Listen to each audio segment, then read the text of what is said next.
Honourable Senators, the President.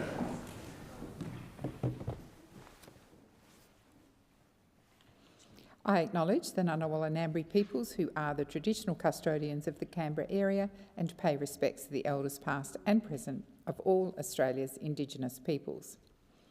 Senators, I invite you as I read the prayer to pray or reflect in your own way on your responsibilities to the people of Australia and to future generations. Almighty God, we humbly beseech thee to vouchsafe thy special blessing upon this Parliament, and that thou wouldst be pleased to direct and prosper the work of thy servants to the advancement of thy glory and to the true welfare of the people of Australia. Our Father, which art in heaven, hallowed be thy name. Thy kingdom come, thy will be done in earth as it is in heaven. Give us this day our daily bread, and forgive us our trespasses, as we forgive them that trespass against us, and lead us not into temptation, but deliver us from evil. For thine is the kingdom, and the power, and the glory, forever and ever. Amen. Are there any documents to be tabled by the clerk? Yes, President. I table documents pursuant to statute as listed on the dynamic red. Are there any proposals for committees to meet during the sittings of the Senate? Yes, President. Committees have lodged proposals as shown at item 4 of today's order of business. If there's no objections, the meetings are authorised. Minister Gallagher. Thank you, President. I table a letter that I seek leave. Oh no, I don't need leave. That's right. Yay! One of those rare moments. President, thank you, and I thank the chamber, and I won't take any time up this morning, but I just want to table a letter that I have written to you, President, in relation to Order of Production number 10 that was passed last week, offering and explaining the government's position about why I've not been able to provide that document, and also offering a briefing to the Finance and Public Administration Committee on the on the report in camera, and I've provided that to all leaders. Thank you. And I seek leave to move a motion in relation to that. Is leave granted? Leave is granted, Minister Gallagher. Thank you. I move a motion that the Senate resolves that the order for the production of document relating to the review of public sector board appointment processes has been satisfactorily complied with, and that the order agreed on the 29th of October 2025 relating to arrangements for question time no longer apply. And I just again speak very briefly to this. I acknowledge the Senate's interest in this and the important role that orders for production of documents play in terms of a power for the Senate, and I really appreciate the discussions that I've been able to have around the chamber, in particular with the opposition and the Greens, around ways to comply whilst that document remains before Cabinet and is an active document before Cabinet, in fact Cabinet considering it presently. And I am hopeful that this offer of a briefing finds that interim step before we are in a position to release that document once Cabinet has finished considering it, and we would expect that to be, well, in the letter I've said that will be before the end of this year. So I move this motion and I seek Senate support for it. Senator Duniam. Thank you, President. I move an amendment to the motion by the Minister, which has been circulated electronically, and parties may not yet have that, so I'll just, if I can, speak to that briefly. Our amendment to the motion does outline that if the order for the production of documents hasn't been complied with by the end of this year, the 31st of December, question time will revert to the order and number of questions as was stipulated in the motion that is currently the government is seeking to overturn. So that is 15 questions per day, with questions 11 to 15 being for non-government senators only. There's an additional element to the motion which requires the Minister for the Public Service to attend the Senate at the start of proceedings each sitting day to provide an explanation of the failure to comply with the order, and that any senator may move to take note of the explanation, and any such motion may be debated for no longer than 60 minutes.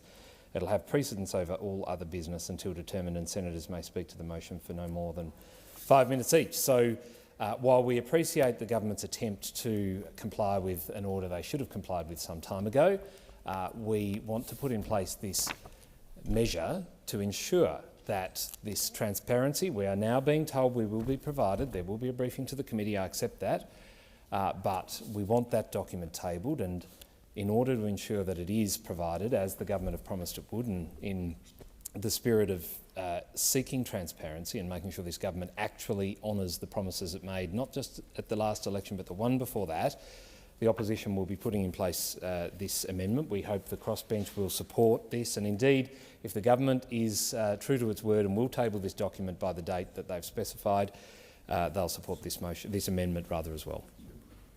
Thank you, Senator Duniam. Senator Hanson-Young. Thank you, President. Just on this motion put forward by the government today, firstly, I actually think this is a very good discussion that we're having here this morning, because it really is focusing the Senate's mind on how we use the powers of this place, which are incredibly important to ensure transparency and accountability of government. We're in this position because we have asked numerous times for this document. We've also asked numerous times for other documents, and there is a growing view, not just across this chamber, but outside this chamber in the community, that this government is not being upfront and as transparent as they promise to be. Now, I think that's a problem for the government, and I urge ministers, whether they're in this place or the other, to think hard about how they want to be reflecting the values that they promised the Australian people at the election. Our job in the Senate is to hold the government to account, to scrutinise legislation, to scrutinise regulation, to ask the tough questions and the difficult questions, so that the public can have certainty that the government is doing what it had promised to do. It's also part of our job in this scrutiny role to try and improve the processes, not just in the parliament but within the government.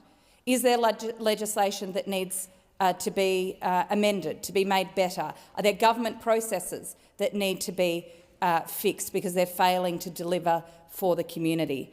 Is there more need for transparency in areas because the government isn't responding the way they should?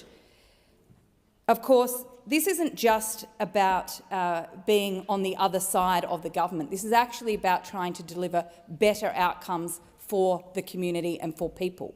That's actually why these powers in the Senate that we have that are extremely important exist, because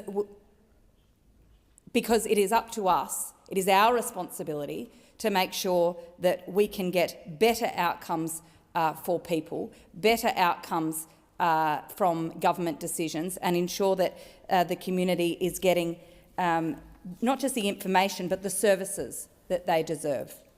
And we know that the community has been increasingly worried. They were under the previous Morrison government, and that jobs for mates was an issue. There's a reason why this report was commissioned in the first place. It's because there has been a problem. There is a view that jobs for mates is an issue within successive governments. That's the whole point of this report. And I commend Minister Gallagher in the first place for commissioning the report. It's an important piece of work, but that is why we have insisted that it be released. I want to acknowledge that this is a step forward. We've had quite a bit of argy-bargy in this place, some serious, some not so serious, sadly, in this place over the last week, as to how we can force the government to comply with orders of the Senate.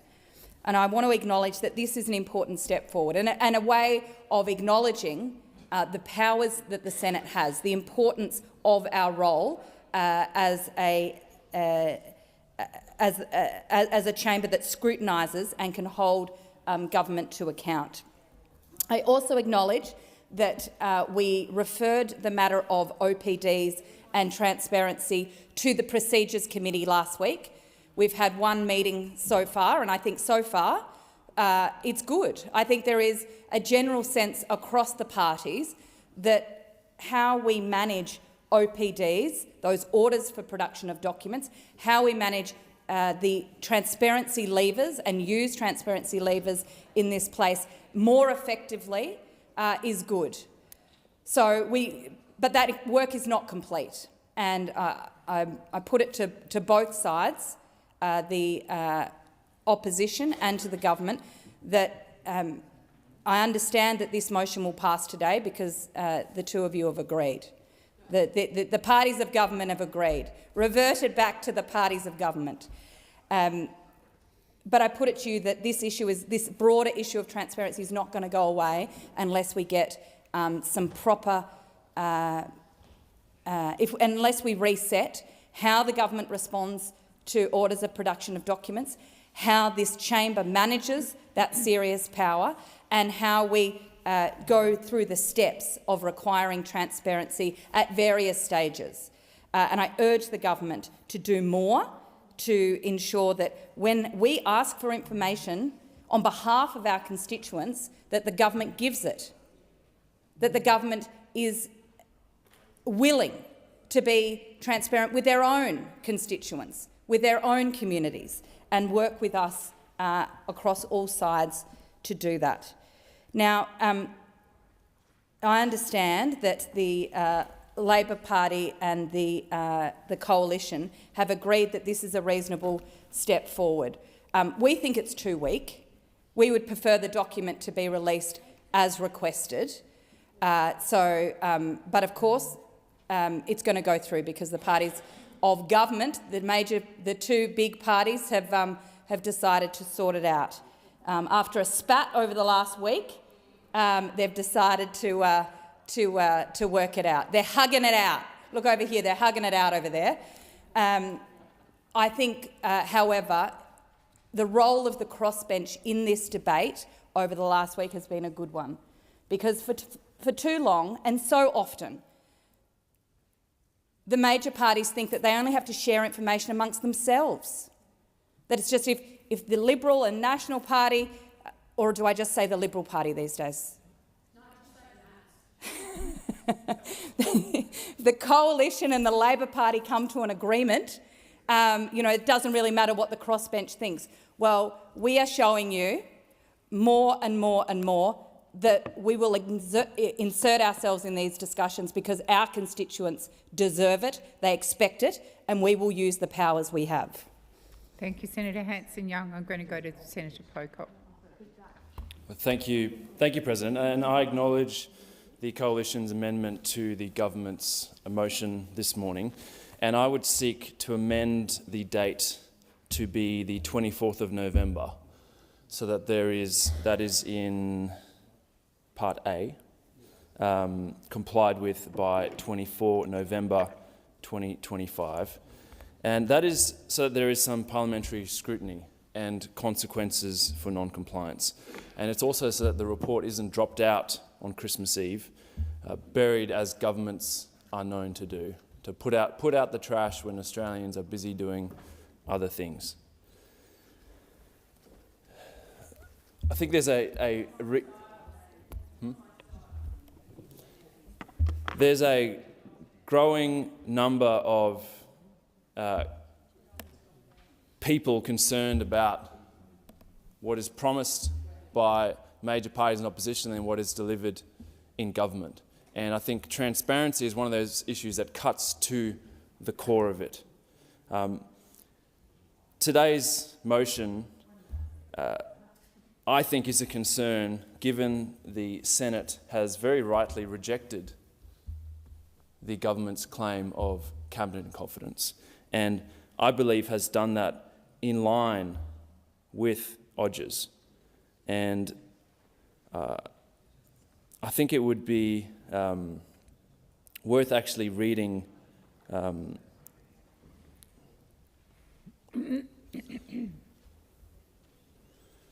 from ODGERS Australian Senate Practice on page 665. There has been a tendency for governments to claim that anything with a connection to Cabinet is confidential.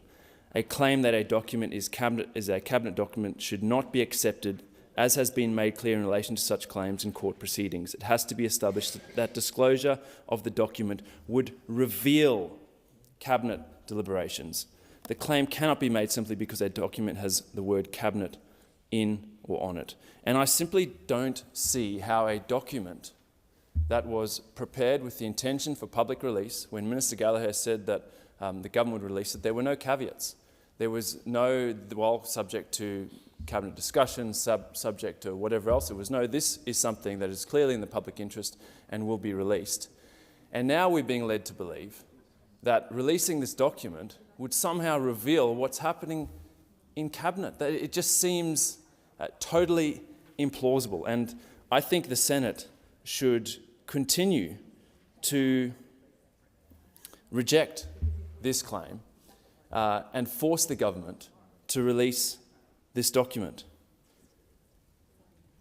During the Morrison government, Minister Gallagher chaired the Select Committee on COVID-19, and looking at the report recently, saw that the committee during its time was continually stonewalled by claims from the former government of Cabinet confidentiality. So much so that the committee dedicated a whole chapter of their report to this issue. And I think it would be useful to actually quote from that report as well. Claims of Cabinet confidentiality must be accompanied by sufficient detail to enable the committee to determine the specific merits of each claim on a case-by-case basis. Each claim must establish that disclosing the particular information requested would reveal Cabinet deliberations and cause harm to the public interest. It is not adequate to refuse to provide information merely on the basis that the information has a connection to Cabinet. And to go on, and to directly quote again, Minister Cash's claim claims make broad, general statements that it is a long-standing practice not to provide information relating to Cabinet and that Cabinet's deliberations should be conducted in secrecy. Minister Cash's claims also rely on a general statement that disclosure is not in the public interest as it may impair the government's ability to obtain confidential information and make related decisions. To cut a long story short, the committee chaired by Minister Gallagher urged the Senate to reject claims of Cabinet confidentiality being advanced by the then government on the basis that, 1, they were vague in nature, 2, they did not provide enough detail to determine whether Cabinet deliberations would be revealed, and 3, they did not provide information to determine the harm that would be caused if the documents were released. And we are confronted with the exact same circumstances today. I'll quote Minister McAllister, then Senator McAllister, on the 24th of August 2020 on the Morrison government. This is a government that is allergic to transparency. It's a government that won't respond properly to questions in this chamber. It's a government that won't respond properly to freedom of information requests. It's a government that drags its heels on providing documents when they are ordered to be produced in this chamber. So you have to see the frustration of crossbenchers who are sent to this place to represent their state or territory when we ask questions and we don't get answers, when we have OPDs supported by the entire Senate and we get nothing out of the government. So it surely can't be a surprise when the crossbench tries to escalate things and say, we're actually the Senate, the House of Review, to hold the government to account. Let's actually do that. And that's what we heard from Labor when they were in opposition. Now we see compliance rates on OPDs that are almost all-time low. We see insane redactions when you're seeking advice. Redactions of talking points for a public event. How is that something that we should allow to continue? And so I thank the Senate on this one for actually drawing a line in the sand and saying, no, we voted for this OPD, we voted for the compliance and attendance motion, we've gone through every step of what we should do in this chamber, and now we've added consequences. And so it is disappointing to have a motion that potentially lets the government off the hook from actually doing what's in line with the standing orders of this chamber. So I find it very hard to support this motion. As I said, I'm moving an amendment to the government, to the opposition's motion to bring forward that date. I think this report does require scrutiny, and maybe to remind the chamber that it seems the only reason why this report was commissioned was because the member for Mackellar in the other place, Dr. Sophie Scomps, gave the government a heads up that she was introducing a bill on the Monday to end jobs for mates, and on the Sunday, out come Labor with their independent review, totally gazumping the member for Mackellar's introduction of her bill. And so it's hard not to be a little bit cynical when you have that sort of timeline and then you have 2 years pass where the government is sitting on a report. And in the meantime, as I've said in this chamber before, there are all sorts of former Labor politicians copying some pretty sweet gigs. And they may very well have had the experience and the expertise for those jobs. But how are we to know? And after 2 years, you've got to get a bit suspicious. And so I'll obviously be supporting the amendment, but will not be supporting the government's motion this morning. And Senator Pocock, it is a simple amendment, but have you circulated that? Senator Ruston. Thank you very much, President. Well, it's pleasing that the government has eventually come to the table and agreed that it will release the report that is the subject of the motion that is before this chamber at the moment.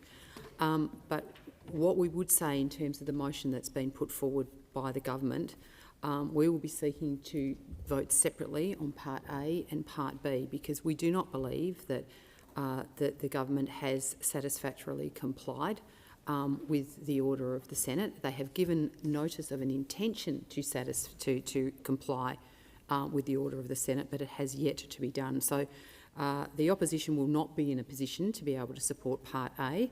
However, we will be in a position to be able to support Part B, relating to the arrangements that currently are in place for question time to be revoked.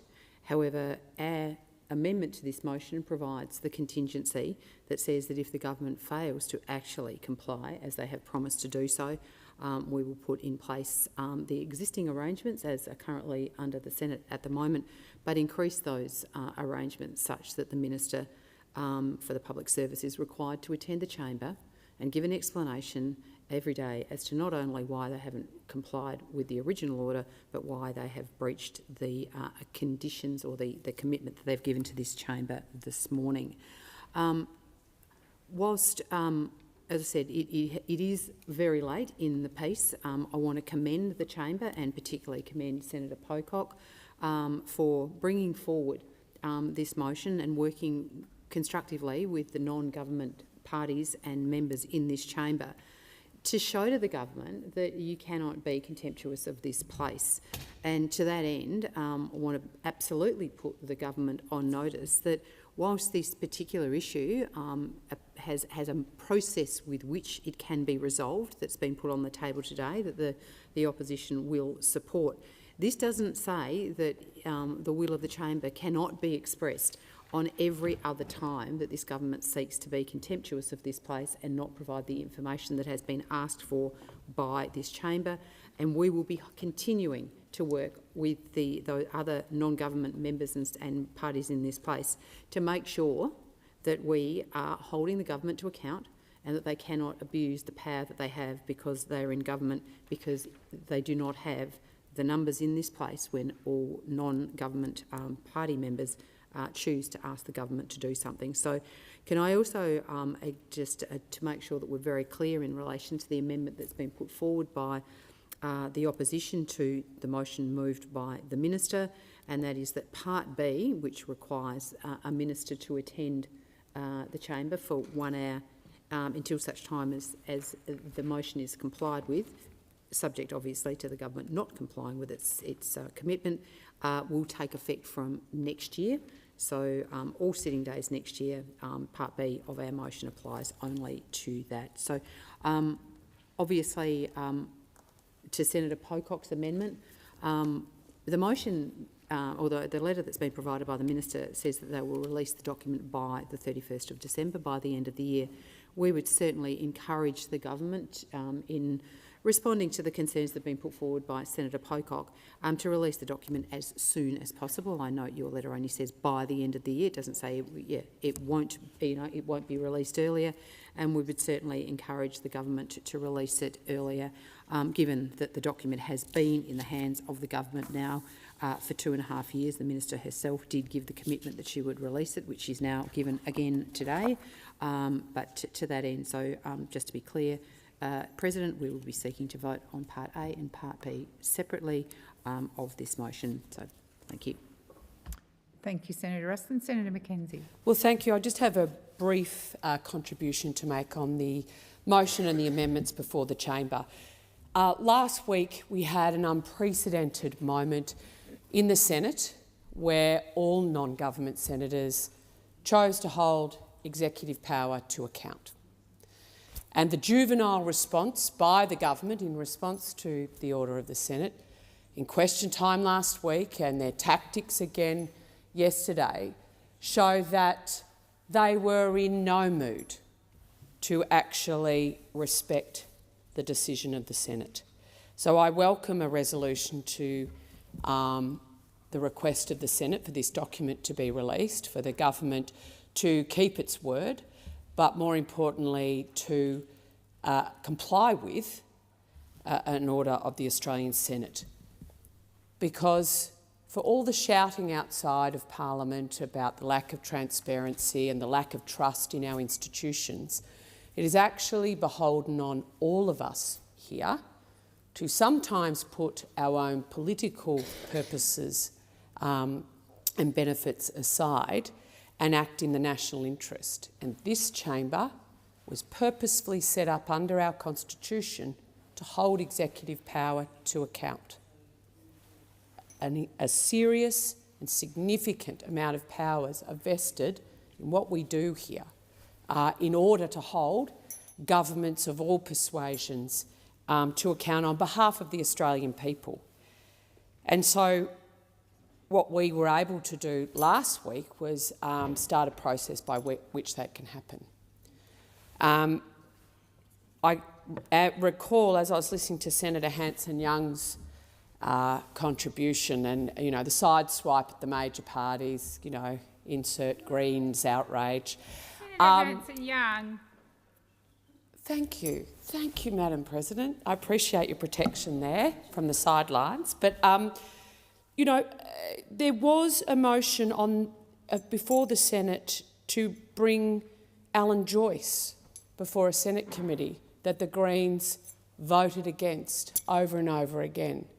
And that also was in the national interest. So I think it's just useful to remind people who are listening to this debate that actions speak louder than words, and consistency of actions. And I think what we've all been the beneficiaries of today is this chamber behaving as our constitutional authors sought, and for a resolution to be found that will be in the interests of the Australian people and transparency. The Nationals will be supporting, obviously, the opposition's amendments.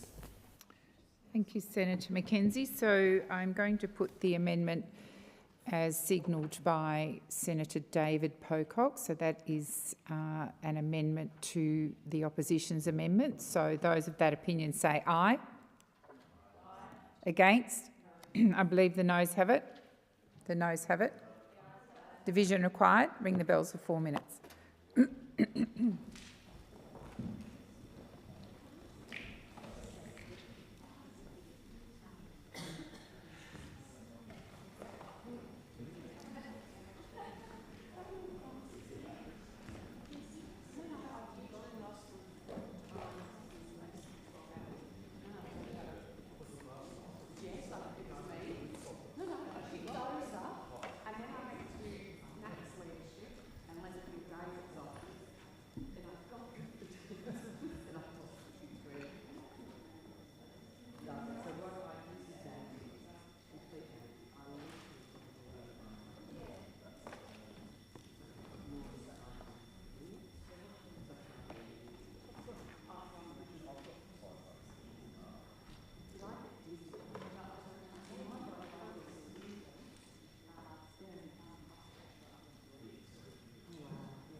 lock the doors. So the question is that the motion order. So the question is that the amendment is moved by Senator David Pocock to the opposition's amendment be agreed to. The ayes shall move to the right of the chair, the noes to the left. I appoint Senator Pocock as teller for the ayes and Senator Blythe as teller for the noes.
Order. There being 16 ayes and 30 noes, the matter is resolved in the negative.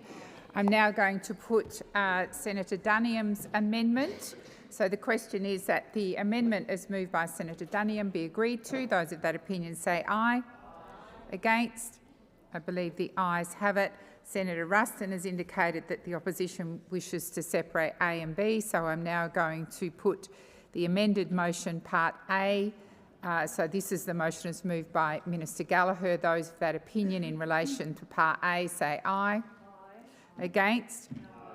I believe the ayes have it. Division required. Ring the bells for 1 minute.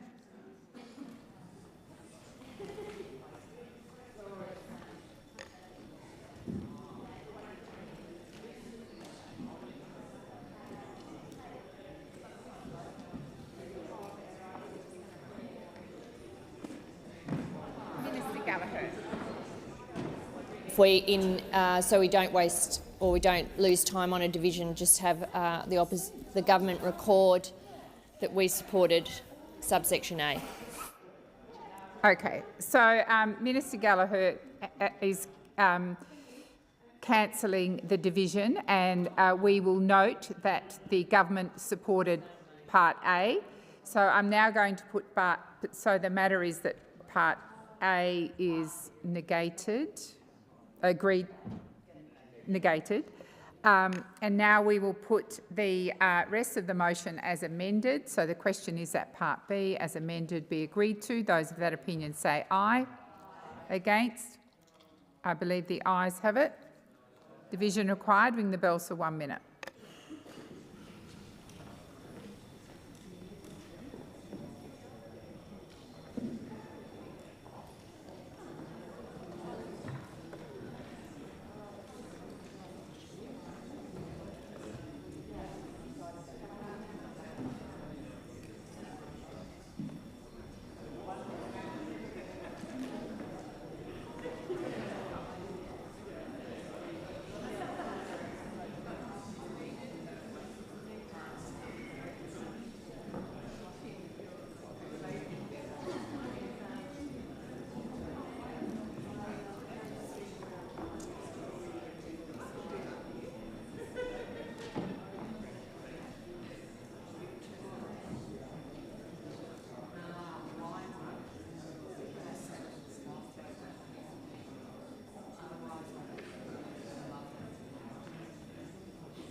lock the doors.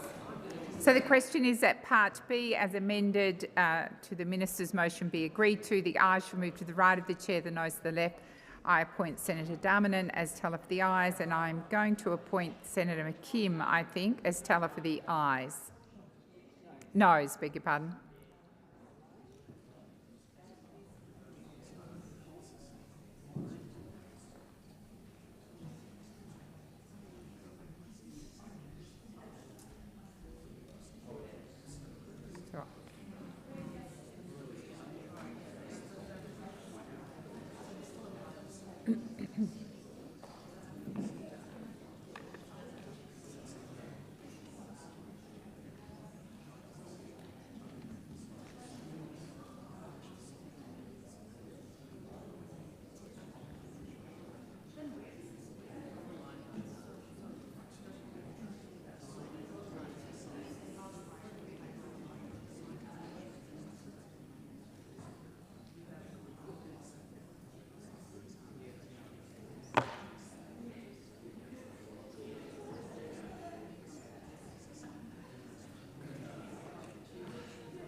Order. There being 34 ayes and 17 noes, the matter is resolved in the affirmative. I call Clerk. General Business Order of the Day number 36, relating to private senators' bills.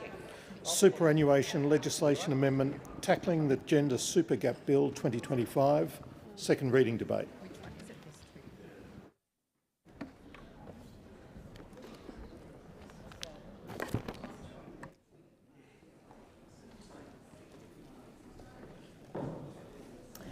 Senator Hume.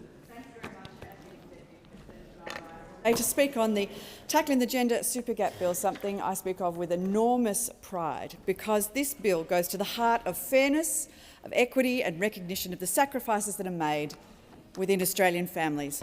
And it represents a genuine step forward to ensuring that every single Australian can look forward to a dignified and secure retirement, especially women.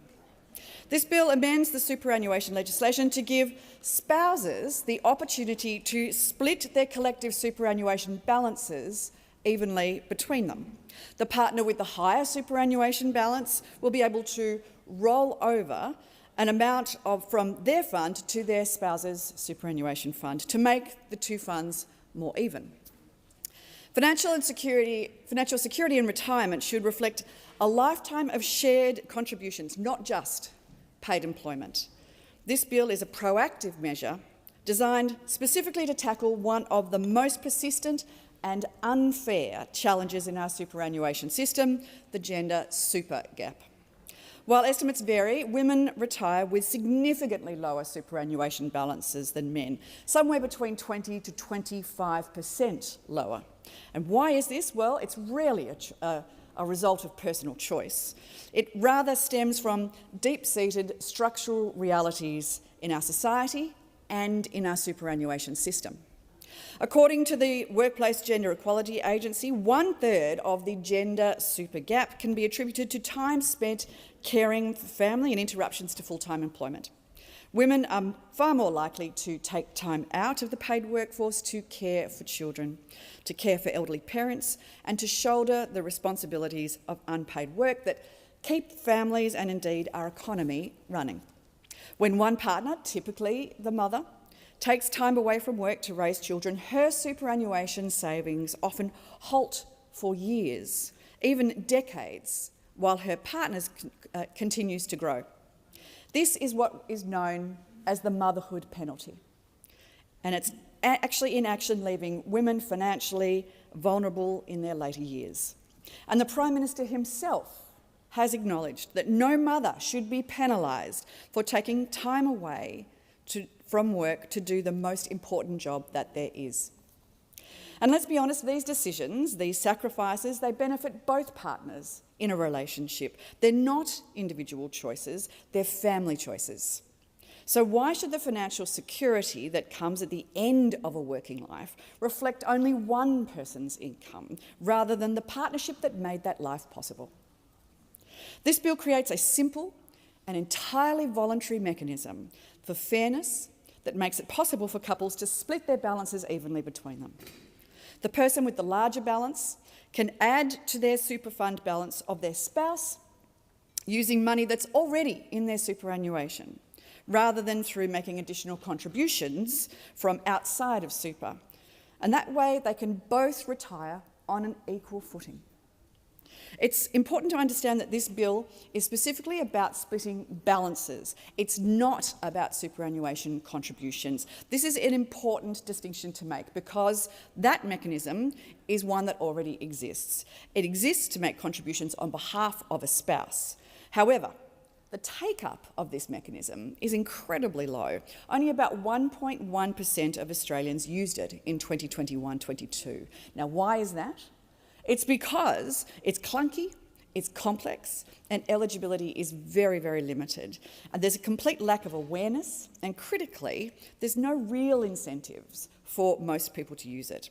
This is about splitting balances using a rollover from one fund to another.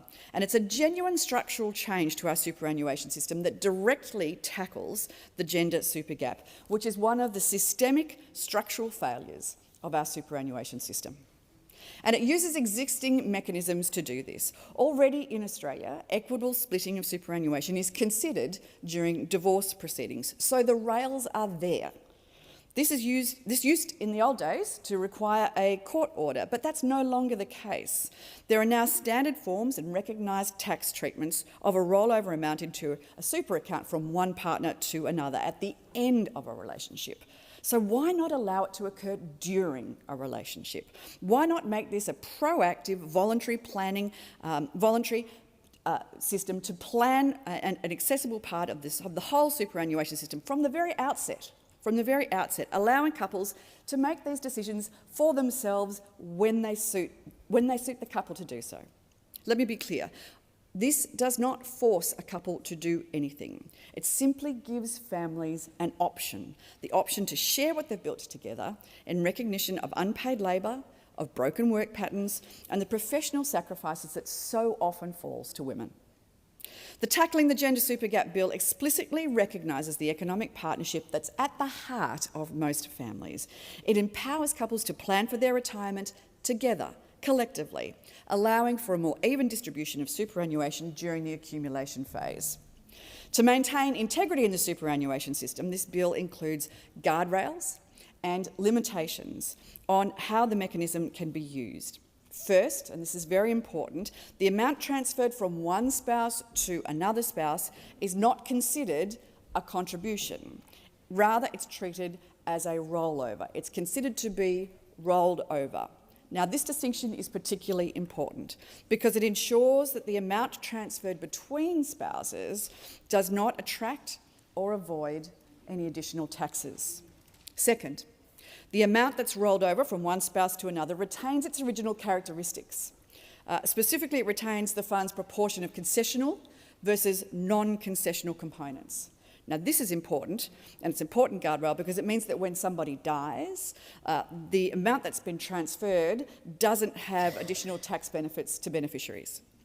Third, the ability to roll over amount from one spouse to another is only available to those transferring from or to a defined contribution scheme. It's not available to those that are in a defined benefit scheme that is far too complicated and restrictive.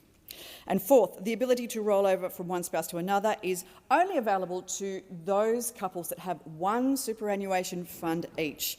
Again, and both of those funds must be in an accumulation phase.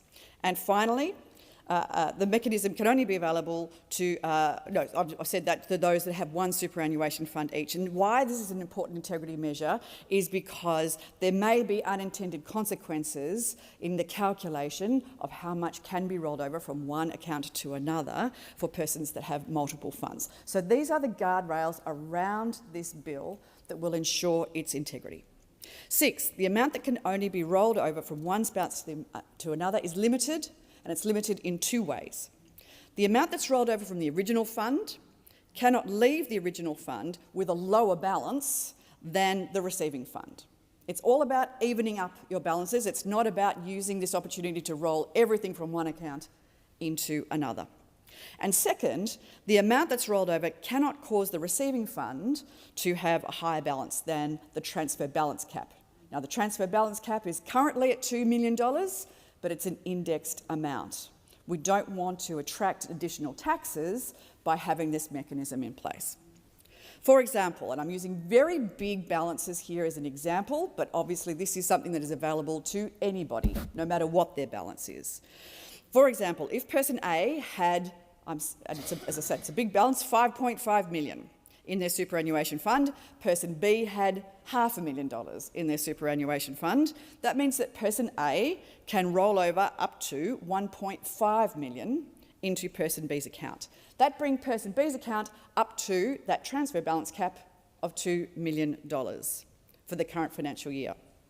Alternatively, if person A has $2 million in their superannuation account and person B has $500,000, $500,000 in their account, person A can roll over up to $750,000 to person B, and that brings both balances up to $1.25 million. This limits the amount that can be rolled over from one spouse to another, and they are ceilings, but they're not floors. Spouses might choose, for whatever reason, to roll over an amount that is lower than that spousal redistribution limit. So if it's within the rules, a couple has the opportunity to make their balances even, but it's entirely up to the couple how much they want to transfer between them. So for instance, a couple could choose to do a one-off single lump sum rollover, or alternatively take the opportunity to utilise the mechanism each year to make a spousal redistribution rollover of smaller amounts, or they can choose to not do it at all. And while the examples, as I said, are very large, they're certainly not limited to people that have low balances, because let's face it, that might be a very attractive mechanism to those couples for whom equality and fairness is profoundly important. It's all about choice. It's about allowing couples to manage their collective retirement savings to reflect their collective choices throughout their lives. And the benefits of this reform are clear and far-reaching because it's about more than just superannuation. It's about closing that gender super gap. Because even though the gender pay gap, on average, weekly earnings has come down from around 18.5% in 2014 to around 11.5% now, the gender retirement gap remains stubbornly wide. Tax Office data shows the difference between the average super balances of men and women over every age category was 26% in 2014. And in March of this year, Minister for Women, Katie Gallagher, reported that women still have 21.3% less superannuation than men. So when you unpack that Tax Office data further, the gap is even worse for older women, those women that are approaching retirement, those women that haven't had the benefit of part-time work or flexible working options or childcare as part of their working life. This contributes to the alarming fact that women over the age of 55 are the fastest growing group experiencing homelessness in Australia. And members from both sides of this place have rightly observed that the relationship between lower retirement savings and homelessness in women is direct and clear. So while the difference between men and women's super balances is lower for women in their 20s and 30s, between the ages of 40 and 64, that gap is much more pronounced, averaging between 23 and 24%. And it's hardly changed over a decade. This is the structural inequities within our society reflected in our retirement outcomes. Let me be clear. The goal here is not to penalise men or to privilege women. It's about acknowledging the value of caregiving and ensuring that those who take on these vital responsibilities are not financially disadvantaged in their retirement. A more equitable superannuation system benefits not only women, but also families, also communities, also the economy as a whole. This is good for wives, it's good for husbands, it's good for families. The gender super gap isn't going to close itself. It's not going to happen on its own unless we do something about it. It requires deliberate and equitable policy interventions like the one set out in this bill. The changes to superannuation that have been proposed and that are contemplated by those opposite are only about how the government can get their hands on more super, how they can tax your super more. But those sorts of changes do nothing to support the integrity of the system. It only risks the integrity of the system. If Labor really wanted to do something for super, they should be looking about how they can make the system fairer. Now, they will tell you that they put paid parental superannuation on paid parental leave, but that's such a narrow-cast policy. It only deals with women that are having children today. It does nothing for the women that have had children earlier, that are still within working age, that are still within the superannuation system, but are suffering from that gender pay gap. And, let's be honest, it doesn't even touch the sides. And yet it cost the budget around $2 billion. This doesn't cost anything like that, nothing like that, because this is all about couples using their own money to make decisions, not taxpayer money. It's about their own money to make these decisions. It's a well-acknowledged fact that more work is needed to equalise super balances between men and women. And there's a woman, a very intelligent woman named Rebecca Pritchard, who's a senior advisor, financial advisor with an organisation called Rising Tide. She has quite a high media profile in the financial advice industry. She said that more changes were needed and a lot can be done on the gender side of things. This is a gender super gap is still, and the word she used is hideous. This bill, Tackling the Gender Super Gap Bill, is an opportunity for our Parliament to come together to genuinely improve the retirement outcomes for all Australians and help tackle the gender super gap, that intractable problem. Let's not accept a system that punishes women for caring for children. Let's not allow inequality in retirement to be inevitable. We can change it, so why not change it now? I urge this Parliament to support this bill for a fairer, more dignified retirement for every single Australian, but particularly for Australian women. I commend this bill to the Senate. Senator Darmanin. Thank you, Acting Deputy President. Whilst I agree with much of Senator Hume's comments this morning on the drivers of the gender pay gap and needing to tackle this intractable or hideous problem in our community, this bill is not the answer. Tackling economic inequity is core business for this government, and of course closing the gender pay gap is part of this, because women must have the economic security that enables them to retire with dignity. But the Albanese government is doing much, much more to address the gender pay gap than simply putting superannuation on paid parental leave, as was identified by Senator Hume. The Albanese government, whilst it is legislating to pay super on paid parental leave, we are also legislating to expand the low-income superannuation tax offset, which will benefit 3.1 million people, and 60% of those are women. That is why we are legislating to obligate employers to pay super on payday instead of 6 months later. The government introduced the legislation to deliver on payday super, which will particularly benefit women who are overrepresented in lower paid, casual and insecure work and likely to miss out when super is paid less frequently. There have also been improvements in another key driver of the gender superannuation gap. The gender pay gap, which Senator Hume pointed out, has reduced from 22.8% in 21-22 to 21.1% in 23-24. Improving the gender pay gap provides for better outcomes for women both in working life and in retirement.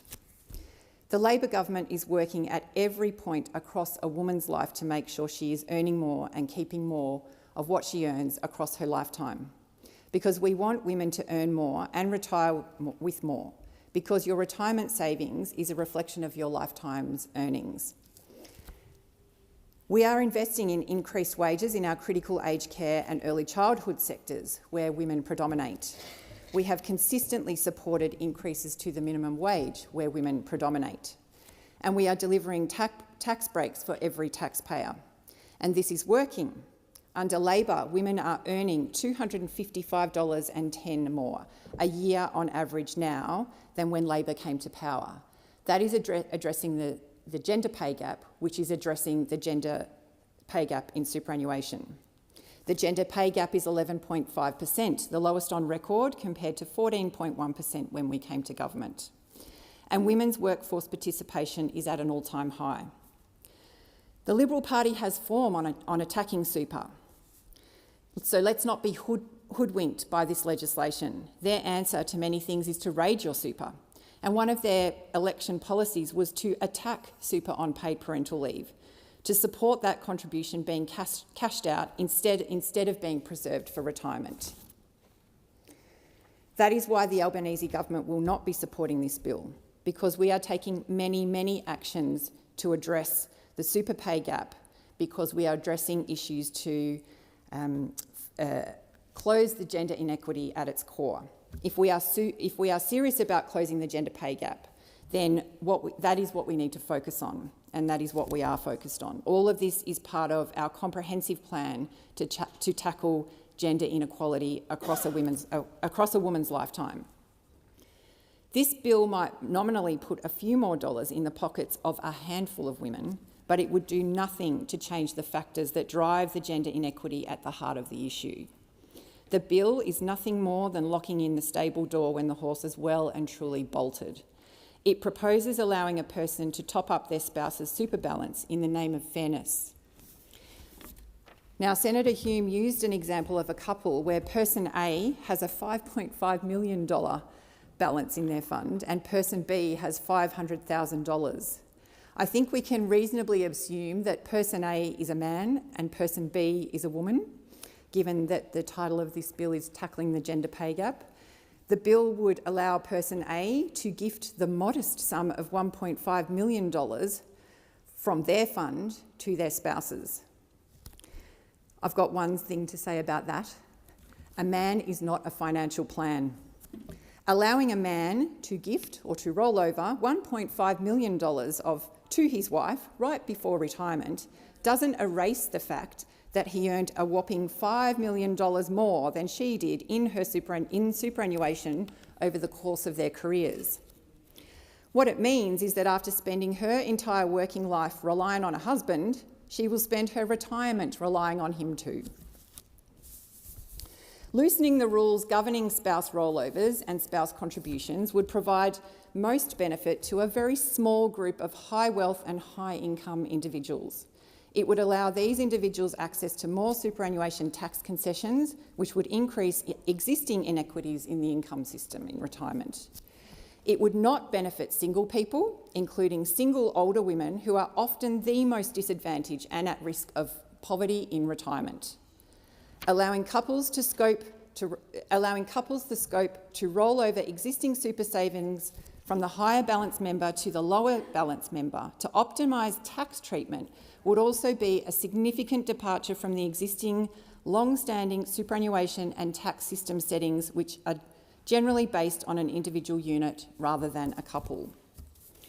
We know the super gap happens in part because women more often take time away from work to raise children. But this bill does not provide a solution to the motherhood penalty. It accepts it. It reinforces the idea that women's economic security is reliant on the goodwill of their husbands. And I'll say it again, a man is not a financial plan. It feels positively archaic. It treats women like they're Charlotte Lucas in the 2005 adaptation of Pride and Prejudice, 27 with no money, no prospects, already a burden to their family and tired. Well, I'm tired. I'm tired of these sorts of approaches that those opposite have to superannuation and to women and tackling gender inequality. Giving men with super balances of $5.5 million the power to gift their wives a lump sum doesn't close the super gap. Our focus needs to be on accumulating and preserving the savings of workers today as they are earned. The fact that we are talking about super balances of $5.5 million also sets off alarm bells in my head, because these are not the people most impacted by the super gap. Most people don't get close to these amounts. In 2022-23, only 103,000 people had a super balance of $2 million or more. That is not the vast majority of women in our country. This bill might even the score between a small number of couples, but it would also allow them to partake in financial planning, which also allows them to minimise their tax bill. A bill that makes it easier for wealthy couples to optimise their tax arrangements and game preservation rules just sounds like another way for the rich to get richer. A bill that empowers the generationally wealthy cannot seriously be discussed as one that reduces gendered economic inequality. And it would do nothing to benefit the older single women who are at the highest risk of poverty in retirement. That is why the government does not support this bill, because it is more about giving the wealthy a leg up than it is about striking gender inequity at its roots, and because we know that a man is never, ever a financial plan. Thank you, Senator Darmanin. Now, Senator B. Pocock, you have the call. Thank you, Acting Deputy President. I rise to speak to the superannuation legislation amendment tackling the Gender Super Gap Bill 2025. This bill, on the surface, sounds great. Tackling the gender super gap? Okay, sign me right up. As Senator Hume said, we need action to deal with the structural gender inequality in our super system, a hideous gap, as the Senator put it.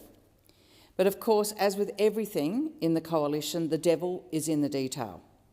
This is a classic Liberal Party approach to financial equality in that it will do nothing for single women, nothing for single parents, nothing for women in low or even medium income households struggling to save for their retirement. What it will do is to allow already very wealthy Australians to funnel even more of their wealth into their super. The superannuation system was designed to provide a dignified retirement, not a tax haven. In effect, this is a policy that will allow a wealthy man to avoid paying tax in retirement by preemptively shifting part of their super balance into their spouse's account to avoid the transfer balance cap of $1.9 million. The Greens want to restore super to its original purpose of providing a dignified retirement for all Australians. This bill won't do that. Tax minimisation for men does not equal economic opportunity for women.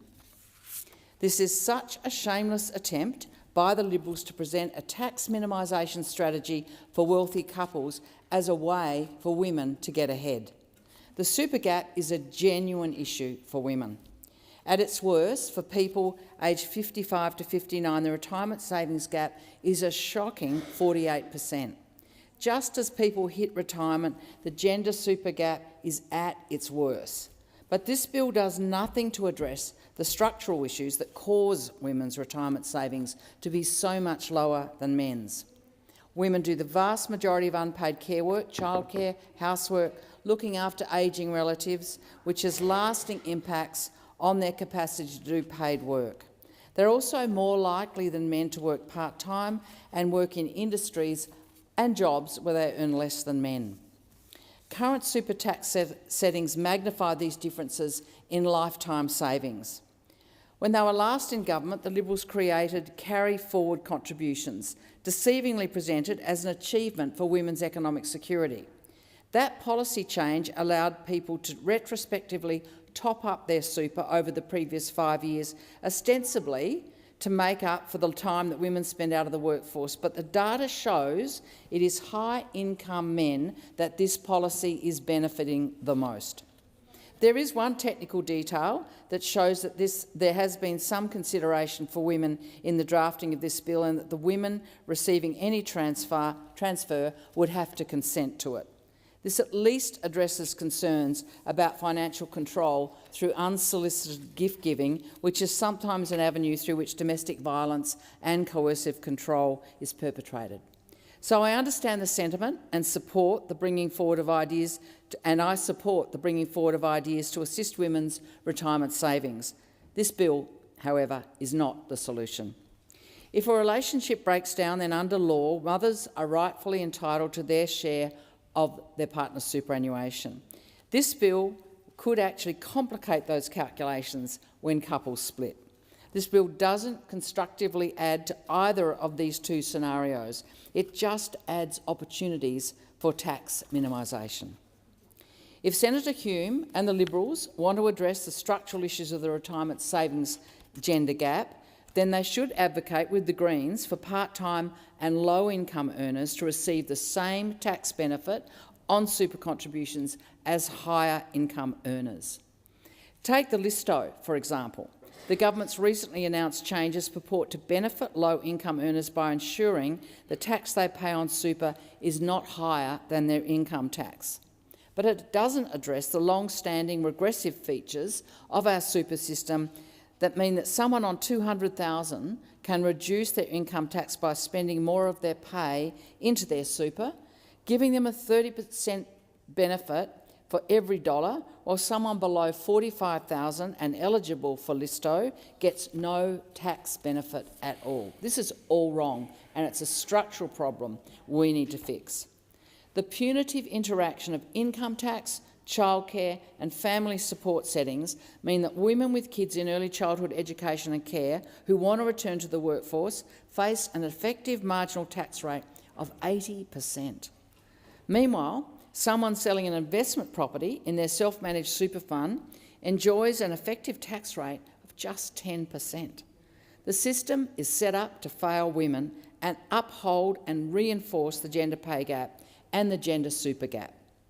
I'd like to acknowledge that Senator Hume did have carriage of the bill to remove the $450 a month rule that punished low-income women's retirement savings, so I know she's previously worked to reduce the structural issues causing the ongoing gender super gap.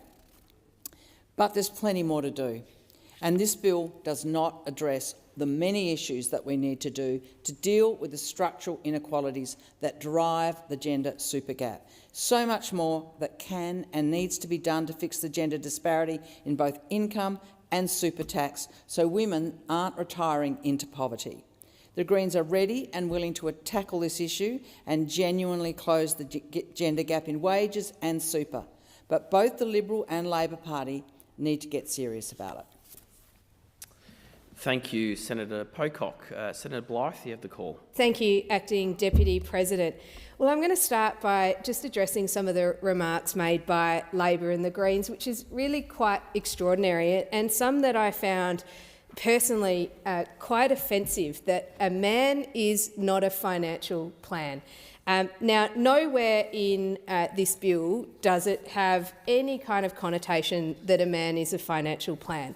And unless Labor and the Greens have some kind of magic solution that is going to mean women, like myself, I've had 3 children, that has necessitated me having to take time off work to have those children.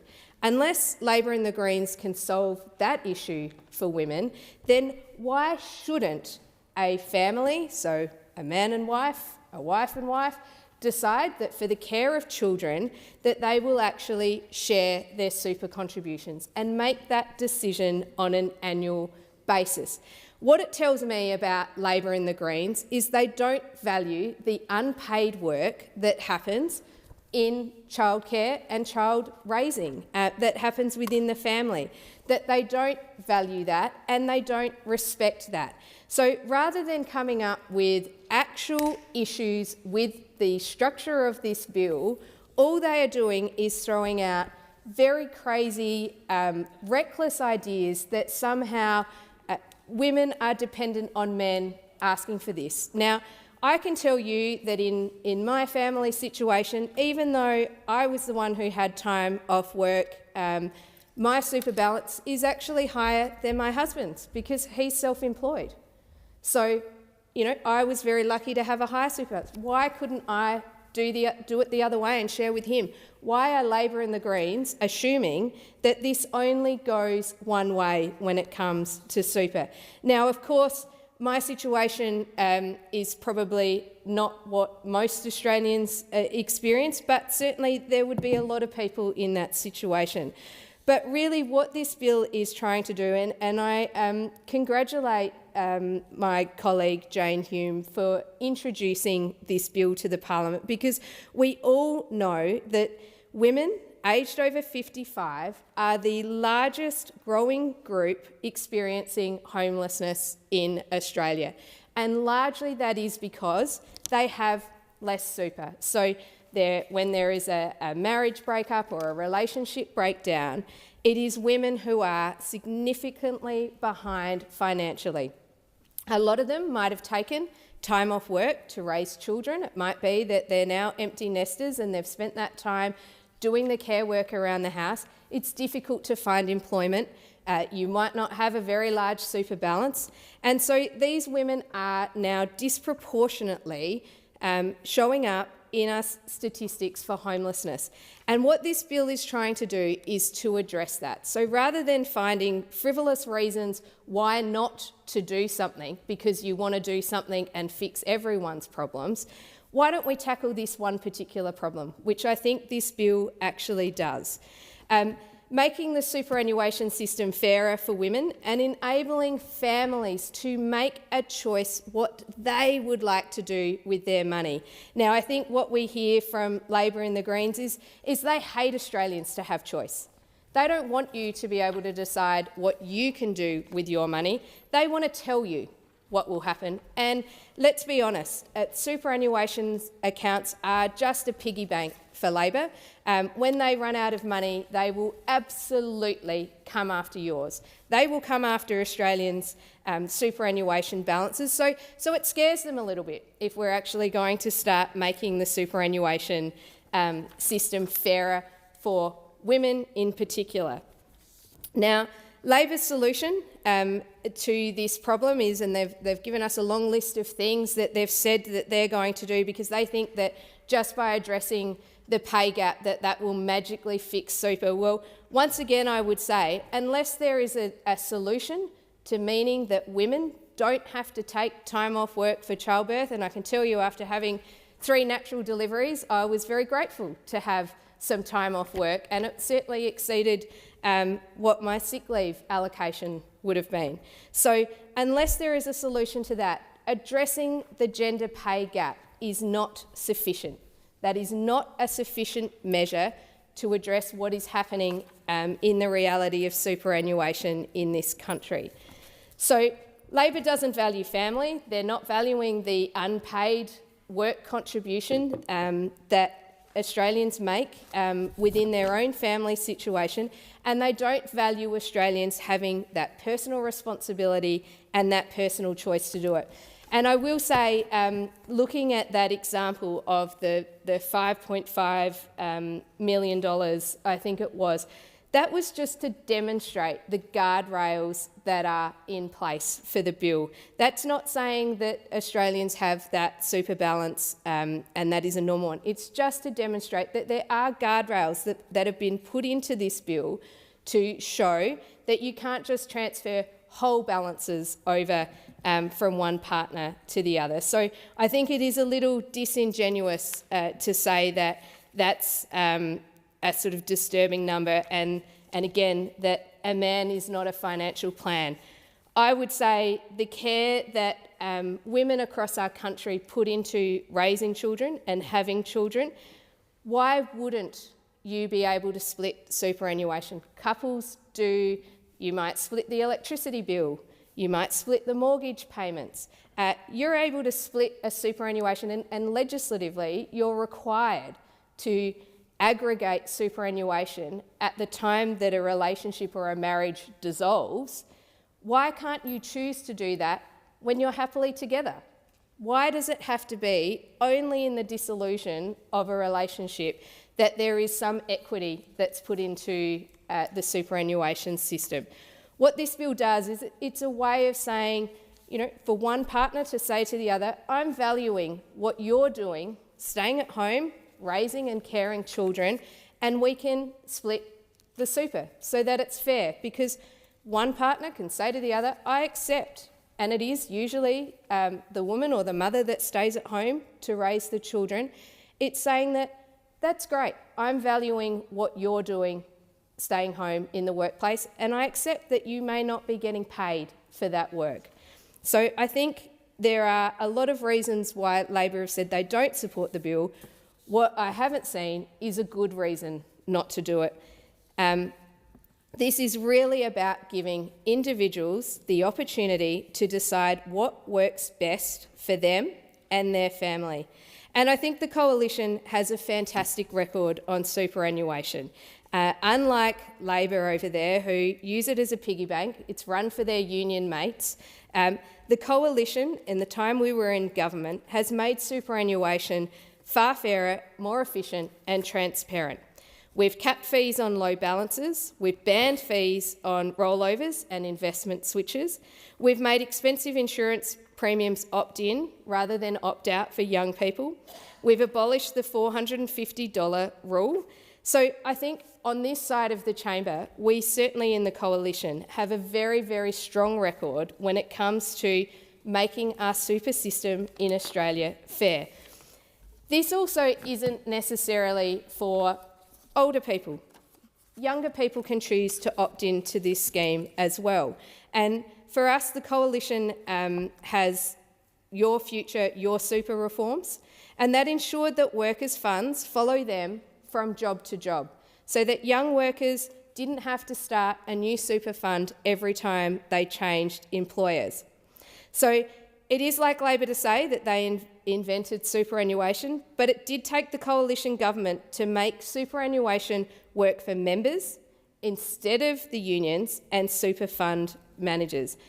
This bill tackling the gender super gap is the next step to ensuring that superannuation in Australia is more flexible and fair, particularly for women, making sure that your hard-earned dollars in your superannuation accounts are working for you and your family and not for Labor and Labor's mates.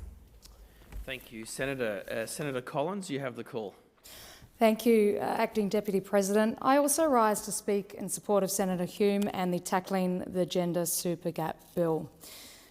This bill amends existing legislation, including the Superannuation Industry Supervision Act 1993 and the Income Tax Assessment Act 1997, to provide couples with the opportunity to evenly share their superannuation balances.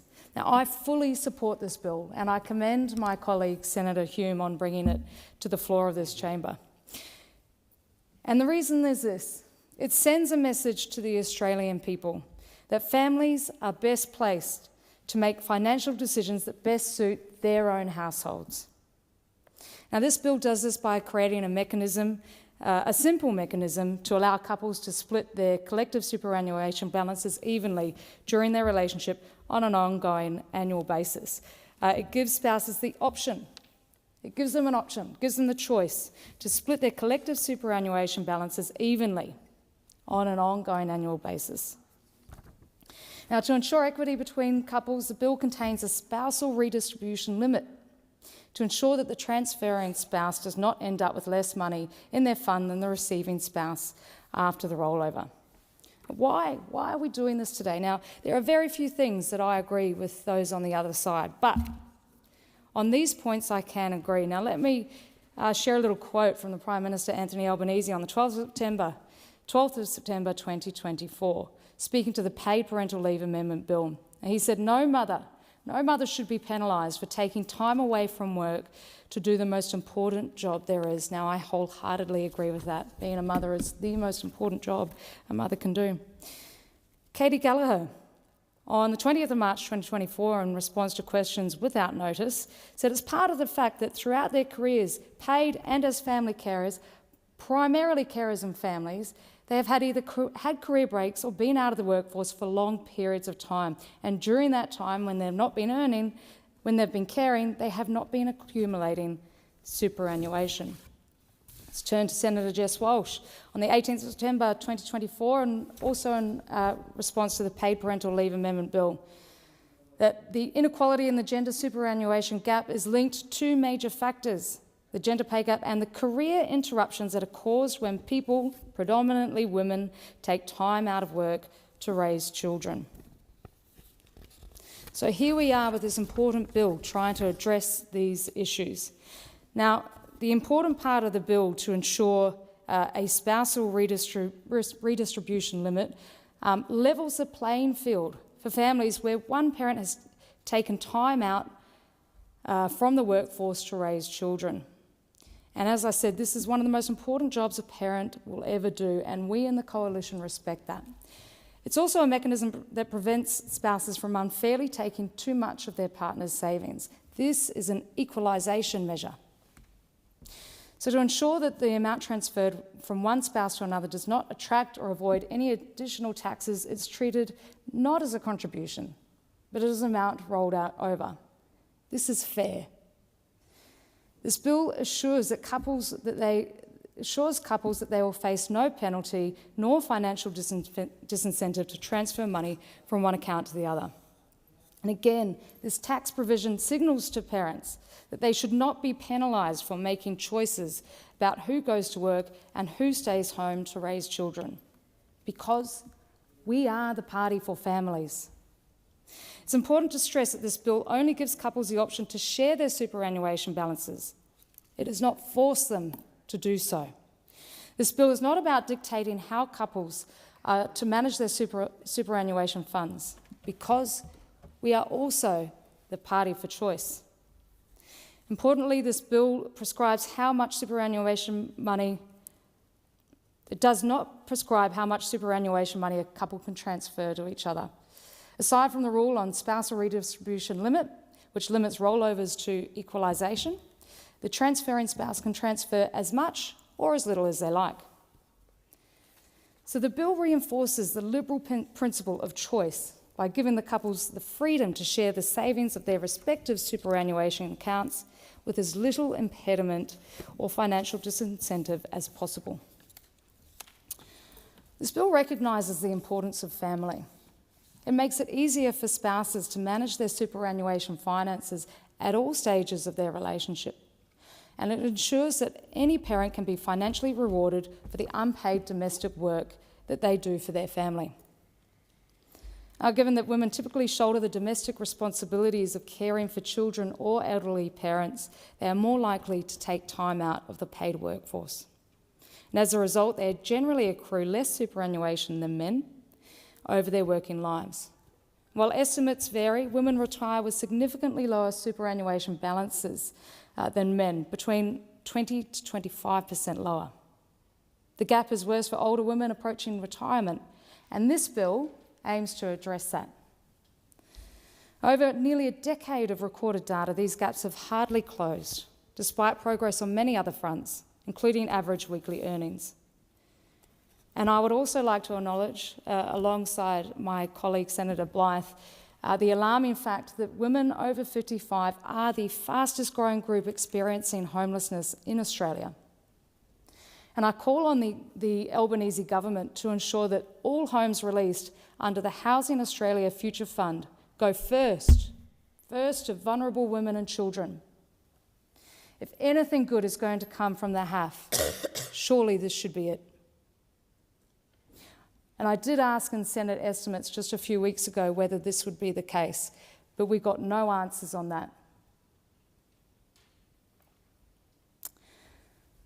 Back to Senator Hume's bill, facilitating the sharing of superannuation balances between spouses ensures that more parents can retire on an equal financial footing, giving choice back to families. The Coalition has a proud history of contributing to better design of the superannuation system, starting with the significant contributions of the late Senator Richard Alston in the early 1990s, to ensure that the impending superannuation scheme worked for all Australians, not just the unions. Now, amongst other things, our superannuation reforms in government ensured that the workers' funds followed them from job to job without incurring more fees to the worker. And this is what we're trying to do within the family too, within the household, recognising that the household is the best place to make financial decisions that work for them, and they should not be penalised to do so, which is why one of the qualifiers in this particular bill is to ensure that any rollovers between spouses does not incur any additional taxes or fees. And we also made superannuation funds' performance more transparent by listing their fees and performance on the Australian Tax Office website, again, promoting the choice of the worker. Now, I want to talk a little bit about Labor and what they do with superannuation. The Labor's approach to super. Now, Labor likes to claim that they invented superannuation. If anybody had the privilege of listening to the condolence speeches to the late Senator Richard Alston just a few months ago, we heard about the very, very significant contributions that he and the coalition made to ensuring that this superannuation, as I said before, worked for all Australians.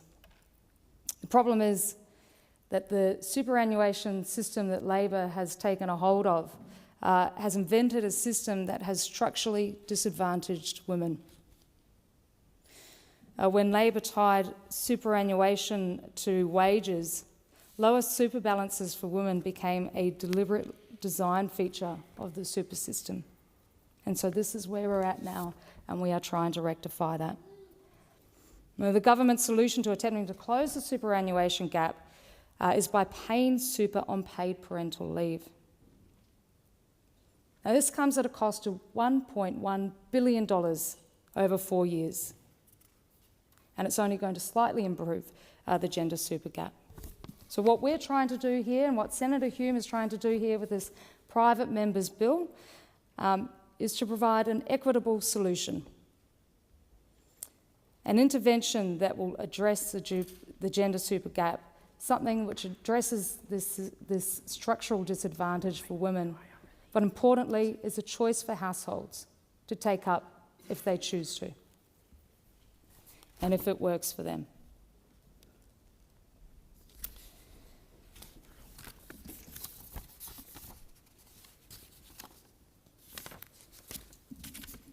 So I highly commend this bill to the Senate. I think Senator Hume's done a terrific job on bringing the conversation back to families and households.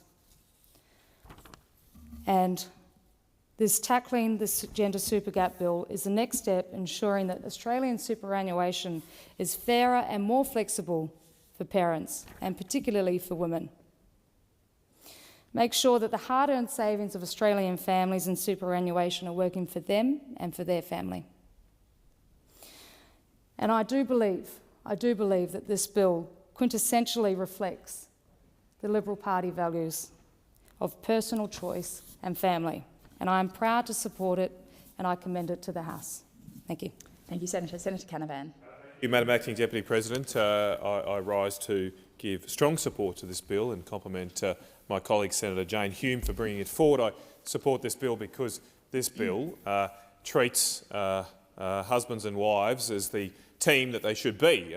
I definitely try and do things with my wife. I love her greatly, and it's the greatest thing in my life to be part of her team, and we do everything together, or try to. Well, I'm away from her a lot in this place, unfortunately, but I try and do everything together with her, and it does seem strange to me that we can't manage our retirement funds together.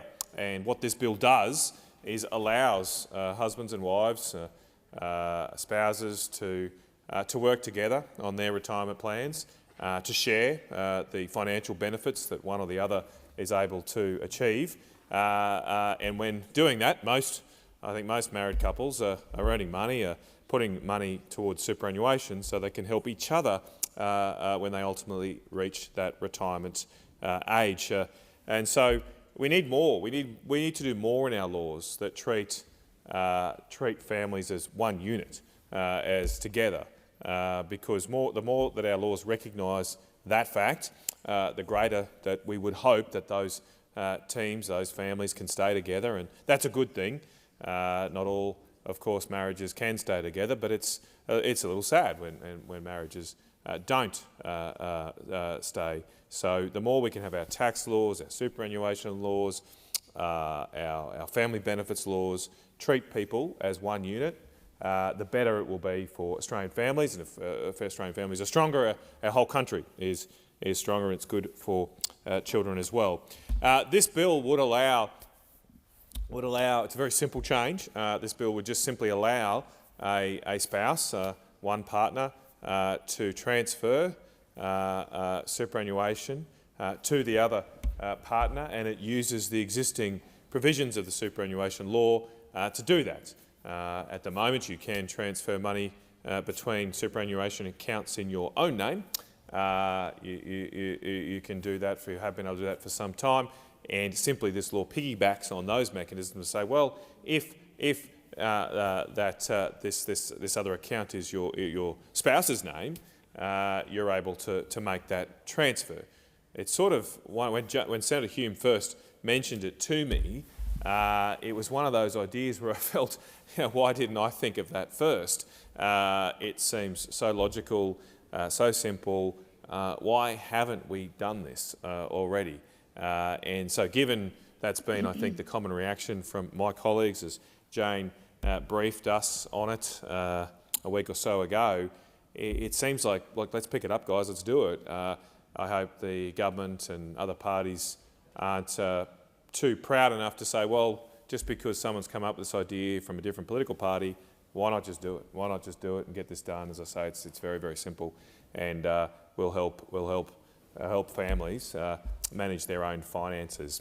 It is an important issue that many others have raised in this place. I heard Senator Collins earlier raise that there is a gap between the superannuation balances that men typically have and the superannuation balances that women typically have. And obviously there are some natural reasons for that. Women have to often leave the workforce to look after children. And I don't want to really say have to. I mean, it's actually, I think, a great blessing to have children. It's the greatest thing you can do in your life, or certainly for me, it's been the greatest joy. But it does come with a sacrifice. Having children requires sacrifice, and quite often it is the mother, particularly of young children, that is left to leave the workforce while they have significant duties of breastfeeding and looking after the child. So it's hard to maintain a full-time work while that's happening. So that's certainly what's happened in my family. We've had 5 beautiful children. We're very, very lucky, and we made a decision early that it would be good, would be nice if my wife could stay home and look after those children when they were young. That, as I say, comes at a sacrifice to my wife's career, and I have great admiration for the sacrifices she's made for us to do that, and it of course came at a financial sacrifice as well. It's quite the opportunity cost, but we're lucky enough to be able to bear that. But the consequence of that, of course, has meant that, as I've maintained full-time work and my wife has not, superannuation balances divert, and there's nothing I can do about it. It seems very strange to me that we have joint bank accounts, we have joint mortgages, we have joint credit cards, everything's together, but when we sort of calculate what we've got as superannuation balances, they're in separate names. And if this bill passes, I'll make this public commitment to my wife right now, if this bill passes, she's getting half. Well, whatever I can do, I'll make sure it's equal, because I see no reason why she shouldn't, and she definitely deserves to have half of what I've been able to earn in paid employment, and that would at least in our own family, and I think for many Australian families, that would automatically fix the gender gap for superannuation. So, as I say, there's been many contributions in this chamber about that issue. It's an issue that there is this gap between men and women and their superannuation balances.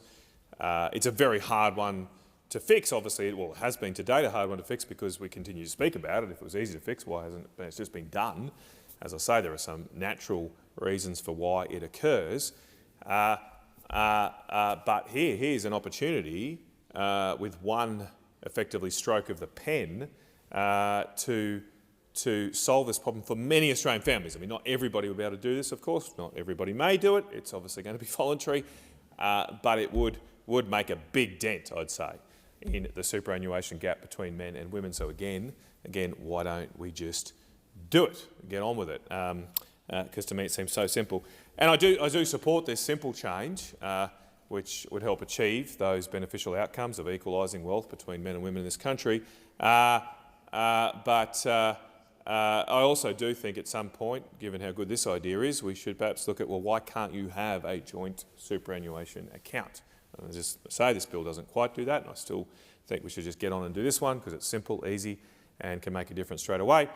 But I have mentioned to Senator Hume, as we've been talking about this, that it would also be great just to have a joint account. Like, so why not? Why can't, as I say, I've got a joint bank account. I get paid my salary into an account that my wife has full access to, and I've got no problems with that. Why can't I have a joint superannuation account with my wife, where she just automatically has equal footing with me without the complications of having to transfer or anything like that? I know that would be a more complex change to the superannuation law than what's before us today, so that would take some time to work out. I don't believe we have joint accounts, at least in the accumulation phase. I think there might be something in the drawdown phase, but so yes, we've did more work on that. But again, anything we can do to unite Australian families, to unite wives and husbands together, is a good thing. Because we should be encouraging families to stick together through good times and bad. And it does raise this bill raises the broader question here about how our tax law, our family law, does treat families. We have a strange situation right now. I've always found it quite bizarre that when we go to calculate our family benefits after you have children, you calculate whether you get FTBA or FTBB or some other different benefits, you have to put forward your joint income. You're assessed on your joint income, and there's no problem with that. I don't have a problem with that, but that's how it works.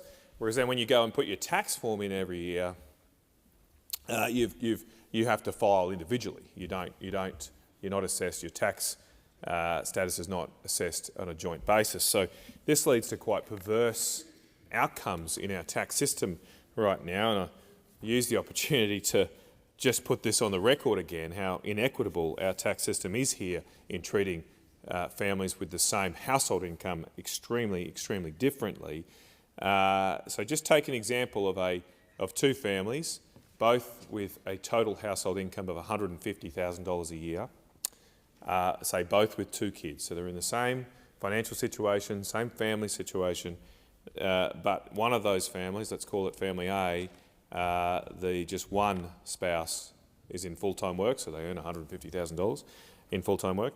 And then let's say family B, actually both work, and maybe one spouse earns $100,000 and the other $50,000 in, say, a part-time job, still with the same total amount of income, both families. In those, let's compare the tax outcomes of those two families. In the first case, in family A's case, the single-income family, the tax bill comes in at $40,000. I'm using round numbers, but roughly $40,000 a year. In family B's case, because they split their income and file individually, the 100 and the 50, and how that interacts with our progressive tax system, they just pay $30,000 a year in tax. So you've got two families earning the same amount with the same number of kids, and there is a $10,000 a year difference in tax. I mean, it's not a small amount. $10,000 is a good family holiday every year. It's almost half a car every year, of a reasonable price car. I mean, you know, should be just smacking us in the face inequality that should be fixed. Now, on top of that, the family B case is probably also accessing the childcare system when probably the spouse in part-time work is at work. There's extra subsidies there as well. They can sometimes be $7,000, $8,000 a year as well, on top of that $10,000 a year tax difference. So I've remarked on this from my first day in this place, how strange that seems to be, and there has been some fledgling attempts to fix this. I do think this bill, as I say, helps push the case to treat families equally, but we should look at fixing other inequalities in the system as well, and particularly at this time where our childcare system is clearly under enormous strain. We are effectively encouraging, forcing in some senses, in the way our housing system works right now, almost forcing families to both work and use institutional childcare system, that's putting enormous strain on that system, clearly. And it has led to some horrific examples of abuse of our youngest, most vulnerable Australians. And it seems to me, again, that it would make more sense here to recognise and encourage the work that, people that are often referred to as stay-at-home mums. It'd be much better to reflect their value to our society and our tax system, encourage them to keep doing the great work they do and take the pressure off our institutional childcare system so we can maintain much higher standards than we clearly have today. And as I say, people call them stay-at-home mums. I hate that term because whenever I have had to stay at home and look after my children, I invariably end the week thinking, geez, I can't wait to get back to work. It's a lot easier. And so I like to call my wife a work-at-home mum because she has been working at home before it was cool. And it's very, very hard. It's very hard. And it's the best, it's the most important work. It's the most important work of any person. And I'm very proud to be a senator for Queensland and represent my country, but it has nothing in comparison to the value and worth of my wife and her role as a mother or my role as a father. Those professions are so much more important. Indeed, as C.S. Lewis said, the homemaker is the ultimate profession because every other job in our society is in the service of them. Everything else we do is to support our homes. Everything else we do is to support the people who ultimately make our homes a beautiful place that raise our children and make our society the great place that it is. Everything we are doing here is ultimately aimed at protecting those homes, at providing health services to those people in those homes, education services, helping them have a job and provide for themselves. Our defence forces, as great work they do and as much of a sacrifice they do, ultimately what are they there for? They're to defend our homes. Their job is to defend the homes of Australians, and so they are in service of our homemakers too. And I would just love to see us more regularly recognise the great value of those people who work so hard at home doing sometimes denigrated. Sometimes it's denigrated to think, oh, if you just stay at home, you're not really contributing, you're not really working. Is the most important work, like reading a story to your children at night, is the most important thing you'll do in any day. Sometimes getting angry at them for doing the wrong thing and lashing out maybe and disciplining them is still really important to do that because you need to teach them. If there's certain ways of acting, there's certain ways of doing things. Everything you do, the love you provide to your children during the day is the most important thing any of us can do. And so I strongly support this bill because it makes a small step to recognise the great value and service of those people who make our homes. Senator Askew. Thank you. I rise to speak on the superannuation legislation amendment tackling the Gender Super Gap Bill 2025, a bill that is seeking to ensure we secure the retirement of vulnerable women across Australia. This is a critical issue, particularly in my home state of Tasmania. In Hobart this winter, Richard and Jan Gould bought a former student boarding house with their own savings. They didn't buy it for profit. They brought it to give older women, many with modest super and nowhere to go, a safe home. But to these women, it was a small place of their own, 10 rooms of dignity, provided out of compassion. That is Tasmania at its best. And it is also Tasmania sounding an alarm about the gender superannuation gap and the risk of homelessness among older women. Older Tasmanian women are the fastest growing group at risk of homelessness, and their project is a local, urgent answer to a national structural problem in super balances. And across the state, you'll meet women who did what families needed. They worked part-time, they cared for parents, they stepped back when children arrived, and their partner's super kept growing while theirs stalled. By their 50s, the gap isn't an abstraction. Nationally, women retire with about a quarter less super than men. On average, Tasmanian women have $30,000 less in their superannuation account. That shortfall is a rent payment not made, a power bill deferred, a dream downsized. And it is the reason that the superannuation legislation amendment tackling the Gender Super Gap Bill is so important. The bill that has been introduced by my colleague Senator Hume is one that looks to solve the problem in an ingenious way. It doesn't raise taxes, It doesn't spend public money, and it doesn't make the system unfair. It simply allows for people to use the money in the system to get to where it needs to go, closing the gender gap in superannuation. The bill does something simple and powerful. It allows spouses to even up their super balances by rolling over an amount from the higher balance partner to the lower balance partner during the relationship, deliberately and with clear guardrails. It recognises that families make shared choices and should be able to share retirement security. It creates a voluntary, once-per-year opportunity for a spouse to transfer part of their accumulated super to their partner's fund, up to a limit that equalises balances but never breaches the transfer balance cap. The rollover keeps its concessional and non-concessional proportions. It's treated as a rollover rather than a new contribution for tax purposes, and it's not available to defined benefit schemes or to accounts already in the retirement phase. It is a structural fix to a structural inequity. And it mirrors what already happens at the end of many relationships where super is routinely split, by letting couples do fairness at the start and middle, not just the end. The mechanism uses existing super law architecture, adds integrity measures and gives families a tool they can actually find and use. While the gender pay cap in Tasmania has narrowed in recent years under the Liberal government, there is more work to be done. The Tasmanian government's 2024-25 gender budget statement reported a 5% gap in May 2024, down from 8.3% in May 2021. That is a testament to Tasmanian employers and workers, but a narrower pay gap does not erase the super gap that accumulates over decades of part-time work and career pauses. In Tasmania, the data has long pointed to the compounding issues such as women having a greater share of part-time work and caring roles.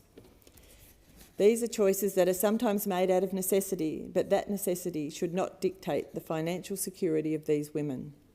Instead, we should welcome solutions that are simple, voluntary and targeted at the actual mechanics of the gap. That is exactly what this bill does. Sorry, Senator, the time for debate has now expired. Thank you. Minister. I seek leave to move a motion relating to the consideration of the Australian Centre for Disease Control Bill 2025 and a related bill. Is leave granted? Yes. Leave is granted. I move the motion as circulated. I put the question that the motion be agreed to. Those in favour say aye. Aye. Those against say no. No. Believe the ayes have it. No. Division required? Yes. Ring the bells for 5 minutes. Oh, only one voice? Oh no, 2 voices, thanks. It's okay, thank you.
Dr. Dawes. So the question is, the motion is moved by Minister Chisholm be agreed to.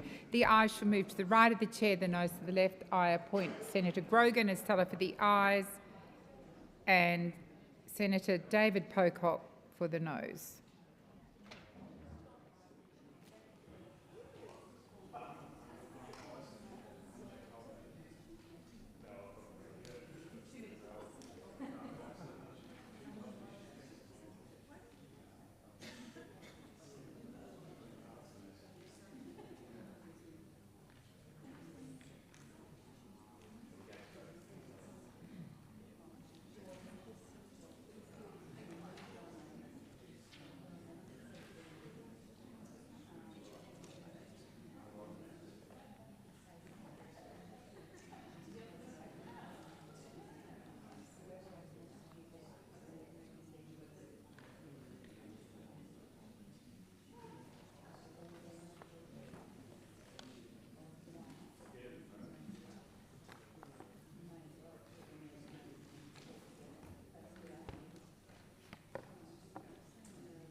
Order. There being 34 ayes and 7 noes, the matter is resolved in the affirmative.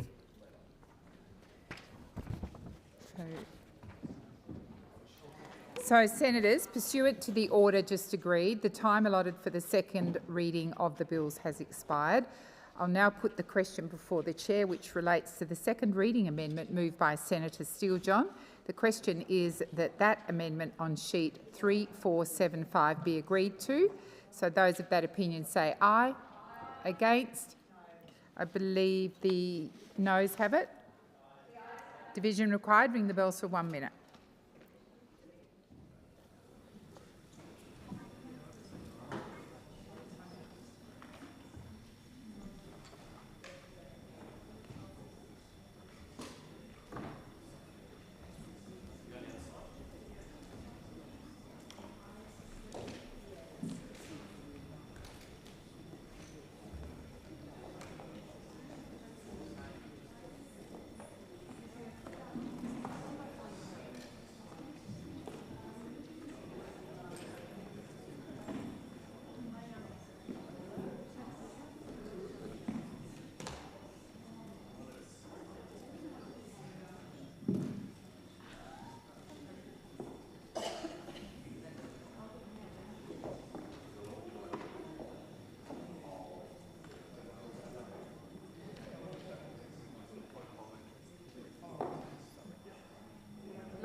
Beg your pardon, not quite. Dr. Dawes. So the question is that the amendment in the name of Senator Steele-John on sheet 3475 be agreed to. The ayes shall move to the right of the chair, the noes to the left. I appoint Senator Kim as teller for the ayes and Senator Askew as teller for the noes.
Order. There being 13 ayes and 26 noes, the matter is resolved in a negative.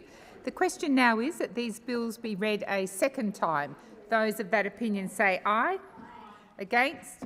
I believe the ayes have it. Division required. Ring the bells for 1 minute.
Lock the doors. So the question is that these bills be now read a second time. The ayes shall move to the right of the chair, the noes to the left. I appoint Senator Grogan as teller for the ayes and Senator Roberts as teller for the noes.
There being 40 ayes and 4 noes, the matter is resolved in the affirmative. I call the clerk. Australian Centre for Disease Control Bill 2025, Australian Centre for Disease Control Consequential Amendments and Transitional Provisions Bill 2025. As there are amendments circulated, the bills will be now considered in Committee of the Whole. I'll just wait for Senator Ghosh to take the chair.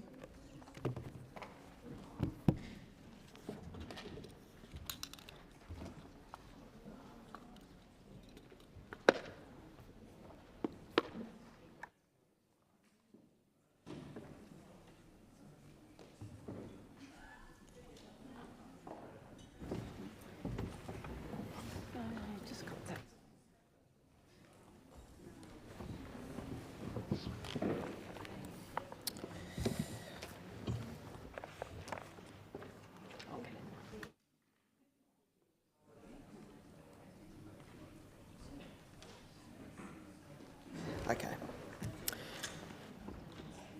Is it the wish of the committee that the bills be taken together and as a whole? There being no objection, it is... Senator Steele-John. I would seek in the call, Chair, to move a couple of amendments. So, let me just check what stage we're at precisely, please, Senators. Senator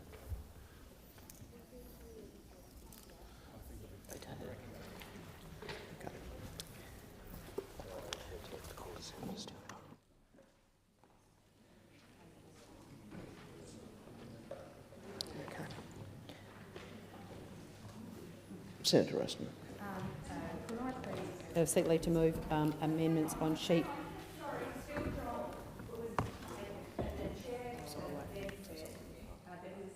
Advice as to where you're up to. So sorry, just Jordan was seeking the call.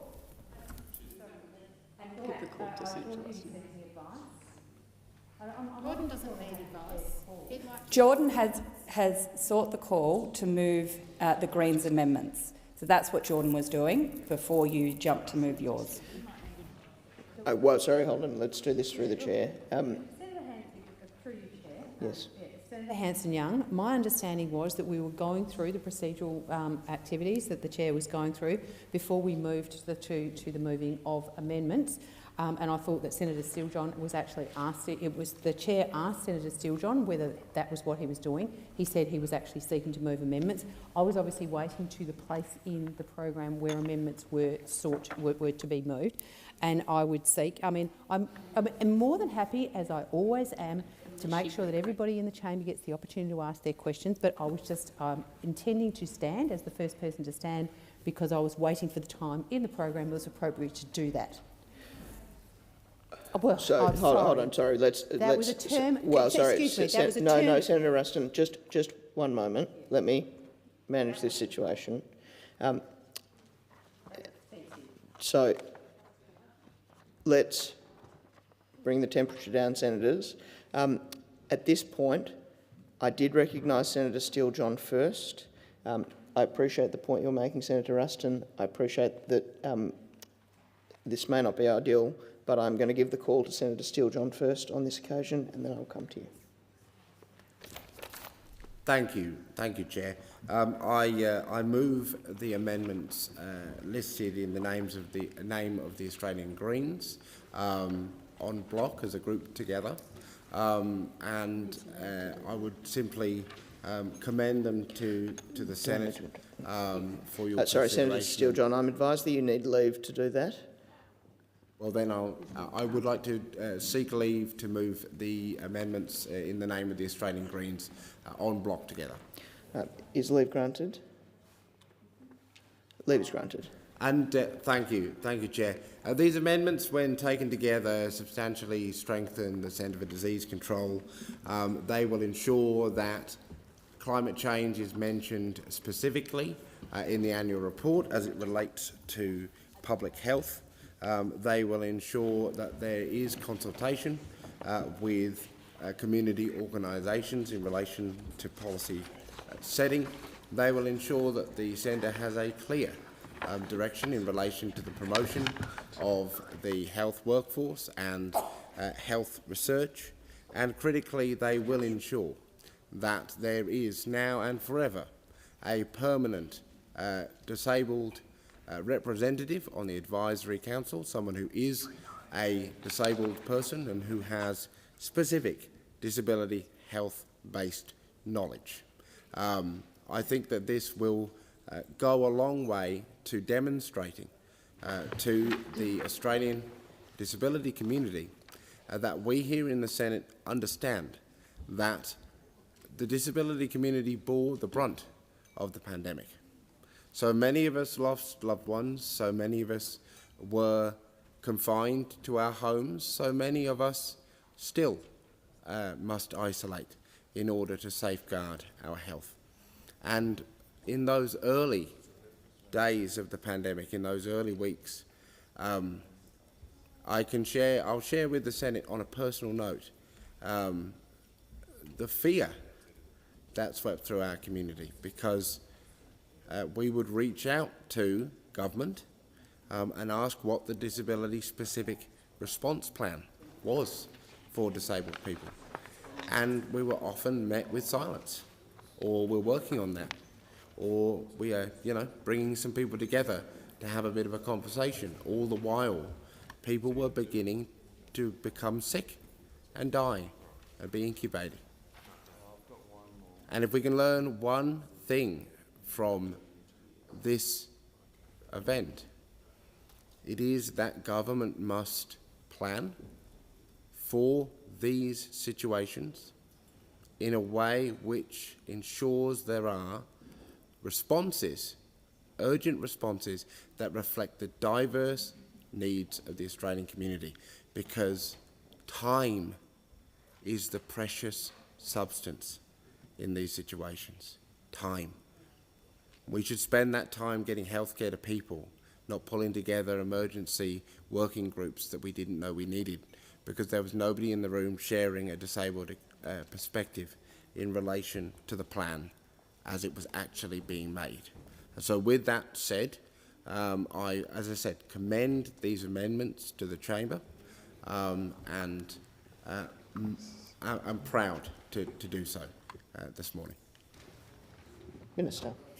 Thank you very much, Chair. And just for the clarity for the Chamber, I understand that the Senate has just given leave for the amendments sheets 3443, 3441, 3440 and 3439 to be moved together.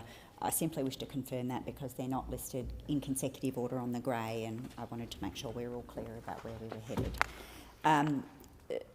I'll make a very few brief remarks about the bill overall, which is just to thank those members and senators who've engaged here and in the other place on the debate about the establishment of an Australian Centre for Disease Control. I think there has been genuine interest, genuine engagement in relation to the bill. There has been very constructive feedback and dialogue with the government, and I know that Minister Butler has appreciated the willingness of many members in this place and senators in this chamber to engage. It is a very significant bill. It delivers on a promise that Labor made some time ago, and it will establish a new statutory agency to commence on the 1st of January 2026. And the point here, as Senator Steele-John has indicated in moving his amendments, is to strengthen our public health capability, improve pandemic preparedness and safeguard the health and well-being of all Australians, not just in times of crisis but every day. The independent COVID-19 response inquiry found that we went into the pandemic with no playbook for the pandemic. We had limited readiness in the national medical stockpile, and we had badly stretched aged and healthcare systems. These were all structural challenges which made it difficult for Australia to respond, and that inquiry identified serious gaps in our national response, and the absence of a central authority to provide consistent advice, fragmented data systems and outdated emergency planning were amongst those. And so the message was very clear from that inquiry: we can't allow our public health systems to fall into neglect or short-term thinking. And the inquiry talked about the need to rebuild and maintain public trust in health advice. Thank you. Trust in the health advice that informs government when making decisions that can have a very significant impact on people's lives. The Australian CDC responds directly to this request. It will bring independence and transparency, the independence and transparency that the public expects, and it will make its advice to government and the reasons behind that advice available to the public. And establishing a permanent Australian CDC through this bill will deliver on our commitment to create an independent agency that can help protect Australia from diseases and public health threats. The initial priorities for the CDC will focus on communicable diseases, pandemic preparedness and capabilities in environmental health and occupational respiratory diseases, and progressive expansion into areas such as chronic conditions will be considered following an independent review of the CDC's funding and operations in 2028. And that review will assess the Australian CDC's effectiveness in delivering on its initial priorities and help inform a staged widening of its remit over time. Our expectation is that the CDC will consult widely with public health experts, with clinicians, with academics and importantly, and noting the contribution from Senator Steele-John, with communities. It should engage closely with those with lived experience of health threats and response measures to inform its advice. And this inclusive approach should ensure that the CDC's advice is grounded in real-world impacts and is sensitive to social, cultural and economic factors that shape health outcomes in nuanced ways across our diverse society. No Australian should be left behind. It will complement and not duplicate the work of existing government agencies, and it will enhance our capacity by providing high-quality, independent advice and improving access to timely, reliable data.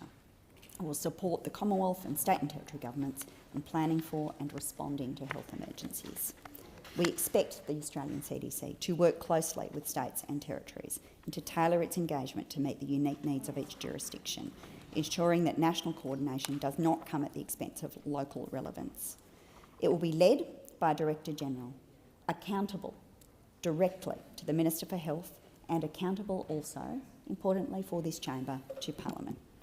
Supporting that Director-General will be an advisory council made up of members with deep expertise in relevant fields, including public health, clinical practice, economics, health, human rights, data, emergency management and communications, and at least one member must be an Aboriginal person or a Torres Strait Islander and must have health expertise in the health needs of Aboriginal and Torres Strait Islander peoples, supporting our commitment to closing the gap.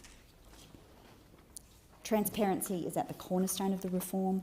One of the most powerful lessons from the COVID-19 pandemic is that Australians expect clarity in public health decision-making, and the CDC will be required to publish the advice it provides to governments. This will help rebuild public trust, counter misinformation, and ensure that communities and businesses have the information that they need to act effectively during future crises. And data will be at the heart of the CDC's work. The COVID-19 inquiry highlighted a critical weakness in our pandemic response. Decisions were often made without sufficient evidence due to fragmented and inaccessible data, and this bill addresses that gap. The CDC will lead the development of a modern approach to national public health data that enables faster detection of risks, more consistent responses across jurisdictions and stronger foundations for planning. It will use advanced data analytics to detect emerging threats and provide timely, independent advice. It will also streamline data sharing across the Commonwealth and with states and territories, supported by strong privacy safeguards.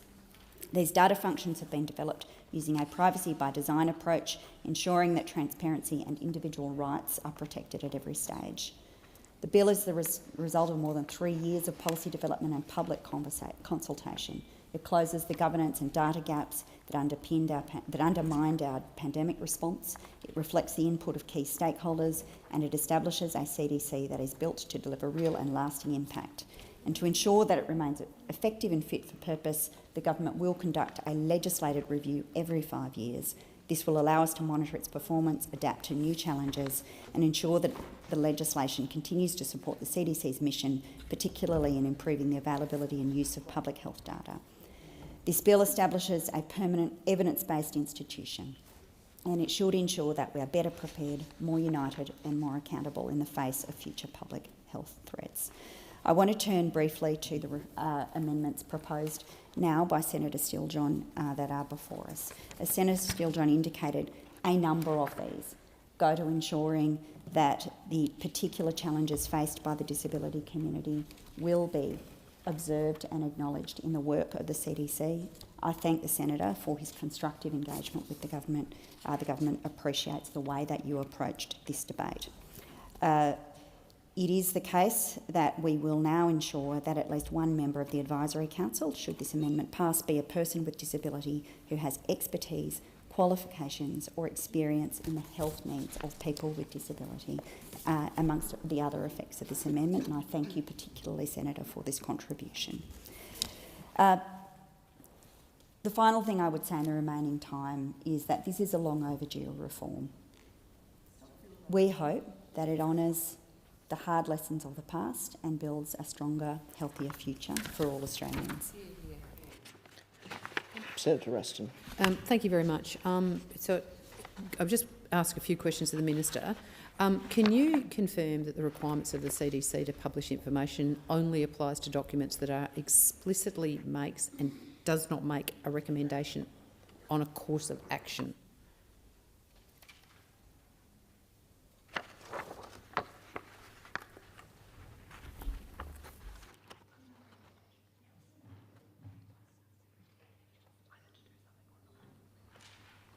Minister.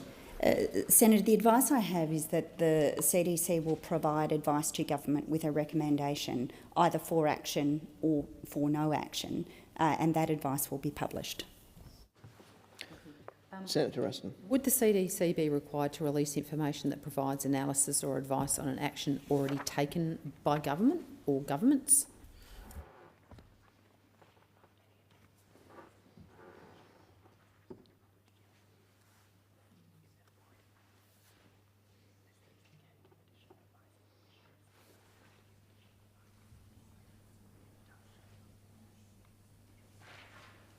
Minister. Thank you for your patience while I sought advice, Senator. The CDC, if it provides advice to government, including advice on where an action has analysis that would support an action that has already been taken, would be required to publish that advice. Senator Ruston, I will recognise you, but I will share the call after this question. A number of senators have all jumped at the same time. Thank you. I'm just interested to understand what the need or rationale to include amendments to the FII that apply specifically only to the CDC. Just keen to understand why the FO Act is, in its current form, is insufficient to be able to cover any necessary provisions in relation to FOI, and in relation to, particularly in relation to material causing social stigma and vilification to a group. Is the term group explicitly defined in the legislation? And to that end, could a state or territory government or other government entities or bodies be considered a group for the purposes of this provision? And if so, could this result in critical information being withheld from the public domain simply due to the objections from entities such as the state government? Minister. Senator, in relation to your first question, the advice I have is that the CDC will hold at times sensitive information. That information is defined in the Act and it's necessary to ensure that the FOI arrangements are responsive to the sensitivity of that information. It's described in the provisions of the bill. In relation to your question about states and territories, I will seek further advice to understand the effect of it. Senator Roberts. Thank you, Chair. Yet again, a guillotine stops debate immediately before I was scheduled to speak against this bill, and after pushing all three One Nation senators who are speaking to the bottom of the list. One Nation opposed the guillotine.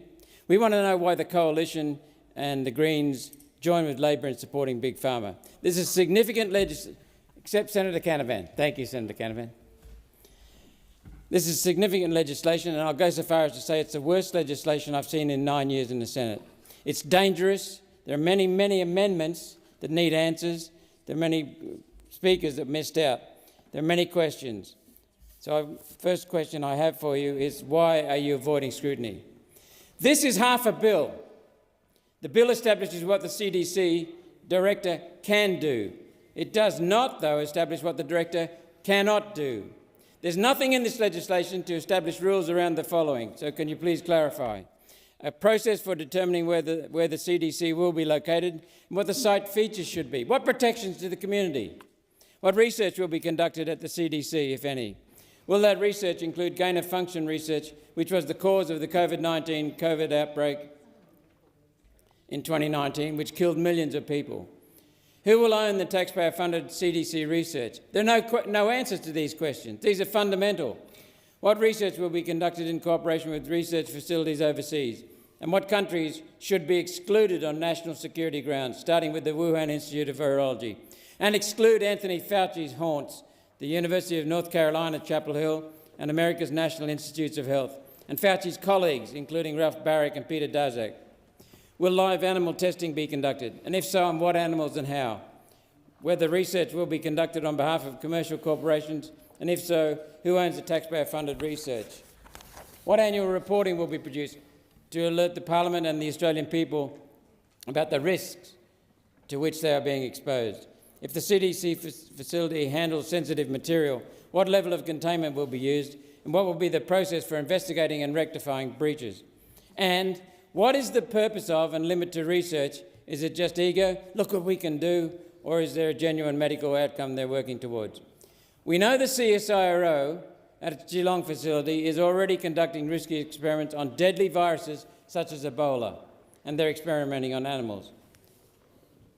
Those questions, in addition to what's happening with taxpayer funds, because we know that CSIRO monetises their research, or used to, and we know lately the CSIRO has been publishing the results of their research, allowing corporations to piggyback off that research free of charge, saving them years in developing new drugs from which the Australian taxpayers will have no commercial benefit. The taxpayers pay and get no benefit. This is the state of medical research in Australia. What impact will the CDC have on this CSIRO? We don't know. The bill doesn't set out these matters. It's a glaring omission. The Minister says the Australian CDC will undertake technical and advisory functions based on its public health expertise, knowledge and access to relevant information. What expertise? It hasn't started yet. You're assuming bureaucrats and health officials actually have the expertise and knowledge to perform these studies, yet there's nothing in this bill to say they must have that knowledge. Nothing. This is a pretense to give thank you jobs to COVID-era health officials who have a track record of very dangerous, dishonest and inhuman decisions. These bureaucrats will be given powers that the Chief Medical Officer, for example, must be a doctor. The Director of the CDC does not. What could possibly go wrong? And then, continuing the cover-up from the government, freedom of information. An issue which One Nation Senator for Western Australia, Senator Whitten, has raised is the changes the bill makes to the Freedom of Information Act. The bill amends the Freedom of Information Act 1982 to exempt the CDC from freedom of information applications to which the same documents are currently open. I wonder if this is to cover up information from the COVID years or just getting ahead of the next lab leak. And finally, Minister, sensitive biological agents. I've already discussed them with regard to Ebola. The CDC bill transfers responsibility for the security-sensitive biological agents regulatory scheme from the department to the Australian CDC. This scheme regulates certain biological agents that are considered dangerous. Now let's take a closer look at this one. Who decides if a biological agent is sensitive and subject to extra checks? The CDC. Who's most likely to be importing sensitive biological agents like Ebola and heaven knows what else? The CDC. Who's now their own regulator? You guessed it, the CDC. This is a recipe for no accountability, a recipe for disaster, a recipe for rampant, unbridled control over the people. Officially, this bill simply brings together powers spread across several departments into one place. If that's really the case, Minister, why does the bill have a price tag of $250 million for the first 3 years and then $73 million per year after that? Shouldn't the cost of the CDC be offset through savings in other departments? If that's all they intend, then that would be true. Clearly, the Australian CDC will be doing much, much more. You've given them the money to do it, and they'll be doing it away from prying eyes, protected with freedom of information blocks and negligible reporting criteria, regulating itself and sending the bill to the taxpayers. In 9 years in the Senate, this is one of the worst bills with which I've dealt. Minister, I've given you many questions. I'd like some answers. Minister. Thanks very much, and I'll come back to the question asked by Senator Ruston in relation to the FOI arrangements and whether the exemptions proposed in the definitions in Section 5 would extend to states and territories. The advice that I have, Senator, is no. The exemption simply indicates that the FOI would be, under the Act, it would be an exempt document if there is a risk that publishing a document or material could cause physical harm or threats of harm, social stigma, bullying, vilification or other harm other than commercial or economic harm to an individual or group. A state or territory would not be considered an individual or group under that definition, Senator. I've listened to the contribution made by Senator Roberts, which I think proceeds from a fundamental misunderstanding about the purpose of the Australian Centre for Disease Control. And in particular, Senator, you seem to assume that medical or scientific research would be conducted by the centre and would be amongst the responsibilities of the Director-General. Perhaps to reassure you, Senator, you may wish to turn to page 15 of the legislation, which sets out the functions of the Director-General. And I won't read all of it out because that would take too long, but I would indicate that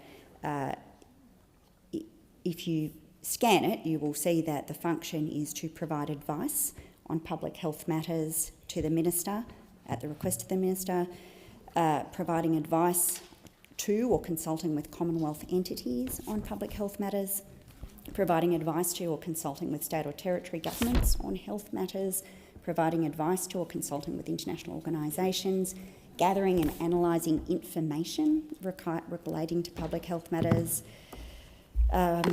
providing advice or consulting with a long list of bodies on public health matters, and developing, publishing or promoting standards or communications.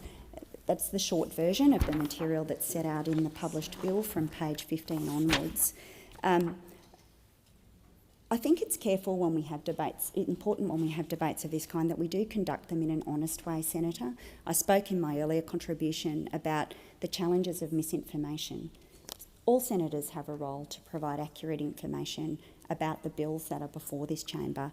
I don't think coming here and characterising this bill as a bill that relates to the conduct of scientific research by a new body is accurate, and I'd invite you to reflect on the bill that has actually been circulated and perhaps confine your remarks to these particular policy proposals that the government is bringing forward.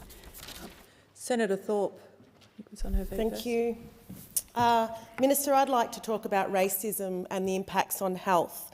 Racism is not just another social determinant of health. It is part of a system of power and oppression that inflicts real harm and takes lives. The Lancet Journal declared racism a global public health emergency. It shapes who gets sick, who gets care and who survives. It is a toxin that creates disease and distress in the body, and it is a root cause of inequity that shortens lives, worsens disease and drives mental distress globally. Research from the Mai Kawiu study, led by Indigenous scholars, was one of the first of its kind to quantify how racism harms the health of First Peoples. The study found that almost half of First Nations adults experience high psychological distress linked to everyday racism, and that racism alone accounts for nearly half the mental health gap between First Peoples and non-Indigenous peoples. The Lancet commentary, Rights Seeking Racism and Retribution, shows that when First Peoples assert our rights, racism intensifies. And we saw that during The Voice. We are seeing the same with Treaty in Victoria, with the 13 Yarn Crisis Support Line being swarmed due to increases in racism. You have a number of Aboriginal members of your government, yet racism is not part of this bill. I know you've done a deal with the Greens already, but you've excluded racism, Minister. And I'd like my people, and I'm sure the Aboriginal members of your government's people, want to know why racism has been excluded. Minister. Thank you very much. And Senator Thorpe, thank you for bringing questions around race and the impacts of racism on Aboriginal and Torres Strait Islander people into this debate. It is an issue I would acknowledge, and I know that my colleague Senator McCarthy would also acknowledge these concerns.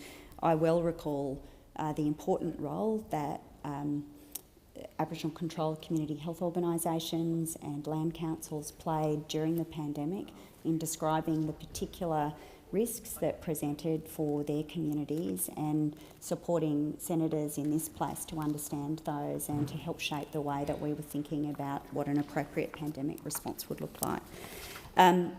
Senator, the bill does provide many references to the responsibilities of the Director-General to consider the impact of to consider the public health impacts that might arise for particular populations, and in particular, as a legislated objective, the Director-General must have regard to the impacts of risks to public health and the impacts of responses to risks to public health on particular communities and population groups. Now, this objective will ensure that consideration is given to the impacts of public health risks, advices and approaches to combat them on specific population groups and the health inequities that they face across all functions. Senator Thorpe. Order. Senator Thorpe, you do not have the call. The minister is on her feet responding to your question. If you want to hear the answer, please remain silent. Please remain silent. It is disorderly to be shouting out from the other end of the chamber to the minister while she is on her feet, and also disrespectful to me. But clearly, Senator Thorpe, come to order. Minister. Senator, I'll just conclude by saying that the objective I read to you just now is intended to ensure that the CDC does consider issues relevant to specific... Yes. If you keep interjecting, we cannot continue for the minister to give her answer. Please be respectful, as others have shown respect, that they are able to complete your question that you have posed to the minister. If you keep interjecting, she's not going to be able to give her answer. Minister, you have the call. Thanks, Chair. Senator, I simply wish to indicate that this objective is intended to ensure issues relevant to specific population groups, including issues such as racial discrimination, are considered. David Pocock. Thank you, Chair. I think it's concerning that we have limited debate like this on a bill that creates a new institution, an institution that I think is overdue, and I welcome the government bringing forward this legislation. But I simply do not see the need to constrain debate like this to the point where the minister has to get up and give her second reading speech in Committee of the Whole, where we have 40 minutes, and chews up 10 minutes giving a speech which could have just been done had senators been allowed to speak on this. And regardless of what you may think, and I strongly disagree with many of the objections to this bill, people should be able to have their say and actually scrutinise things in Committee of the Whole. But here we are coming up to time where a whole bunch of senators haven't even been able to say what they think about this bill. The creation of a new institution does require scrutiny. We need to get this right and set it up for success. And so to guillotine this with almost no notice, with a bunch of people still on the second reading speech list, I think is very regrettable. But if I can say just briefly, as a senator for the ACT, it was great to see a commitment from the government to have the ACDC based in Canberra. This is something that I've been pushing for since the government announced it in the last election campaign, because it makes good practical sense. When thinking about the ACDC in Canberra, my team actually came up with a bit of a logo, which I'm happy to table if the government would like to use it. I think it's a pretty good start. Probably save a Senator $1,000. Produce. You do need to seek leave. I seek leave to table. Is leave granted? Leave is not granted. Okay. Well, I'm happy to email it through if that's of interest. It makes good practical sense because Canberra is where our public service is headquartered. In the event of an emergency, we want and need the ACDC to be positioned close to Parliament, close to government, close to the Department of Health, and close to our national security agencies. We saw just how critical coordination is through the pandemic, and so I really thank and welcome the government's commitment to Canberra. The ACT could also help Canberra recruit some more desperately needed clinicians. Part of what makes Canberra an attractive destination for clinicians is that we can often offer those clinicians some diversity in their work. In Canberra, we have clinicians working in our hospitals, in our general practice, and in our pharmacies, while they're also working in the Department of Health or the Therapeutic Goods Administration. Canberra offers opportunities for clinicians to practice in public health and in public policy, whilst also seeing patients on the front line of our public services. And as a jurisdiction with a very low proportion of GPs, as we've canvassed in this chamber, and a jurisdiction that also lacks a number of specialties, the ACDC offers us an opportunity to draw a few more doctors, nurses and pharmacists to our growing city. And that's why I fought as hard as I could to make sure that it was based in Canberra, here in the ACT. And I want to thank the AMA ACT, the Australian Nursing and Midwifery Federation ACT branch, and the Pharmacy Guild ACT branch for backing that call and for recognising the difference a new public health agency could make to our local workforce. Because what we've heard around the traps is that it wasn't a sure thing. Melbourne put up some stiff competition for the ACDC, but on this occasion, I think Canberra made a better case, and the reasons were very clear for that decision. And I again commend the government for bringing forward this legislation. I think that the COVID pandemic was clearly a wake-up call for the nation and reminded us that we aren't immune to pandemics. It is likely that we will have to confront more of these situations going forward, with scientists warning that climate change is expected to accelerate the emergence and re-emergence of infectious diseases. The government's own National Climate Risk Assessment shows that climate change will increase risks to our health more broadly, including by exacerbating non-communicable diseases. And in fact, we're already seeing that. During the Black Summer bushfires, we saw 445 excess deaths attributable to smoke exposure.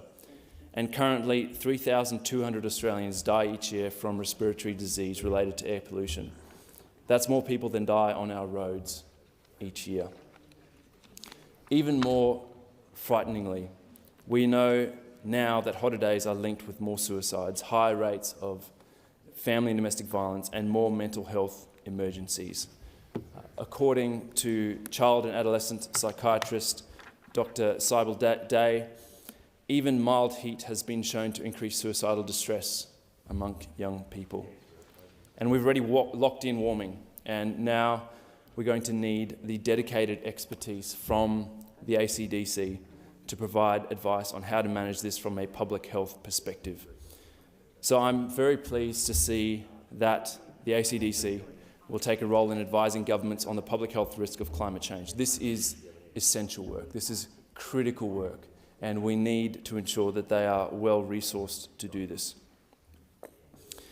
Like some of my colleagues here in the chamber, I also believe that the ACDC should consider all preventable health conditions. The greatest burden of disease in Australia is not from communicable diseases. It's in non-communicable diseases. If we hope for a healthier future, we want and we need the ACDC to be providing advice on how we can manage all types of disease from a public health perspective. Because we know as a country, we're not doing enough when it comes to prevention. We have a ballooning health budget, all sorts of issues. We're very good at treating, but we need to be far better at prevention and actually setting Australians up to live a healthy, longer life and a real focus on health span. One of the things that I wanted to also just touch on quickly, I understand there's others wanting to speak, is that we should include gambling. We have seen reported in the news this week that there's been a steady increase in problem gambling over the past year, which has coincided with the increase. Senator Pocock, it now being 11:45, senators, pursuant to the order agreed to this morning, the time allotted for the consideration of these bills has now expired. I will now put the questions before the chair. Senator Pocock, are you seeking the call? I move that so much of standing orders be suspended as would prevent further consideration of the bill or the stage of the bill without limitation of time or for a specified period.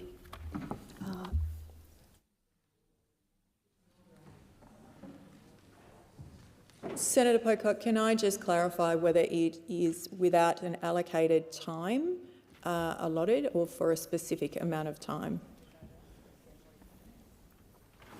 Without limitation of time without limitation of time. I understand there's a few others who want to give short 5-minute.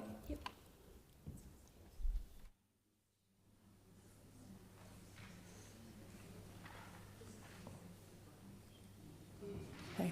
Thank you. Thank you for providing that clarity, and the understanding of that motion is now without a time limitation. You wish to speak to the motion? Yes, please. Thank you. You have the call. So there's now 622,000 problem gamblers in Australia, and that's up 22% from just 12 months ago. Just 12 months ago, we've gone up 22%. This is a huge issue in Australia. And as the late Peter Murphy said in her inquiry, this needs to be treated as a public health issue because it is a public health issue. One amendment that I'm seeking to move goes to what we were speaking about this morning, and that is jobs for mates. And I note that I've moved this to a number of new bodies and institutions that the government has set up over the last 4 years, from the High Speed Rail Authority to others. And that is to actually ensure that there is a merits-based appointment process and that we don't see the minister able just to put someone political in there. And this amendment was moved in the House by Dr. Sophie Scomps, building on her long work advocating for change here. And I really want to thank the member for Mackellar, Dr. Sophie Scomps, for her work on this and really highlighting it and bringing us to the point where we've seen action from the Senate on the Briggs Review.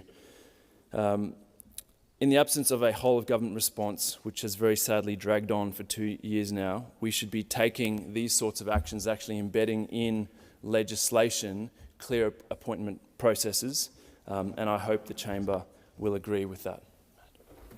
Senator Thorpe. Our prisons are sites of public health crises. People in prisons face higher rates of blood-borne viruses, mental illnesses, disability and chronic disease. In fact, many of our people with disabilities and complex needs, especially our children, are being locked up because they are being criminalised rather than receiving proper support. These harms extend beyond prison walls. Families, communities and health systems all bear the cost. That's why I've introduced an amendment to list healthcare in custodial settings as a public health matter, which would also require the CDC to consult with bodies providing healthcare to people in custody. One preventable death in custody is one too many. Yet the last 2 years have seen some of the highest numbers of deaths in custody, many of these entirely preventable. 33 years on from the Royal Commission into Aboriginal deaths in custody, it is about time we had a national leadership on healthcare for people in custody. In public health, if public health means protecting people from disease and harm, then it must include those that states lock away. Finally, my amendments introducing Indigenous data sovereignty principles. For generations, our data has been collected, stored and used without our consent. We have been studied, measured and defined by others, particularly the colonisers. Data has been used to control us rather than empower us. The CDC will hold vast amounts of health information. First Nations health data must be governed in partnership with First Nations people. My amendment requires the Director-General to establish a framework that ensures the CDC's data governance aligns with Indigenous data sovereignty principles to protect Indigenous ownership, control and access to our own health data.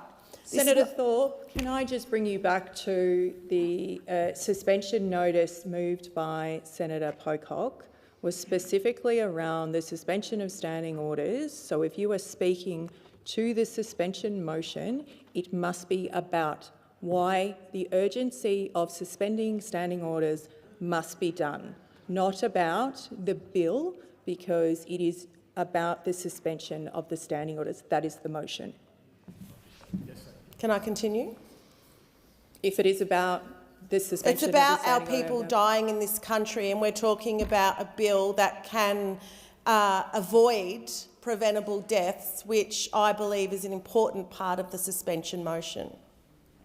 That's fine, you can continue. The CDC bill is an important step, but it cannot be complete without justice. A CDC that risks ignoring the root causes of poor health, racism, incarceration, dispossession and colonialism will not address First Nations health equity.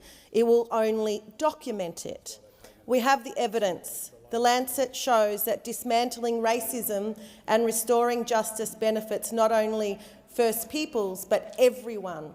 And the Lancet said racism inflicts a collective trauma on us all in this country. And lessening inequities brings healing to society as a whole. The health of this nation will never be strong while its First Peoples are sick, silenced and still fighting to be heard. Taking a health justice approach and respecting our sovereignty will protect health by protecting rights, upholding truth and gives power back to the people who have been silenced for too long.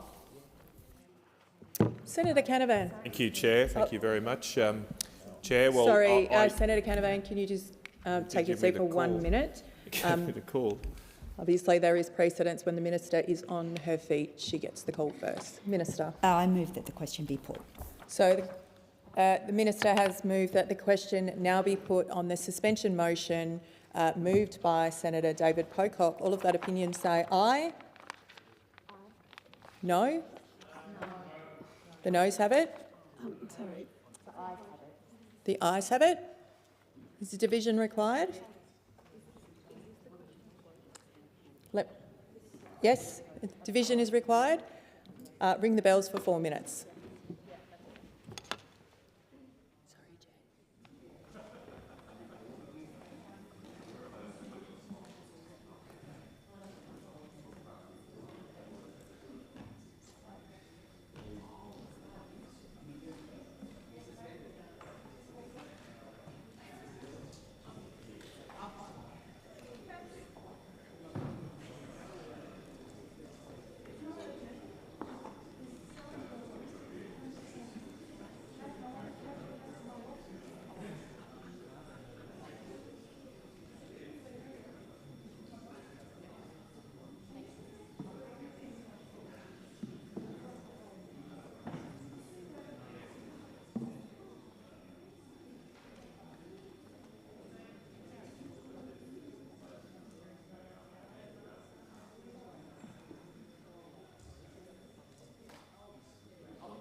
Lock the doors.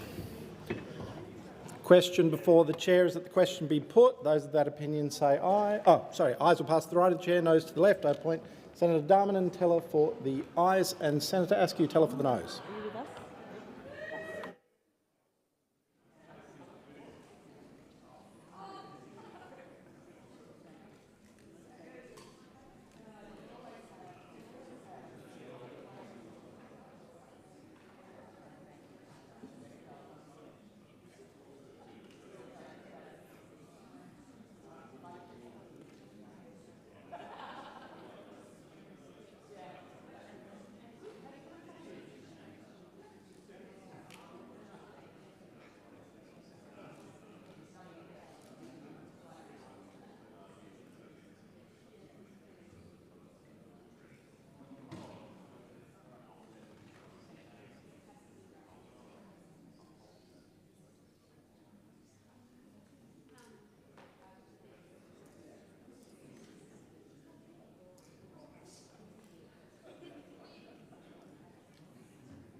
Robert?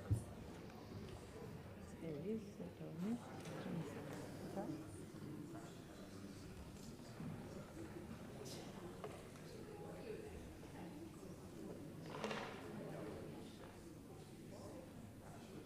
The result of the division is ayes 30, noes 26. The question is resolved in the affirmative. I'll ask all senators to stay in the chamber. I will now put the question on Senator Pocock's suspension motion. Those in favour say aye. Against say no. The noes have it. The ayes have it. Division required. I'm not hearing any voices. The noes have it. Division required. Ring the bells for 1 minute.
Lock the doors.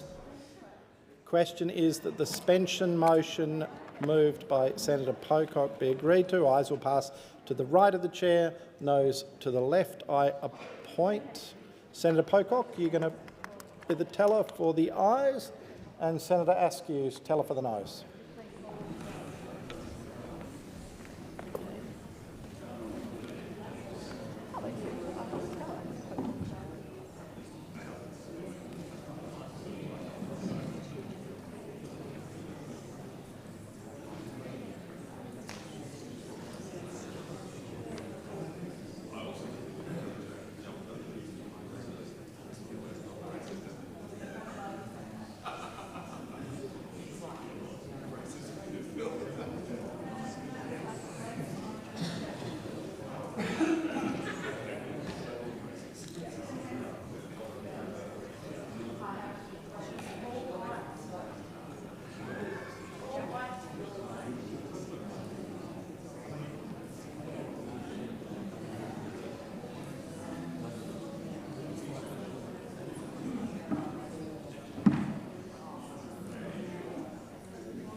The result of the division is ayes 10, noes 37. The question is resolved in the negative. I will now put the question before the chair and then put the questions on the remaining stages of the bill. Question is that the Australian Greens amendments moved by Senator Steele-John on sheets 3439, 3441, 3440 and 3443 be agreed to. Those of that opinion say aye. Against say no. The noes have it. Division required. Ring the bells for 4 minutes.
Oh, are you done?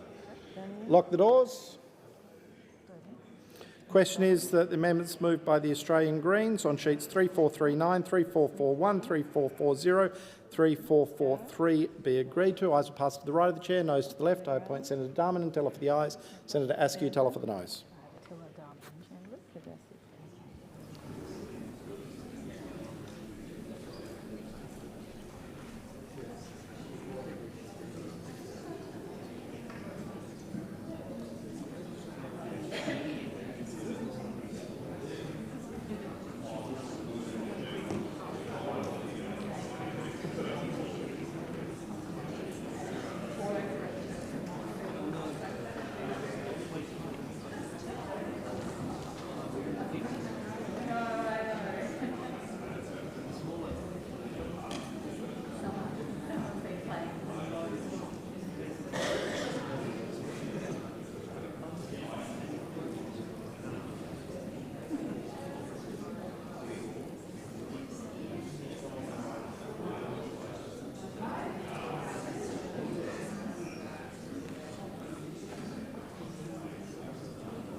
The result of the division is ayes 35, noes 22. The question is resolved in the affirmative. I will ask all senators to remain in the chamber. There will be more divisions. So I am now going to deal with the remaining amendments related to the Australian Senator Askew. Thank you. I just need to record Senator Lambie's seek leave. Is leave granted? I think it's leave granted to record Senator Lambie's position. No. Senator Askew. So Senator Lambie wished to support motion sheet 3441 and abstain on all others in that group. Thank you, Senator Askew. I will now deal with the remaining amendments related to the Australian Centre for Disease Control Bill 2025, starting with the amendment circulated by the opposition. The question, Senator Pocock, are you seeking the call? Chair, please can I request that 3447 be put separately? I will then put the question on 3447 alone. Question is that amendment be agreed to. Those of that opinion say aye. Against say no. The noes have it. Division required. Ring the bells for 1 minute.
Lock the doors.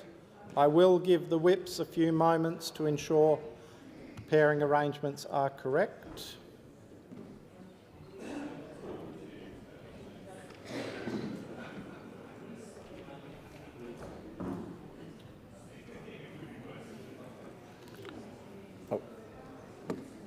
Senator Askew, good to go.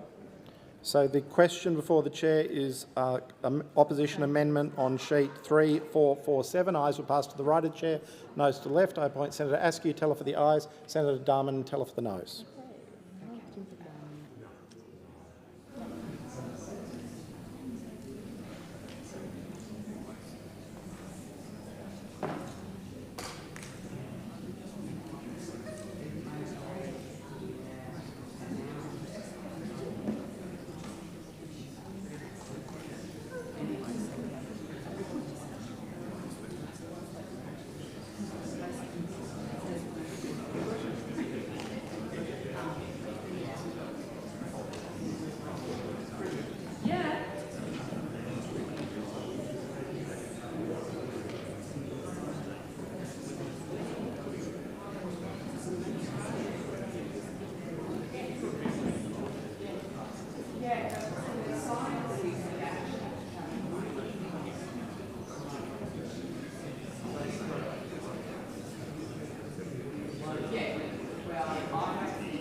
Result of the division is ayes 26, noes 31. The question is resolved in the negative. I'll give Senator Askew just time to get back to her seat,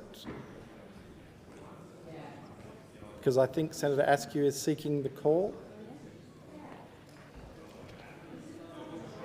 Senator Askew.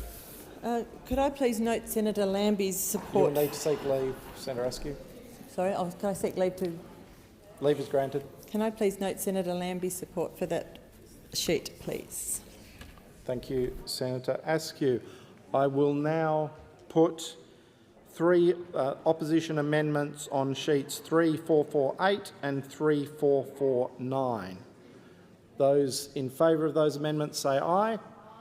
Against say no. The noes have it. Division required. Ring the bells for 1 minute.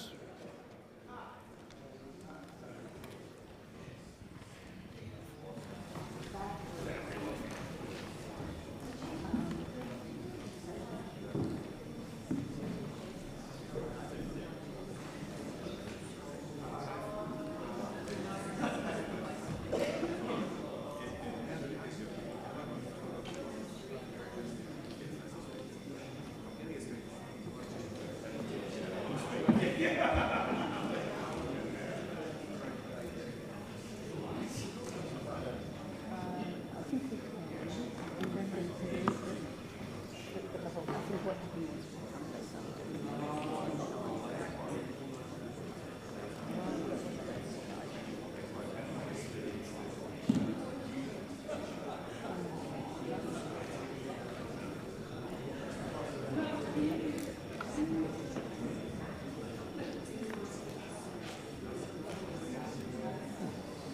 Lock the doors.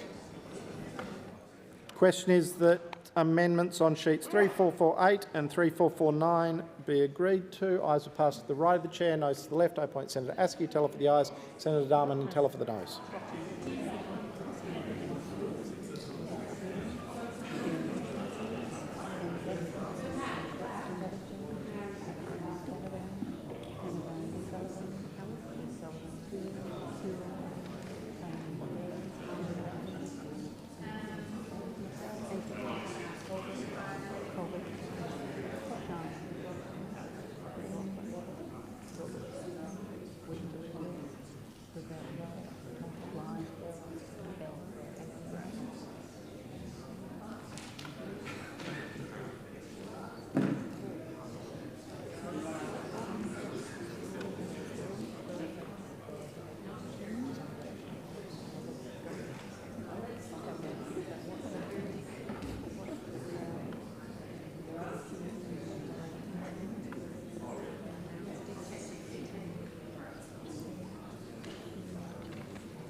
The result of the division is ayes 24, noes 33. The question is resolved in the negative. Senator Askew, are you seeking the call?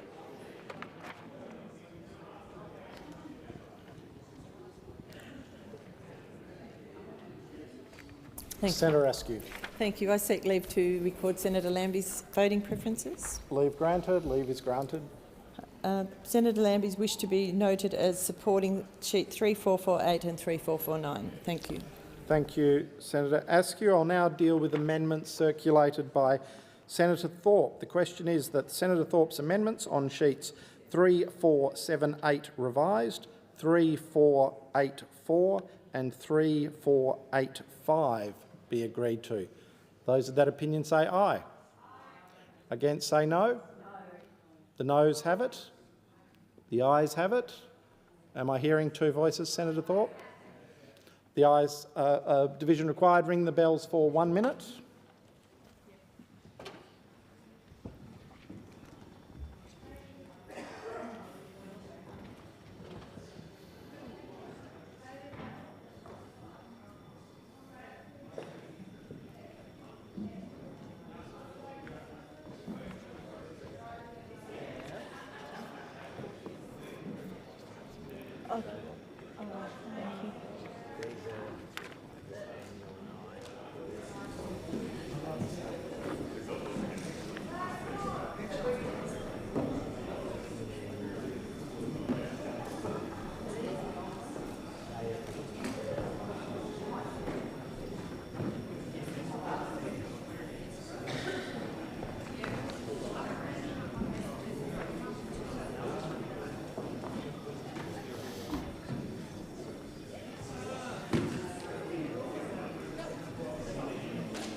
Finished? Oh, lock the doors. Question is that the motions moved by Senator Thorpe on sheets 3478 revised, 3484 and 3485 be agreed to. Ayes are passed to the right of the chair, noes to the left. I appoint Senator Thorpe. Are you? as teller for the ayes and Senator Askew as teller for the noes.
Knows the three. The question is resolved in the negative. Senator Askew, are you seeking the call?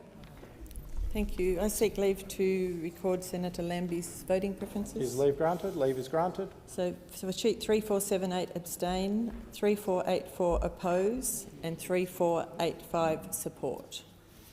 Thank you, Senator Askew. I'll now deal with the amendments circulated by Pauline Hanson's One Nation. Question is, the first question is that subdivision B of Division 2 on Part 4 stand as printed.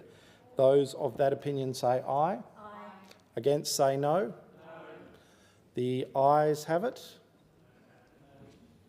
Division required. Ring the bells for.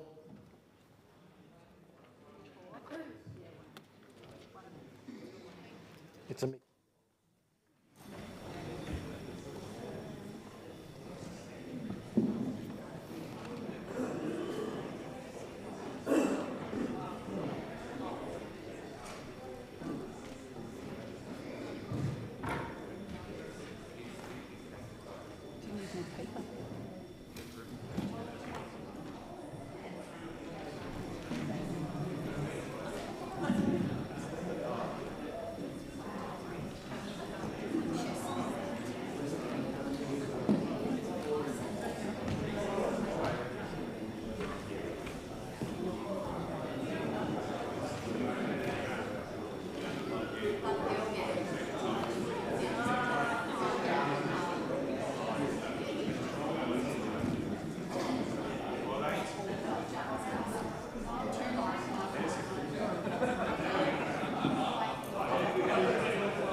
lock the doors. The question is that subdivision B of Division 2 in Part 4 stand as printed. Ayes will pass to the right of the chair, noes to the left. I appoint Senator Darman, teller for the ayes, Senator Askew, teller for the noes.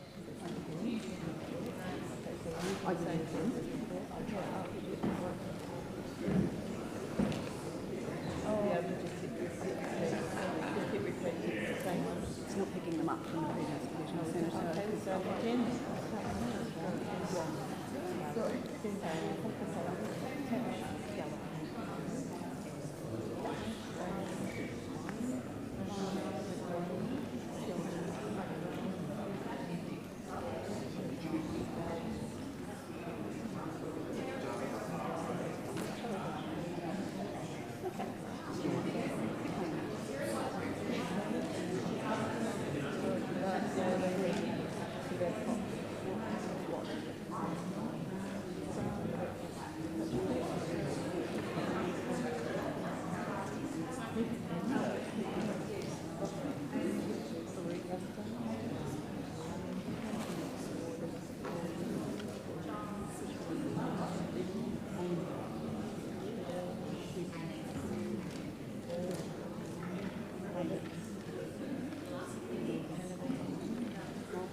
The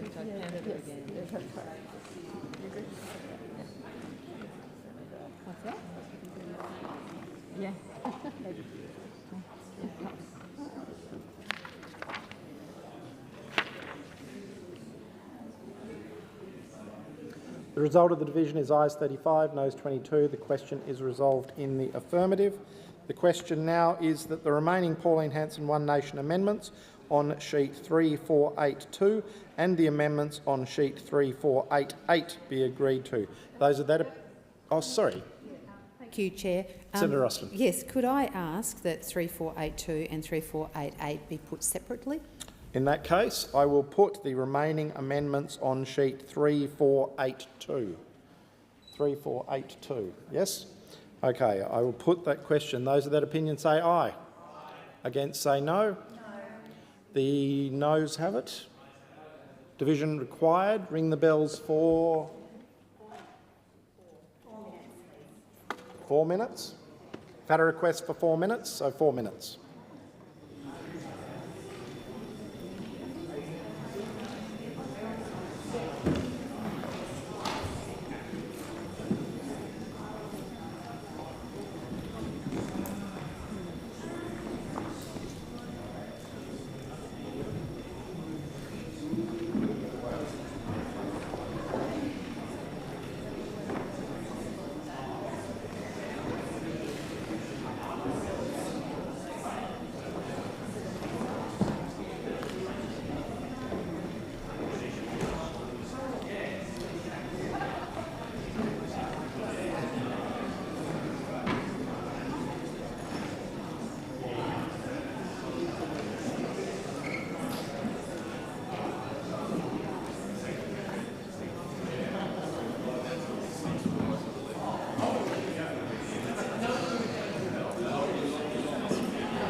Lock the doors.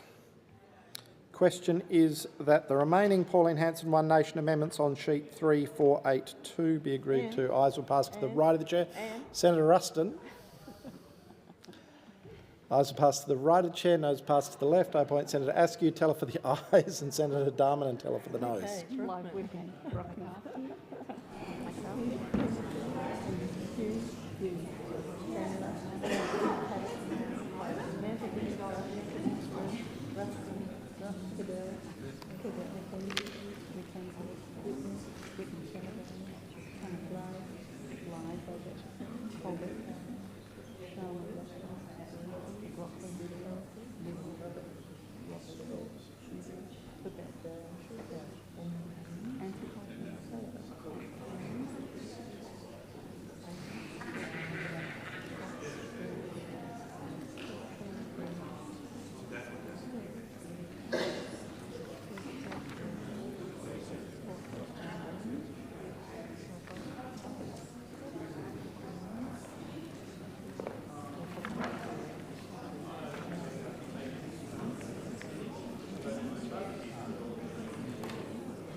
The result of the division is ayes 22, noes 34. The question is resolved in the negative.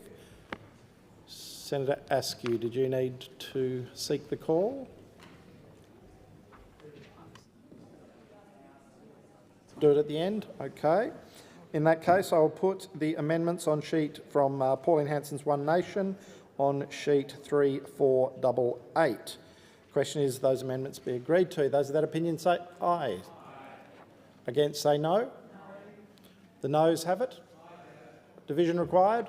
Ring the bells for 1 minute.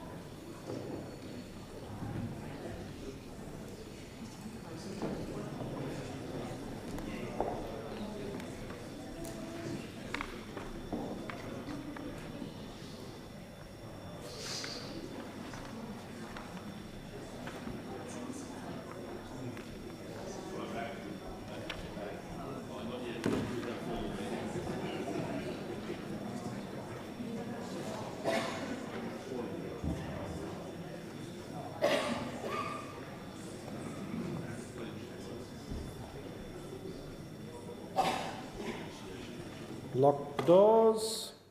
Question is the amendments on sheet 3488 be agreed to. Ayes will pass to the right of the chair, noes to the left. I appoint Senator Bell, teller for the ayes, and Senator Askew, teller for the noes.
The result of the division is ayes 6, noes 38. The question is resolved in the negative. I will now deal with amendments circulated by Senator David Pocock. Oh, sorry, Senator Askew.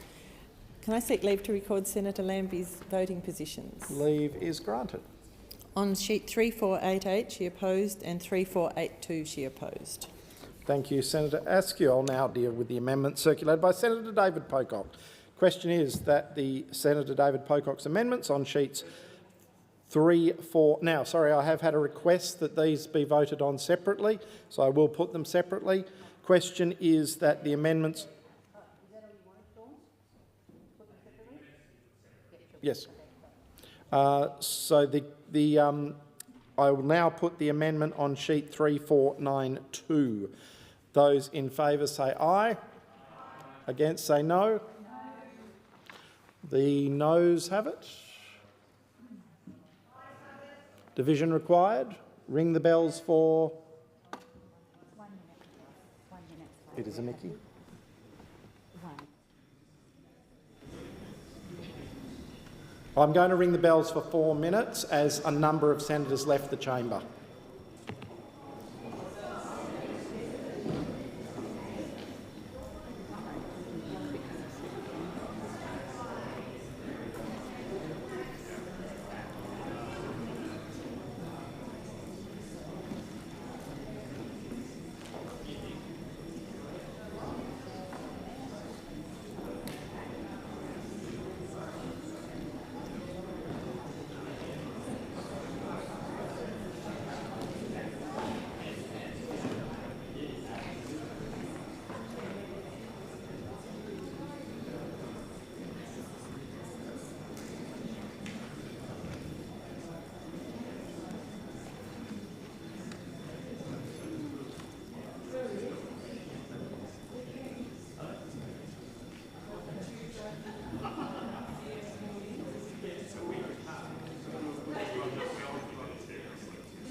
Lock the doors.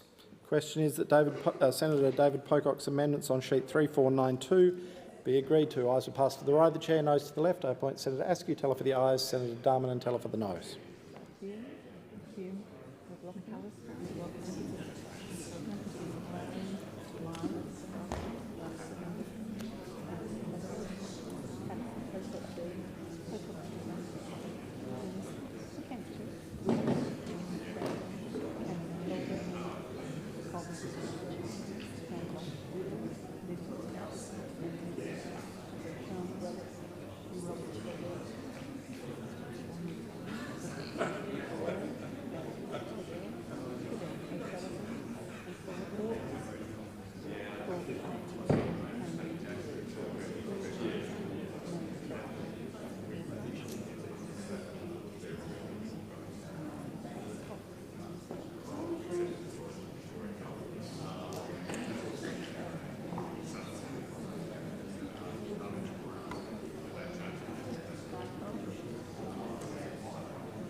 The result of the division is ayes 26, noes 30. The question is resolved in the negative. I'll ask all senators to remain in the chamber.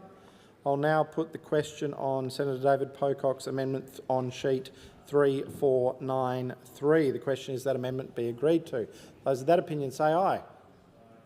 Against say no. No. I think the noes have it. The noes have it. I will now deal with the committee as a whole amendments to the... Oh, sorry, Senator Askew. Could I please record seek leave to record Senator Lambie's voting preferences? Leave is granted. For sheet 3493 support and 3492 support. Thanks. Thank you, Senator Askew. I'll now deal with the committee of the whole amendments to the Australian Centre for Disease Control Consequential Amendments and Transitional Provisions Bill 2025, circulated by the opposition. The first question is that the following items stand as printed. In Schedule 1, items 2 to 4, 7, 8 and 11 to 13 and Part 4, and in Schedule 2, items 2 and 6 to 9. So I will put that question. Those in favour say aye. Aye. Against say no. No. The ayes have it. Division required. Ring the bells for 1 minute.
Lock the doors.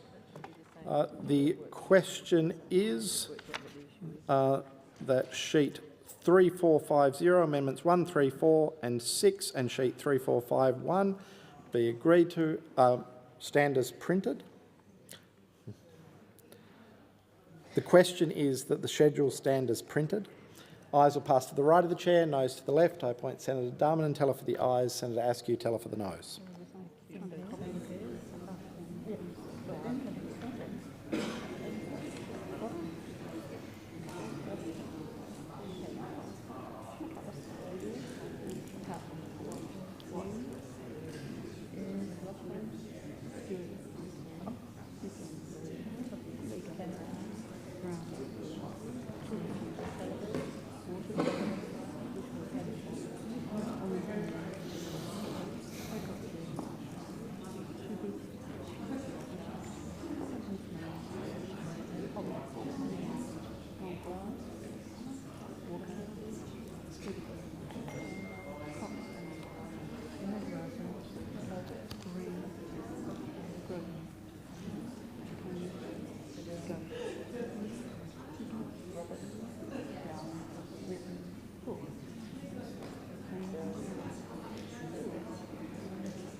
The result of the division is ayes 34, noes 22. The question is resolved in the affirmative.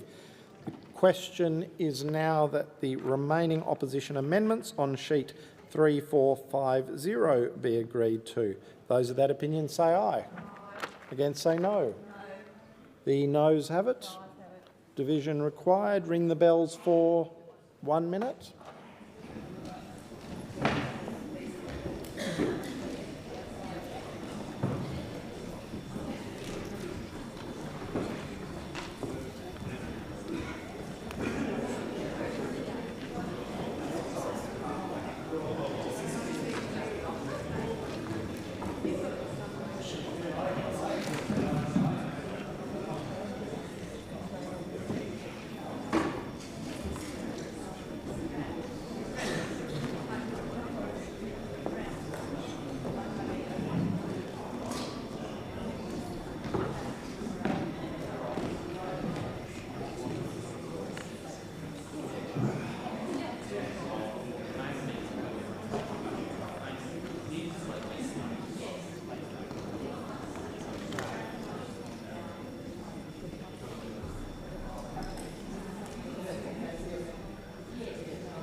Lock the doors.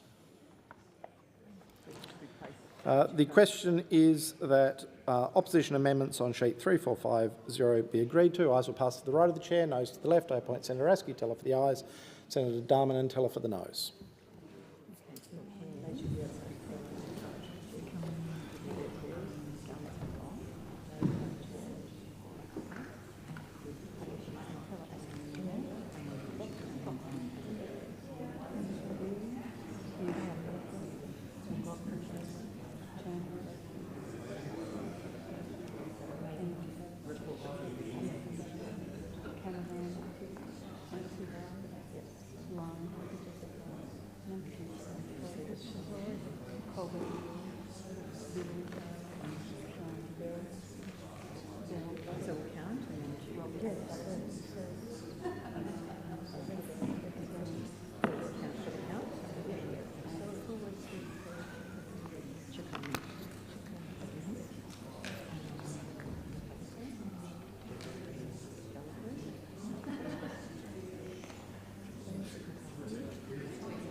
Yes.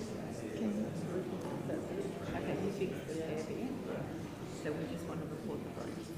Yeah. Yep. Okay.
The result of the division is ayes 22, noes 34. The question is resolved in the negative.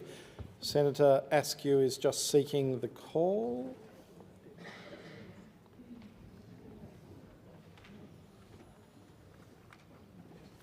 Senator Askew. I seek leave to record Senator Lambie's voting intentions. There being no objection, leave is granted. On sheet 3451, support, and on sheet 3450, support. Thank you. All right, pursuant to order, I will now report the bills. Oh, sorry, Minister. Thank you. I need to table an addendum to the explanatory memorandum relating to the Australian Centre for Disease Control Bill 2025. The addendum responds to matters raised by the Scrutiny of Bills Committee and the Parliamentary Joint Committee on Human Rights. Pursuant to order, I will now report the bill.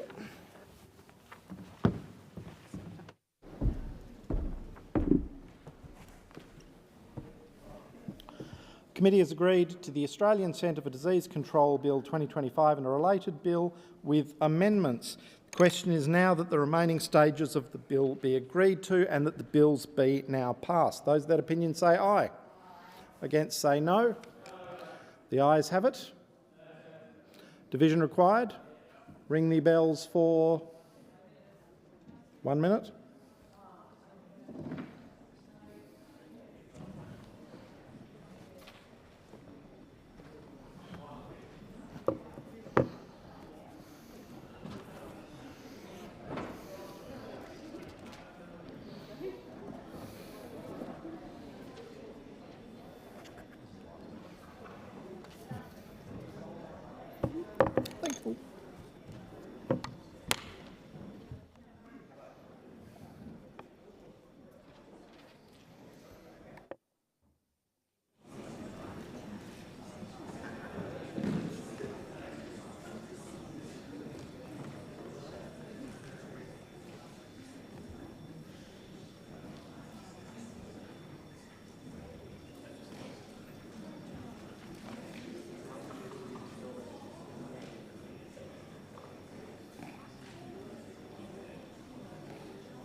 Lock the doors. The question is that the bills be now passed.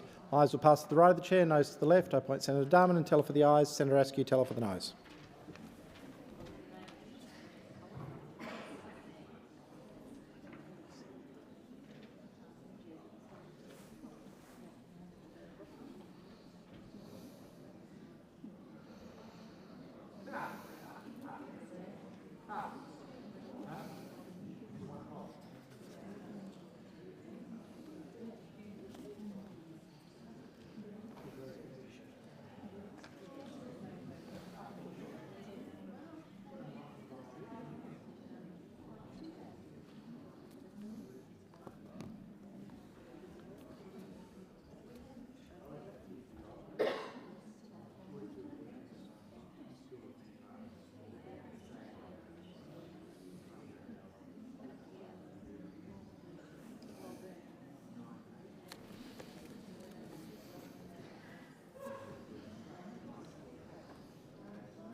The result of the division is ayes 34, noes 22.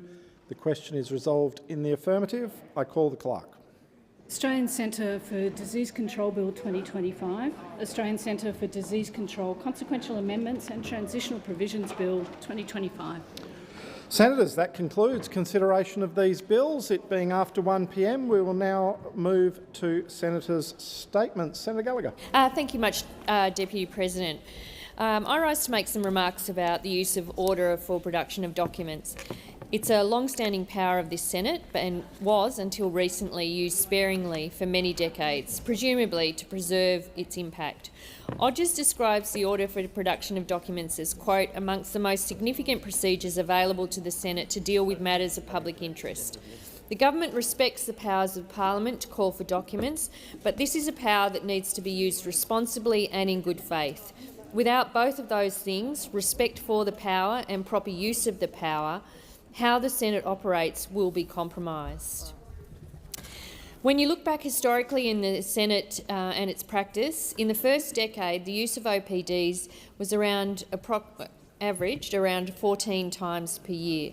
For the next 4 decades or so, up until the late 1960s, the practice virtually ceased, as questions on notice and regular tabling of documents meant the ordering of documents was no longer required. During the 1970s and 1980s, the use of the power remained rare, with about 10 orders agreed to by the Senate throughout a 20-year period. The use of OPDs did increase during the 90s and early 2000s, but remained low compared with how OPDs are being used in the Senate today.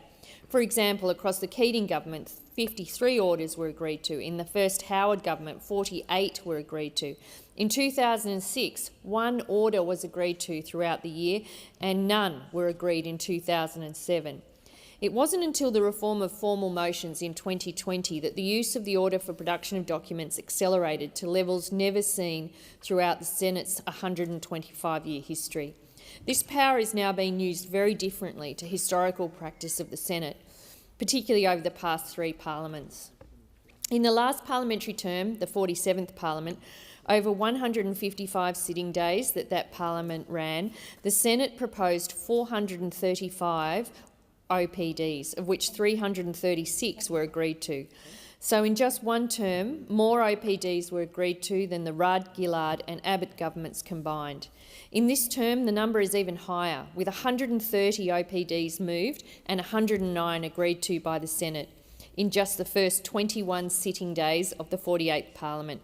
In fact, more orders have been agreed to in just 21 sitting days, so since July, than in the parliaments of the Fisher, Hughes, Bruce, Scullin, Lyons, Page, First Menzies, Fadden, Curtin, Ford, Chifley, Second Menzies, Holt, McEwen, Gorton, McMahon, Whitlam, Fraser, Hawke and Keating governments combined. In fact, more OPDs have been agreed to this week than were agreed to in the 53 years between 1928 and 1981 combined. And on just one day in this parliament, one senator lodged, and I'm looking straight at him, lodged the same number of OPDs in one sitting day than were agreed to by all parliaments from the onset of the Great Depression in 1929. Senator Gallagher, we have a point of order. Just a moment, Senator Bragg. Senator Bragg, point of order, please. The Minister should know the standing orders require that she ought not reflect on another member of this place. Senator Bragg, in a negative fashion. Senator Bragg, I do not consider that Senator Gallagher to have reflected negatively. Senator Gallagher, you have the call. I wasn't reflecting negatively on you, but one senator lodged the same number of OPDs in one sitting day than were agreed to by all Australian parliaments from the onset of the Great Depression in 1929 to the disappearance of Prime Minister Harold Holt in 1967 combined. While there is no doubt that the volume of OPDs has dramatically increased over the past 3 years, this is not the only issue. There are other serious problems with the way the power is currently being exercised by the Senate. Scope. Now, historically, the scope of OPDs has insisted on specificity or seeking a particular document. Now, the Senate is agreeing to OPDs as the first form of research rather than as a last resort.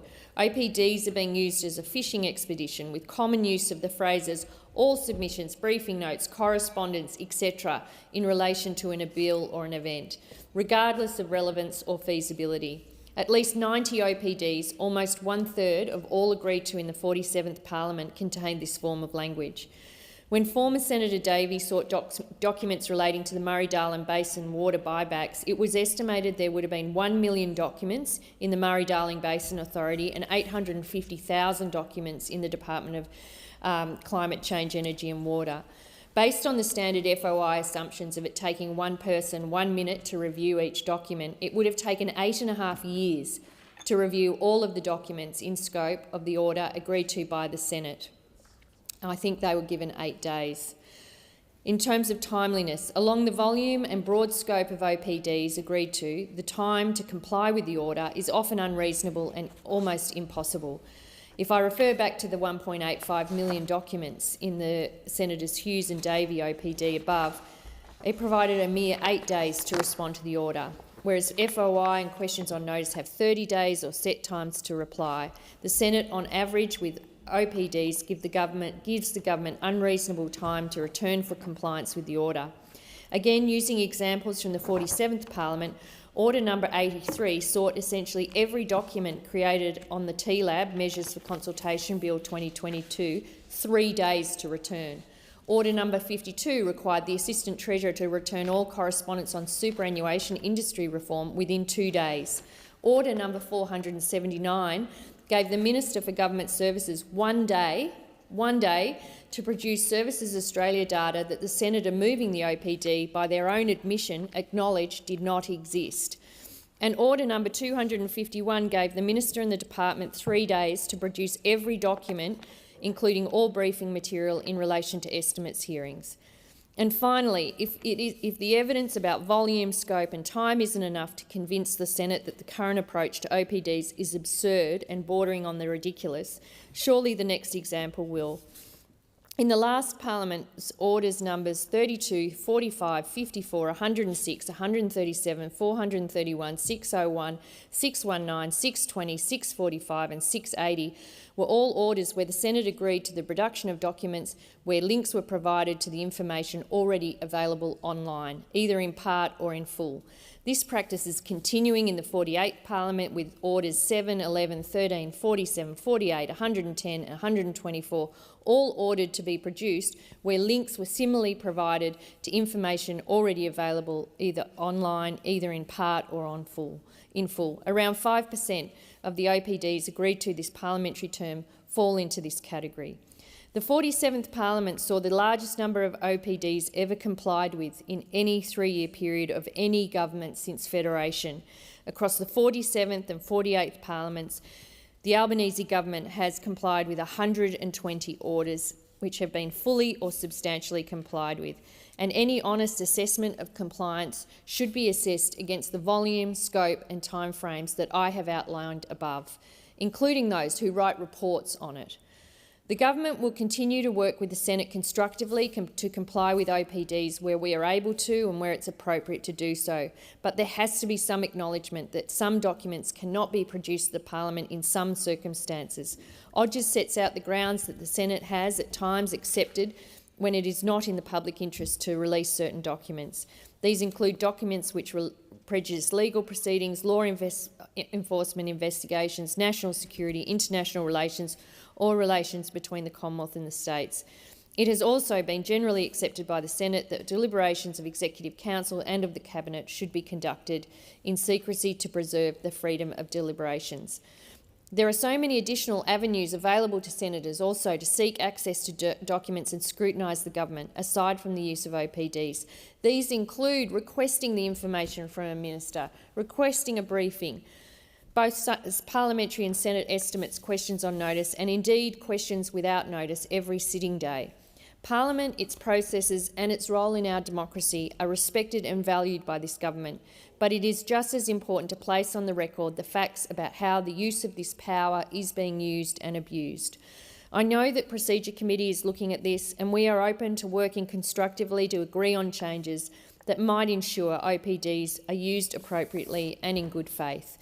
The government understands how the numbers operate in this Senate, but I do think it's important to place on the record, on the permanent record of this chamber, so that in the long history of this great institution, where one day, hopefully, the use of the power returns to more normal arrangements, it will be known that there were some in this place that sought to protect one of the Senate's most significant powers from abuse. Senator Hume. Director Deputy President, as Senator for Victoria, it's my job to represent the views and interests of those that are in my state. And that's exactly what I'm going to do today. Recently, I surveyed some constituents in my patron or duty seats, the duty electorates of Chisholm and Isaacs, about issues that matter most to them, the things that most deeply impact their lives and the priorities that they want their government to act upon. I'd like to thank everybody who took part in that survey. It only took a few minutes to fill it out, and tell me the things that mattered to them so that I can stand here today and share those messages with the Parliament, and particularly with those that make the decisions that affect their lives in the government. The message has been resoundingly clear, from the surge in crime and the surge in the cost of living, to access to healthcare and particularly unaffordable energy prices. Australians are struggling, and they're asking their federal Labor government, and indeed their state Labor government in Victoria, to do so much better. Residents in the electorates of Chisholm and Isaacs are worried about their safety, their bills and their future. They want a government that listens, and more importantly, a government that acts. Now, I say this to those constituents in Chisholm and Isaacs. If you do not feel that you are being heard, then I can be your voice. This is exactly what I'm here to do, to speak to those that are not listening to you today. And I hope that those that are opposite are listening, finally. And they listen and they pick up the phone to their mates that are in the Victorian Labor government, and they respond and get on to action on these issues. Now, previously when I've done these surveys, and I have done many of them, the cost of living was absolutely the number one issue. It was the number one issue that came up with residents, and there's no denying that there's still a massive issue for Australians who have lived through 3 years of Labor's cost of living crisis. But there is a new number one issue in my home state of Victoria, and that is crime. Over the past year in particular, we've seen an enormous, alarming rise in not just youth crime, but violent crimes right across Victoria. One resident from Mount Waverley shared some extraordinary footage with me of an attempted home invasion that occurred while her family was inside. It's not an isolated event either. There were so many people that responded that had said they'd either had home invasions or knew someone that had experienced a home invasion. In fact, there was one local from Glen Iris who even wrote that their friends and neighbours can no longer sleep properly at night because of the rising crime in their suburbs. These are basic, middle-class, average Australian suburbs. We should expect more than that. And I promise you this is not something that's being catastrophised. It's happening right here in our neighbourhoods, in our backyards, and people have had enough. They've had enough. One resident from Isaacs shared a shocking story of her niece's partner who was the victim of an unprovoked king hit in the middle of Melbourne CBD in broad daylight, middle of the afternoon, while he was working. 3 months on, that case, which you would think would be unequivocal, remains unresolved. Being king hit in the middle of the day while you're working in the middle of the city. This is happening on almost a daily basis. We've seen reports of violent crimes happening right around Victoria. But what has the Victorian Labor Allen government done about it? What's their response been? I'll tell you. They sat on their hands, they've cut $50 million from the police budget, and they spent an astonishing $13 million on 40 bins in which people can actively and voluntarily surrender their machetes, because you know that so many violent criminals love to voluntarily surrender their weapons. Now, this is the most confronting story that I've received so far. It's from a local constituent in Isaacs who said, "I never thought I'd have to call a family meeting to plan how we are going to protect ourselves during a home invasion. But that's exactly what we've done." Wow.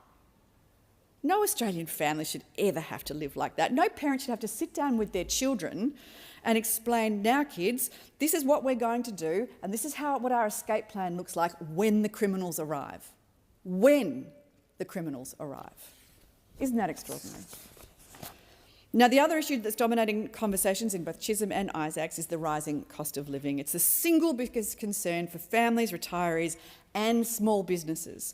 In Chisholm, the frustration was particularly clear. One retiree told me that after working for 47 years, he feels completely disillusioned by the current political discourse. He said, "I watch my hard-earned savings being eaten up by the government's policies."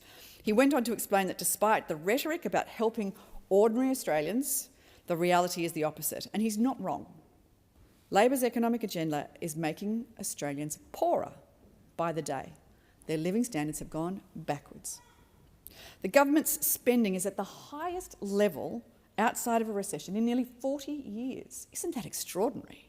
The reckless spending, as we know, is keeping inflation higher for longer.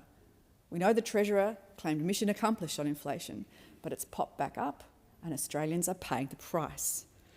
And Australians are paying $50,000 every single minute in interest on Labor's $1 trillion debt. $50,000 a minute. How much did you guys pay just sitting up here listening to me? Extraordinary. One constituent said the cost of living crisis needs to be resolved responsibly for our current and our future generations, and I couldn't agree more. Living standards are decreasing for many Australians. Despite hard and honest work, our country is better than this, he said. Another wrote, the current price of living, gas, electricity, feeding ourselves, everything. We were promised cheaper and better, but it's only gotten more expensive. Now, these aren't just complaints, they're words of frustration. They are the lived experiences every day of Australians who work hard, who have saved carefully and still can't seem to get ahead. Just recently, the Prime Minister said that in relation to the 2022 election, he said, my government's been very disciplined about fulfilling the commitments that we made prior to the election. Well, Prime Minister, you promised that life would be cheaper under you, that Australians would be better off under Labor. But since Labor were elected, households are paying nearly 15% more for their food. They're paying 15% more for their health care. They're paying 19% more for their housing and nearly 40% more for electricity. The Prime Minister also promised, with his cheaper healthcare, holding up the Medicare card, that they would be able to see a GP without a gap. But unfortunately, the average Australian is still paying $50 out of pocket to go and see a GP. Australians are struggling with access to adequate healthcare, particularly aged care. We know that bulk billing and the affordability of essential medicines is also a problem. In Isaacs and Chisholm and Victoria right now, but this is right across Australia, that is the third top issue, cost to access to healthcare. Now, Labor's been quite vocal in spruiking how much they've done to make medicines cheaper, but the real feedback we're receiving tells an entirely different story. And particularly, I got some feedback on concerns from people about the cost difficulties of finding aged care places and accessing home care packages. Another constituent expressed dismay at the Prime Minister's unfulfilled promises on Medicare, and he described that growing gap between what was pledged and what people are living through. He said, and I'm quoting here, Acting Deputy President, so forgive the informalities, but the lies that Albo told me about the Medicare card are terrible. My husband's heart medication, we're paying out of pocket, even though we've reached our limits.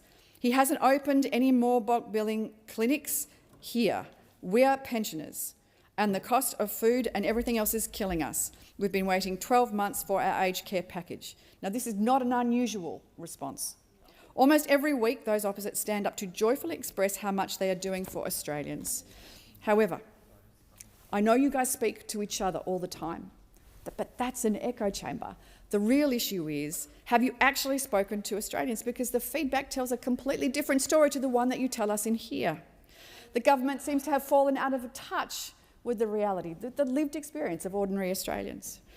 The final issue raised across both electorates, Chisholm and Isaacs, which again signals just how out of touch this government is the rising cost of energy. Energy bills continue to be a major source of financial stress across households and small businesses across this country, and particularly in my home state of Victoria.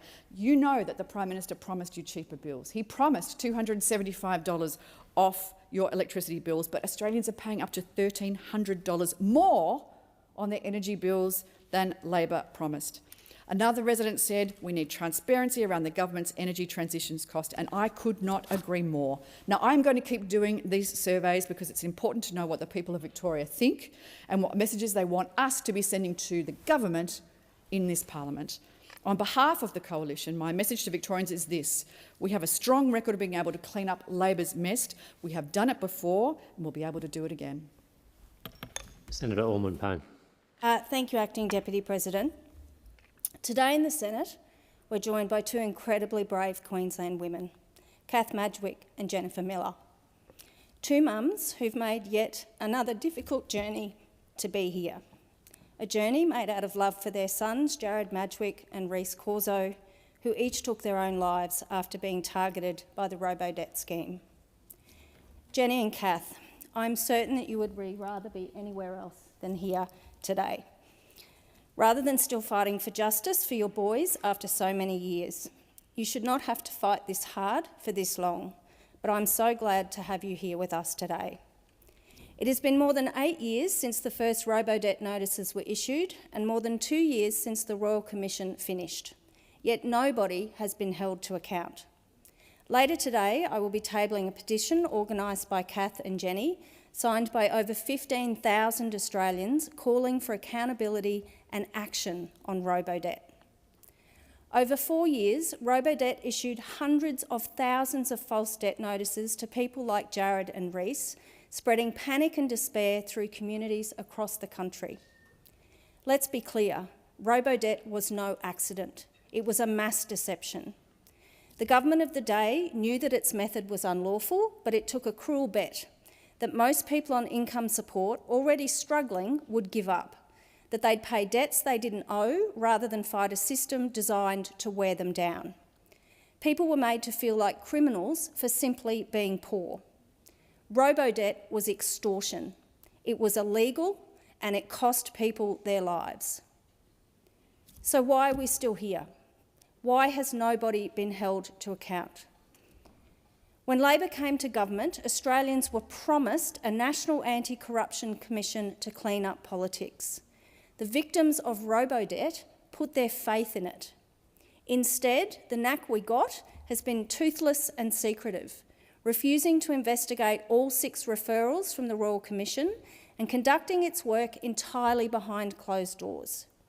In New South Wales, ICAC hearings are held in public, but federally, the NAC has not held a single public one. Australians deserve a corruption watchdog that exposes wrongdoing, not one that hides it. If this NAC can't deliver justice, the government must fix it, because Australians will not accept another system that protects the powerful while the vulnerable pay the price. And while the victims of robo-debt wait for justice, this government continues to punish people on income support through a broken welfare system. Key Royal Commission recommendations remain untouched, including reinstating the 6-year limit on debt recovery and ensuring no one in hardship receives a compliance notice that sends them into panic. We've learned that the government still holds billions in decades-old welfare debts, some dating back to the 1970s. It is even trying to retroactively legalise 30 years of unlawful income apportionment instead of taking responsibility. And under the targeted compliance framework, more than 300,000 people had their payments wrongfully terminated or suspended. Enough is enough. This government must stop the systemic cruelty, stop breaking its own laws and start treating people on income support with dignity. As Jenny has beautifully said in her petition, I am not just seeking justice for my loss only. Reece and every other victim did not deserve the cruel and evil treatment that was bestowed upon them by deception and callous indifference, by a greedy, self-absorbed, power-hungry cohort. This is a fight against a system that lacks transparency and accountability. It is a fight for the common Australian whose humble voice has been suppressed by a faulty policy. We cannot bring back the lives lost or undo the pain endured, but we can prevent more names on that list. We can create a change that will redefine the tomorrow of the countless Australians negatively affected by robo-debt. On behalf of the Greens, I commend Jenny and Kath's petition to the Senate, and I call on this government to finally deliver justice, accountability and dignity to every Australian failed by this cruel system. Thank you, Senator Allman-Payne. We still have a minute to go before we commence 2-minute statements. Senator McLaughlin. Well, I'll fill up the minute and I'll have to deliver my adjournment speech tonight. I would alert the chamber that there's been a major scientific discovery in South Australia in relation to the algal bloom, which it suggested, subject to peer review, that there is another form of species of the algae which is producing brevetoxins and therefore supports many of the health concerns that are being experienced by South Australians. And honourable senators should be mindful that my state is doing it tough in a form of natural disaster which hasn't been experienced before. And I look forward to speaking more on the topic when we agree the findings in the Senate hearing. Thank you, Senator McLaughlin. It now being 1:30, we will move to 2-minute statements. Senator Little. Thank you. Well, still on South Australia too. Labor governments across the country are addicted to reckless spending. Want certainty? Well, know that as a tax-paying public, you can be sure that when Labor runs out of money, they will come after yours. The $275, well, that's not coming. That's a lie. When you open up your next power bill, know that it is not your energy use that has likely gone up, it's Labor's spending that's driven up your cost. The pressure in homes, in businesses and in organisations, well, Australians rely on them, but they won't be fixed by subsidies, bailouts or even more red tape, but by an energy plan that works. Labor's isn't it. Without a credible energy plan underpinned by principles of affordable and reliable energy, inflation will rise, as we saw this week, when it crashed through the Reserve Bank's target band. With no change in the cash rate, mortgage holders get no relief from repayments, and some are paying around $1,800 more. Trying to break into the housing market? You can blame Labor for your dream disintegrating. It is Labor's reckless spending that is running at more than 4 times the rate of the economy, and it's at its highest level outside of recession in nearly 40 years. Australians are paying 15% more for food, 19% more for housing, and nearly 40% more for electricity. In South Australia, we pay some of the highest prices in the country, and we have the greatest proportion of renewables in the state's energy mix. Add to that the state's $500 million failed investment in the green hydrogen hoax. The key message for Labor? Well, it is energy is everything. Reliability and affordability is everything. Energy is not an experiment. Senator Green. Thanks, Acting Deputy President. Well, our precious Great Barrier Reef is not just an incredible environmental asset. It is also an economic powerhouse. A report released last week confirms the reef is worth $95 billion. It contributes $9 billion to our economy every single year and supports 77,000 jobs. The majority of these jobs are in tourism in regional Queensland. And I know that's hard for those opposite to hear. It's inconvenient for them to recognise that regional Queenslanders' jobs rely on the Great Barrier Reef. But if the reef was a private business, it would be Australia's 5th largest employer. Bigger than any bank, bigger than BHP. And the biggest risk to all of those jobs is, of course, climate change. Now, this report must have gone unread by those opposite. Those jobs are going ignored because a week later, what are they doing over there on that side of the chamber? They are walking away from net zero. They're walking away from protecting our reef and the tens of thousands of jobs that it supports. They're putting the reef at risk in real terms and reputationally. Those opposite claim that they represent the regions, but Queenslanders know that our regions will be impacted first and worse by the impacts of climate change. Look, the LNP are in a shambles. Splits, dummy spits and, of course, leadership spills to come. But the only job that the Liberal National Party are fighting for to protect are their own. The only endangered species the LNP have their eyes on is that of the Leader of the Opposition, Susan Ley. While the LNP are focused on themselves our government is getting on with the job of delivering the energy transition we need, protecting jobs in regional Queensland and giving businesses the certainty that they need to invest. Senator Shoebridge. Thanks, Acting Deputy. The military junta in Myanmar has committed horrific acts, including ethnic cleansing against the Rohingya people since 2017, and indeed that violence continues. Forced from their homes, separated from their loved ones, over 1 million Rohingya refugees have fled to Bangladesh and live in the largest refugee camp in the world at Cox's Bazar. And for nearly a decade, people have been stuck in that camp without full rights, without adequate support. It's been particularly devastating for women and girls. As a member of the Rohingya community recently told my office, every child born stateless, every woman assaulted on a boat, every family starving in a camp is a test of our collective humanity. Australia and the world have failed to live up to their moral responsibility, and there must be increased aid funding. We must hold perpetrators of war crimes to account and, importantly, offer more Rohingya a permanent pathway to protection. As one mother said, we will return, but not as ghosts. We want to go home as people, with papers, safety and dignity. And surely that's what all people deserve. The final votes are being counted, but we know what the result will be. And on behalf of the Australian Greens, I would like to congratulate Zoran Mamdani on his election as Mayor of New York City. His campaign has been an inspiration to New Yorkers and progressive people around the world. Whether it's free buses, a rent freeze, universal free childcare and city-owned grocery stores, it's a vision shared by the Australian Greens.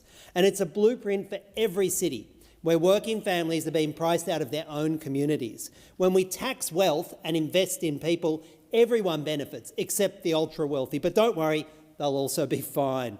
It's time we stopped calling these policies impossible, and it's time we started calling them inevitable. Senator Antic. Thank you, Mr Acting Deputy President. Earlier in the week, the Labor government rammed through the Fair Work Amendment, Baby Priya's bill. The stated purpose of that bill was to ensure that employer-funded paid parental leave isn't cancelled because a child is stillborn or dies. So to say that again, or dies. Now, I've asked about the status of late-term abortion procedures as they relate to the stillborn baby payment, which is a different issue, during Senate estimates, and it's understood that this payment in some circumstances is paid in the case of late-term abortions. To clarify that issue as it related to the bill, I moved an amendment which, if passed, would have stopped a payment being made in those circumstances. And last week, in the Federation Chamber, MPs Andrew Hastie, Barnaby Joyce, Henry Pike and Tony Passon MPs rightly raised the issue of Priya's bill being used following a late-term abortion. They did so respectfully, they did so offering no judgment, and they didn't even seek to amend the bill. This morning on ABC Radio, Opposition Leader Susan Lee said, and I quote, "Any commentary about the bill applying in other contexts is insensitive." Now, I have to respond to that, because how can it be insensitive to raise the issue of a clear loophole in a federally mandated scheme in the Parliament which votes on the scheme? That is their right, that is my right, and indeed that is the very purpose of debate in this Parliament. Senator Stewart. Deputy President. The great northwest of Victoria, including my old stomping ground in the Mallee and Nichols, is a vast region that is powering the nation and tackling climate change head-on. Spanning more than 96,000 square kilometres, an area larger than Tassie, this region is experiencing hotter summers, longer fire seasons and more erratic rainfall. And its communities are adapting, protecting what matters and keeping the region strong. People here understand that we must both mitigate and adapt to the challenges faced by climate change, and that mitigation is not a dirty word. It is actually how we safeguard our future. From Oyun to Mildura, Swan Hill to Shepparton, the renewable energy rollout is driving new jobs and investment with strong support across all levels of government. And the Albanese Labor government has their back. There are no climate change deniers on this side of the chamber. We're backing the transition with investments in grid upgrades, larger scale solar and affordable home batteries to help regional communities and farms to thrive. In Mallee and Nichols, more than 800 households have already taken up the cheaper batteries program. We're also backing the region's critical minerals sector to create jobs, build skills and drive sustainable mining, because it is these minerals that power the solar panels, wind turbines and batteries that will drive our clean energy future. As Mildura Mayor Helen Healy has said, Mildura is proud to be known as the solar capital of Australia, and our community has shown overwhelming support for the clean energy's future. And it's time for the Liberals and Nationals to back the regions by backing the renewable energy future. Senator Roberts. $1 billion.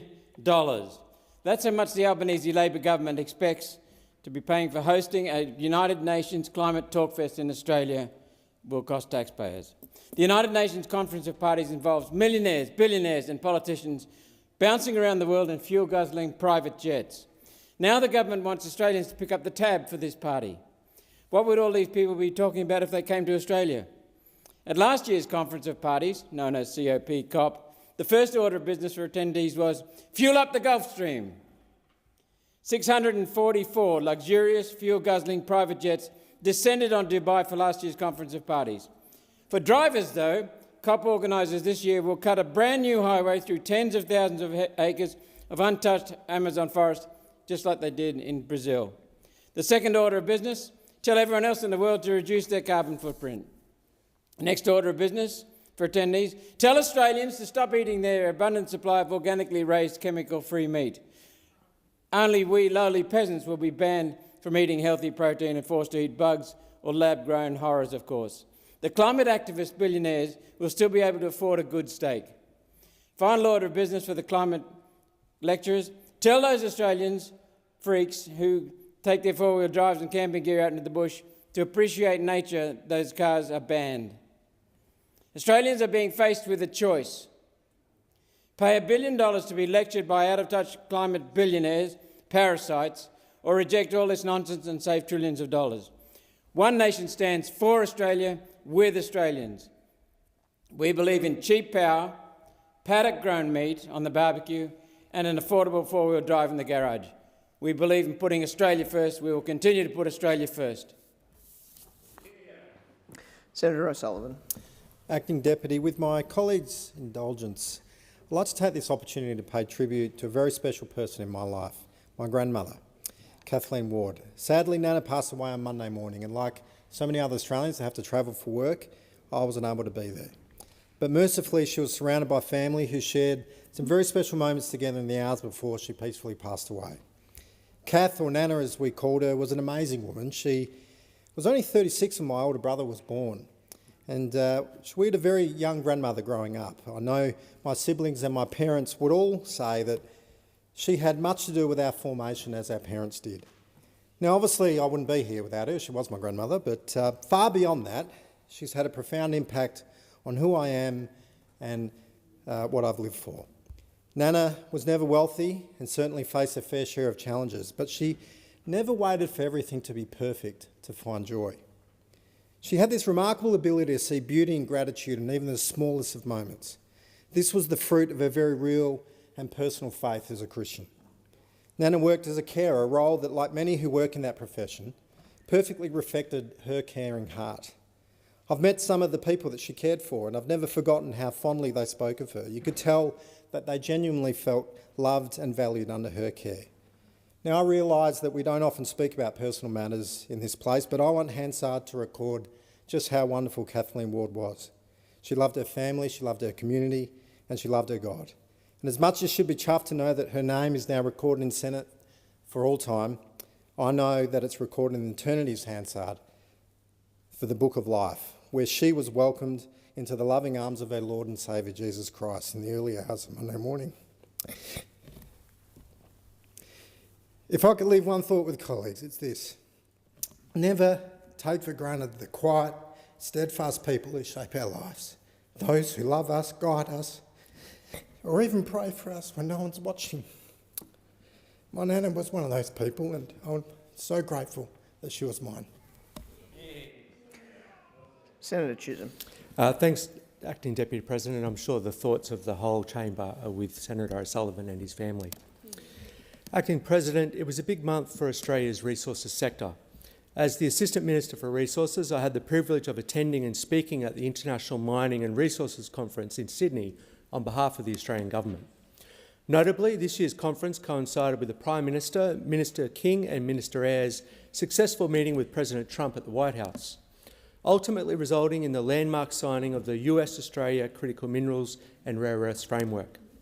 And I can inform the Senate that there was enormous interest and enthusiasm around this agreement from attendees at IMARC.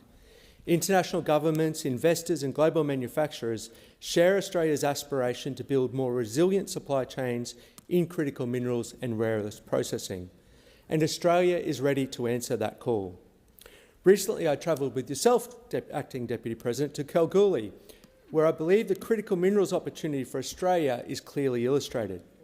Kalgoorlie, for over 100 years, has benefited from its rich goldfields, which continue to be mined from the Northern Star super pit and surrounding mines.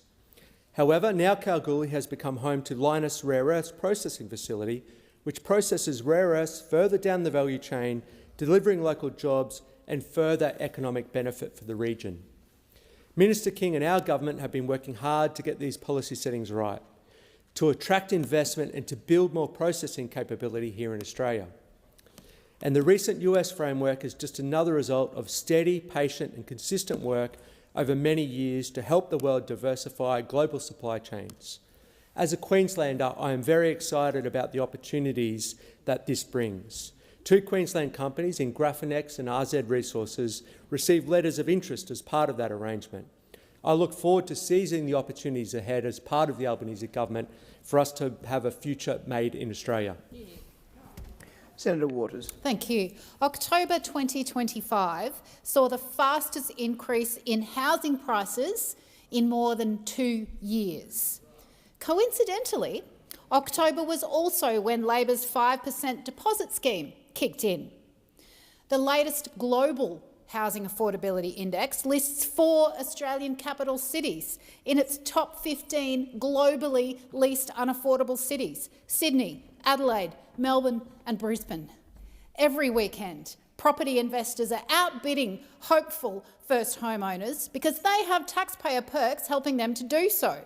$181 billion in tax perks tips the scales massively in favour of property investors to buy homes and makes it harder for first home buyers to compete. And Labor's 5% home deposit scheme simply adds fuel to the fire by pushing up house prices even more. And the proof is in a 1.1% increase in prices in October alone, and that's after a 6% increase already this year. The banks are loving the 5% deposit policy though. Increased house prices and bigger debts means they'll make even more profits off people's pain and their debt. And they're already on track to make $30 billion in profits this financial year. Housing is a human right, and it should not be used as a vehicle for obscene wealth creation. The housing crisis is the biggest driver of inequality in this country, along with the climate crisis. Labor continues to tinker around the edges, but each piecemeal intervention only inflates house prices even further, locking even more people out of home ownership. We need to tackle the root causes, ending those $181 billion rorts, that is negative gearing and capital gains tax, actually address supply with more public and affordable homes and a public property developer to build them, freeze and cap rents. This is not an accident, this is by design. Senator Babet. Thank you, Acting Deputy President. Now, it may not be fashionable to say this, but we all know it to be true. Christianity is the foundation of Western civilization. Our nation was built on 2 great assumptions: that every human being possesses inherent and equal dignity, and that those in authority are accountable to a higher moral law. These principles are the very bedrock of our democracy, and they did not appear out of thin air. They were not conceived by bureaucrats in Brussels. They are principles that come directly from the Bible.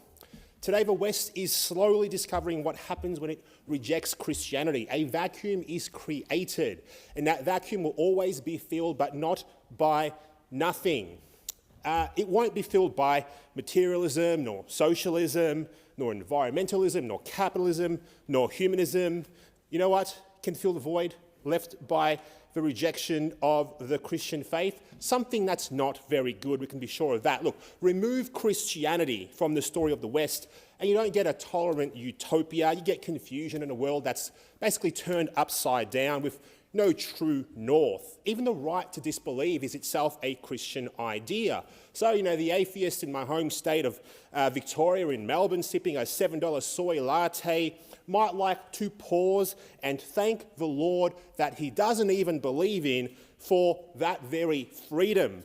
That freedom that comes with living in a Christian country. Try not believing in a non-Christian country and see how far you get. Look, our future, it depends on returning to the foundations of our Christian heritage, because if the root dies, the tree dies.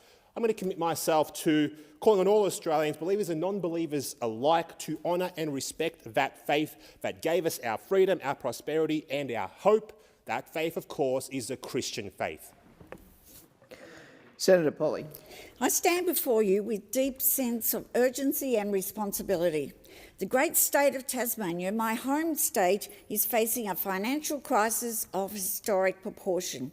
After 11 years under the Tasmanian Liberal government, we are now rapidly approaching a staggering $13 billion in state debt. This level of indebtedness is not simply a number on a balance sheet. It is a burden on every Tasmanian who will bear this responsibility for generations to come. The consequences of this mismanagement are clear. The Liberals' approach to our finances have left Tasmanians' budget in a dire position, placing our hard-won AA credit rating at serious risk. For more than a decade, Premier Jeremy Rockcliffe and his government has presided over an ever-increasing infrastructure spending. Yet despite these growing outlays, their track record on delivering actual projects fall far short. The result? More debt, fewer results and a heavier load for every household and every business across the state. Bungled infrastructure projects like the Spirit of Tasmania fiasco, earmarked Macquarie Point Stadium, is making Tasmania a laughingstock. It is so sad. Instead of taking responsibility, the state Liberals continue to go cap in hand to our federal Labor government, seeking bailouts to prop up their poor decision-making. This despite the fact that the Commonwealth already provides a massive 70% of Tasmanians' budget revenue. 70%, they still can't manage it. It's time for an honest leadership, a return to fiscal responsibility, not half-cooked, half-baked, and a debt that future generations are going to have to bear. It is unfair, and as a Labor Centre for Tasmania, I demand a better and a more accountability from this government. Thank you, Senator Polley. Senator Pocock. Thank you, Acting President. I rise today to again call on the Albanese Labor government to properly fund the CSIRO, our national science agency and one of the great engines of Australian ingenuity. It's the CSIRO that gave the world Wi-Fi, polymer banknotes and AeroGuard. More than 1,000 Canberrans work at the CSIRO. It's a vital part of our community and a source of national pride.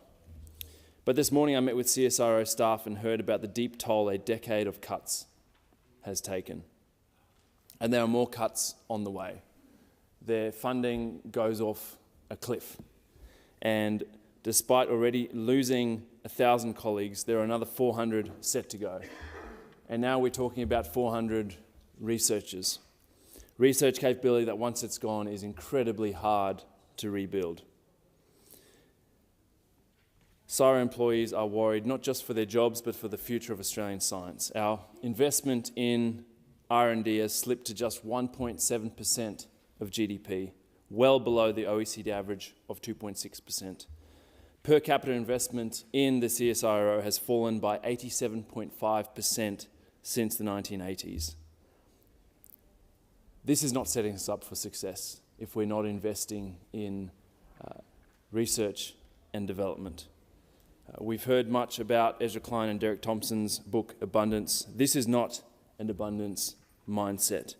We need to be investing in ideas of the future and actually putting money into research both basic and translational, when it comes to tackling climate change, medical breakthroughs, the future of AI. They deserve government support, and we need to give them the tools to build the future we need. It's time to fund the CSIRO. Thank you, Senator Pocock. Senator Thorpe. Thank you. I send my strength and solidarity to my brothers and sisters in West Papua, where 15 civilians were recently massacred by the Indonesian military. Reports from West Papuan advocates detail door-to-door raids, homes destroyed, civilians killed, communities terrorised. Since Indonesia's occupation began in 1962, more than 500,000 West Papuans have been killed in what has been described as a slow-motion genocide. This is a devastating continuation of settler colonial dispossession and resource extraction. West Papuans have been forcibly displaced from their ancestral lands, while the military drives the destruction of 2 million hectares of rainforest for palm oil and the obliteration of a sacred mountain for a foreign-owned gold mine. Indonesia continues to ban journalists, UN fact-finding missions, NGOs and aid agencies seeking to silence witnesses to its crimes. In the words of West Papuan independence leader Benny Wenda, this is a David versus Goliath battle. West Papuans are defending their ancestral lands with bows and arrows and a few guns taken from raids, while the Indonesian military uses drones, missiles, helicopters, sniper rifles and fighter jets. Yet the Albanese government here again remains silent and complicit, allowing these atrocities to continue with impunity and even providing military equipment to Indonesia. I join with West Papuan advocates in calling for this government to demand the Indonesian permit a UN human rights fact-finding mission, lift the blackout and facilitate access to journalists. Senator Canavan. Thank you, Mr Acting Deputy President. I was denied the opportunity to speak on the Centre for Disease Control bill earlier today, so I thought I'd use this opportunity to make a couple of brief remarks. In that debate earlier today, I heard the Minister say that the CDC bill was needed as a response to the lessons from the coronavirus pandemic. That surprised me because we haven't really learnt the lessons from the pandemic because we've never had a Royal Commission. We've never had a proper inquiry into what happened during COVID, despite all of the businesses that were shut and ultimately lost, the people who lost their jobs, the people that were traumatised. We never had a proper investigation, despite the fact, Mr Acting Deputy President, the Labor Party, when in opposition, chaired an inquiry recommending that we have a Royal Commission after the end of the pandemic, but still we have not had one. And so we haven't been able to learn the proper lessons from COVID, and I noted in the bill today that there was not even a mention of the issue of gain-of-function research. We know now, we know for sure now, that the coronavirus pandemic happened, this tragic event happened, because of a leak from the Wuhan lab where scientists were conducting so-called gain-of-function research. They were intentionally inflating the virality of a disease, and it unfortunately tragically escaped. What people don't, I think, realise is that those Wuhan scientists were trained in those techniques by the CSIRO. And in this country, we have conducted at least 14 gain-of-function scientific research papers since the last 10 years. And still to this day, we don't know what they did. We don't know what they did. They refuse, the CSIRO and the Department of Health refuses to provide the details of what research was done. This is incredibly risky research. We know that now for sure. Why aren't we providing proper regulation and oversight of that research if we're serious about avoiding another pandemic? Senator Whittaker. Thank you, Acting Deputy President. You will understand better than almost anyone in this chamber that Western Australia is the economic powerhouse of our nation, driving growth, innovation and jobs. And under the Albanese Labor government, working hand in hand with the Cook Labor government, we are building Western Australia's future. Our government is investing $9.7 billion into transport infrastructure across our great state, investing in the infrastructure that keeps WA moving.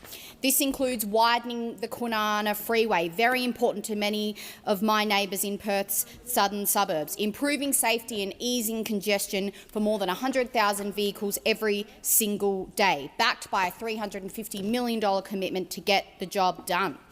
That is on top of our commitment to support the planning of the Westport project, the anchor of WA's future trade growth, with a new container port in Kwinana setting up our state for the next century.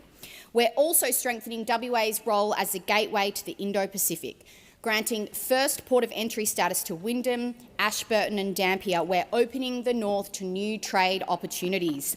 That means goods can land closer to where they are needed, cutting costs, boosting productivity, supporting clean energy and green fuel industries across the Pilbara, the Kimberley and the entire nation. Through Metronet, we've delivered the biggest transformation of public transport in our state's history, connecting our outer suburbs and cutting travel time. We're, of course, securing our national defence and creating skilled work at home through our naval shipbuilding precinct in Henderson, supporting the local shipbuilding workforce and strengthening— Thank you, Senator Whittaker. That time has expired.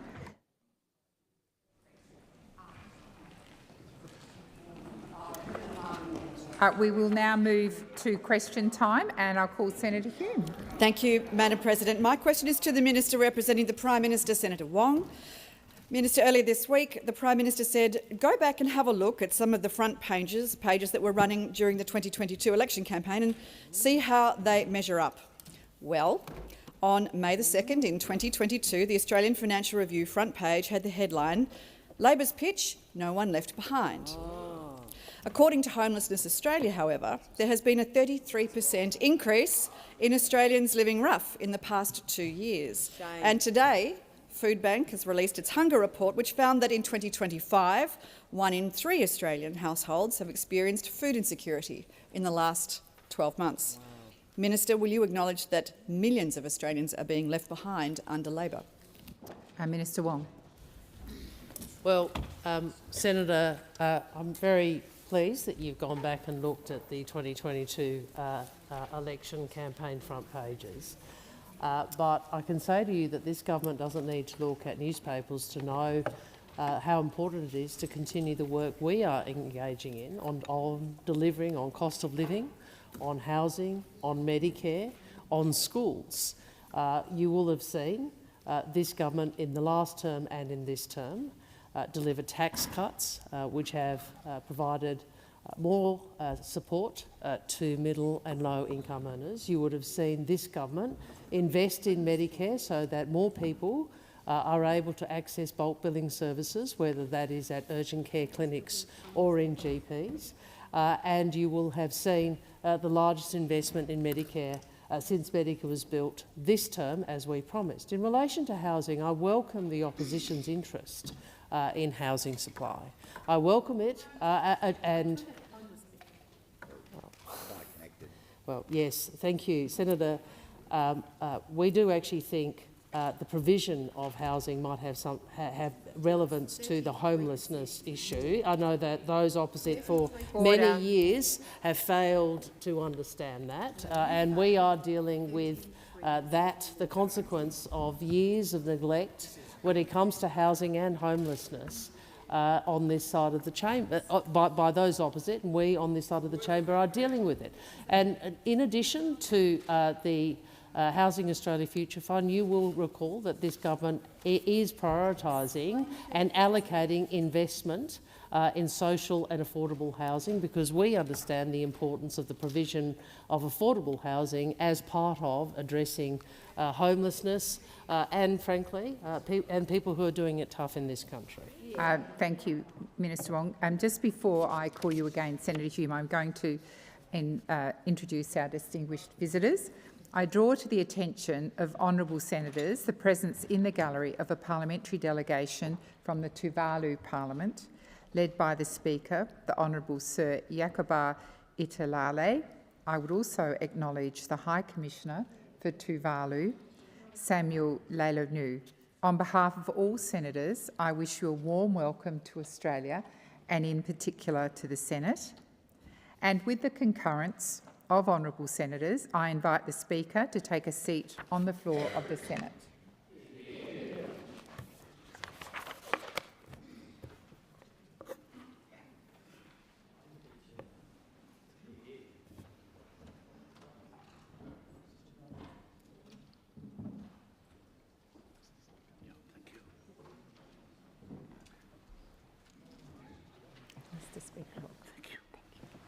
Senator Hume, first supplementary.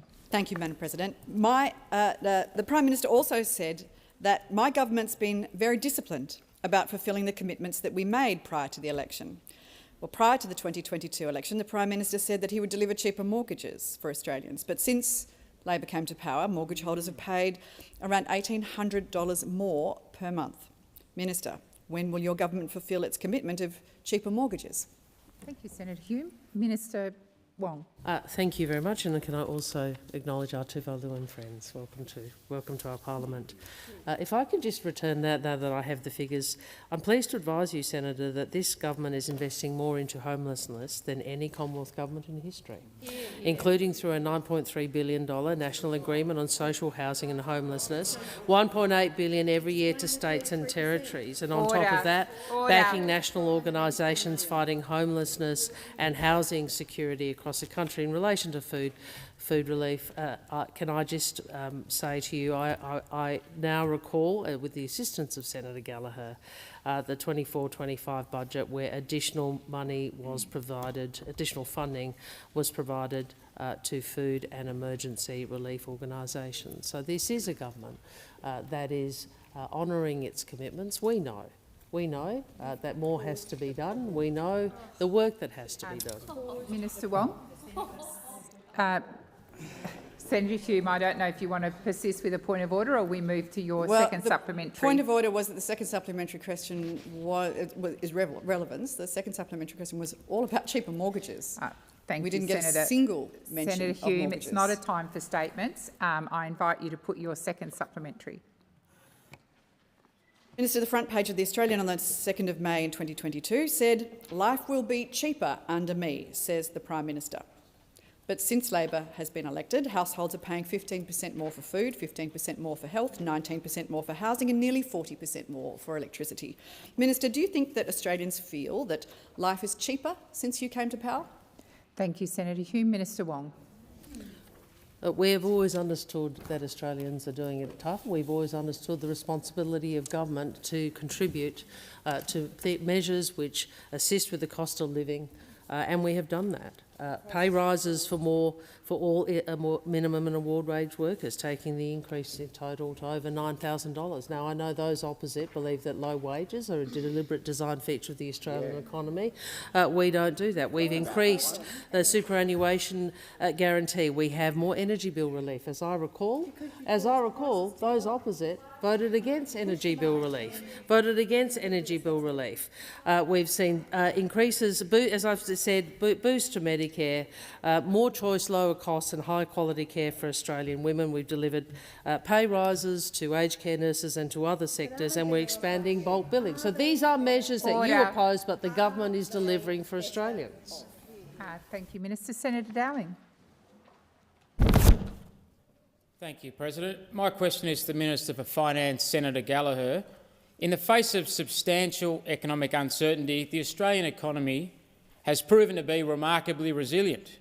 Indeed, since the election of the Albanese Labor government, we've seen real wage rises, low unemployment and lower inflation from those we've inherited opposite.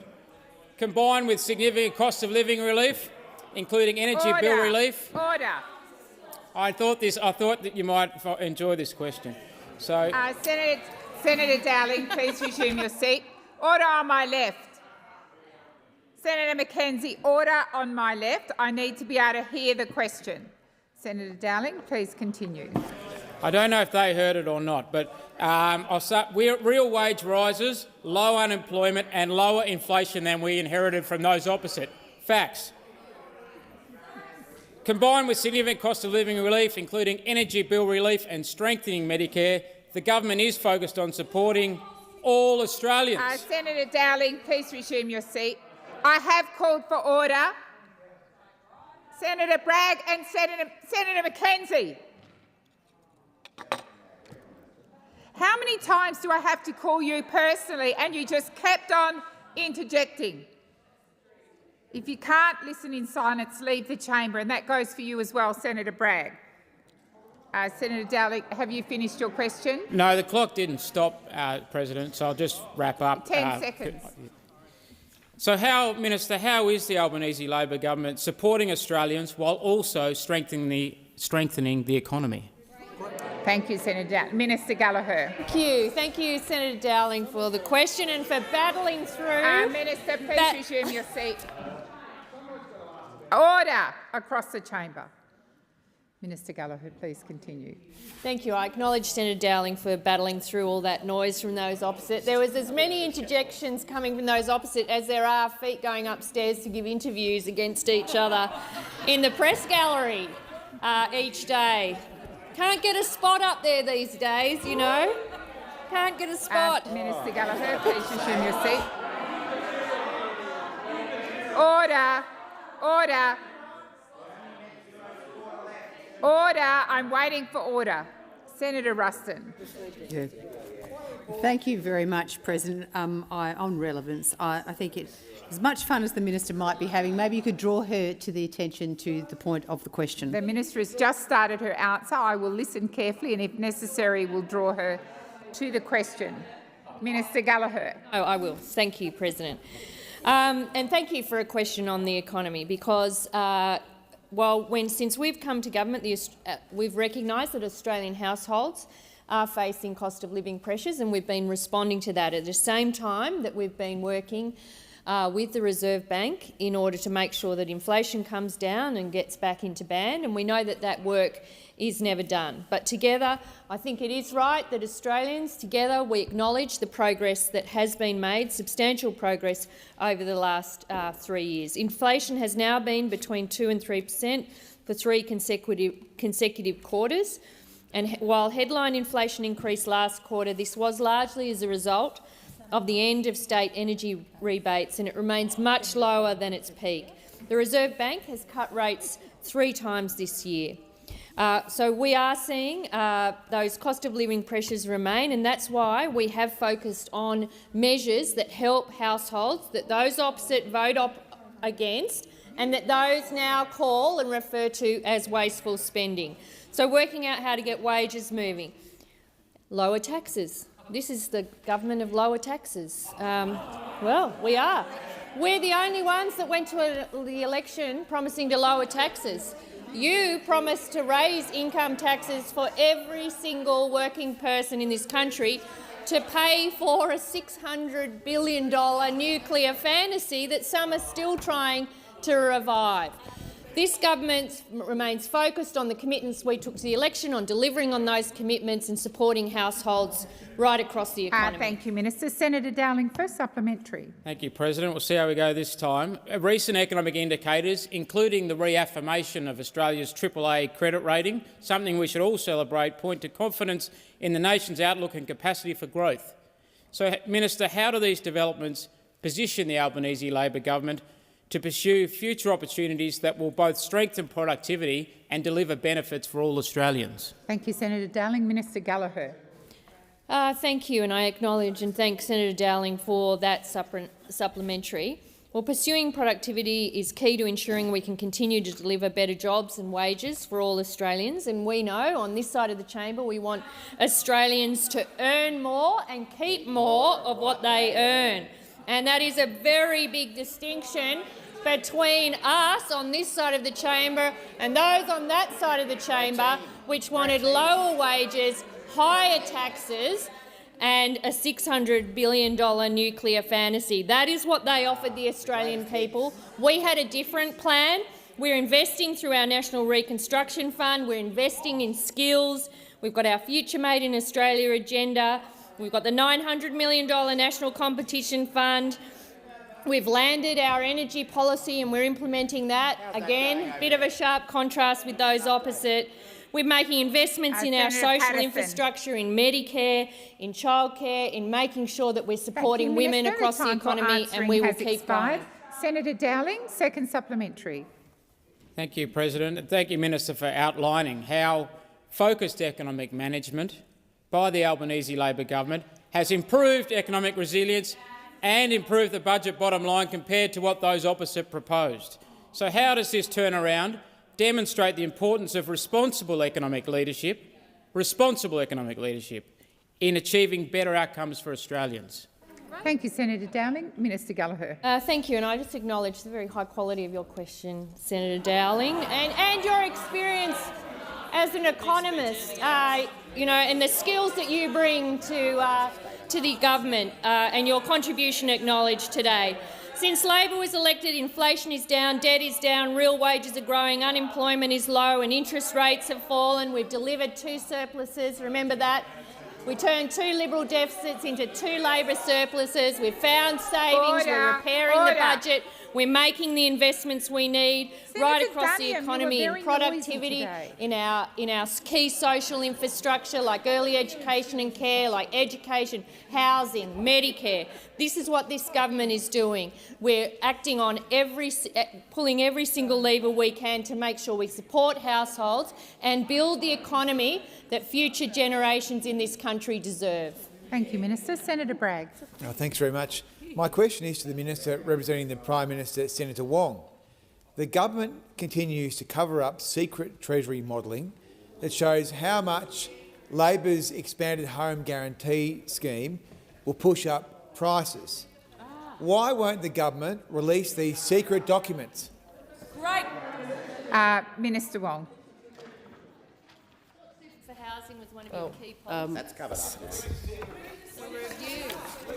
You did a review and Well, Order. it was a one-person Order across the chamber.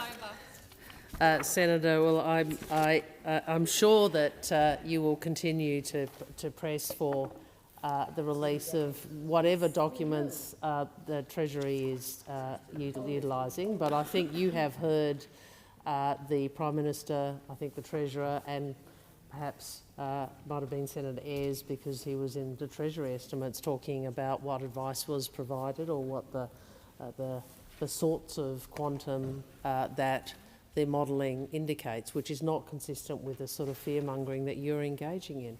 But while we're on the Chamber of Secrets, I really give you the opportunity, Senator, to break open your own Chamber of Secrets and explain to us when the super for housing policy that you felt so hard for was actually junked. Yeah. Because we were amazed to see in your transcript, Senator, that this major election policy that you fought for had been junked. Minister Wong, please resume your seat. Senator Bragg.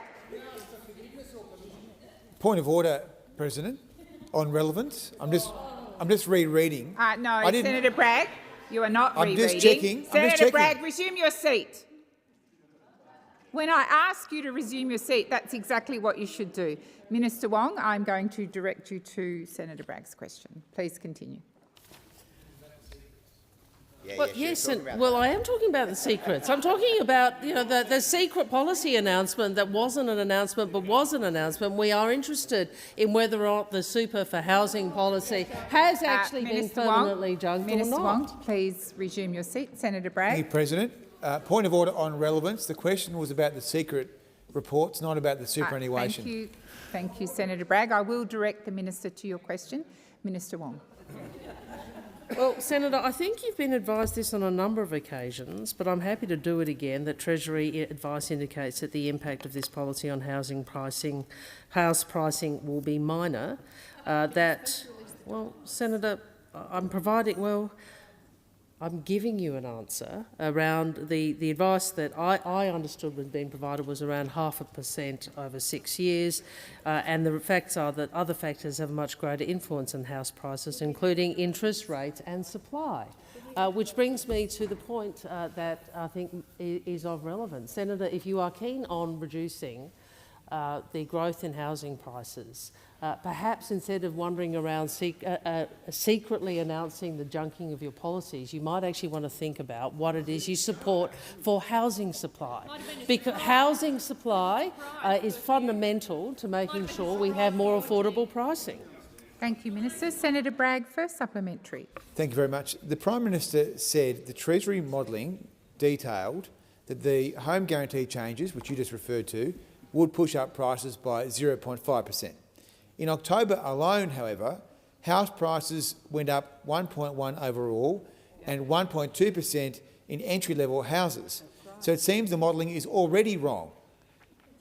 Is that why we can't see the modelling? Thank you, Senator Bragg. Minister Wong. Well, Senator, there's a willful disregard for the answers, very transparent answers that are being given in the other place and in this chamber. We have told you now on more than one occasion what the price impact. We told you more than one occasion on what the price impact that the Treasury modelling disclosed is. So we've provided that information. I know you don't like it, but we've actually provided the information. So everybody, he's getting all head up on getting information that we have actually given him. He just doesn't like the answer. Now, in terms of why house prices have moved in this last quarter, I again refer you to my earlier answer, which is there is more than one factor in the housing market which is going to affect supply. And I know that it's politically convenient for you to look only at one factor. Please resume your seat. Senator Bragg. Point of order, President, of relevance. The question was, why can't we see the modelling? Senator Bragg, the minister's being directly relevant to your question. Minister Wong, please continue. Well, Senator, I will certainly look at what the Treasurer's advice is, as Senator Gallagher outlined today about the hundreds of OPDs this government is dealing with. I don't have in my head the precise number Minister. that you were talking about. The time for answering has expired. Senator Bragg, second supplementary. Thank you very much. With or without Labor's secret modelling, house prices are going up, especially for entry-level homes. Does the government think this is a good outcome for first home buyers? Thank you, Senator Bragg. Minister Wong. Senator, as you would know, what we have said, what Minister O'Neill has been very clear about, our priority is across this area to increase the amount of houses coming on supply. We are wanting to increase supply. We are also investing in homelessness and social affordable housing, and we are also providing first home owners with some assistance. And we do all of that because we on this side of the chamber understand it isn't about it isn't about the sort of scaremongering that you're wishing to engage in. It is about making sure we do the hard work across the Federation of delivering more houses over the next decade. Thank you, Minister. Senator Ormond-Payne.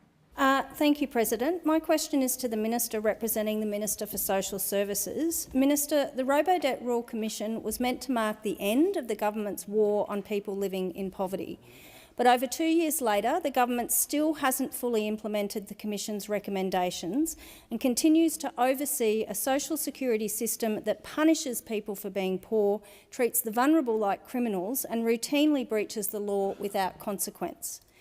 Nothing can truly make up for the harms and the lives lost because of robo-debt, but brave advocates like Jenny Miller and Kath Madgwick, who join us in the gallery today, continue to fight to ensure no more tragedies occur and that our social safety net supports people rather than punishes them. Minister, how much longer will Kath and Jenny have to wait before the government fulfils its promise to stop chasing old welfare debts and reinstates the 6-year limitation on debt recovery as the Royal Commission intended? Thank you, Senator Ormond-Payne. Minister Gallagher. Thank you, President, and I thank Senator Ormond-Payne for the question and acknowledge those in the gallery that she referenced in her question. And we have, since coming to government, been doing a lot of work about making sure that our systems are right and that they're backed legislatively, that we have the legal backing for the way we deliver services to the Australian people. You are right to draw attention to robo-debt, and there has been enormous work done over the last parliament, both through a Royal Commission and the response to the Royal Commission, and that has significantly changed the way, I think, the public service works and the way we deliver services to the Australian people. There are a number of areas where work is underway across both Minister Plibersek and my portfolio in government services to ensure that the policy intent of the way we deliver services is supported by law, and there are some areas which I think have been drawn to attention, including by the Ombudsman, about areas where there needs to be further law reform, further legislation to deal with those, and we will continue to work through those as we can. There is work underway, I can assure you, across government in relation to that. I'm not specifically aware of the situation, the individual situation that you mentioned, but we are doing and have taken some decisions around remediation of debts and making the debt recovery system fairer, including looking at low-level debts and how we deal with those, and that work is being led by both Minister Plibersek and but of course closely with me as Minister for Government Services. Thank you, Minister. Senator Orman-Payne, first supplementary. So-called mutual obligations force people on JobSeeker into pointless box-ticking exercises and compliance activities that deliver billions of dollars to private employment agencies but provide no real help to job seekers. In the past year, over 2 million payment suspensions have been issued under this system, a system that 2 reports have now found may not even be lawful. Minister, can you state with confidence that the targeted compliance framework is operating lawfully? Thank you, Senator Orman-Payne. Minister. Sorry, Senator Orman-Payne, I just missed the question at the end of that. Senator Orman-Payne, if you just repeat the last sentence. Minister, can you state with confidence that the targeted compliance framework is operating lawfully? Thank you, Senator Orman-Payne. Minister Gallagher. Thank you. That doesn't actually fall under the same portfolio as the first question. It's a system that's run under the Minister for Workplace Relations, but I am aware of both work that she is doing under employment services reform and is considering in relation to the first part of Senator Orman-Payne's question in relation to targeted compliance framework, that there has been work done, and I'll see if there's more information I can provide. It doesn't fall under my portfolio, but we have provided additional investment to ensure the integrity of the processes supporting mutual obligation requirements and to address concerns with mutual obligation and compliance settings. And so this work is recognised and is underway, and if there's anything I can provide through the relevant minister representing that area, I will. Thank you, Minister. Senator Orman-Payne, second supplementary. Minister, given that the government can't say that the targeted compliance framework is lawful, as they've stated in estimates, how can the government continue to operate it? Will social services suspend payment suspensions while this remains in doubt, or will you continue to deprive hundreds of thousands of job seekers of the funds they need to survive? Thank you, Senator Orman-Payne. I'll just remind you that the Minister has informed the chamber it's not her portfolio, but she's happy to take matters and pass them on, and I invite her to answer the question in whatever way. I did not say in my answer what Senator Orman-Payne says I said, so I just want to be clear about that. I wasn't there at estimates, so I'm not clear on the evidence that was provided. I undertook. This is not part of my repping responsibilities. It's not targeted compliance framework. It's not run by Department of Social Services. It's Department of Workplace Relations. But in the broader point, and I've been clear about this, there is work underway between social services, myself, in government services, to make sure our legislative arrangements support the policy intent of the way we deliver services. And there are areas where we need to do further work and further law reform to make sure that is the case. Thank you, Minister. Senator Polly. President, my question is to the Minister representing the Minister for Health, Disabilities and Ageing, Senator McAllister. In his first term, the Albanese Labor government delivered cost of living relief to all Australians by strengthening Medicare and cutting the cost of medicines on the pharmaceutical benefit scheme. How is the government supporting more Australians to access cheaper medicines via the pharmaceutical benefit scheme? Thank you, Senator Polley. Minister McAllister. Thank you, President. And before I begin answering, I might just indicate that Senator McCarthy tells me that we also are welcoming the Northern Territory's Deputy Opposition Leader, Mr Doran Young, in the gallery, and I welcome him here today also. But it's a great question, Senator Polley, because the Albanese government is slashing the cost of medicines, and that is providing real cost of living relief for families right across Australia. And it's why, earlier this year, the government passed the Cheaper Medicines Bill. So from next year, people will pay no more than $25 when filling up a prescription on the pharmaceutical benefit scheme. Now, that is a 20% cut, in the maximum cost of medicines under the PBS. And it will save Australians more than $200 million a year.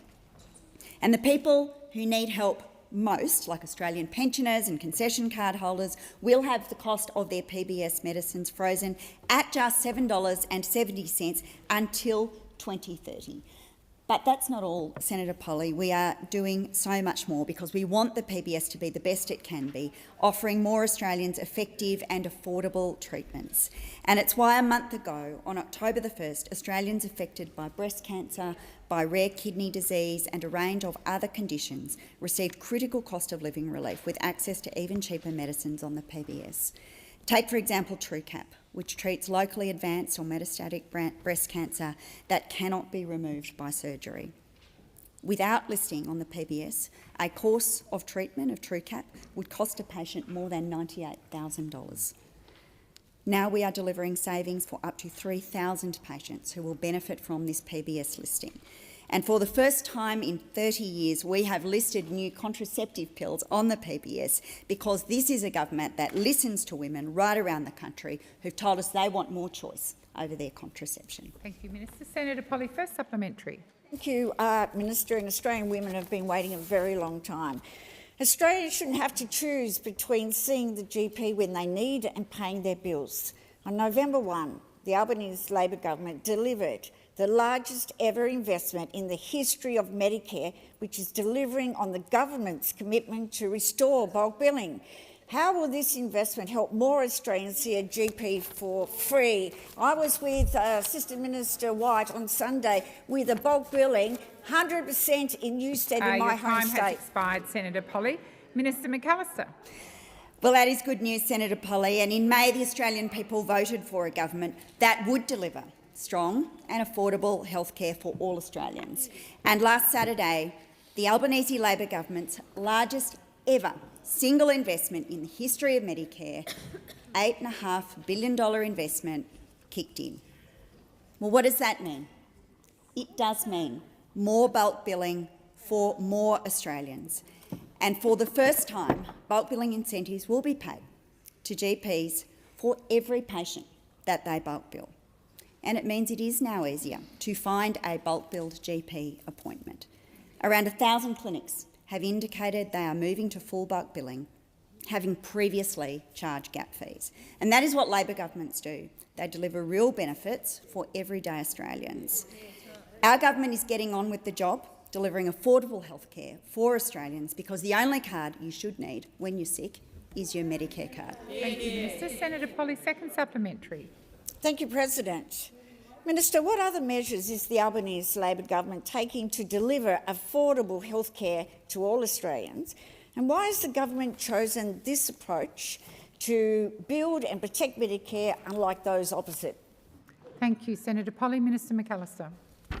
Well, thank you, Senator Polley. The Albanese Labor government will always protect and strengthen Medicare, whether it is expanding bulk billing, delivering cheaper medicines or delivering the 137 urgent care clinics, which will mean that 4 out of 5 Australians will live within a 20-minute drive of an urgent care clinic.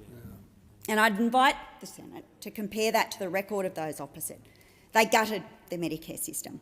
They tried to end bulk billing with a GP co-payment. They froze Medicare rebates so that it would be harder to see a doctor, and the only way they could get their bulk billing rates up was by inflating them, by relying on a massive number of COVID-related bulk billing appointments that were taken during the pandemic. They don't agree on very much. They don't agree on very much on the other side, but the one thing they can agree on, is on gutting Medicare, where Labor will always protect it and always strengthen it. Thank you, Minister. Senator Tyrrell.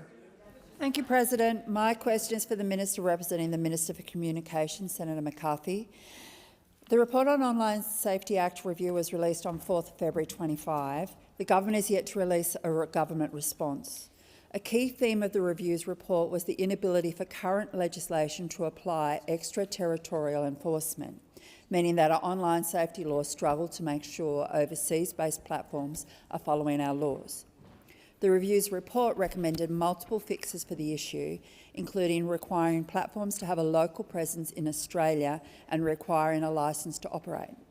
What work is being done to fix extraterritorial enforcement and ensure overseas platforms will actually follow our laws?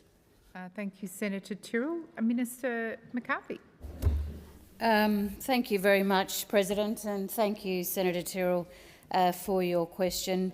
I'm certainly conscious that the Regional Telecommunications Review, which you mentioned in the beginning of your question, yes, we were delayed in responding to that given the federal election, but we did respond just recently to the Parliament.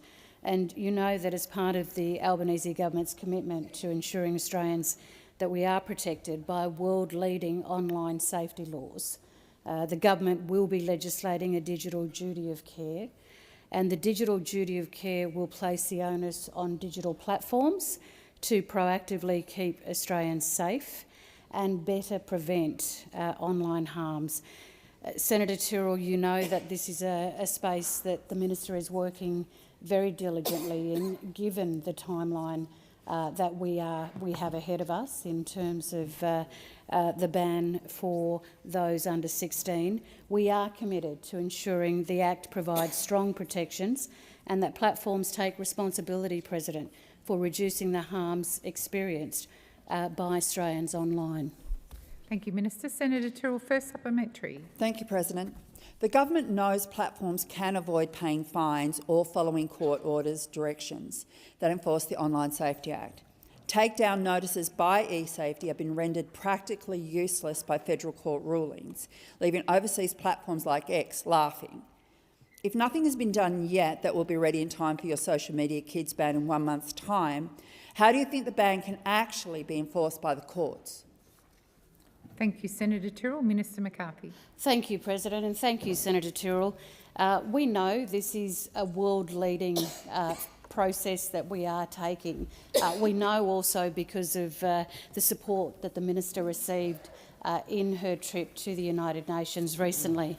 And we also know that it was largely because of the words of one of the parents, Miss Emma Mason, who spoke so passionately, Senator Tyrrell, not only to the UN but to the world in regards to what had happened to her. We recognise that there will be difficulties along the way, but the Minister is working diligently to ensure that this piece of legislation and those telcos are ready for the 10th of December. Thank you, Minister. Senator Tyrrell, second supplementary. Thank you, President. As you indicated when the report was released back in February, the government's recommitted to a digital duty of care, but has since been silent on this and the broader report. Almost 1 year on with no government response, can the Minister please provide an update on the duty of care and explain what other recommended reforms are being pursued separate to the duty of care? Thank you, Senator Tyrrell. Minister McCarthy.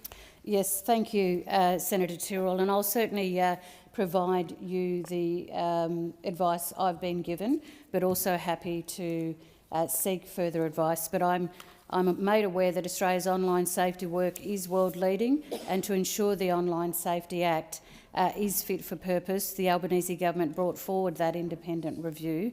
the government is carefully examining all of those recommendations and everything that you've mentioned today. Thank you. Thank you, Minister. Senator McDonald. Thank you very much. My question is to the Minister for Industry and Innovation, Senator Ayres. Minister, Iluka Resources is planning on suspending operations at their Cataby mineral sands mine, and they're only operating synthetic rutile processing kiln in Western Australia in less than a month, putting hundreds of jobs at risk. Following this, BHP has scaled back production at its Yandi iron ore mine, and South32 have announced redundancies at its Worsley operation due to increasing cost pressures, putting hundreds more jobs at risk. Across the country, we've seen the deindustrialisation of Australia thanks to your failed energy and industry policies. How many more jobs will be lost under your watch? Thank you, Senator McDonald. Minister Ayres. Thank you. I just point out that there are a series of those operations that clearly fall within my portfolio area as the Minister for Industry. There are a series of them, of course, that fall under the responsibility of my colleague, the Minister for Resources, Madeleine King. I'll try and address the overall approach in relation to those questions, but you'll appreciate in relation to some of those direct mining ventures, I'm happy to try and come back to you about any additional information that we would be able to provide. And I can see material that doesn't quite go to it being provided to me at the moment. The broad question at the end of your question was about the approach of this government on industrial policy and industrial jobs.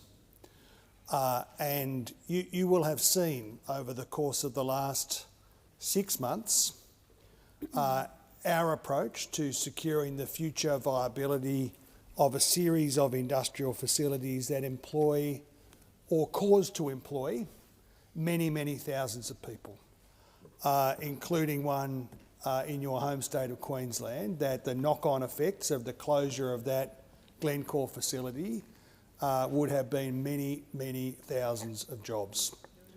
I am asked about approaches to energy policy. And one of the most important things, of course, in this area is consistency. Senator McDonald, on the 28th of March 2023, you said, "We supported a measured, cooperative approach to net zero by 2050. That was your position. I wonder what it is today. Thank you, Minister. Your time has expired. Senator McDonald, first supplementary. Minister, your government has overseen 8,000 Western Australian jobs lost thanks to the collapse of our nickel industry, and another 800 jobs lost at Kwinana before these more recent announcements. Why are so many Western Australian jobs at risk under Labor? Thank you, Minister McDonald. Minister Ayres. Senator McDonald, Minister Ayres. That's all right, President. Well, I think that it could only be the coalition that would blame the Commonwealth government for what is going on in the global nickel market.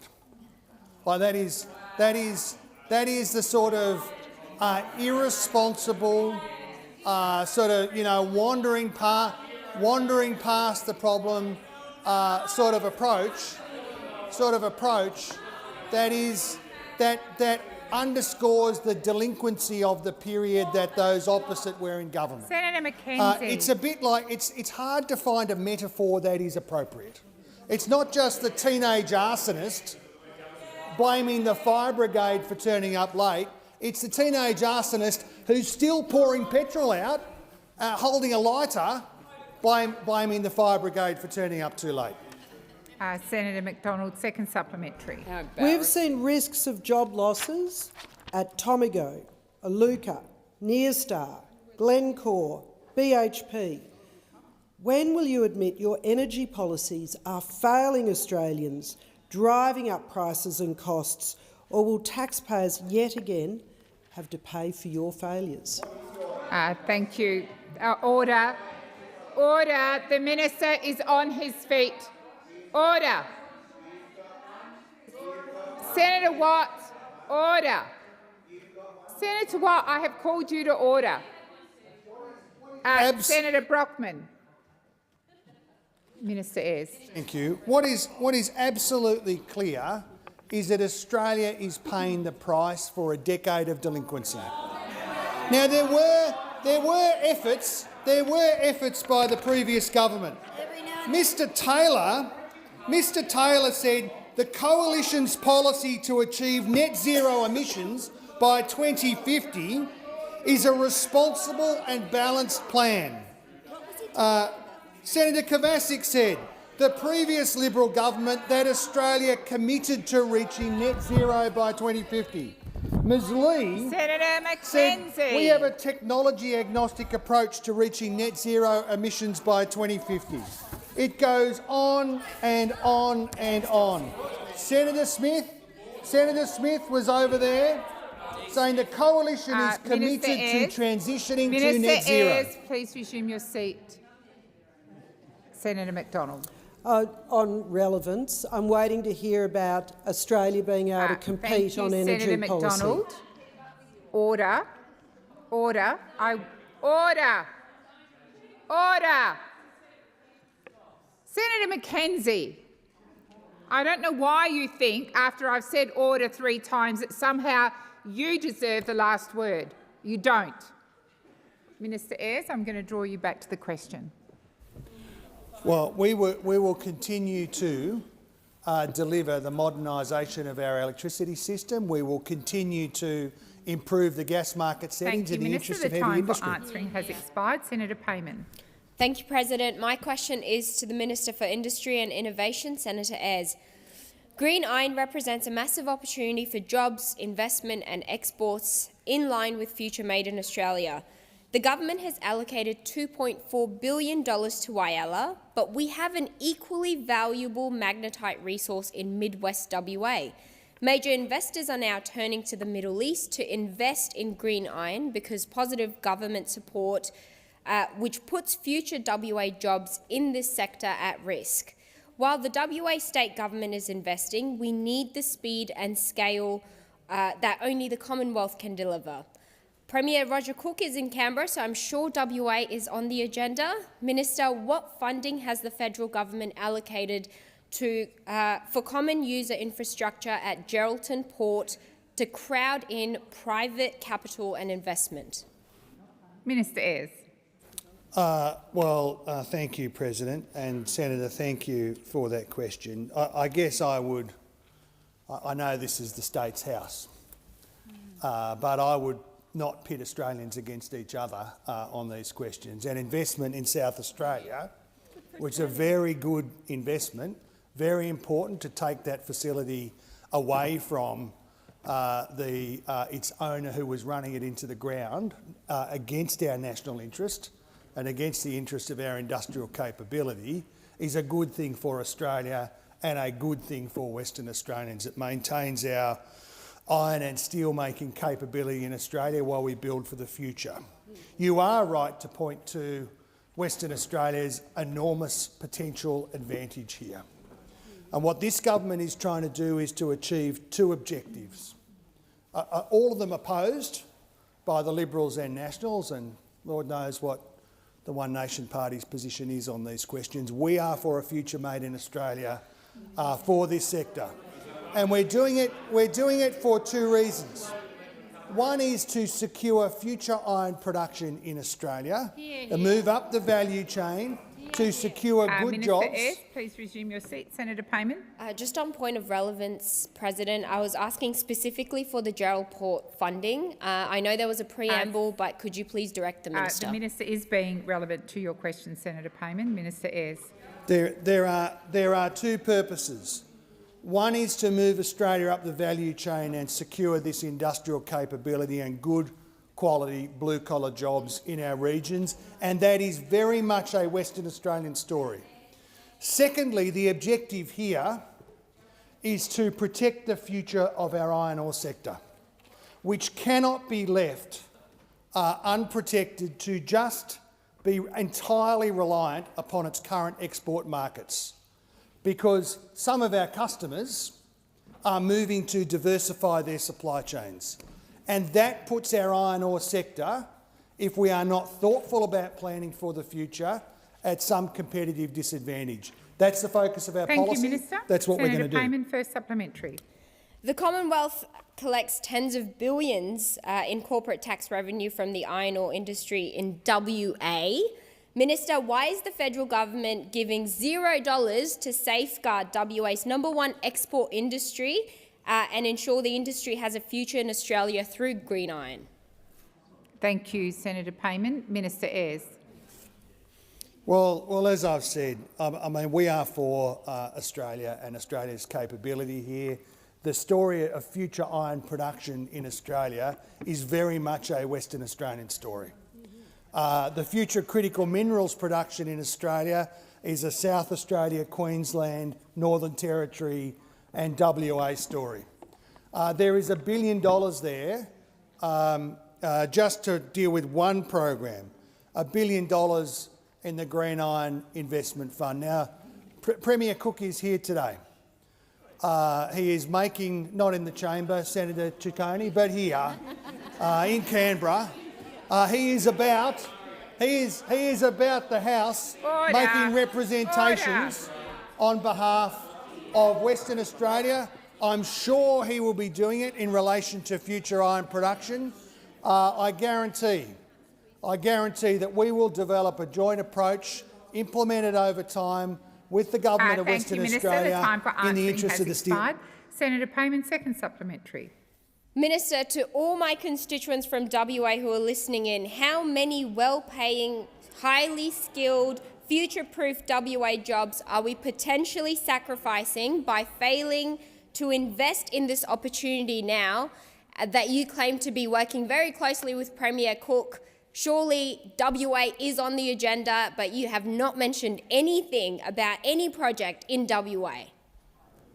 Minister Ayres. Well, Senator, that is obviously a pre-written question that bears no relationship to what is actually happening.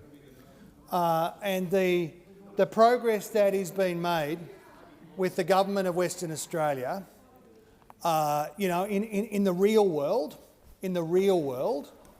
on our future iron investments there, the work that is being done on making sure that there is a clear technological pathway through, whether it's Neo-Smelt or these other projects that are being supported by overseas investors and Australia's iron ore sector and our research and development capability, will be in the interests of thousands of good blue-collar jobs, and they will protect the mining industry in Western Australia from the potential losses that would occur had not this government actually got a progressive agenda for a future made in Australia. Thank you, Minister. Senator Grogan. And my question is also to the Minister representing the Minister for Climate Change and Energy, Senator Ayres. It's Ayres Day. Delivering cheaper and cleaner electricity is central to the Albanese Labor government's economic agenda. Can the Minister confirm that the Australian Energy Regulator cited unreliable coal power plants as a key driver of higher electricity prices? That's unreliable coal power plants, a key driver of higher electricity prices. And can he also outline why unreliable coal power drives up electricity costs? Senator Grogan, please resume your seat. Senator Grogan is entitled to ask her question in silence. Please continue. Thank you.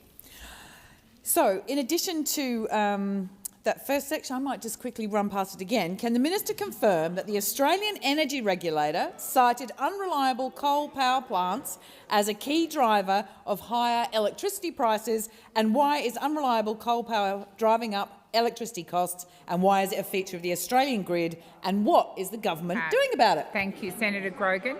Minister Ayres. Well, thank you, Senator Grogan. It's a very good question indeed, and I'm sure you didn't want to provoke those opposite who sort of, ping around on these questions, perhaps from embarrassment. If only we could have an embarrassment-powered electricity system. You're right, Senator Grogan. The Australian Energy Regulator has been very clear. Unreliable coal power stations drive electricity costs higher. Those old plants, 24 out of 28 of whom announced or brought forward their closures while those opposite were in government and did nothing about it, shut down without warning, requiring the use of fast but expensive gas peaking power stations. Just yesterday, on one day, there were 3 gigawatts of unplanned coal power outages, making electricity more expensive for households and industry. It's not just the Australian Energy Regulator. Rio Tinto has been clear that the coal power from AGL Bayswater is too expensive after 2028. That's why we are building new generation. 15 gigawatts added to the grid since we were elected, 20 gigawatts in the pipeline. We are delivering hundreds of thousands of home batteries which make bills cheaper for Australians and help support our grid. Minister Ayres, please resume your seat. The constant interjections, particularly from you, Senator Canavan, but not you alone, are incredibly disorderly. Senator Mackenzie, once again, you have to have the last word. Minister Ayres deserves to be heard in silence. If you can't give him that respect, leave the chamber. Minister Ayres. Deserves was very generous indeed, President, but I'll take that absolutely. The fact that the National Party want to drag Australia back to that policy gibberish, and these guys aren't prepared to stand up to them. Minister Ayres, please resume your seat. Once again, Senator Mackenzie and Senator McDonald, interjections and your constant running commentary is completely out of order, and it's disrespectful to me, just after I've had to sit the minister down, to bring you to order to start up again. I'm serious. If you can't be quiet, leave the chamber. Minister Ayres. Where is the courage of the modern Liberal Party? Where is the consistency? Where is somebody who is prepared to stand up in an effective way to this extremist takeover from the has expired. Senator Grogan. Thank you, President. Now, the Albanese Labor government is focused on reform that delivers structurally lower energy prices. You've stepped out for us how expensive the coal-fired power is. What reforms are required to deliver structurally lower prices, and what parts of our community will benefit? Thank you, Senator Grogan. Minister Ayres. Well, thank you. That's right. Dealing with the wreckage in the energy market that was left by those opposite is the serious business of this government.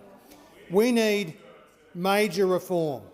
We need affordable gas in Australia to bring down the cost of gas for industry and the energy system. That's why Minister Bowen and King are working their way through the gas market review, whose purpose is to try and unravel the mess that was left by the show opposite. We need long-term certainty for electricity investors to make sure that more generation and transmission gets built in regional Australia in cooperation with farming communities, that this rabble opposite are wandering around stoking division, mostly with imported memes, imported from far-right extremists overseas that they pretend that they made themselves. Thank you, Minister Ayres. Senator Grogan, second supplementary. Thank you, President. What I'm hearing from Senator Ayres is that there's cheaper electricity is requiring a disciplined approach, unlike those opposite, and a coherent policy, unlike those opposite. What exactly are the risks if energy policy is incoherent or delivered by an undisciplined government? Could the minister step out for us what those issues might look like? Thank you, Senator Grogan. Minister Ayres. Well, I only have a minute, President, but the key risk is a return to the investment drought, the disinvestment and the structurally higher prices that are a consequence of the delinquent decade that those opposite were in government. Senator Canavan said in 2019 Electricity prices for manufacturing businesses in Australia have gone up 91% in the last decade. And what did he and the Morrison government do about it? In 2020, they gave goodness knows who $3.3 million. Minister Ayres, please resume your seat. Once again, the interjections are disorderly. Minister Ayres, please continue. $3.3 million of public energy to Shine Energy. Minister Watt. Where are they now? For a coal-fired power station in Collinsville that never got built. Not a sod was turned. I don't think they even put a fence up. I don't think they even put a fence up. Your seat. Seriously, Senator Canavan. I invite you to leave the chamber. Then if you're going to stay in here, the choice is to listen in silence and be respectful to my directions and my orders. Minister Ayres, please continue. Well, the only thing that would guarantee more expensive power is a plan to reintroduce coal-fired power. I don't know what it'll be next.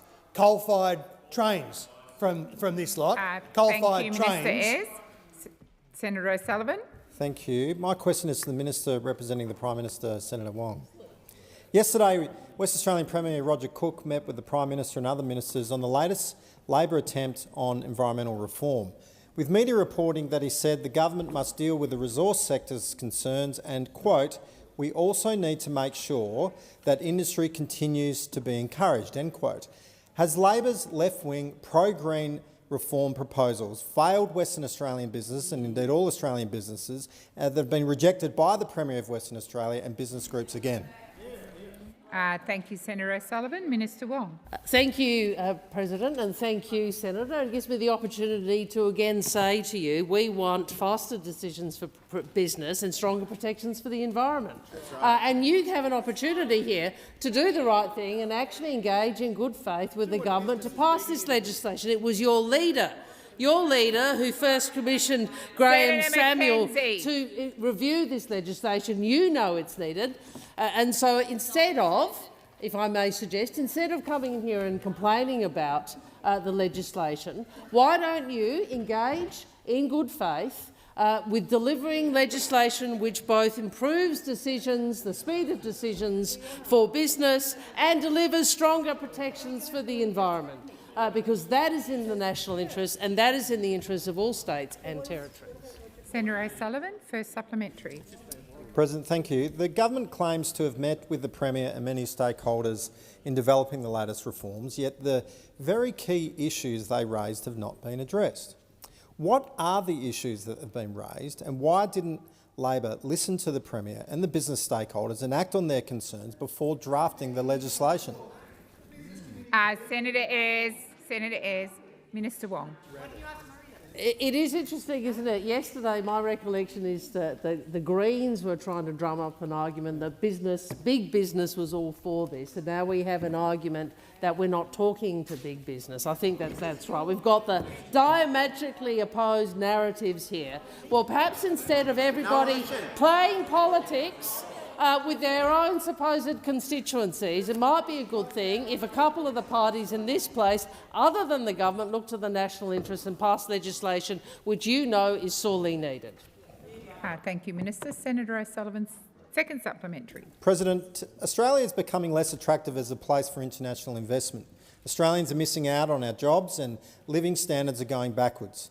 With the West Australian Premier and businesses calling for significant amendments to the proposed reforms, will Labor be amending the legislation to fix the issues, or will you partner with the Greens to kill off Australia's productivity? Minister Wong.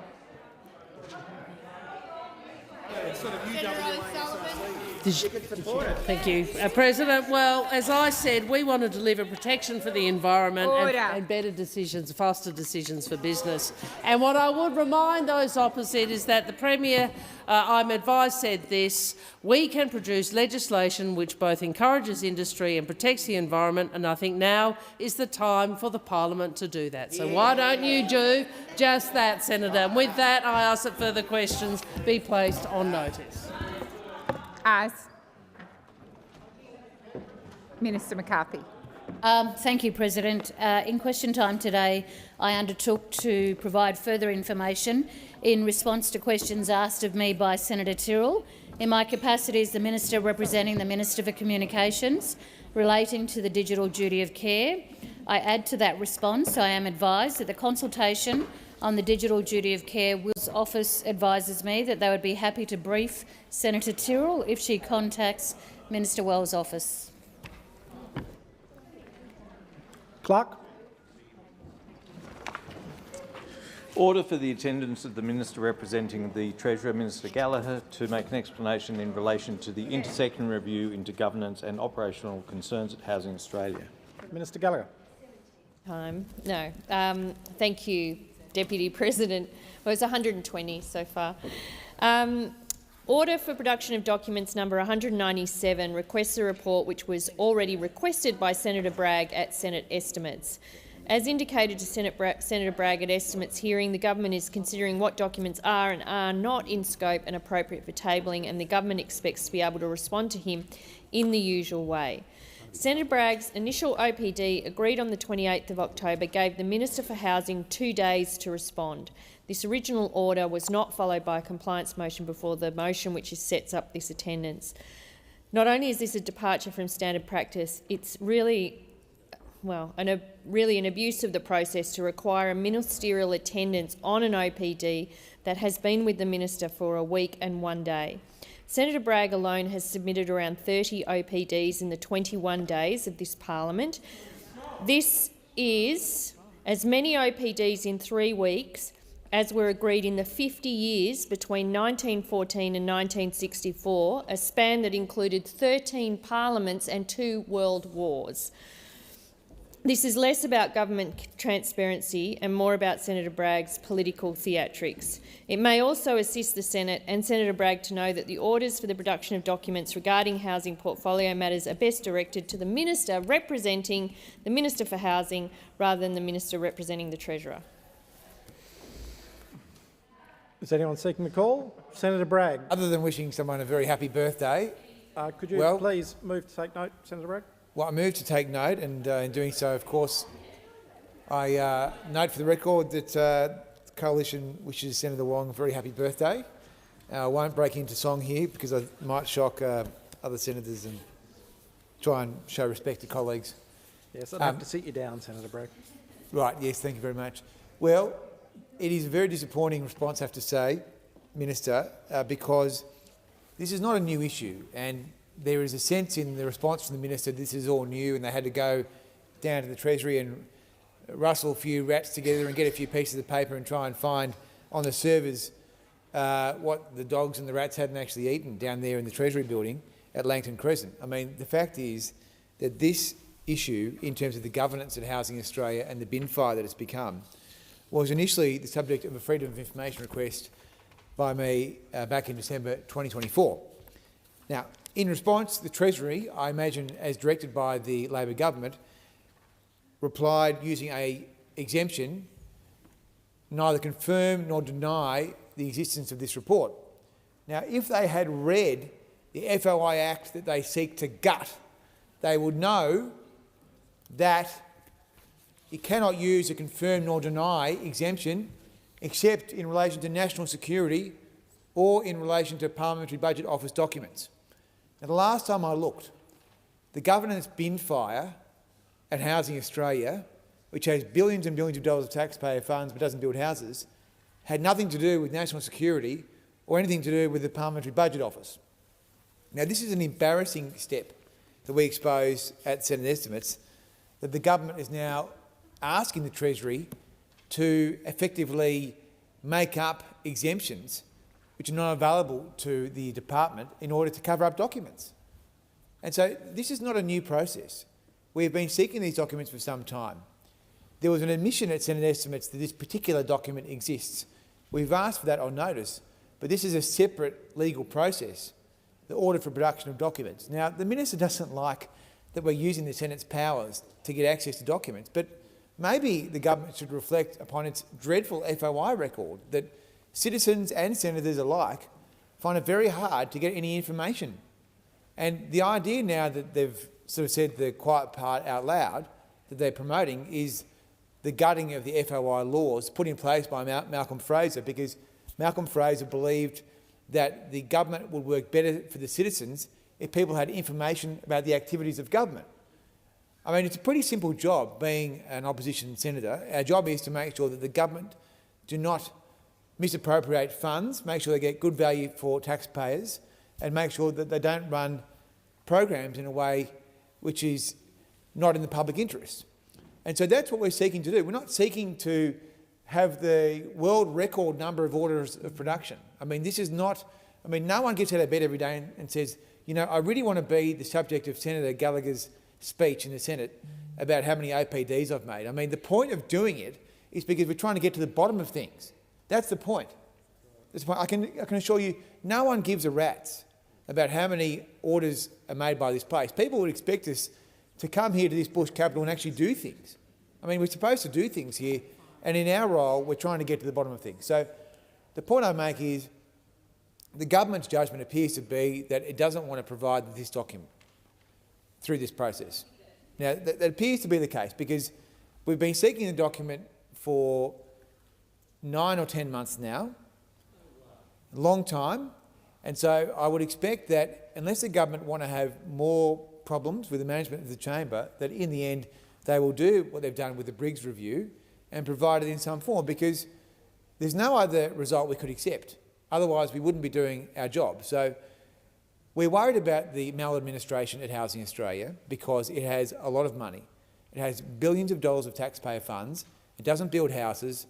It spends a lot of money on executive salaries and recruitment and legal and retrenchments and other sort of things that really do raise a lot of questions. But it's also the subject of this governance probe. You have spent $24,000 of taxpayer funds on a governance probe, which you're saying that you won't give us or you might not give us. So in the end, we will get the document because we will work with the senators to ensure that the government provides us the information in the way that the law dictates. And if the government doesn't do that, then we'll have, I guess, lengthy question times and lots of complaints. So in the end, I'm sure we'll get the document. Senator Scarr. Thank you, President. I rise to make 3 quick points in relation to this matter. The first is Senator Bragg is doing his job.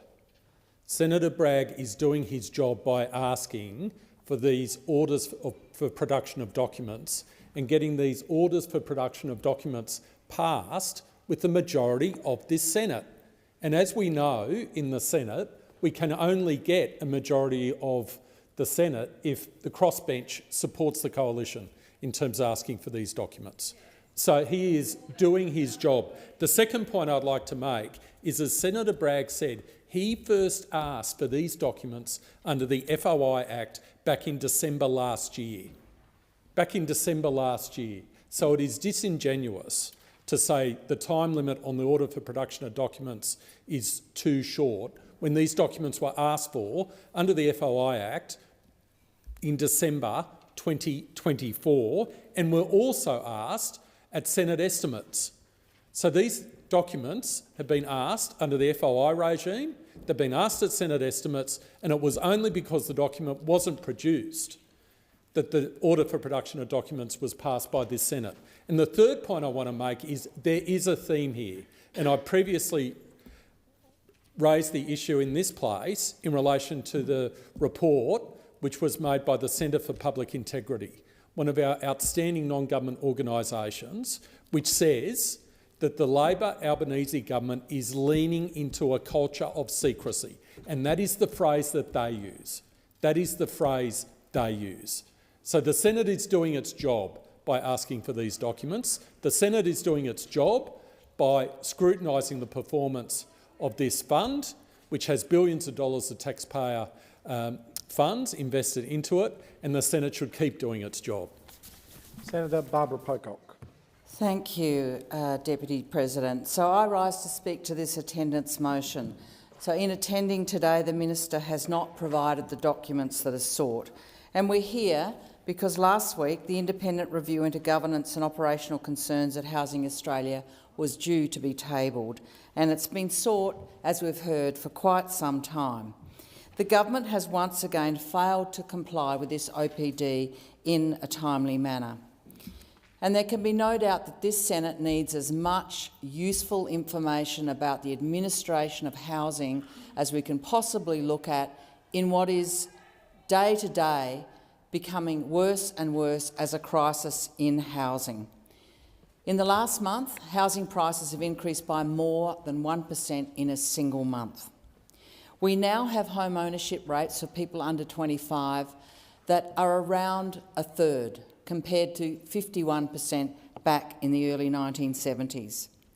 We've got a rate of homelessness that has increased by 10% in the years of this Labor government. So we need accountability. We need to know what's going on inside the policy solutions, so-called, that the Labor government are putting forward. And we need to know what's going on within the administration of this system. So I'm very concerned about what I'm hearing about Housing Australia and the Housing Australia Future Fund. We need information about these important, very large programs in the midst of a housing crisis. I'm very concerned with many others in this chamber about the increasing secretive response to requests for information, particularly in relation to housing.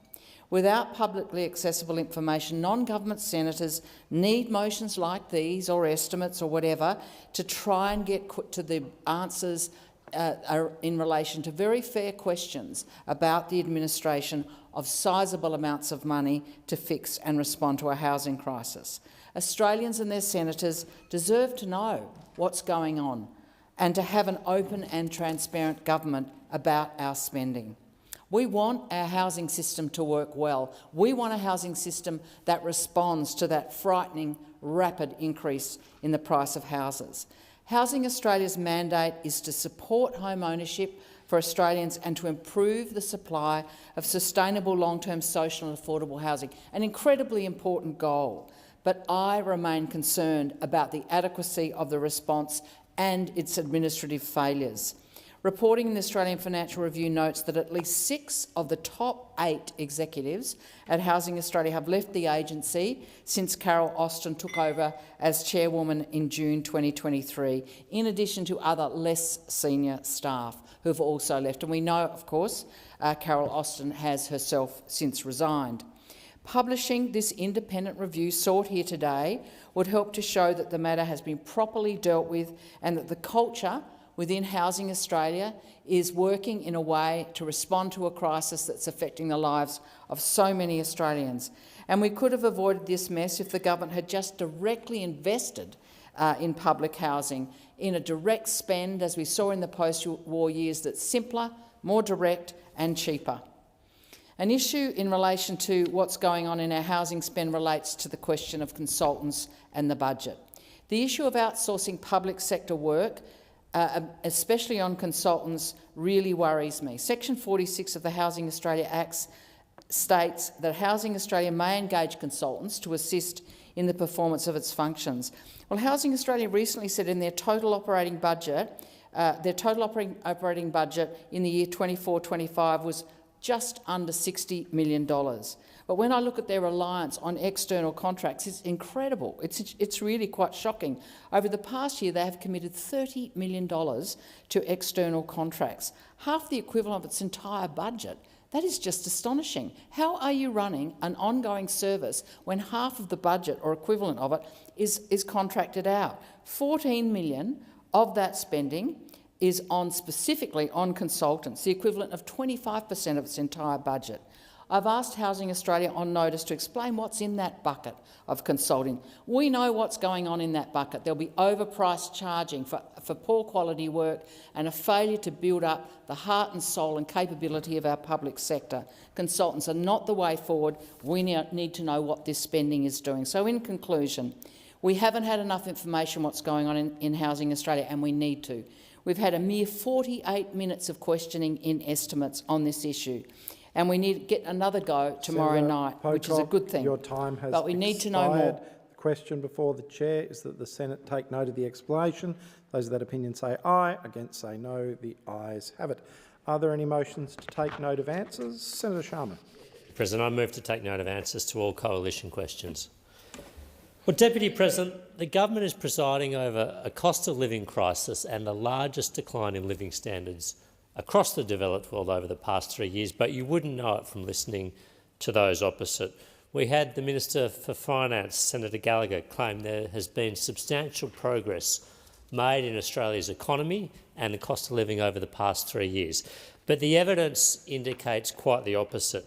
Just this week, we had Homelessness Australia say that they had seen a 33% increase in the number of Australians who have had to sleep rough over the past 2 years.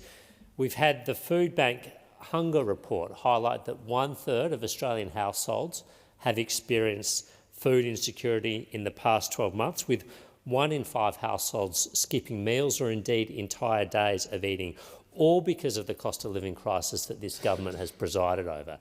And unfortunately, the news is not getting any better.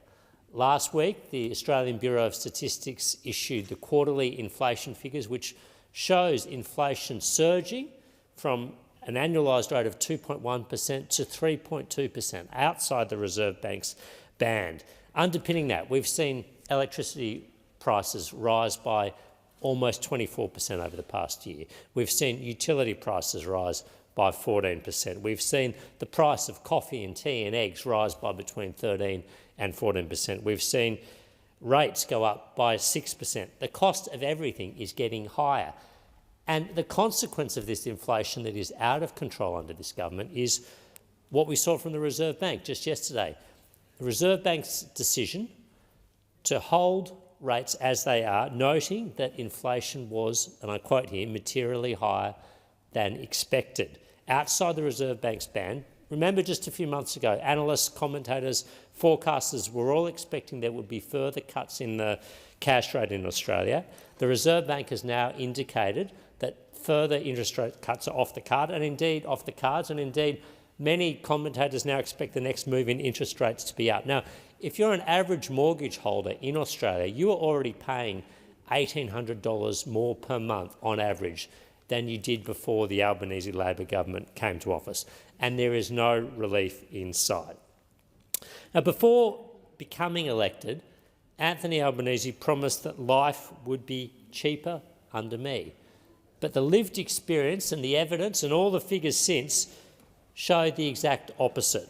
We have seen in Australia the largest decline in living standards across the developed world. Over the past 3 years, if you look at the OECD, the Organisation for Economic Cooperation and Development, the Club of Advanced Developed Economies, countries like Australia, Canada, the United Kingdom, Europe, the European Union, Italy, France, Germany, Spain, these are all members of the OECD. Since 2022, their economies have not been going great, but their living standards have improved by somewhere in the order of 5 to 7%.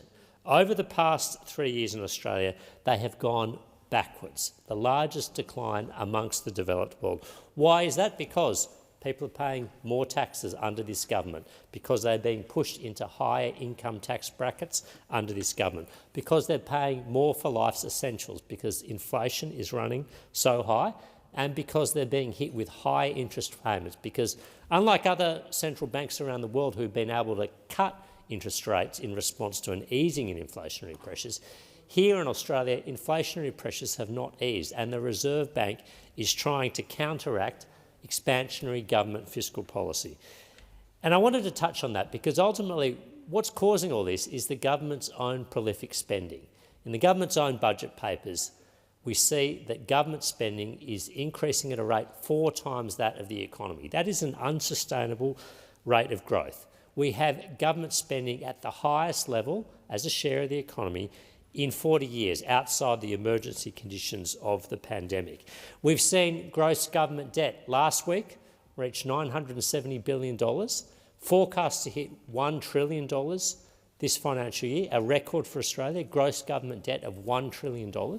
Interest repayments on that debt are running at $50,000 per minute. Interest repayments now one of the largest growing items in the budget. So what we've got here is government spending fueling inflationary pressures, starving the private sector of resources, meaning that people are paying more for life's essentials, meaning interest rates are being held higher than they need to be by the Reserve Bank, and Australia's living standards are going backwards, and everyone is feeling it. Senator Grogan. Thank you, Acting Deputy President. Well, that was an interesting contribution. I probably have a slightly different perspective on some of those areas, but let's just look at the core areas that, that were raised during question time by those opposite. They started off with housing and housing supply. There was a series of questions from Senator Bragg. And then we went to energy policies, and then we went to industry development, and then to environment laws. And what I find quite interesting is there are 4 core areas that, you know, ourselves and my good colleagues opposite have been arguing about for many a decade. But what we hear now, if I cast my mind back to 2021, we were building up towards the 2022 election, and everyone was putting forward, you know, their offerings to the people of Australia to say, you know, who should you vote for? What is it? What's the kind of country you want to live in? What is it that you believe in, and how are you going to cast your vote here? And I think the people of Australia looked at that and they said, well, if we just take these 4 areas, because they're the 4 that were raised today in QT. Housing supply, well, quite clearly, the Coalition were in government for 10 prior years, and for those 10 prior years, they neglected housing. They neglected housing because you can't turn around supply of housing in a year or even one term. You're talking about significant structural change to get the housing supply that we need in this country to ensure that people have choices, that we protect renters, that we provide opportunities and support for people to purchase their own homes, and that we make sure that that supply is there for people in need, people who need social housing, who need supports. But no, a decade of neglect meant that we are where we are now. And now we see the Labor government, having been elected in 2022 by the people who had to look back over 10 years and went, hell no. And that's where we stand now. And when it came to 2025 and the same propositions were put, the people of this country had a long, hard look at the Coalition and the offerings, and once again, they said, hell no. And who could blame them? Because it's not just housing. The other issues that have been raised today, energy policies. They had 23 different energy policies over that period of time. Couldn't decide which way they were going, couldn't decide what they were going to do, and now all we see on our nightly televisions, on the front page of every newspaper around the country, is how divided and confused and uncertain they really are. They have no clue where they're going, no clue what they're offering the country. No wonder nobody wants to vote for you. And then we move on to industry development. Well, since the Albanese Labor government came to this place, to this side of the chamber, since the Albanese government has been in charge, we have made huge strides in industry, bringing back a sense of pride in our country to build things here, to build jobs, to support people, to improve our training and education system so that our young people have opportunities for good jobs, that they can see a rosy future. When those opposite were in charge, what happened to industry? Oh, sorry, car industry, anybody? Anybody ever heard of the car industry? Well, we used to have one, but not anymore. And then we go on to the other area that was raised today in question time, and that's environmental law. Well, there are those of us who've been engaged in that issue for some considerable time. And what we have seen, like each of those other areas that we've been talking about today, an absolute shocking and woeful neglect. Shocking and woeful neglect. And now we stand here with a bill that has been introduced which will turn around the neglect of the environment, that will actually help business and help the environment, give clarity to those who are wishing to build housing, etc., while also making sure that we draw a hard line about where our environment, what our environment should look like and what we will not tolerate. So I would say to you, today's question time was entertaining. Senator Grogan, absolutely not those over there. Has expired. Senator Antic. Yes, thank you, Mr Deputy President. Australians, having listened to today's question time and the answers given to questions raised by coalition senators, would have the right to feel as though this is a building that's not really listening to them. I should know. I work in here. And really, the only job for a government is to put Australia and Australians first. And Australia first means everything we do every single day in this building must serve Australia's interests first and foremost. But what does that mean in real terms? Well, it means that our government's duty is to its citizens, our workers, our farmers, our communities, not foreign interests and not their friends that they're trying to cosy up to in the global elites. This government's like the parent that takes their neighbours' kids to Dreamworld when their own kids need food and clothes. There's nothing these people love more than rubbing shoulders with the European elites and listening to their think tank speeches. By way of example, I'll give you the current energy policy and the reckless rush to net zero emissions, driven by the UN, driven by their climate mandates, which ideology has crippled our energy grid. And while the swamp here in Canberra seems very concerned about climate change and climate targets and our UN obligations and so on, most Aussies just want to see their power bills reduced. Any government that puts Australia first would harness our abundant coal, gas and uranium to deliver cheap power, which would then in turn ensure our industries thrive and households aren't left in the dark. Now, the second limb to Australia first is our borders, which are, of course, the bedrock of a sovereign nation. And this government's immigration policies have thrown the gates open. An Australia First policy would cap migration at sustainable levels. It would prioritise skilled workers where they're needed, people who share our values. It would strengthen our borders to protect our sovereignty. Thirdly, we have the bloated foreign aid budget. And the question has to be asked, and it's not asked often enough in this place, why we're pumping money into other nations when there are upwards of 300,000 to 400,000 Australians living homeless on our streets. Why are we doing that? In 25-26, Australians will deliver just over $5 billion in the official Development Assistance Fund, which three-quarters of which is going to be spent in the Indo-Pacific, and much of it on global climate initiatives, while Australians' regional hospitals and schools actually struggle for funding. So an Australia First government would reflect and redirect those funds to build our infrastructure, support our farmers and ensure that our defence focuses on simply protecting our shores. Fourth, we actually need an economy that works for Australians. Our acquiescence to globalisation has gutted manufacturing in this country, leaving us dependent on foreign supply chains. The free trade obsession and failure to protect local industries has cost jobs. An Australia First economy would incentivise local production, protect our sectors, steel and agriculture and the like, and bring back jobs for our workers, not just for the profits of multinational corporations. And finally, and often overlooked, is an Australian First government would be protecting free speech. It's the lifeblood of a country and a free country, and it's in a perilous position in 2025. I would say in as perilous position as it has ever been in this nation. And the reality of this is that without a proper set of protections for free speech in this country, and I'm not just talking about digital rights, I'm talking about across the board with the incursions throughout all aspects, you name it, it's being clamped down on.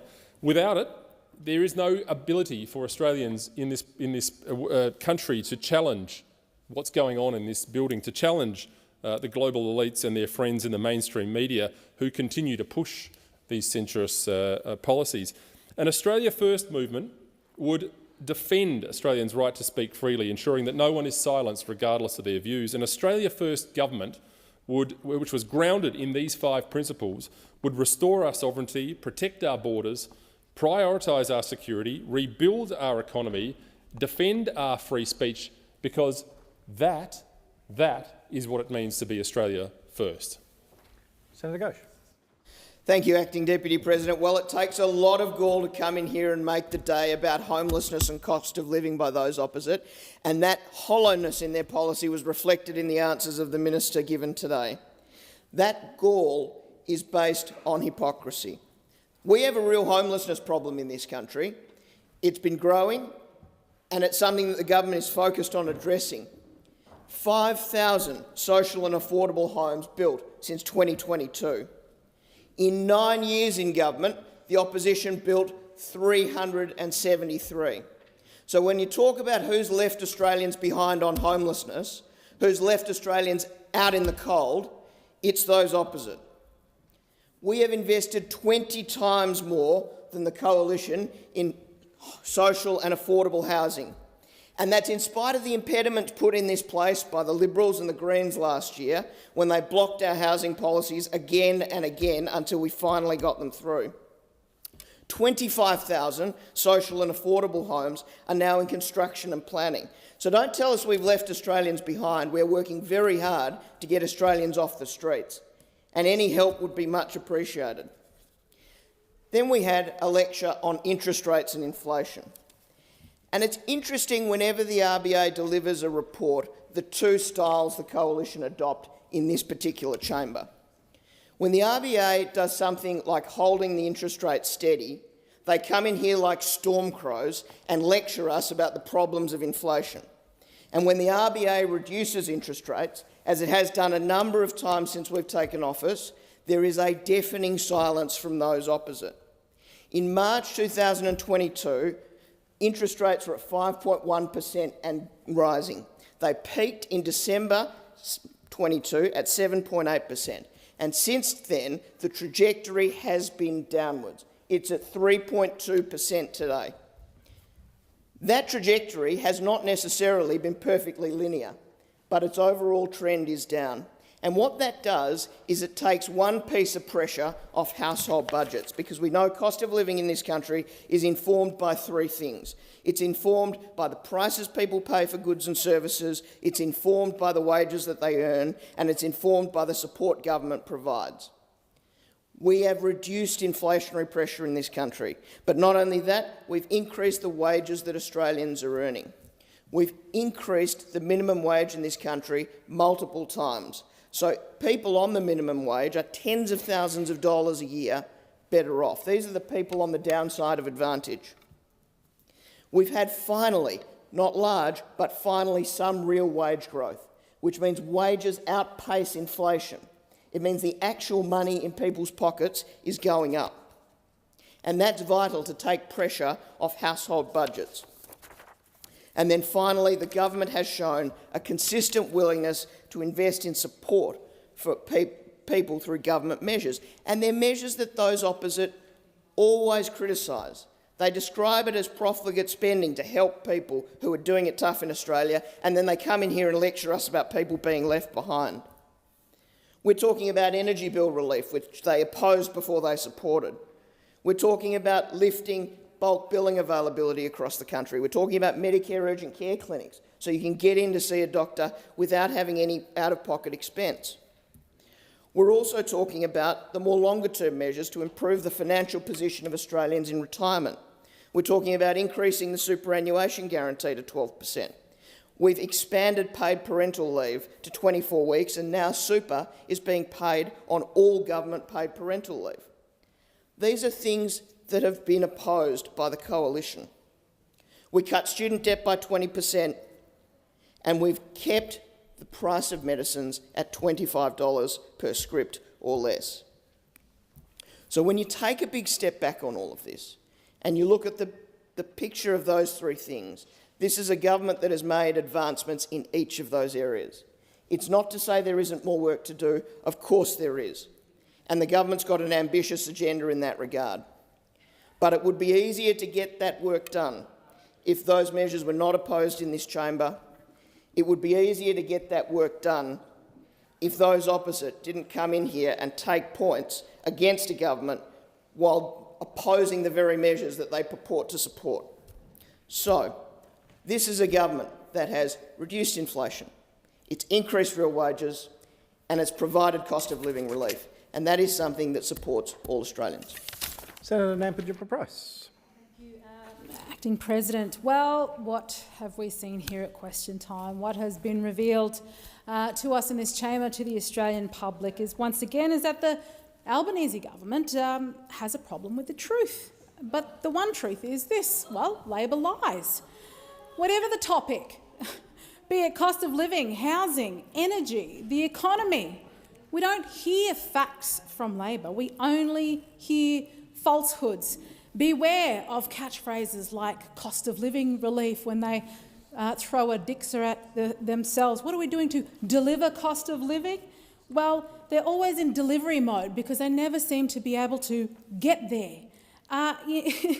What we don't get is honesty from this government. Instead, we get fantasy, we get evasion, and we get obfuscation from this government. But Australians aren't mugs. Australians have got a pretty good radar for BS. So let me touch on a few of the issues to cut through Labor's spin and sensationalism, through, of course, their deceit and distortion. Back to cost of living relief, shall we? And we've heard today Senator Wong talk about tax cuts and bulk billing and how this is supposed to contribute toward cost of living relief. Well, perhaps the government does want to have a read of the Food Bank's 2025 hunger report. And perhaps also when it comes to homelessness, they'd want to understand the fact that homelessness has in fact increased 33% over the last 2 years. So while they claim they might be delivering in terms of homelessness, in fact it's on the increase under the watch of this Albanese Labor government. We are experiencing severe food insecurity in our country. If we listen to what the Food Bank Darwin manager, Jack Barrett, had to say, he said food insecurity comes in all shapes and forms. Often it means making different nutritional choices to suit your budget or skipping meals even from time to time. In many cases, it's parents that will sacrifice for their children. He said the Darwin Hub had been kept busy, especially over the past year, as families struggled to make ends meet and keep food on the table. And interestingly, this is the kicker, 60% of all households that utilise Food Bank do have some kind of employment. So, I mean, I don't know if the government has bothered to read this report, but it also suggests that their so-called cost of living relief measures are failing, because what the data is telling us is really concerning. The cost of living measures that the federal government tried to provide, well, it didn't affect what people were putting on the table. It may have helped to offset other costs, but the truth of the matter is it didn't translate to food on the table. And this idea that, you know, they're providing housing for the Australian people, well, once more, there's more falsehoods. I mean, I'll go to the Northern Territory. Every Australian, especially young Australians, they deserve a fair shot at owning a home, not to be shut out by terrible policy and soaring costs. In the Territory, it's terrible. It's terrible. Labor's supposed to support first home buyers, but they're locking them out of the Northern Territory under their home guarantee scheme. There's no guarantees. It's not making housing cheaper, especially when they'll push up prices and dump $60 billion of burden on the taxpayer. They've capped homes in Darwin at $600,000, despite the fact that median prices are now topping $660,000. This is the fastest growing rate in the nation. The Northern Territory Treasurer and the Property Council and local builders all say the cap needs to be raised, but is this government listening? No. And the cost of living pressures in the Northern Territory are, of course, getting worse and worse. This government is not really interested in addressing these problems, just as they're not interested in being transparent, when it is our job as a coalition and the opposition to call out their failures and hold them to account for the fact that they are making the lives of Australians harder not easier in this country, and we will not stop calling them out over this. The question is that the Senate take note. Those that opinion say aye, against say no. The ayes have it. Are there any further motions to take note? Senator Shoebridge. Thanks very much, Acting Deputy. I move to take note of the answers given by the Minister for Social Services to questions put by my colleague Senator Allman-Payne regarding the Robo-Debt Royal Commission and the government's responses. I first of all want to acknowledge the continued presence in the chamber of Jenny Miller and Kath Madgwick, who both lost their boys to the appalling scandal, criminal scandal that was Robo-Debt. And of course, like so many Australians, they have been looking to the government to implement the recommendations from the Royal Commission. Of course, why do we have a Royal Commission? We have a Royal Commission to find out what on earth went wrong. But we also have a Royal Commission to fix what went wrong. And the third reason we have a Royal Commission is so that those who did wrong, well, we have the information needed to hold them to account. And on all three levels, it's sad to say this government has not delivered for the victims and survivors and the families of Robo-Debt. I acknowledge there have been some modest changes by the government to some of the most extreme elements of Robo-Debt, yet we do not see a comprehensive commitment by this government to say never again will we let automated decisions destroy people's lives. We haven't seen that commitment to ensure that there will always be human oversight, someone with a heart and a mind before someone's benefits are taken off them. We look forward to that, and I commend the work of my colleague, Senator Allman-Payne, to bring forward active proposals so that we legislate for that. But we also haven't seen this government legislate, and I want to be clear, there's no barrier to this. The Greens will support the recommendations from the Royal Commission. We haven't seen this government legislate to remove the 6-year debt limit. I mean, there are people surviving on next to nothing who can potentially face a debt that is 10 or 15 years old, being dragged up, and then their benefits being stopped, and people with almost nothing, no financial resources, being thrown into even more abject poverty. We say to the government, bring forward the legislation and we'll join with you and we'll put a legislative prohibition on chasing that debt. And we also haven't seen the action needed to ensure that vulnerable people are not thrown off benefits. People who we know that if they lose benefits, they'll fall into homelessness, their kids will fall into homelessness, that they've got other vulnerabilities that mean their life can spiral out of control. Where is the clear prohibition? And when will the government introduce the clear prohibition to say that the most vulnerable people in our society will not be thrown into that spiral of poverty and despair that comes when they have their benefits cut off them? Bring forward the legislation, we'll pass it in a heartbeat. And I think that the final thing I'd like to contribute on to this debate is, whilst the victims and survivors are looking at this parliament and saying, well, when will you legislate? They're also asking, well, when will the architects of Robo-Debt be held to account? When will those people on 6-figure salaries that were ignoring the law, consciously putting into place illegal and harmful practices, when will they be held to account, lose their jobs, and if they engaged in illegal conduct, face criminal prosecutions? When will that happen? When will there be a clear statement that the politicians and the senior bureaucrats who were responsible for Robo-Debt, who did it with their eyes wide open, who knew it was illegal, who knew it was harming people's lives, who turned away from the truth that it was actually killing people and taking their lives, when will those politicians and senior bureaucrats be held to account? When will they be called out and named as corrupt? When will their names be on the front pages of newspapers and websites so as we can say that's who did it, and you will never get another job in this country, you'll never get another job from the public service? When are we going to see that? And when will we stop the secrecy? Because right now,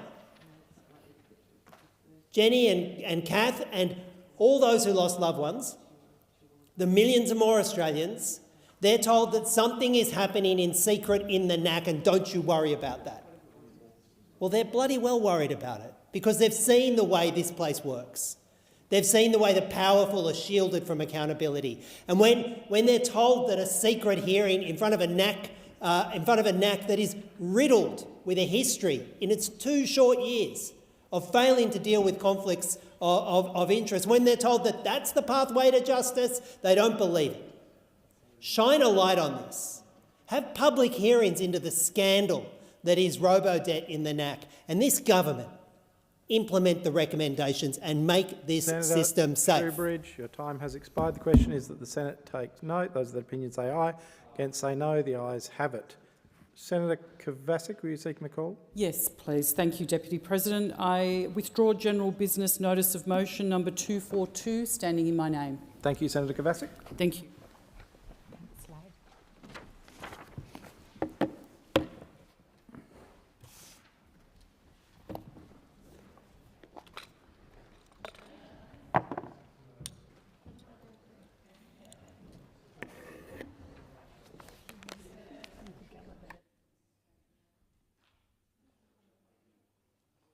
Are there any notices of motion to be given for another day? Minister Gallagher. Thank you. I give notice that on the next day of sitting I shall move that the provisions of paragraphs 5 to 8 of Standing Order 111 not apply to Customs Tariff Amendment Geelong Treaty Implementation Bill 2025, allowing it to be considered during this period of sittings. I also table a statement of reasons justifying the need for the bill to be considered during these sittings and seek leave to have the statement incorporated in Hansard. Is leave granted? Leave is granted, Minister. Are there any other notices of motion? Oh, Senator McKim. Thank you, President. On behalf of Senator Whish-Wilson, could I please withdraw business of the Senate notice number 2 for today? Yep, number 2. Business of the Senate. Yep, it's all, I think it's done already. Yeah, it's done already. Any other notices? No.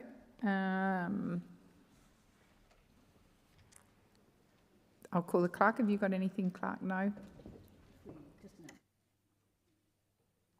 Now move to the placing. Sorry, I'm running ahead of myself. I'll now proceed with the placing of business, and I'll call Minister Gallagher. Okay. Thank you. I move that the Higher Education Support Amendment End Dirty University Partnerships Bill 2025 be considered at the time for private senators' bills on Thursday, the 5th of November 2025. Thank you, Minister. So the question is, the motion is moved by the Minister be agreed to. Those of that opinion say aye. Against? I believe the ayes have it. Senator Stewart. Thank you, President.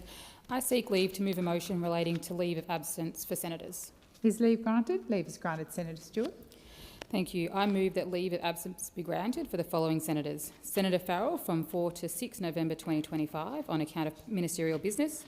Senator O'Neill for 5 and 6 November 2025 on account of parliamentary business, and Senator Sheldon from 4 to 6 November 2025 for personal reasons. So the question is, the motion is moved by Senator Stewart be agreed to. Those of that opinion say aye. Against? I believe the ayes have it.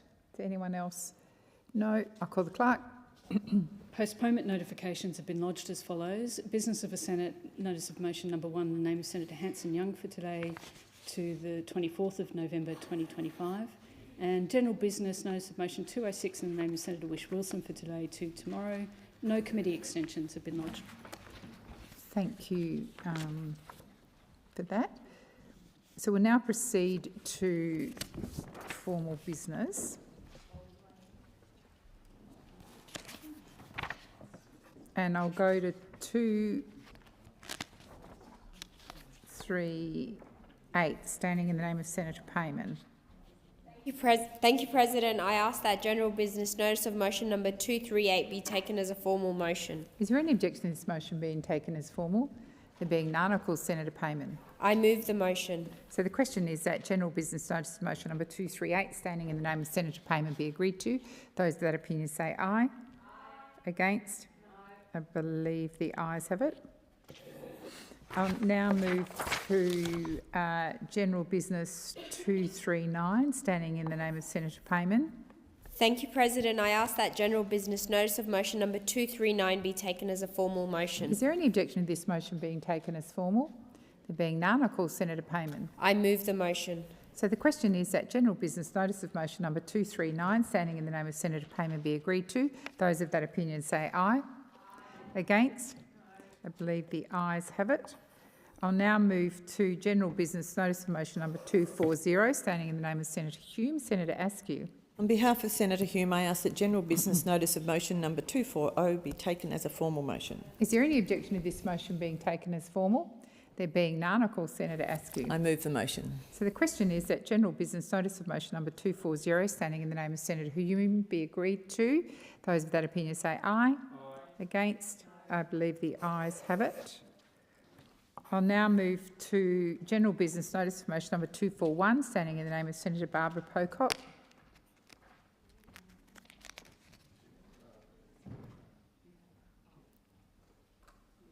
Senator McKim. Could you come back to that? Back to that, President. It's easier for me to do it now. Senator McKim. It's a follow-up question. On behalf of Senator Barbara Pocock, I ask that general business notice of motion number 241 proposing the introduction of a bill be taken as formal. Is there any objection to this motion being taken as formal?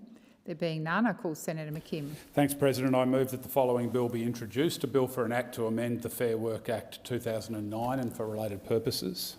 So the question is, the motion is moved by Senator McKim, be agreed to. Those of that opinion say aye. Against? I believe the ayes have it. Senator McKim. Thanks, President. I present the bill and move that the bill may now proceed without formalities and be read a first time. So the question is, the motion is moved by Senator McKim, be agreed to. Those of that opinion say aye. Against? I believe the ayes have it. I call the clerk. Bill for an act to amend the Fair Work Act 2009 and for related purposes. Senator McKim. Thank you, President. I move that the bill be read a second time and seek leave to table an explanatory memorandum. Is leave granted? Leave is granted. Senator McKim. Thank you, President. I tabled the explanatory memorandum and I seek leave to have the second reading speech incorporated in Hansard and to continue my remarks. Is leave granted? Leave is granted. Senator McKim. 242 was withdrawn. I understand business of the Senate number 1 is postponed. So I'll go to business of the Senate 3, standing in the name of Senator Payman. Thank you, President. I ask that business of the Senate notice of motion number 3 be taken as a formal motion. Is there any objection to this motion being taken as formal? There being none, I call Senator Payman. I move the motion. So, Minister Gallagher. Seek leave to make a short statement. Is leave granted? Leave is granted for 1 minute, Minister. Thank you. The government will be opposing this motion. The independent review of resourcing in parliamentarians' offices was an independent review handled independently from government. The final report of this review was released on the 1st of August. The government has agreed in principle to all 10 recommendations and will work with parliamentarians on our response and reform, and I know the Special Minister of State is, as always, available to engage with those acting in good faith on this matter. So the question is that business of the Senate number 3, standing in the name of Senator Payman, be agreed to. Those of that opinion say aye. Against? No. I believe the noes have it. There was only one voice, Senator Payman. I'll now move to general business notice of motion number 243, standing in the name of Senator Cash. Is that you, Senator Askew? The Senator Cash amendment 243. Apologies. On behalf of Senator Cash, I seek leave to amend general business notice of motion number 243 before asking that it be taken as a formal motion. Yes, is leave granted? Leave is granted, Senator Askew. I amend the motion in the terms circulated in the chamber and I ask that it be taken as formal. Is there any objection to this amended motion being taken as formal? There being none, I call Senator Askew. I move the motion as amended. So the question is that... Senator Shoebridge? I seek leave to amend the amended motion in the form circulated. Is leave granted? Leave is granted, Senator Shoebridge. I move the amendment in the terms to general business notice number 243 in the terms circulated. Thank you. So the question is that Senator Shoebridge's amendment be agreed to. Those of that opinion say aye. Against? No. I believe the noes have it. Division required. Ring the bells for 4 minutes.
Lock the doors. So the question is that the amendment as moved by Senator Shoebridge to General Business 243 be agreed to. The ayes shall move to the right of the chair, the noes to the left. I appoint Senator McKim as teller for the ayes and Senator Askew as teller for the noes.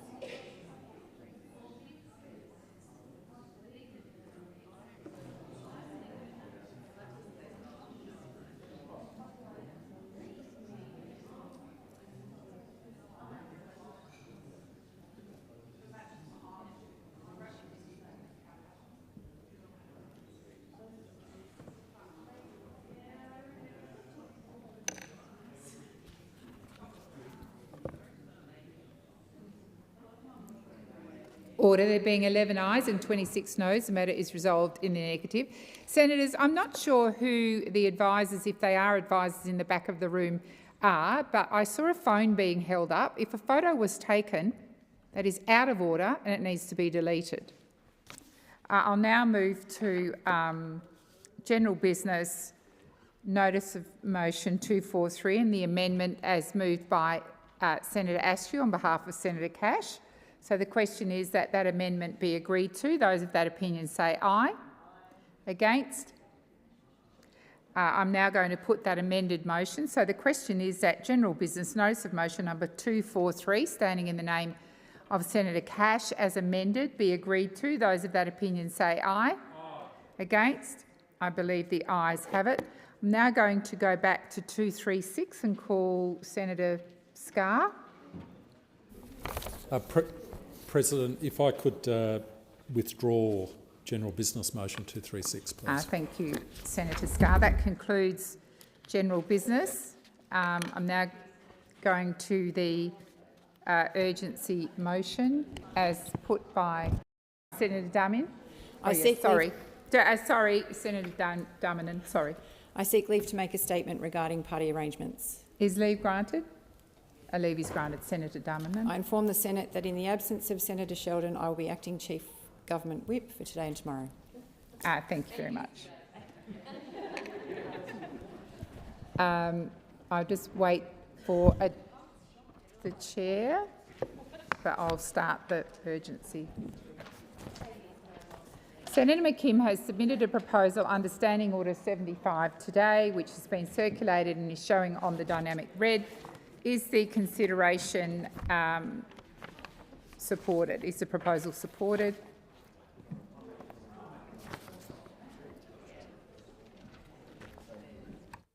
I believe it has. With the concurrence of the Senate, the clerks will set the clock in line with the informal arrangements made by the Whip, and I call Senator Barbara Pocock. President, I rise to speak to the urgency of the housing crisis. We are in a housing crisis becoming more severe month by month, week by week. House prices grew by 1.1% in the last month. Sorry, Senator Pocock. Would you please move the motion? I move the motion. Thank you. You have the call. And continue? Yes. Thank you, Acting Deputy President. So I'm speaking to the urgency of the housing crisis. We're in a housing crisis that's becoming more severe every day in this place. I know young people who are too frightened to open a newspaper for the bad news that lies there every day about what's happening to house prices. More than 1% increase in a single month of October, the fastest monthly pace in the last 2 years. House prices that are increasing everywhere, in every city, in every regional town, in every country town. 1 in 3 houses in Australian suburbs are now worth an incredible $1 million. No wonder 59% of renters don't think they'll ever be able to afford to buy their own home. Homelessness levels are at their worst in living memory, and homelessness services are being pushed to the brink. The major parties are failing us. Labor has been in government for 3 years. When will they take accountability for making the crisis worse? Labor's failure to reel in the tax breaks for wealthy property investors, $181 billion in tax breaks over the next 10 years, is also fuelling the crisis. South Australians contact me every single day, telling me to urge this government to wind back these handouts. We know that Labor's policies and lack of ambition are making things worse. But don't be fooled into thinking the Liberals would be any better. It's ironic that yesterday the Liberals called the Home Guarantee Scheme irresponsible, given that it was originally their own policy. It's also funny that Liberals are calling any housing policy irresponsible, given that they recently dumped their widely criticised super for housing policy. Both major parties do not truly have the interests of renters and first home buyers in their minds. They've had a quarter of a century to fix this, and instead they've spent a quarter of a century making things worse. Together they have cooked housing in Australia, and they've landed us in a giant housing bin fire. Just last week, Labor, the Liberals and One Nation teamed up to vote down our urgency motion on housing. The major parties may not think this is urgent, but Australians do. 89% of Australians agree we're in a housing crisis. They know because they're living it every day. Every Saturday morning across our country, we see first home buyers standing alongside investors being priced out of auctions, unable to secure housing for themselves. First home buyers don't stand a chance. Our housing market is driven by speculation and not demand, not by the need to put a roof over everyone's head, instead by the desire to increase investment wealth. We've increased demand for housing without increasing supply, and we don't, as a consequence, have a functioning housing system that looks after everybody, especially those most in need and vulnerable. We have a generational lottery where young people are staring down the barrel of lifelong renting, precarious leases and a housing market that is rigged against them. Housing should not be an intergenerational tug-of-war. House prices, especially those in lower and medium price brackets where entrants and first home buyers are very focused, are not within the budget of first home buyers. They are rapidly growing in price, much faster than the price of houses in higher price brackets. And that's about a lack of supply in that lower priced and mid-price bracket. We're seeing declining rates of home ownership among young people and rising rates of homelessness. And that's on the Coalition for its years of policy failure, and now on Labor for its failures to fix the tax system and build enough social and affordable homes. We know where Labor's priorities lie. It's with the wealthy property investors and banks, not the renters, not first home buyers. We know because bank profits are booming. Australia's biggest banks are expected to make over $30 billion in this financial year. They are making an enormous amount of income out of this crisis, more than $200,000 in profit over an average 30-year sized mortgage for a first home buyer, $200,000 off every mortgage of those first home buyers. So we can't keep going like this. We're in a crisis. I spent my life studying employment, and I know employment matters to a good life chance for kids and adults. But housing is even more critical, and we need to make sure that we build enough social and affordable houses, and we must end tax breaks, which are delivering so much to the very wealthy property investors who don't need to increase their housing portfolios anything like the need that we need to put into... Thank you very much, Senator. Senator Bragg, you have the call. Thank you very much, and I thank the Greens for putting forward this matter of urgency. And it is a matter of urgency that the Parliament consider the state of the nation's housing woes. Now, the government brags that it's spending $43 billion on housing. It's actually more like $60 billion over the period of this government. And it's $60 billion for what? For what? I can tell you, it's fewer houses. Fewer houses than were built during the last government. So I wonder whether the government at times just imagines that the Australian people are all idiots. I wonder whether that's the thought that enters their brain. Because I don't think people are impressed with the bragging about how much money is being spent, because a lot of it's being wasted. And I think what people are looking for is government programs which actually build houses. I think that's what they want. And I don't think that's an unreasonable expectation. The taxpayers' funds, if they're going to be used to support the development of housing, would actually result in more houses being built. So the scoreboard shows that we're down to about 170,000 houses a year on average, which is down from 200,000 on average under the last Liberal government. The signature, so-called signature policy of the government, the Housing Australia Future Fund, been going for 2 years. It's got $10 billion, built no houses. It's been buying houses. You've got Mr Albanese and the good doctor, whatever he calls himself, turning up at auctions, holding out a paddle pop stick, saying, "Can I buy this house? I've got to put it in my future fund. I need to buy some houses because I couldn't build any." I mean, this is where we're at now in Australia. You've got a monolithic housing fund going around buying houses because they couldn't build any. And meanwhile, this organisation is mired in governance problems. It's got massive turnover. It's got a board which is collapsing.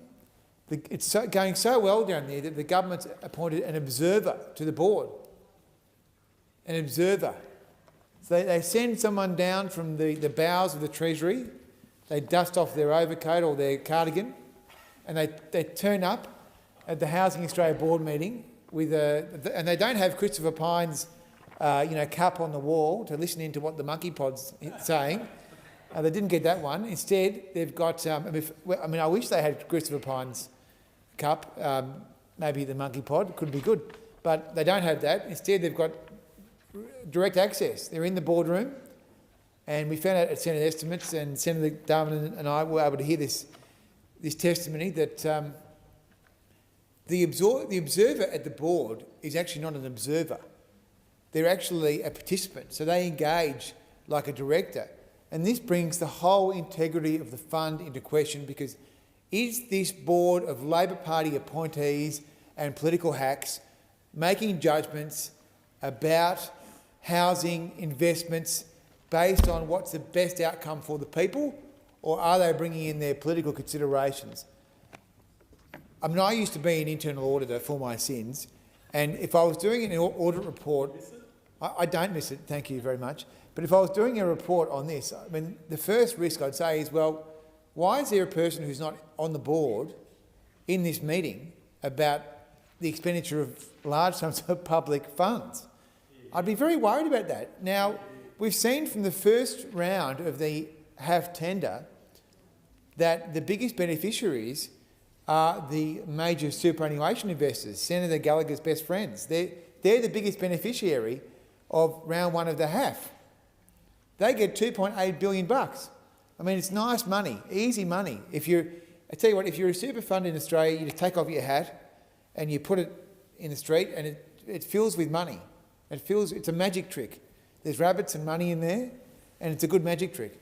But this is not a laughing matter. The serious point here is that we've seen gross maladministration at the Housing Fund. We've seen fewer houses being built. Now we see this demand-driven home guarantee scheme, which is driving up prices for first home buyers. I think that the prices for first home buyers should go down, because I think they've been driven up by this government, and it's making it unbearable for younger Australians to get access to their piece of the Australian dream. It's an absolute disgrace. Thank you. Senator Mulholland. Acting Deputy President, when the Greens say that housing is an urgent issue, I agree with them. But it is only this side of politics who wants to do something about it, rather than just talk about it in this chamber. The Greens are the same party who have spent the last week chumming up with the coalition in this place. And when we see the coalition and the Greens using the same talking point, you know it's just about politics, and the Australian people are going to get dudded, time and time again.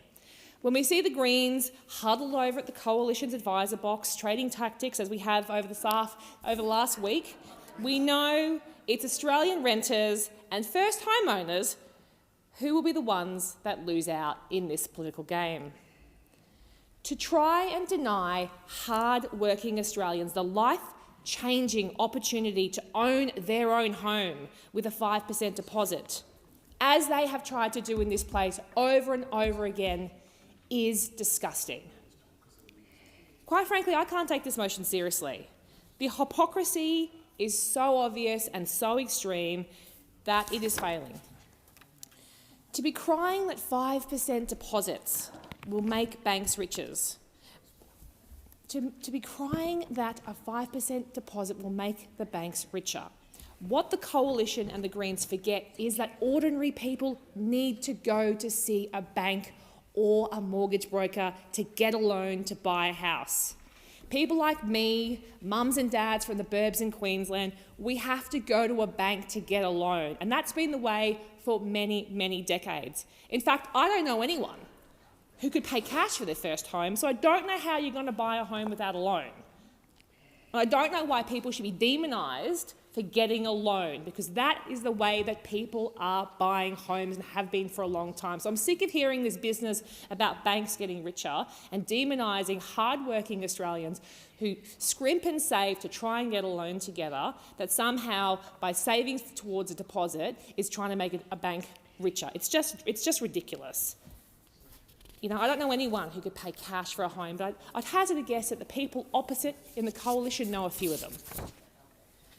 Acting Deputy President, the Coalition and the Greens want to slam the door in the face of 190,000 Australians who have bought their first home with Labor's 5% home deposits. 190,000 Australians have bought their first home with a 5% deposit.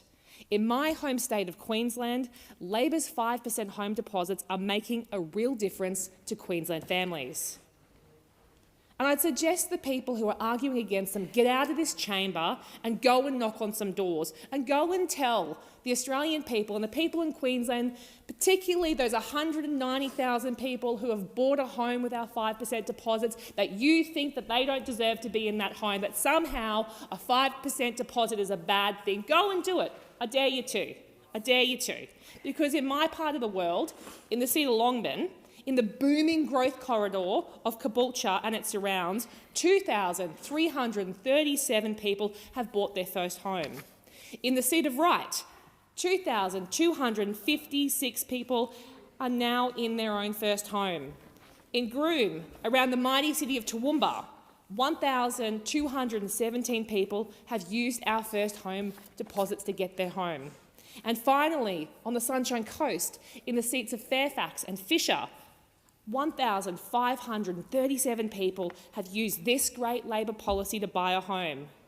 In those locations alone, Labor has helped more than 7,300 people to own their own home. That is 7,300 people the Greens and the Coalition would prefer aren't in a home. But what an incredible turnaround we have seen in 3 short years. After a decade of neglect and denial by the Liberal Party, who have been aided in their political games by the Greens. They work together, they scheme together, they vote against 5% deposits together. Do you guys go on holiday together too? Nothing would surprise me anymore. And it's no wonder the Greens spokesperson Max Chandler-Mather and the Coalition's housing spokesperson Michael Sukkar were both shown the door at the last election. That was not a coincidence. The Australian people are sick of the political games that the Coalition and the Greens are playing on housing yet again. Thank you very much, Senator. Senator Roberts. Thank you. Australia has hundreds of thousands of people homeless. Rents are skyrocketing, already up 44% in just the last 5 years. That's $10,500 a year on top of the average rental bill. House prices in the capital of Queensland increased 1.8% in just 1 month, a 22% annual pace. Australians have been lied to, told this is only about supply. They can get away with this because no one tells Australia how bad demand is. With 1.8 million permanent visa holders and 2.9 million temporary visa holders, we currently have 4.7 million non-citizen visa holders in this country. Is mum and dad having one investment property really causing the housing crisis? Come on. Or is having 4.7 million visa holders in the country outstripping supply? Running this program of mass migration is incredibly profitable for big business, especially our big 4 banks. This week, just one of those banks, Westpac, posted a $7 billion profit. Some are abusers in negative gearing. It could do with some tweaking. On the whole, however, it's a minor impact on the scheme of supply and demand. There's a far bigger problem than mum and dad landlords with one house negatively geared. There's a growing and worrying acceptance of foreign corporate landlords in Australia. These predatory multinational corporations are backed by investment firms like BlackRock, Vanguard, State Street, First State. They only have one goal: extract as much money as possible from the Australian population through gouged rents and siphon those profits out of the country tax-free. Last year, the Greens joined with the Labor government to give these foreign corporate landlords a 15% tax cut on the profits they're sending overseas with the build-to-rent bill. One Nation stood strong on principle and opposed handing foreign corporations a 15% tax break. We couldn't believe it. The fact is Australia is still in a full-blown housing crisis. It's an assault from all sides on nearly every aspect of supply and demand. One Nation took the most comprehensive policy to fix the housing crisis of any party in the election. Many Australians agreed, which is part of the reason we doubled our number of senators. Here's a comprehensive plan on housing. End the mass migration program, placing huge strain on housing while only 0.6% of migrants are building workers. Establish people's mortgages, 30-year fixed interest rate mortgages issued by the government, similar to government bonds, replacing the government's Housing Future Fund. Allow people with HECS debts to roll their debts into their people's mortgage, allowing them to get into a home loan that the banks would never give them at a cheaper rate. Ban foreign purchases and foreign ownership of Australian housing and farmland. Liberal and Labor have talked about this for a 2-year pause on foreign buyers of new houses. Come on, be fair dinkum. One Nation would extend that to new and existing houses, make the ban permanent while forcing current foreign owners to sell to an Australian within 2 years. Implement a GST moratorium on building materials, cutting 10% off the materials cost of building a home. Conduct a root and branch gutting of the National Construction Code, especially changes that force every single new home to be completely NDIS wheelchair compliant, adding an estimated $50,000 to the cost of building each home.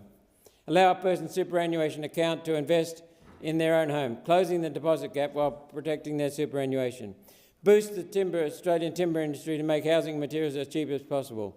Deport 200,000 people. Remigrate 200,000 people. One Nation's comprehensive plan takes care of all aspects of supply, demand, financing and cost. Supply, demand, financing and cost. Only One Nation has a comprehensive housing plan. Thank you. Senator Hodgson-May, I believe. Thank you, Acting Deputy Chair. I have to say it is impressive how hard this government works to wreck young people's futures. Take Labor's so-called housing policy. They spin their 5% deposit scheme as a helping hand onto the property ladder. But the reality is it's more like a shove into deeper debt. You only have to look at the numbers to see that. Property prices are now rising at their fastest pace in 2 years. In Melbourne, the median home costs nearly $974,000, while the median salary barely hovers around $70,000. How on earth is a young person, or even a family, supposed to make that work? Instead of tackling the root causes, Labor refuses to touch the $181 billion in tax breaks for wealthy property investors, capital gains tax discounts and negative gearing. These giveaways inflate the market, they push up prices and lock out first home buyers. And now their 5% deposit scheme has thrown petrol on the fire, turbocharging an already out-of-control housing crisis in this country. For renters, it's even worse. Rents have skyrocketed by 44% in just 5 years. 44% in just 5 years. Essential workers, including nurses, teachers and AMBOs, can't afford to live in the communities they serve. More than 70% of young people now believe they'll never own a home. The odds are well and truly stacked against them. But this isn't just a housing crisis. It's a morality crisis. A failure by consecutive governments to treat shelter as a basic human right. Housing schemes mean nothing for the thousands of people sleeping rough in cars across this country. In Victoria, 86% of councils report a rise in homelessness, even as public housing towers are demolished in my home state of Victoria. The Australian dream of secure, affordable housing has been sold off and buried under decades of policies designed to protect investors, developers and the big banks. And those banks? They're on track to rake in $30 billion in profits this financial year. $30 billion in profits. That's absolutely obscene and disgusting. Meanwhile, there's no serious plan to fix supply, no real investment in public or community housing, and no vision for long-term security. The message from this government is clear. They will keep fuelling a system that rewards speculation over shelter and profit over people. Well, the Greens will keep fighting to make housing a human right, not a plaything for the wealthy few. Senator McKim.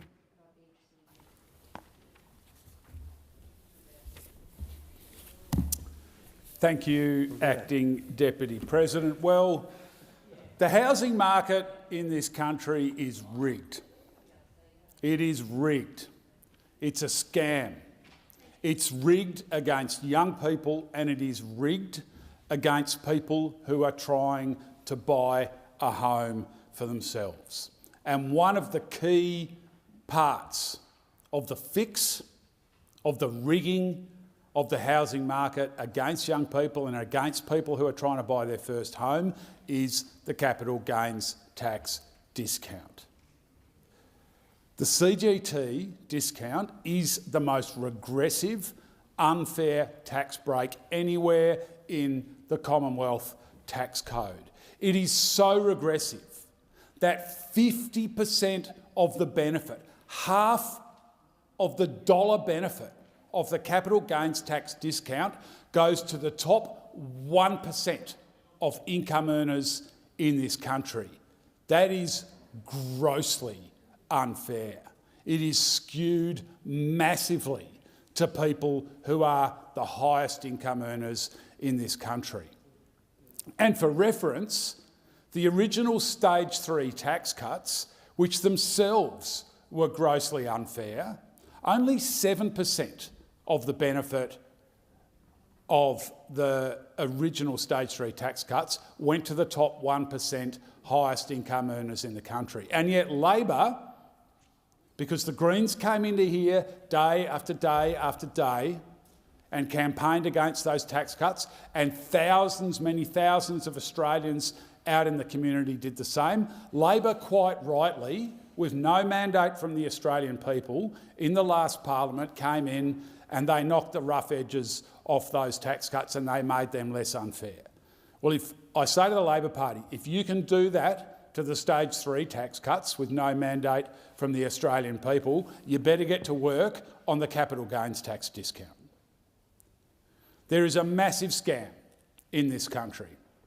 If you go to work, whether you're a sparky or a nurse or a cleaner, if you work for a living, you will pay double the tax compared to a property speculator who makes the same amount of money by flipping investment properties.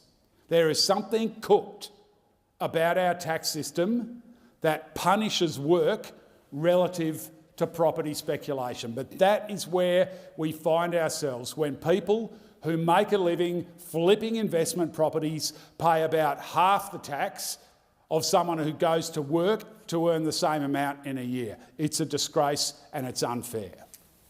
Senator Polley, we finally get to you.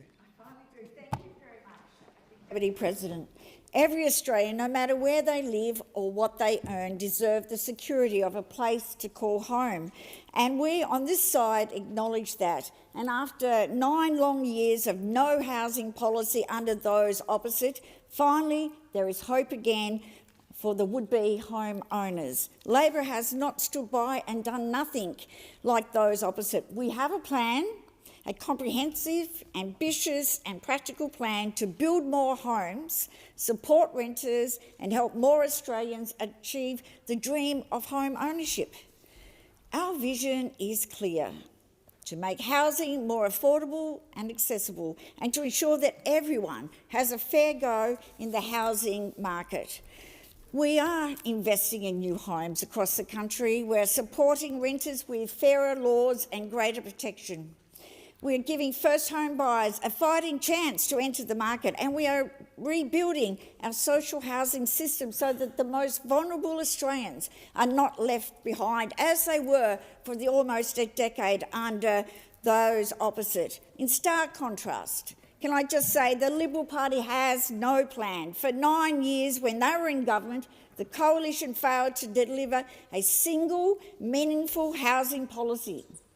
They did not have a housing minister. That's how much importance they placed on housing, and now they're coming to this chamber with crocodile tears when they couldn't even appoint a housing minister for most of their time in office.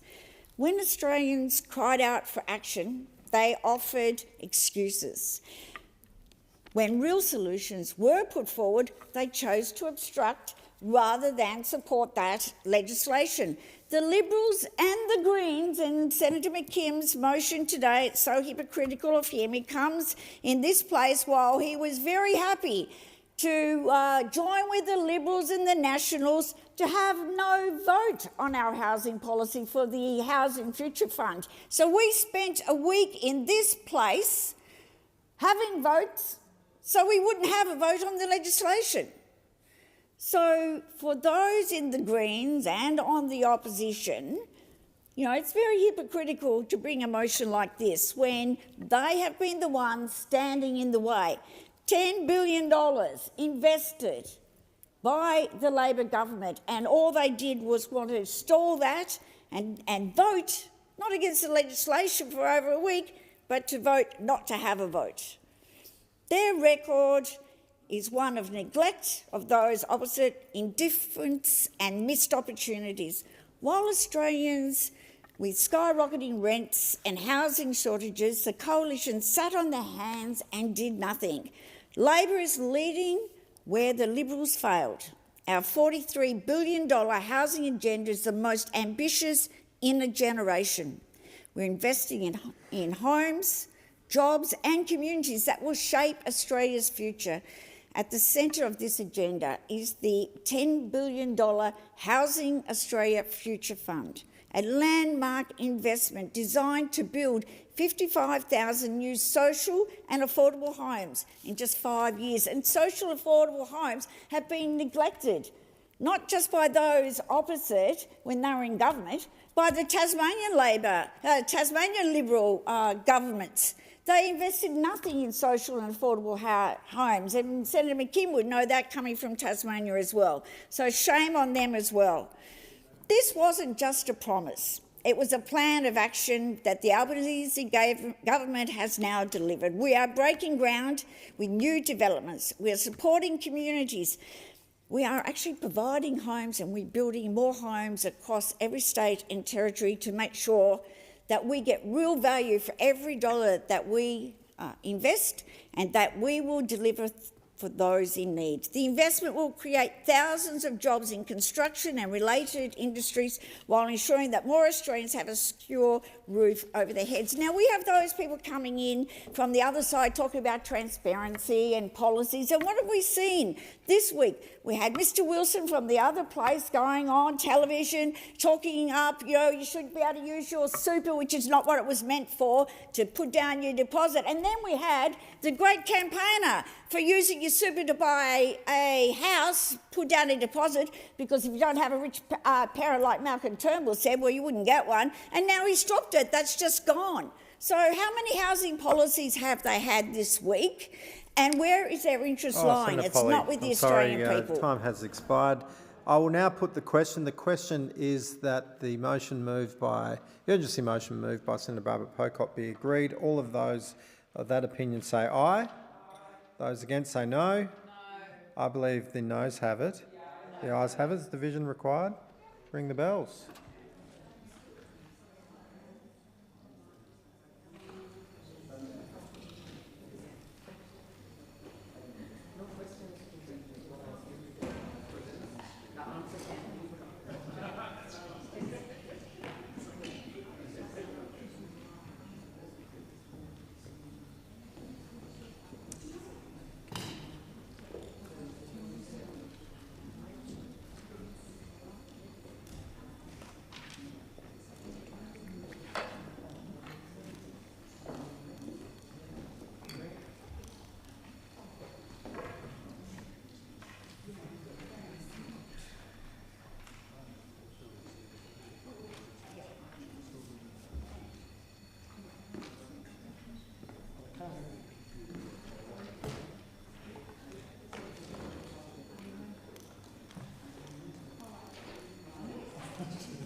Lock the doors.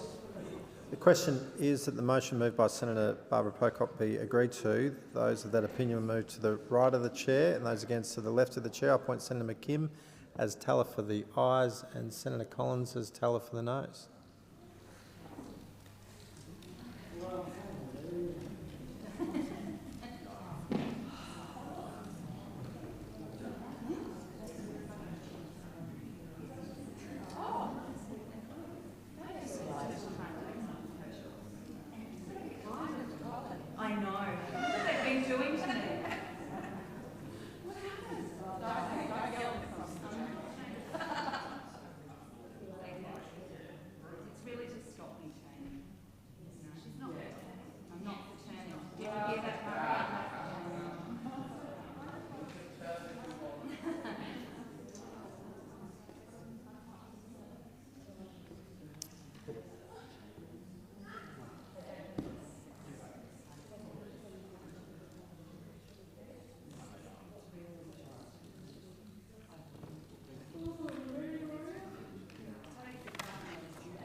Senators, the result of the division is ayes 11, noes 29. The question is therefore resolved in the negative. We'll now move on to the next item, business. Ask if you are leaving the chamber to just do so quietly, thank you, or continue to move quietly. The Senate will now consider the proposal from Senator Kovacic, which has been circulated and is shown on the dynamic red. Is consideration of this proposal supported? I need to count 5 people. 1, 2, 3, 4, 5. Thank you. It is indeed. Thank you, Senators. It is. I have the required number. So, with the concurrence of the Senate, the clerks will now set the clock. Thank you, Senators. I'll now set the clocks in line with the informal arrangement made by the whips, and I call Senator Kovacic. Thank you, Acting Deputy President. Well, I do believe that it is a matter of urgency. Sorry, Senator Kovacic, I'll just need you to move the motion first and then you may continue. Apologies. I move the motion. Thank you. I do believe it is a matter of urgency for us to consider and investigate the ongoing criminal conduct or allegations of criminal conduct and corruption within the CFMEU and the challenges within its administration. The latest expose a couple of weeks ago on 60 Minutes confirmed what many of us had worried about with this administration, and that is that those individuals with vested interest and who for a long time have influenced that organisation continue to wield that influence. Figures like John Setgar, Mick Gatto and the associates of its Victorian head, Zack Smith.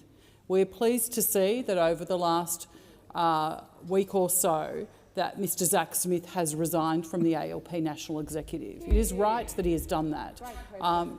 It was wonderful pressure, as Senator Mackenzie has noted, from the Coalition, from members in the other place, from Mr Tim Wilson, Senator Mackenzie herself, myself, Senator Hume. Many of us have spoken on this. It is very important. But what we need now to do is to continue to ask the questions as to why Mr Zack Smith still sits on the National Construction Industry Forum, which provides advice to Minister Rishworth. Minister Rishworth is silent on that. She hasn't answered any questions in relation to that. She is also silent to questions from Mr Tim Smith in the other place that was sent over a month ago in relation to these allegations. Complete silence. And we have had on a number of different occasions obstructions in this chamber to attempts to set up a Senate inquiry into the administration of the CFMEU. We will persist with that. We will keep persisting because it is really important for Australians to have an understanding of what is going on within that administration and to be reassured that it is being effective. And if it is not being effective, then it needs to be held to account. There is nothing unreasonable about that. Nothing whatsoever. That administration was set by this place, by the Parliament of Australia. And this Senate should have the right, via its committee process, to scrutinise the function of that administration when we have information coming to light via the media and via whistleblowers that suggests that the criminal and corrupt conduct is ongoing after the administration. We're not talking about matters before the administration occurred. We're talking about matters ongoing after the administration has been established. We've also had some commentary that this is an attack on everyday CFMEU rank and file members. It is absolutely not. They deserve this administration, this inquiry into this administration. They deserve to know whether the union movement to whom they pay their dues are actually doing work in their best interests, or if it is still a protection racket for vested interests. Anybody that truly values the work of those workers would be supporting this inquiry, because this inquiry would do one of two things. It would expose and stop the ongoing criminal and corrupt conduct, or it would lay the matter to rest and we could go, there's nothing to see here. But we know that's not going to happen, because we have seen so many allegations around the ongoing kickbacks, the ongoing underworld activity, a cycle of corruption that keeps going. Mr Zack Smith ordered one of his organisers to meet with Mick Gatto. How can we explain that as being a normal part of an organisation? I asked those questions to the Fair Work Commission in Senate estimates. We also asked the question whether or not Mr Zack Smith was still meeting with Mr Gatto. And the Fair Work Commission said that they would have grave concerns if that were the case. And guess what? It was the case. And further to that, the administrator knew about it before the meetings. So we want to know what else the administrator has known about. We want to know what else they have turned a blind eye to. And we also want to know what Minister Rishworth has known and what the Prime Minister has known and when they knew it. Thank you. Senator Deliga. Thanks, Acting Deputy President. The Albanese Labor government does not tolerate corruption, criminality and violence in any part of the construction industry. Okay. We've taken concrete action to clean up the industry where the Coalition and the ABCC completely failed. Following multiple referrals from the Albanese Labor government, relevant federal agencies... Senator Deliga, I have Senator Ayres on his feet. Honestly, Is there a point of order? Yeah, the point of order, Acting Deputy Chair, is there ought to be a little bit of shush, I reckon. Senator Kovacic was heard in complete silence. Right, not just a little bit of silence, complete silence. Thank you, Senator Ayres. You have reminded other senators that interjections are disorderly. I'm not sure that shush is in the standing orders, but Senator Delega, you'll be heard in silence.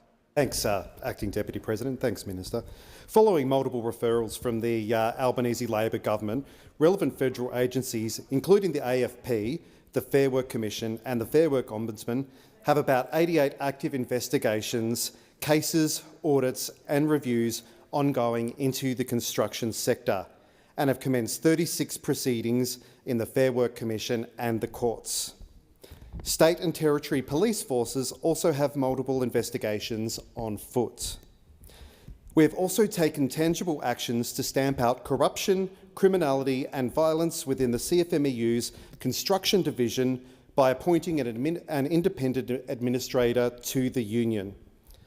It's clear from this publicly available material that the administration has achieved more progress towards cleaning up the union in its first 15 months of operation than the Coalition and the failed ABCC did in a decade, including commissioning multiple investigations by preeminent barristers and removing in total at least 330 individuals from their positions in the union. The Coalition and the ABCC completely failed to deal with corruption. No action was taken by them to remove leaders or employees who were found to have behaved unlawfully. Unlike the Coalition, the Albanese Labor government is committed to the hard work and serious work of the long-term industry reform. A key part of this work is being driven by the National Construction Industry Forum, a national tripartite body of industry leaders established by our Secure Jobs, Better Pay reforms. On 22nd September, the NCIF, which consists of employers, unions and government, unanimously endorsed a blueprint for the reform of the construction industry. In November, the NCIF will start work on a new joint industry charter setting out behavioural expectations for the sector. These are not easy issues. There are no quick fixes, but we will keep working with employers, contractors, unions, state and territory governments, regulators and law enforcement agencies to clean up this vital industry. Thank you. Senator Scarr, you're next, I believe. Thank you. Thank you, Acting Deputy President. Right. The whole purpose of appointing an administrator to the CFMEU was to get the administrator to clean up the corruption at the CFMEU. That was the purpose, because that corruption in the CFMEU construction division is costing the Australian people millions and millions of dollars. In my home state of Queensland, the unlawful actions of the CFMEU have led to infrastructure cost blowouts of nearly every single major road, hospital, government building, school, university building. Every single one of them had a blowout in the order of 30%. And that's the taxpayers' money. And that's money which could have been spent on building additional roads, additional hospitals, additional schools. But because of CFMEU corruption, because of CFMEU unlawful behaviour, the taxpayers haven't had the benefit of that additional spending. That's right. So the whole purpose of the administration was to fix the corruption in the CFMEU, but the administration is failing. It is failing to clean up the CFMEU, it is failing to weed out the bad actors, and it's failing to do what it was appointed to do. And now it is losing the confidence of the Australian people and action is required. Why? Why? Because of articles like this in The Age, in this article October 25, 2025, entitled "A House, a Hot Rod and a Bashing. CFMEU sackings heap pressure on Albanese." That's the title. Now, this is happening after the administrator was appointed, not before. This is happening after. And let me quote to you from this article. One was shown the door for taking bribes, the other told to leave over an assault. Both contribute to a crisis engulfing the troubled union's administration. Federal police are investigating allegations building companies paid massive bribes, including financing a $2.5 million property development and a $150,000 luxury vehicle, to a union boss, and listen to this very carefully, recently promoted in the administration of the CFMEU to help lead the Albanese government-backed clean-up of the scandal-tainted CFMEU. So this bloke referred to in this article was actually promoted by the administrator in the CFMEU. And the administrator's meant to clean up the corruption in the CFMEU. I go on. The rolling CFMEU scandal has also infected New South Wales, with a second official there abruptly sacked days ago after this masthead. So the Age newspaper is doing a great job in this regard. This masthead confronted the union's administration with evidence he had engaged in a violent act in the company of a former Hells Angels bikie gang boss in late 2024. So we got the fellow in Victoria who got promoted by the administrator and then had to be sacked after the media uncovered this corruption scandal. And then we've got the official acting within the administration in New South Wales who had to be sacked after the newspaper presented evidence to the administrator with respect to his violent act in the company of a former Hells Angels bikie gang boss. This is exactly the sort of behaviour that was occurring before the administrator was appointed. So the administration is failing. The article goes on. 6 serving and former union insiders told this masthead on Friday, speaking on the condition of anonymity to discuss sensitive information, that a small number of other organisers, still employed by the administration, were strongly suspected of improperly lobbying on behalf of select labour hire companies, including those run by their relatives and close friends in return for benefits. That's money.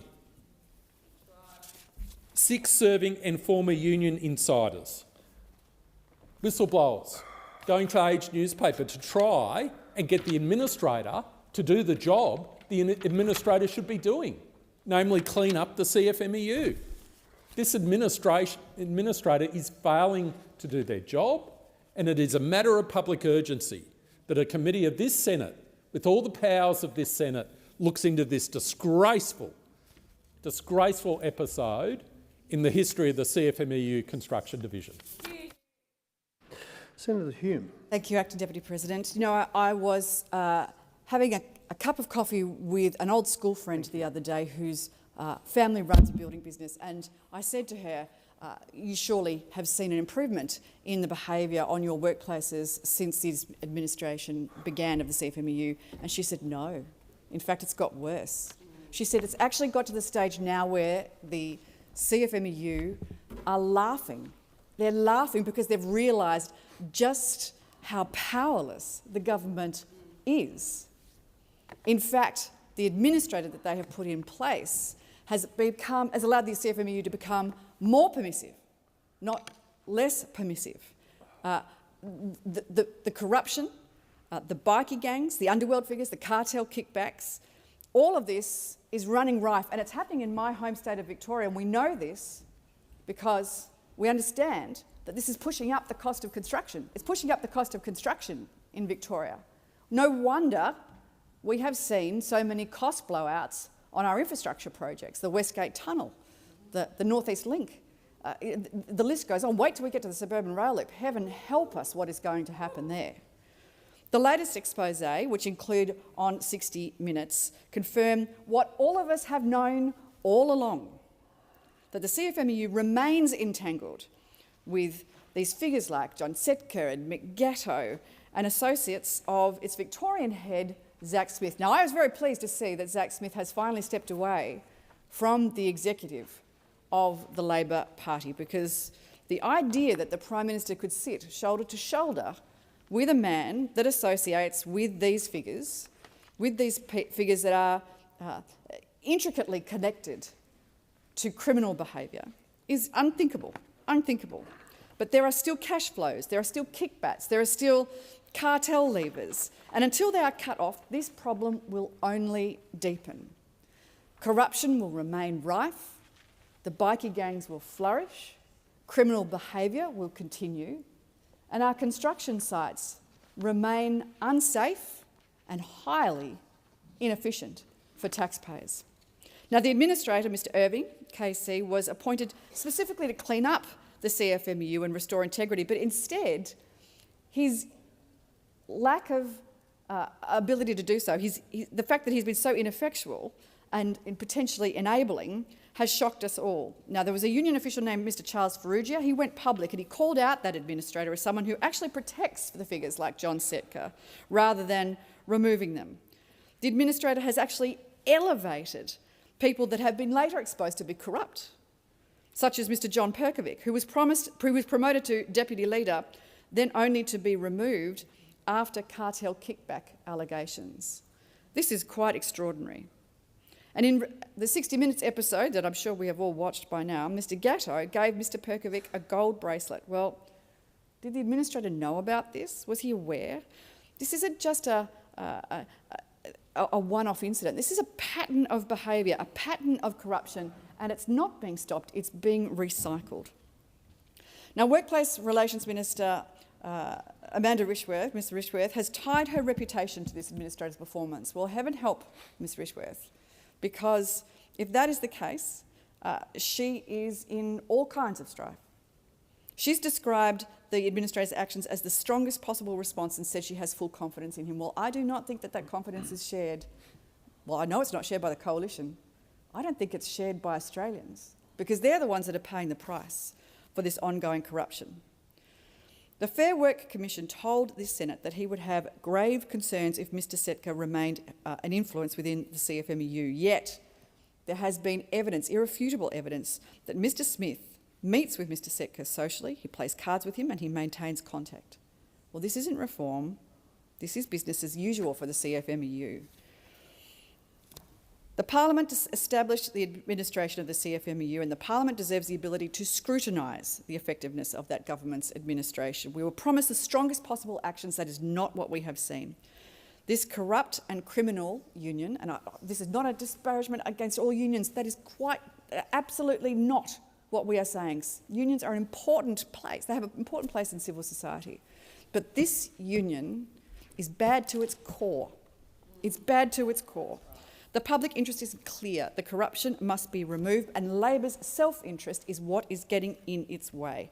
Australians are not fools. They see this corruption being exposed by journalists. It's time the government got on with the job of delivering. Expired. Senator McKenzie.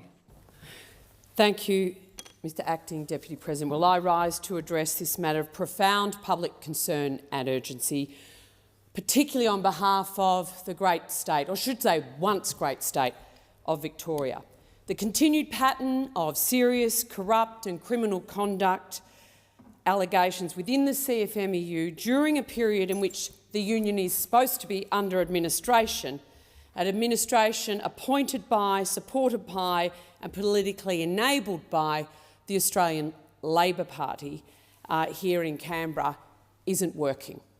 It's clearly not working because journalist after journalist, whistleblower after whistleblower, small business after small business is coming forward and talking about alleged criminal activity and corruption occurring on work sites with the CFMEU, bikie gangs, organised crime. I could go on and on and on.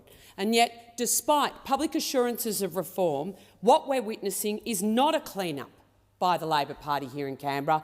It's an absolute cover-up. And the fact that today, when they could be standing up here in the Senate and debating about this issue, they've put the newest backbench senator they could to speak the paltry 5 minutes to get the debate off, and then they've left the chamber.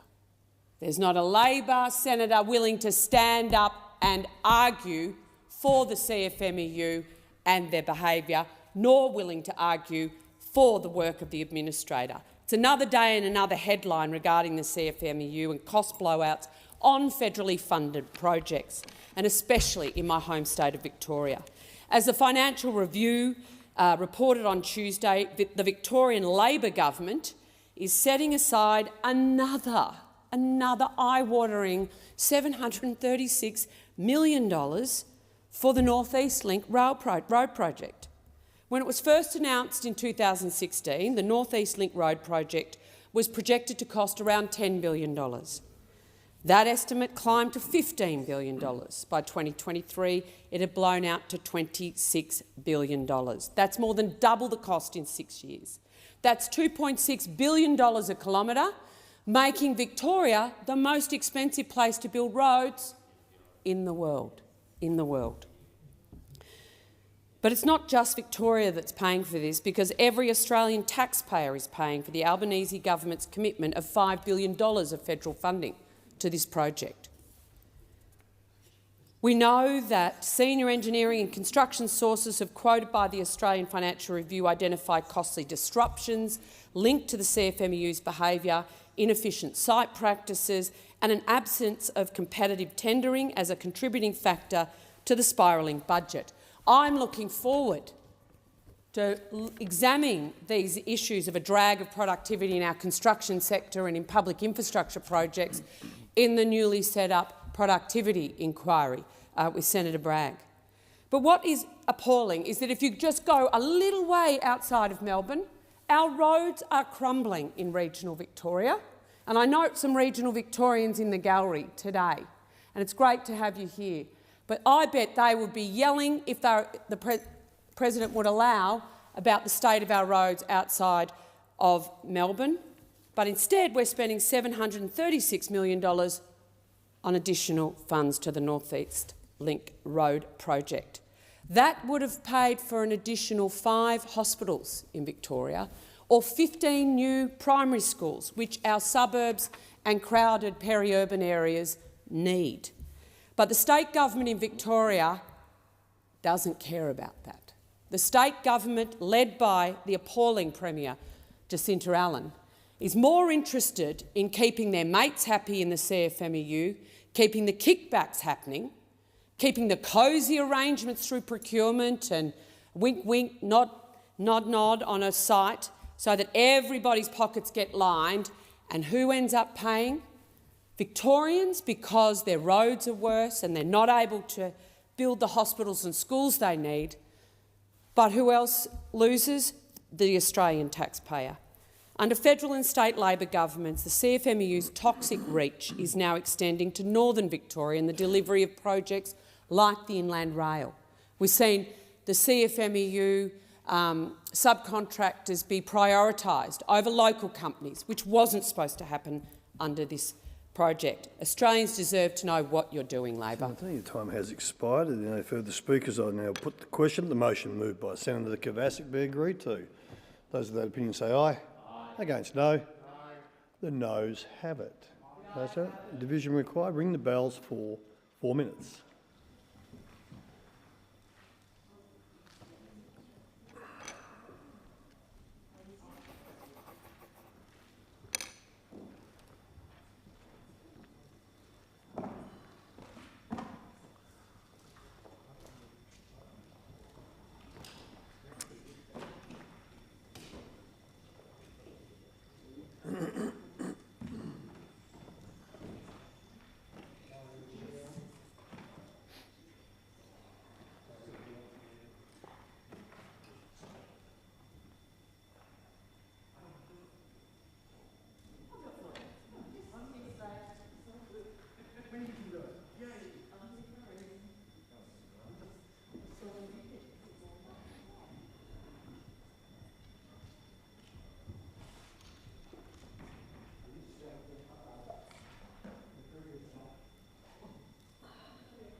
Hello, Prez. Would you like...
Lock the doors. So the question is that the urgency motion as moved by Senator Kovacic be agreed to. The ayes shall move to the right of the chair, the noes to the left.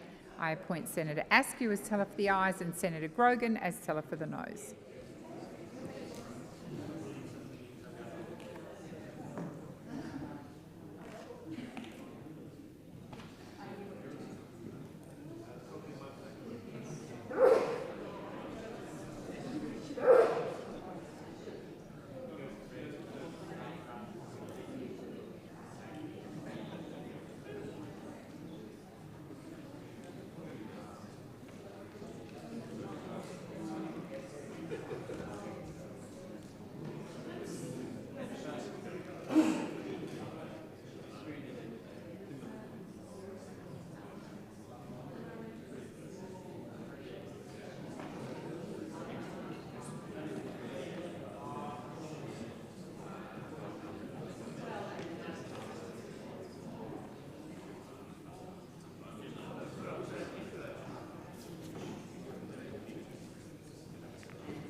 Order. There being 23 ayes and 30 noes, the matter is resolved in the negative.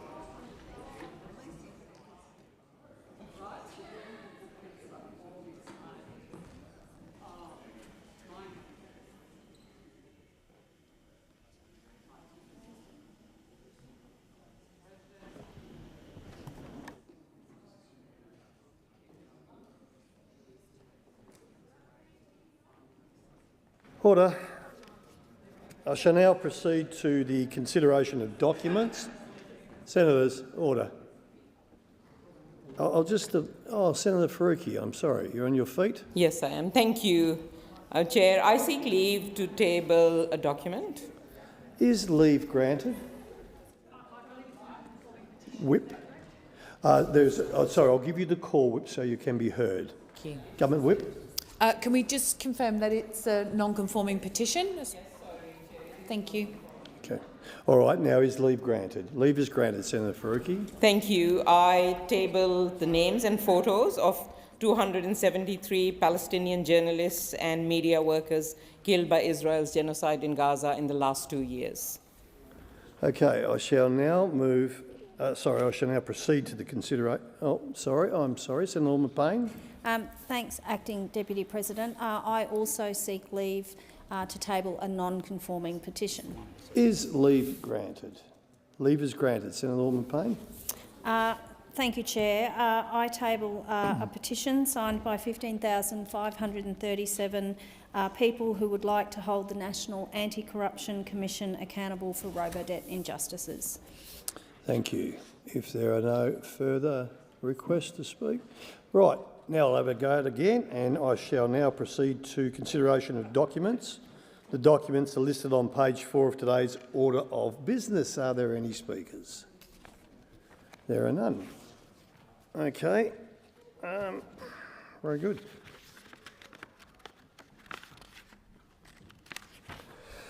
Shall now go to item 17, tabling and consideration of committee reports and government responses. Senator Dean Smith. Thank you. I present Scrutiny Digest number 7 of 2025 of the Standing Committee for the Scrutiny of Bills, together with ministerial correspondence, and I move that the Senate take note of the report.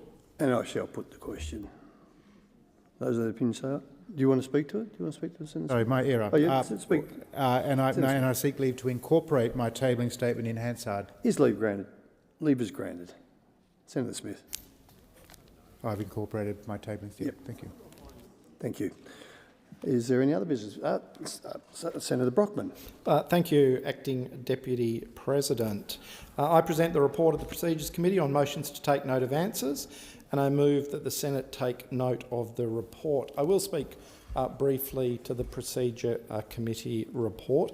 This is basically looking at the issue of take note after question time and the allocation of time in that half-hour period between the various parties. There had been a referral from the crossbench, I believe, in the previous parliament, and once again in this parliament that this issue be considered. I just want to make a couple of points. One, the Procedure Committee has always been of the opinion that it was important to have a representative balance in the taking note period. However, it's not the case that this can be done perfectly on every occasion. It is going to be something that changes with the changing dynamic of this place following elections. The Procedure Committee is also very keen to emphasise that we are not giving instructions to the whip on how that time is allocated. We are merely providing the whips with some guidance on what could be a path forward. However, at this stage, it is a matter for the various party whips to work out how particularly that crossbench allocation is utilised between the parties based on perhaps whoever may have questions on a particular day. However, again, this is something for the whips to consider. The appendix offers some guidance, but it is not a formal direction. It is something for the whips to discuss. Thank you. Thank you, Senator Brockman. I'll put the question that the motion... that we take note of the motion moved by Senator Brockman. Those of their opinion say aye. No? Okay, thank you. I shall now move to item 18. Are there any ministerial statements? Minister. Thanks, Acting Deputy President. I table documents relating to orders for the production of documents concerning the consumer data right, industry facilities at risk, the Environment Protection Reform Bills, and incoming government briefs prepared by the Department of Climate Change, Energy, the Environment and Water. Thank you. Is there no further? Thank you. The President has received letters requesting changes in the membership of committees. Minister. I seek leave to move a motion to vary the membership of committees. Is leave granted? Leave is granted, Minister.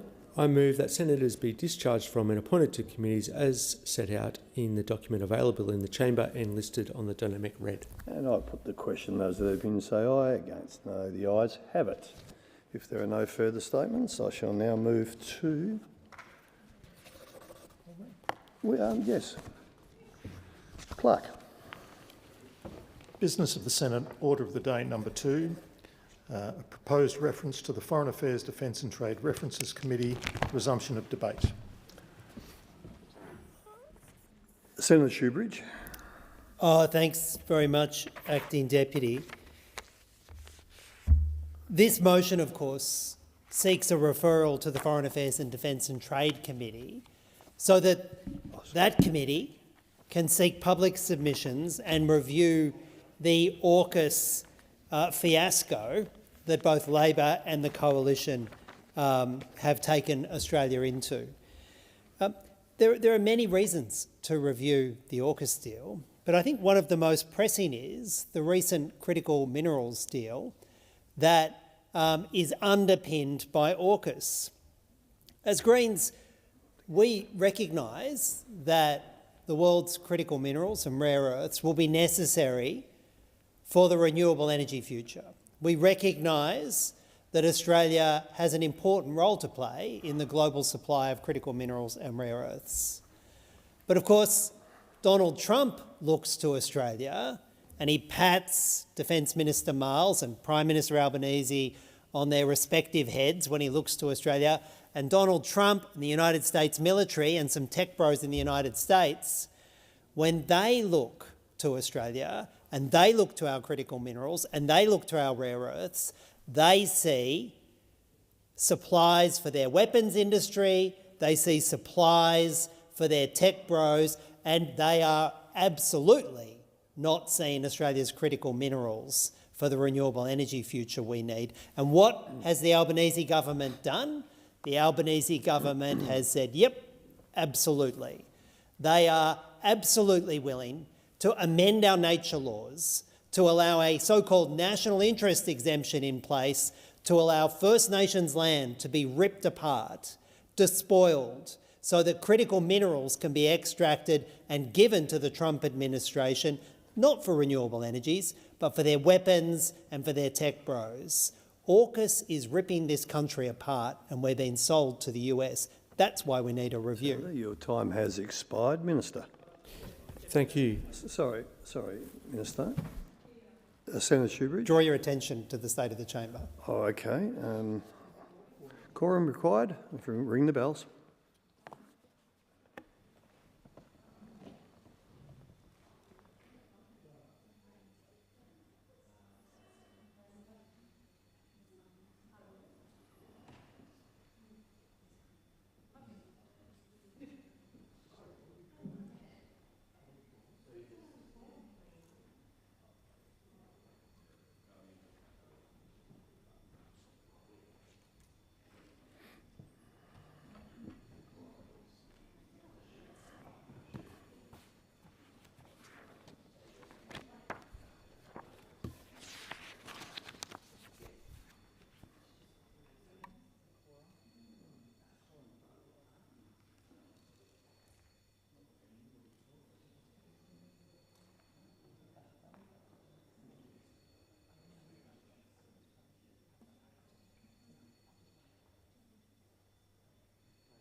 Order. We have 19 and a half. Quorum is met. Minister. AUKUS is a core pillar of the Albanese government's national security policy to protect our nation, interests and security and keep Australians safe. As the National Defence Strategy affirms, we confront the most challenging strategic circumstances since the Second World War. And we do so at a time where Australia's economic connection with the world has never been greater. AUKUS is in the strategic interests of Australia, and our investment and commitment to AUKUS is fundamental to our national security. AUKUS will be one of the greatest industrial endeavours Australia has ever undertaken, supporting industry, jobs and infrastructure over decades. Our investment in conventionally armed, nuclear-powered submarines is fundamental to making sure our ADF has a much greater capacity to protect and defend Australia. Importantly, we are delivering AUKUS at a pace. AUKUS is happening. Since the announcement in March 2023, we have seen tangible progress on all fronts. This is an agreement that Australia, the United States and the United Kingdom have been pursuing. We recognise the investment is significant. It is an opportunity to build a future made in Australia, and we need to engage the industrial base of the entire nation. It will be the single biggest increase in our military capability since the establishment of the Navy more than a century ago, and will be profoundly important to Australia's national security. The Albanese government's plan to deliver AUKUS is creating around 20,000 direct jobs over the next 30 years. This includes, at its peak, up to 4,000 Australian workers will be employed to design and build the submarine construction yard at Osborne in South Australia. A further 4,000 to 5,000 direct jobs will be created to build nuclear-powered submarines in South Australia when the program reaches its peak. Around 3,000 direct jobs will be created to deliver infrastructure upgrades at HMAS Stirling in Western Australia, and 500 more jobs to support the sustainment of nuclear-powered submarines from 2027. Our focus is on sticking to this plan and seeing it through. That is how we will get this capability. Senator Shoebridge wants to play peacenik and stand up to protest Australian defence industry when he's talking to Greens members. I wonder how many of you know this about his own defence policy for the Greens, where he announced plans to turn Australia into a major missile manufacturer. The Greens have made it clear that they don't believe in our ADF and they don't believe in AUKUS. The Albanese government has promoted regular parliamentary engagement and community consultation through regular oversight in existing parliamentary committees and scrutiny through the Senate estimates process. The Greens are welcome to support the Albanese government's reintroduced legislation to establish the Parliamentary Joint Committee on Defence. This committee will enable scrutiny of classified matters in a secure setting, ensuring enhanced transparency, accountability and oversight of defence decisions, capability development and strategic planning, including AUKUS. Senator Hodgins, I think Senator Hodgins-May, were you wanting to make a contribution? Senator O'Sullivan. Thank you, Acting Deputy. I just walked in and was hearing the remarks of Senator Chisholm there, and I heard him talk about the investment in infrastructure around Stirling and Garden Island. The problem is, though, that any West Australian will know, and those that are in that area, is that it's all well and good and it's important investment in infrastructure on Garden Island, but what we need is the enabling infrastructure in and around that area. And we've got significant bottlenecks when it comes to traffic getting in and off the island. And you've got what is essentially just a go track once you get across the causeway into Rockingham there. And the road literally runs through suburban residential streets. And now we've got all of this increased traffic, trucks and all the expected increase in infrastructure or traffic that's going to come as a result of AUKUS, and we're not seeing any progress at all on what is necessary. And the truth is, this is something that has been talked about for a long time. In fact, it was in the 50s where the Stevenson plan, the Hepburn-Stevenson plan that was set out in the 1950s, actually designated what's called the Garden Island Highway. And there is an easement. There is still an easement that goes through the area there that is able to be built up as a significant road to enable traffic to get in and off the island. And again, this government has done nothing with it. They've announced a feasibility study, in 2025. Well, this is something that we've known about for a long time. The feasibility study should already have been done, and what we should be seeing right now is the graders and the road construction crew. They're building the necessary infrastructure that's in and around that area.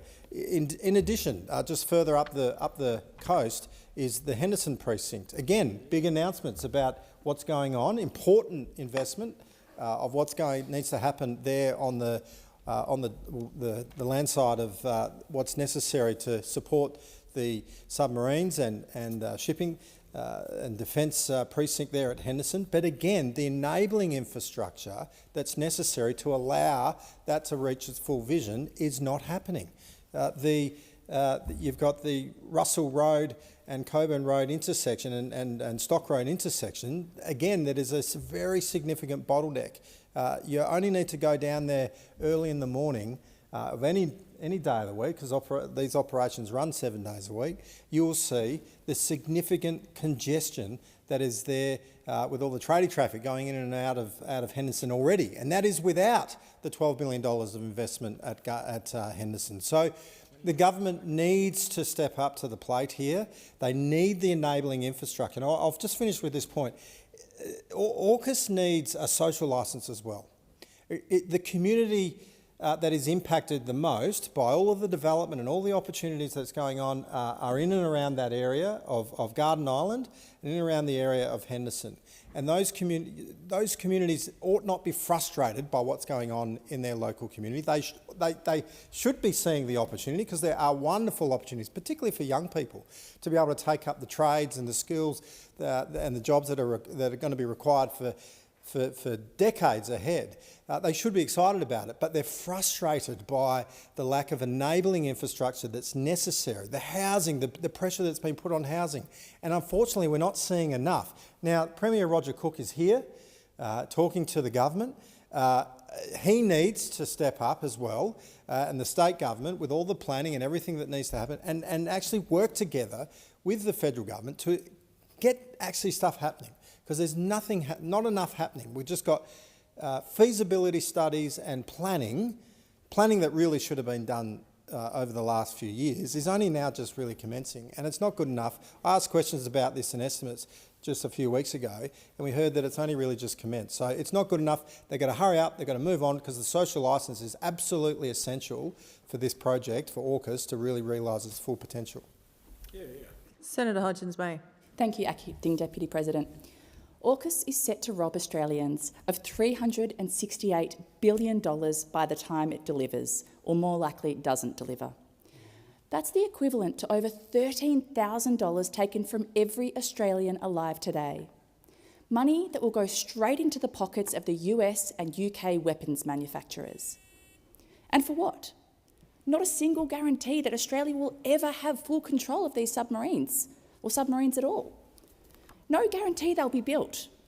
And definitely no guarantee that they will make us safer. AUKUS isn't a defence strategy. It's a blank cheque to the American military-industrial complex, signed by the Australian taxpayers. That's why this should be referred to inquiry, because the Australian people deserve to know exactly what they're paying for and what they're giving up. We are told that this is about security, but the question is, security for who? Over the past fortnight, I've raised in this chamber the crisis facing community primary health, with bulk billing GP services in my home state closing their doors due to a lack of government funding intervention. I've raised the housing crisis that's pushing families to sleep in cars and young people to give up on the dream of ever owning a home. I've heard from survivors of extreme weather events. Just today, the bushfire survivors for Climate Action talking about the empty climate adaptation plan that was handed down with no funding attached, while floods, fires, droughts and heat waves grow worse every single year. And talented early childhood education workers have sat in my office telling me there is no secured ongoing funding for the early years support program that provides high-impact early childhood and development services to Aboriginal and Torres Strait Islander children and families across this country. Prime Minister Albanese, I have an entire shopping list of things we could fix together with even a fraction of the money we are throwing at AUKUS. But what are we hearing? Nothing. Nothing about these critical services that Australians are crying out for. And yet we somehow have billions of dollars for nuclear submarines. Imagine what if we spent that money on what actually keeps people secure, supported and cared for. For $368 billion, we could fully fund universal early childhood education, multiple times over in fact, providing every family in this country with free, high-quality care for every single child. And I know there's been a resounding endorsement of that in New York just today. We could properly pay educators what they're worth and raise quality standards across the board, improving educational outcomes and letting families participate fully in the workforce. That is what real security looks like. Children learning, parents working if they so choose, and families thriving. Look, the Prime Minister himself committed to a legacy of universal childcare, but frankly, he has made more progress securing photo opportunities with Donald Trump than he has towards moving towards universal early education, a goal that parents, families and educators are so desperately calling for. We could build hundreds of thousands of affordable homes, not just for American military personnel, as was Labor's first housing move in this new parliament, but for the everyday Australians, teachers, nurses, care workers who make this country function.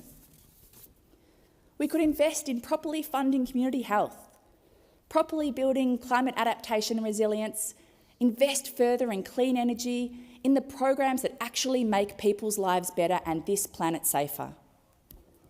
But instead, this government has chosen to pour our collective wealth into a project that fuels an arms race and shackles our sovereignty to the whims of an increasingly unstable United States. Prime Minister Albanese's meeting with President Trump was sold as a sign of strong friendship.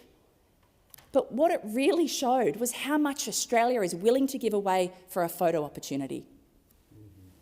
AUKUS doesn't even require the US to deliver these submarines. There is no binding commitment and no guarantee that the US will even have the industrial capacity to build them.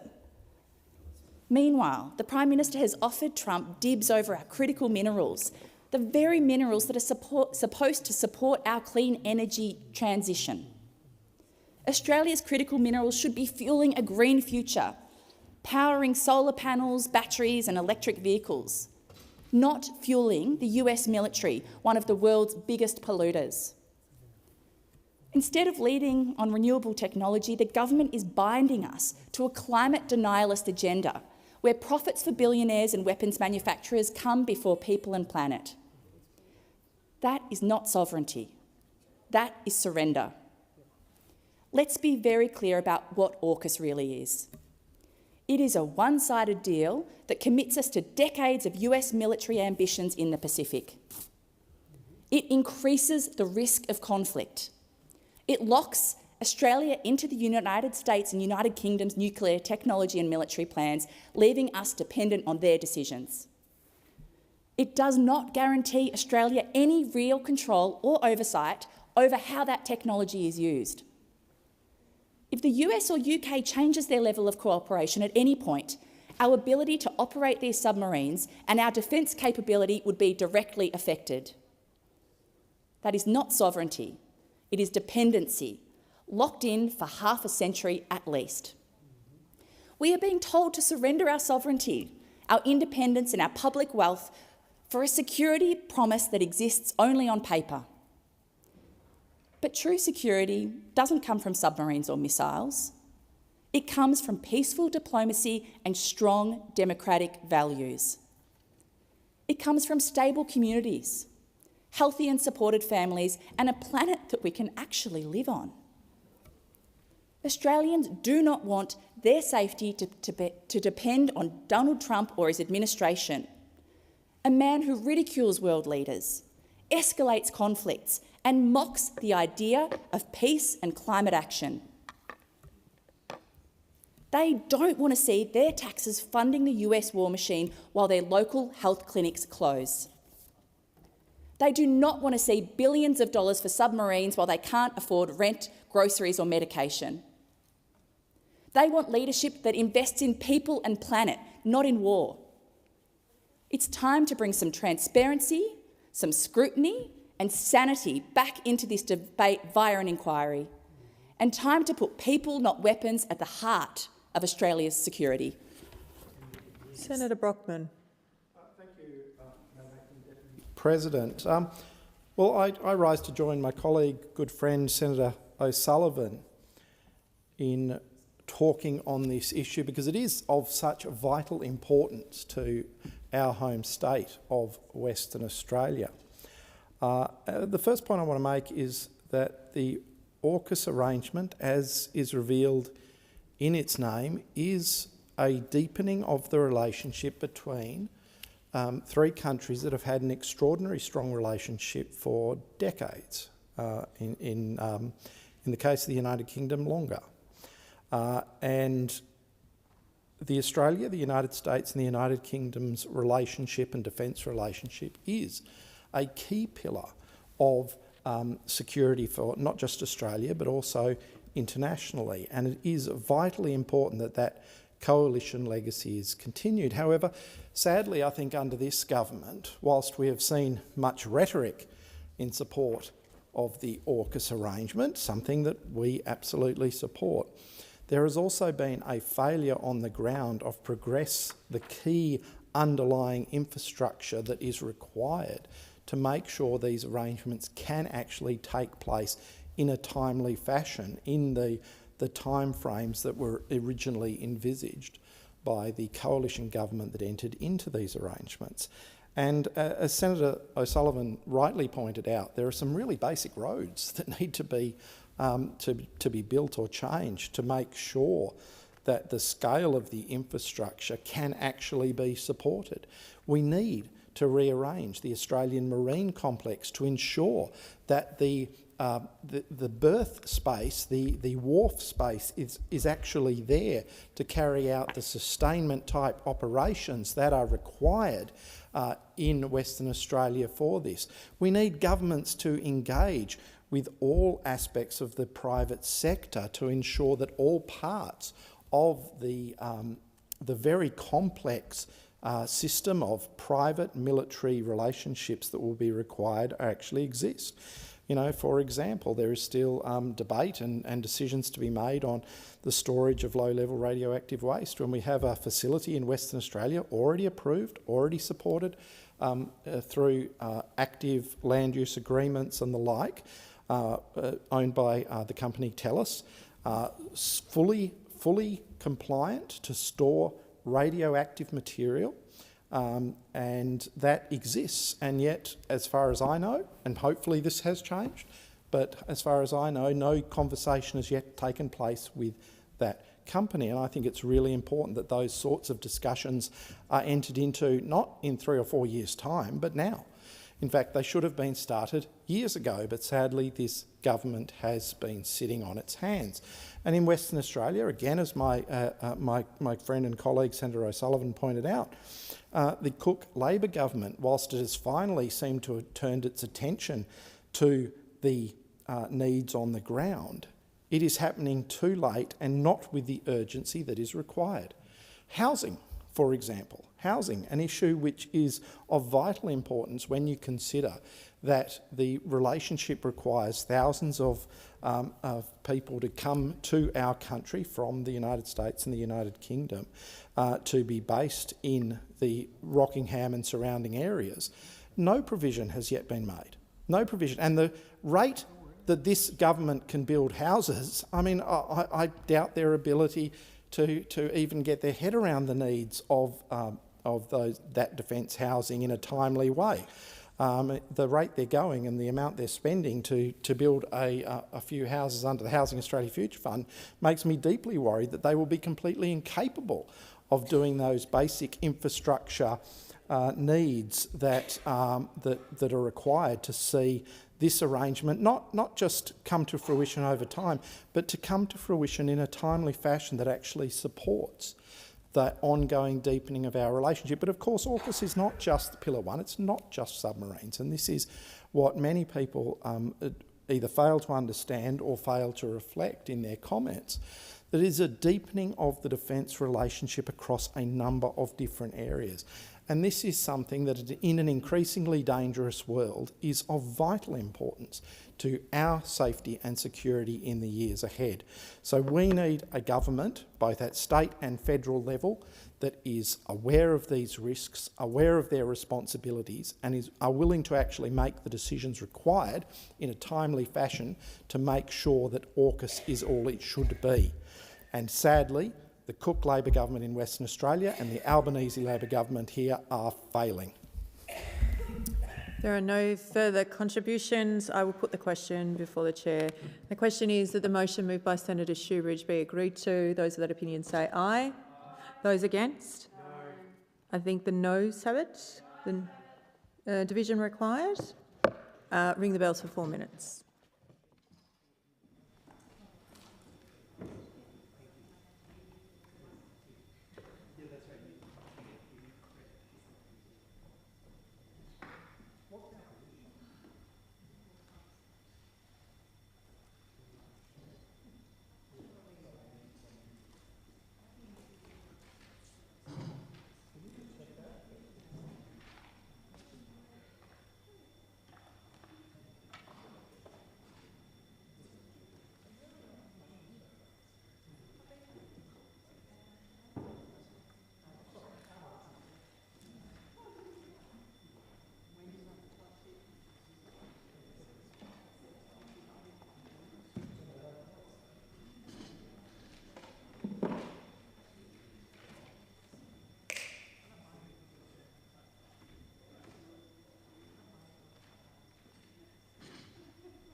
Lock the doors.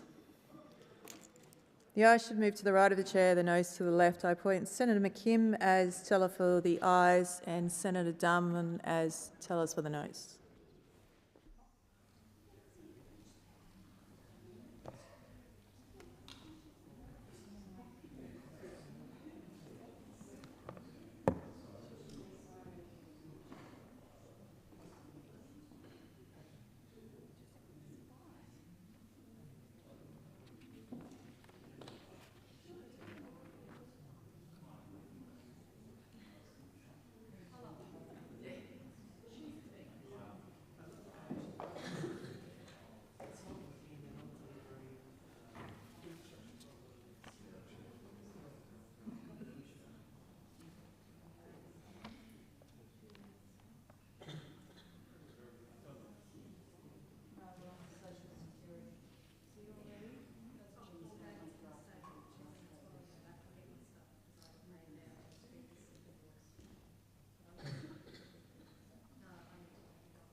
The result of the division, ayes 12, noes 23. The question is resolved in the negative. We will return to government business. I call the clerk. Government business order of the day number 2, Social Security and other legislation amendment, technical changes number 2 Bill 2025, second reading debate. Senator Little, you have the call. Thank you. Well, thank you, Deputy President. I rise today to speak on the Social Security and other legislation amendment, technical changes number 2 Bill 2025. The Coalition will support this bill in the Senate today. However, we do hold concerns about certain provisions that merit closer scrutiny. At all times, we must remember that Australia's social services safety net is among the most robust and generous in the world. This system does not sustain itself.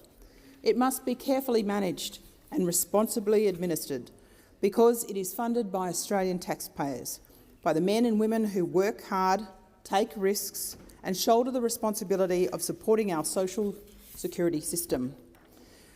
Few countries in the world offer a social safety net as comprehensive as Australia's. It is something we can truly take pride in, but also something we must safeguard and preserve. Our social security safety net is funded by those who pay taxes, small business owners, primary producers and frontline workers who keep our country running, and they do so because of a belief in a fair go and that one day they might need that safety net too. And it is sustained by those on the front line, the nurses working through the night, the teachers shaping young minds, and the police who put themselves in harm's way, keeping us safe. Sorry, Senator Little. Can I just remind senators there is a senator on her feet giving a speech, a second reading debate, so please leave the chamber if you're not doing so in silence, please. Thank you, Senator Little. Thank you. We must never forget that every dollar spent on social security is a dollar that is earned by someone else. It means that every measure, every amendment, every program cost, therefore must be justified. It must be fair, sustainable and targeted to assist those in genuine need while preserving the integrity and future of the system itself. We also carry responsibility for future generations. The choices we make today about the structure and sustainability of our welfare system will determine the burden and opportunity inherited by Australians tomorrow. Income support should deliver a strong and sustainable safety net and encourage a path to employment for those who can work. Employment is the single most effective way to improving living standards for individuals and families. That conviction has long shaped our approach to social policy and continues to guide our priorities in opposition.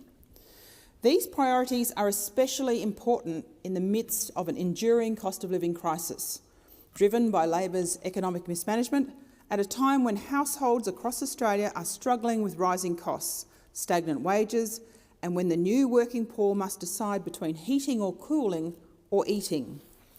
When in government, the Coalition demonstrated disciplined and responsible economic management. We were able to deliver the largest permanent increase in the job seeker payment at that time, ensuring that there was a safety net for those in need. In April 2021, the Coalition increased working age payment rates, including job seeker, by $50 a fortnight. We also permanently increased the income-free area to $150 per fortnight, giving job seekers greater flexibility and incentive to take on work as they re-entered the workforce. And during the height of the pandemic, one of the greatest economic and social challenges of our generation, the Coalition Government provided $32 billion in emergency payments to help Australians get through. This is the record of a Coalition Government that understands the balance between compassion and responsibility, between helping those who need help with targeted and timely responses and ensuring that the system remains fair to those who fund it. This bill schedules amend a number of acts, including a new tax system, Family Assistance Administration Act 1999, the Paid Parental Leave Act 2010, the Social Security Act 1991, and the Student Assistance Act 1973. These amendments in this bill have significant consequences for how social security payments are administered and how debts and undetermined debts are treated. The bill includes provisions providing clarity to income apportionment, a practice introduced under Labor. The bill seeks to do several things. It sets out preliminary and definitional matters as well as income apportionment method statements. It validates income apportionment as a method of apportioning employment income in relation to entitlement periods before 7 December 2020. It also clarifies the lawful methods of apportioning employment income when determining debts or rates of payment for periods before that date. It expands the instances in which the special circumstances waiver may be applied to waive debts incurred under the relevant acts. It increases the threshold for waiving a small debt of $250 and provides for that threshold to be indexed annually to the Consumer Price Index. It provides a one-off waiver of the Commonwealth's right to recover small, undetermined debts worth less than $250 that are currently recorded in Services Australia systems but have yet to be raised. Another significant measure is the establishment of the Income Apportionment Resolution Scheme. This scheme will provide resolution payments to people whose debts were affected by income apportionment between 20th of September 2003 and 6th of December 2020. The bill gives the Minister power to determine matters relating to the scheme through legislative instrument, and it provides for a new special appropriation to fund these resolution payments. Additionally, now the legislation allows for the Minister responsible for the Australian Federal Police to issue a notice to the Minister for Social Services requiring the cessation of certain payments as well as concession cards in circumstances where a person is subject to an outstanding arrest warrant for a serious violent or sexual offence. Taxpayers should not fuel the means for people to evade the law. Deputy President, while these measures are important, they are not without concern. The first issue relates to the process by which this legislation has been developed. It appears that income apportionment measures have been informed by the Commonwealth Ombudsman's own motion investigation and its recommendations. Yet we are informed that there was no direct consultation with the Ombudsman in the development of the legislation. A reasonable person would think that if the measures stem from the Ombudsman's own findings, it would be reasonable to expect from the government that they have engaged directly with that office to ensure the legislation aligns with those recommendations. You would think so, but no, not for this government. Second, the timing of this bill raises serious questions.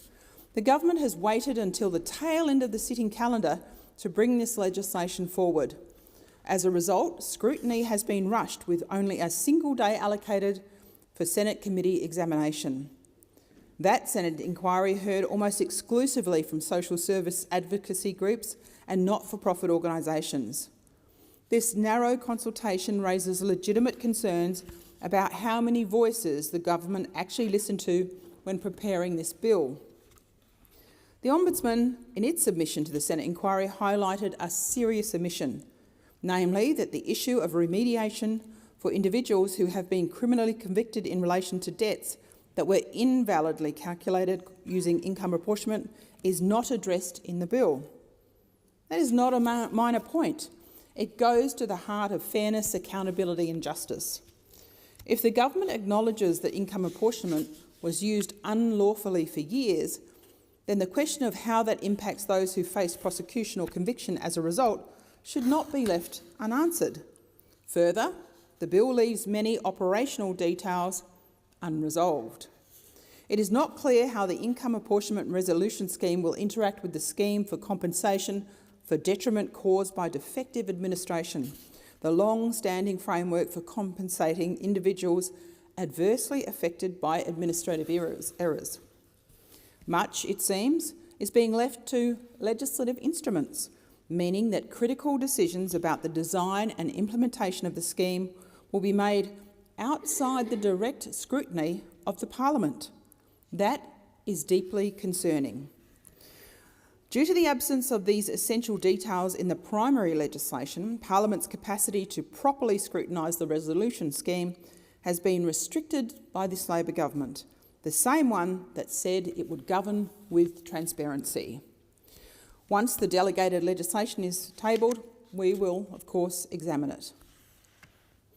The government itself has belatedly recognised the flaws in its own work, forced to amend its legislation with over 12 pages of amendments alone in the House of Representatives. This is yet more evidence that the bill was brought before Parliament half-baked, without the necessary scrutiny or consultation, and rushed through the legislative process. A responsible government would have taken the time to get this right. Instead, what we have seen is a series of reactive amendments, last-minute fixes. A feature of government is to be focused on political expediency, it seems, than on good governance. Through its amendments to the bill in the House of Representatives, the government included an entire additional schedule. The public should know that these last-minute amendments were not given the opportunity to be scrutinised through the committee process. While we agree with the intent of the measures in Schedule 5, the committee process is an important process to ensure there are no unintended consequences and the legislation is fit for purpose. It is entirely inappropriate they weren't put to scrutiny in the committee process. It was a coalition government that first announced it would crack down on offenders and criminals with outstanding warrants by withholding welfare payments. Under the measures announced by the then coalition government, the Commonwealth can suspend or cancel the welfare payments of individuals who have outstanding state and territory arrest warrants for indictable criminal offences. It's a common sense measure that was scrapped by the Albanese government in its first budget as a result of its spending audit. Now it is actually seeking to reintroduce it. The Minister last week described this measure as common sense and in line with community expectations. But why was this measure not viewed by this government as common sense and in line with community expectations in October 2022 when they actually scrapped it? Labor, what has changed? Labor, why was this schedule not included in the original legislation? I'm going to turn now to the special circumstances waiver. There are also unresolved questions about how the waiver will actually operate in practice, because this bill provides little detail about the measures, procedures and thresholds that will guide Services Australia in deciding whether circumstances exist, and without clear criteria, there is a real risk of inconsistent decision-making and unequal treatment of applicants. Labor, how will staff be supported to make informed and compassionate decisions?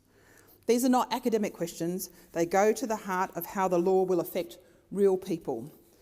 Minister Plibersek, in her second reading speech, said that existing safeguards would be strengthened to prevent manipulation of the waiver system. There is still little detail provided on what these strengthened safeguards will look like or how they will operate in practice to prevent misuse or manipulation of the Social Security safety net. Deputy President, the Coalition will continue to engage constructively where possible. We acknowledge that this bill contains a number of technical amendments seeking to address long-standing administrative challenges within the social security system. However, we will also continue to hold the government to account for the way in which these measures are developed and implemented. The Australian people are entitled to transparency, accountability and assurance that their parliament is performing its role diligently. While the Coalition will support this bill in the Senate today, we remain concerned about the absence of key operational details on the income apportionment resolution scheme within the primary legislation. The Coalition will closely scrutinise and consider the legislative instrument establishing the resolution scheme once it is tabled. We will expect the government to clearly explain how the scheme will operate in practice, how fairness will be upheld, and how the integrity of the social security framework will be maintained. Deputy President, every dollar spent through the social security system is a dollar earned by a hard-working Australian. It is our responsibility, in fact it's our duty, to ensure that those dollars are spent wisely and with the integrity required, that they strengthen, not weaken, the foundations of our social security safety net, and that any instances of fraud and misuse are dealt with appropriately. Above all, our task in this place, in this parliament, is to ensure that Australia's welfare system continues to support those who are in genuine need. We must provide meaningful pathways to independence and remain sustainable for generations to come. That's what we need to make sure for the social security system. This is the Coalition's enduring commitment to fairness, to responsible governance and to the integrity of Australia's social security system. Thank you. Thank you, Senator. Senator Dowling, you have the call. Thank you, Acting Deputy President. Well, the bill may carry the title, word technical in the title, but its purpose is anything but minor. Beneath the fine print, it deals with fairness, accountability and the basic dignity owed to every Australian who has relied on our social security system. And Australia's social security system really is one of the most targeted in the world on many measures. It's generous in purpose, but it's precise in its delivery. In fact, if you reflect on how targeted it is, the proportion of funds that flow to the top 20% versus the bottom 20% are 12 to 1. $12 for every $1 to the bottom 20%. That's targeted, that's fair. Similarly, 2/3 of all government transfers go to the bottom 40%. So this demonstrates why it's one of the most targeted systems in the world. Few countries direct such high share of support to those in the lowest income cohorts. Turning to the bill at its heart, it really addresses how employment income was treated for people receiving income-tested payments between 1991 and 2020. For decades, Services Australia and its predecessors used a method known as income apportionment, spreading a person's pay across the period it was earned rather than just the day it was received. That method was intended to reflect the real world, where workers are paid weekly, fortnightly or monthly, and their hours do not always line up neatly with the government's pay cycles. But in recent years, questions arose about whether that approach was technically lawful under the Social Security Act. While the method was widespread, there was a risk that debts and payments assessed using that approach could be challenged. So this bill therefore provides legal certainty. It validates the long-standing use of income apportionment from 1991 to December 2020, ensuring that Services Australia can continue to apply a fair, consistent and administratively sound system.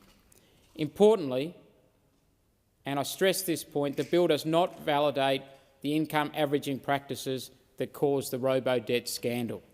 It does not validate that. It draws a clear legal and moral line between legitimate administrative methods and the unlawful data matching and averaging that hurt so many Australians. The Robo-Debt Royal Commission showed us what happens when governments stop listening, when compassion is replaced by spreadsheets, and when vulnerable Australians are treated as statistics instead of human beings.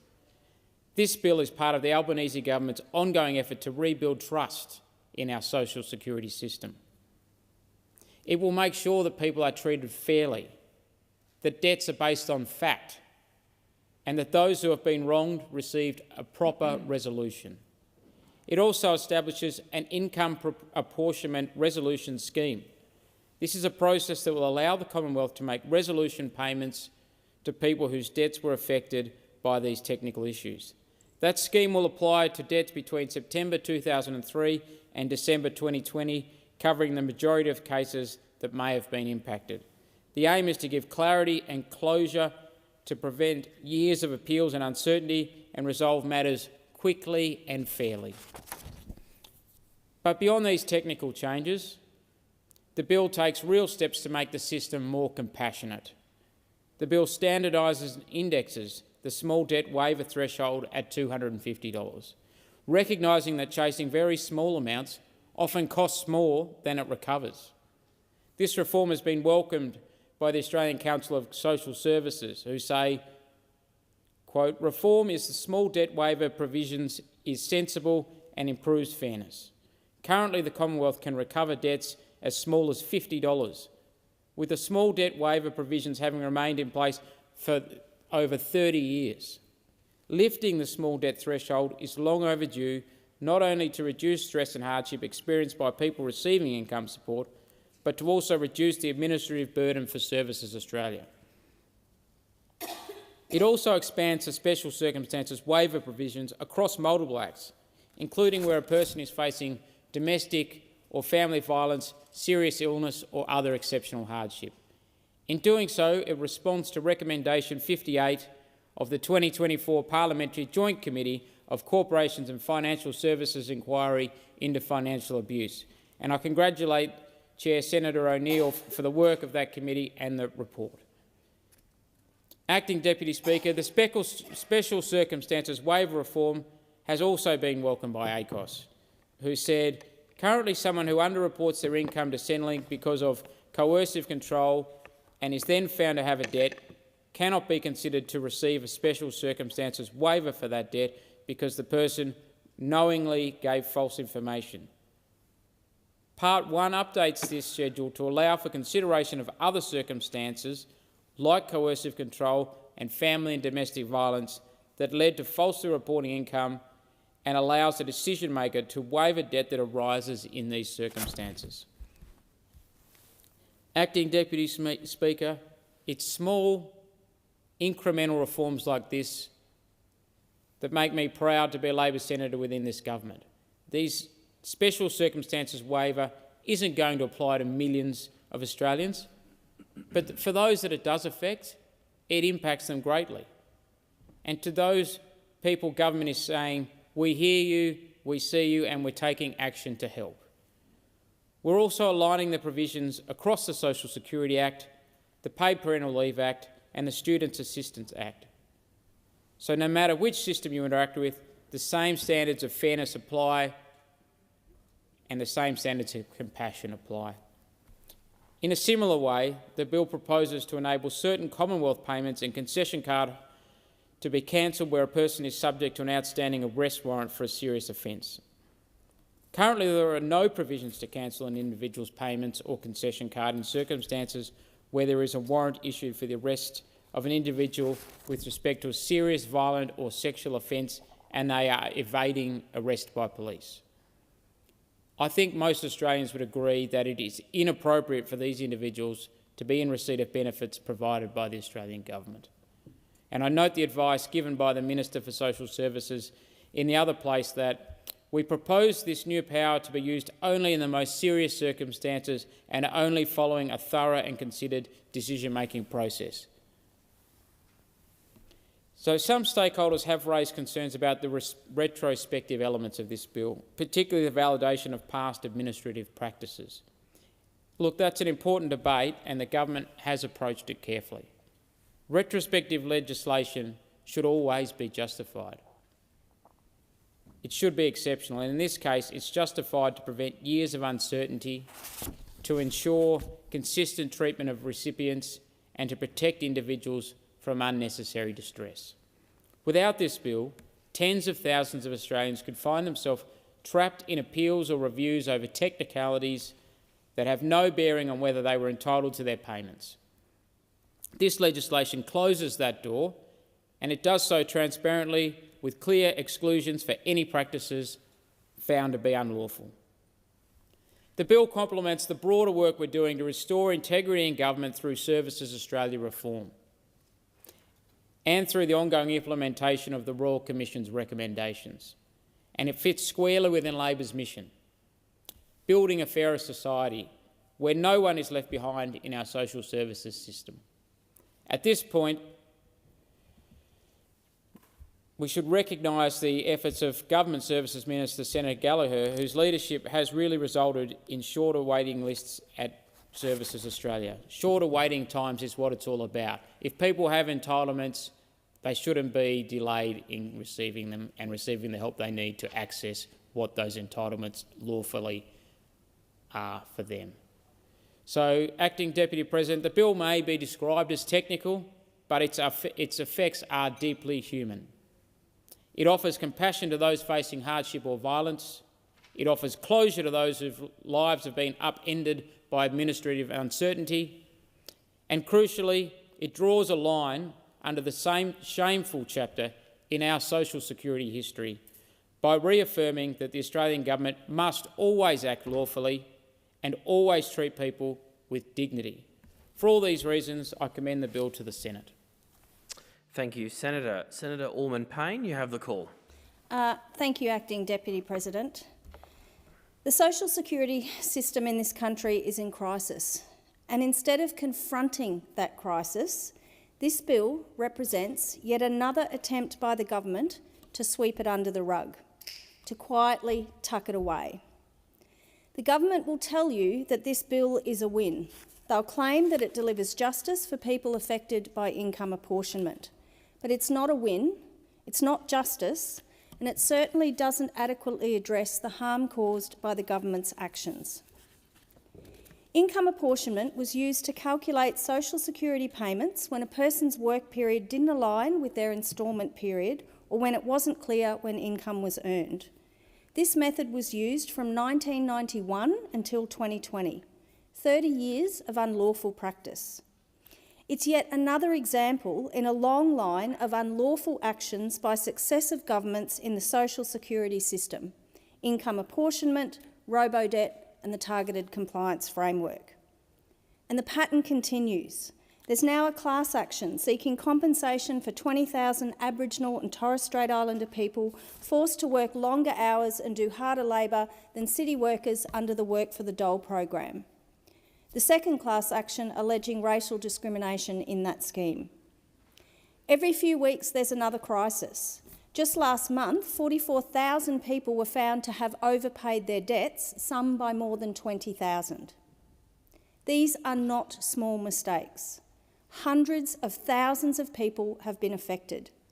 In the case of income apportionment alone, over $5.5 billion in debts and more than 4 million individual debts may be impacted. The Parliamentary Joint Committee on Human Rights has identified serious concerns with this bill. It found that the legislation would restrict people's right to an effective remedy, as well as their rights to social security and to an adequate standard of living and health. This is not a report the Labor government can seriously claim as a victory for justice. The Greens have major concerns about the compensation scheme attached to this bill. In her second reading speech, the Minister outlined the following payments. For debts under $200, full repayment. For debts between $200 and $2,000, a payment of $200. For debts between $2,000 and $5,000, a payment of $400. And for debts above $5,000, $600. The Minister claimed that these rates, I quote, reflect the size of the original debt, end quote. But unless your debt was under $200, that's simply untrue. The larger your debt, the less you'll be compensated for the government's unlawful conduct. Worse still, the scheme makes no allowance for the broader harms caused to mental health, people's housing stability, access to food, or the devastating impacts of wrongful prosecution. It's been revealed that the largest debt arising from income apportionment was $151,369. Under this scheme, that person would receive a maximum of $600. That's not restitution, it's an insult. And if you wish to claim this compensation, you must first agree to waive any future right to hold the government liable. The Human Rights Committee rightly warned that this requirement fails to take into account the vulnerability of social security recipients and provides no safeguards to ensure people can make an informed decision. The government is endlessly forgiving of its own law-breaking. When it's the government that acts unlawfully, they simply legislate to excuse themselves. But when it's people on social security, when they fail to report a change of circumstance or they can't repay an unlawful debt, the system comes down on them with full force. Payments are suspended or terminated, even for people undergoing life-saving medical treatment. Prosecution is common. This bill continues that double standard. It retrospectively validates an unlawful practice that should be strongly rejected. As Dr. Christopher Rudge told the inquiry, retrospective laws intrinsically represent an encroachment on the rights and freedoms of citizens they affect. This bill risks preventing people from overturning criminal convictions based on unlawful debts. It perpetuates institutional injustice, the very injustice the Robo-Debt Royal Commission exposed. And the Minister should know better. In 2011, she introduced the Social Security and Other Legislation Amendment Miscellaneous Measures Bill 2011 to retrospectively validate 15,000 wrongful convictions. That law was struck down by the High Court in 2013. Yet here we are again, 14 years later, repeating history. As if that wasn't enough, late last week the government added an entirely new schedule, one that goes even further in disregarding human rights. Under these amendments, the AFP could request the cancellation of parenting payment, paid parental leave and family tax benefit payments for anyone charged, not convicted, with a serious crime. ASIO could do the same for anyone alleged to have prejudiced national security. This crosses a line. Punishing people who have not been found guilty of a crime violates the presumption of innocence, a principle enshrined in the Universal Declaration of Human Rights and multiple international covenants. These amendments were snuck in at the 11th hour without scrutiny by the Senate inquiry or the Human Rights Committee. They also create a real danger for women and children, particularly survivors of family violence. The Council of Single Mothers and Their Children warned that false reports already harm too many women, many of them First Nations, who are misrepresented as perpetrators or unfairly drawn into child protection systems. They urged the government to withdraw the amendment until the full consequences for children and primary carers are assessed. This idea isn't new.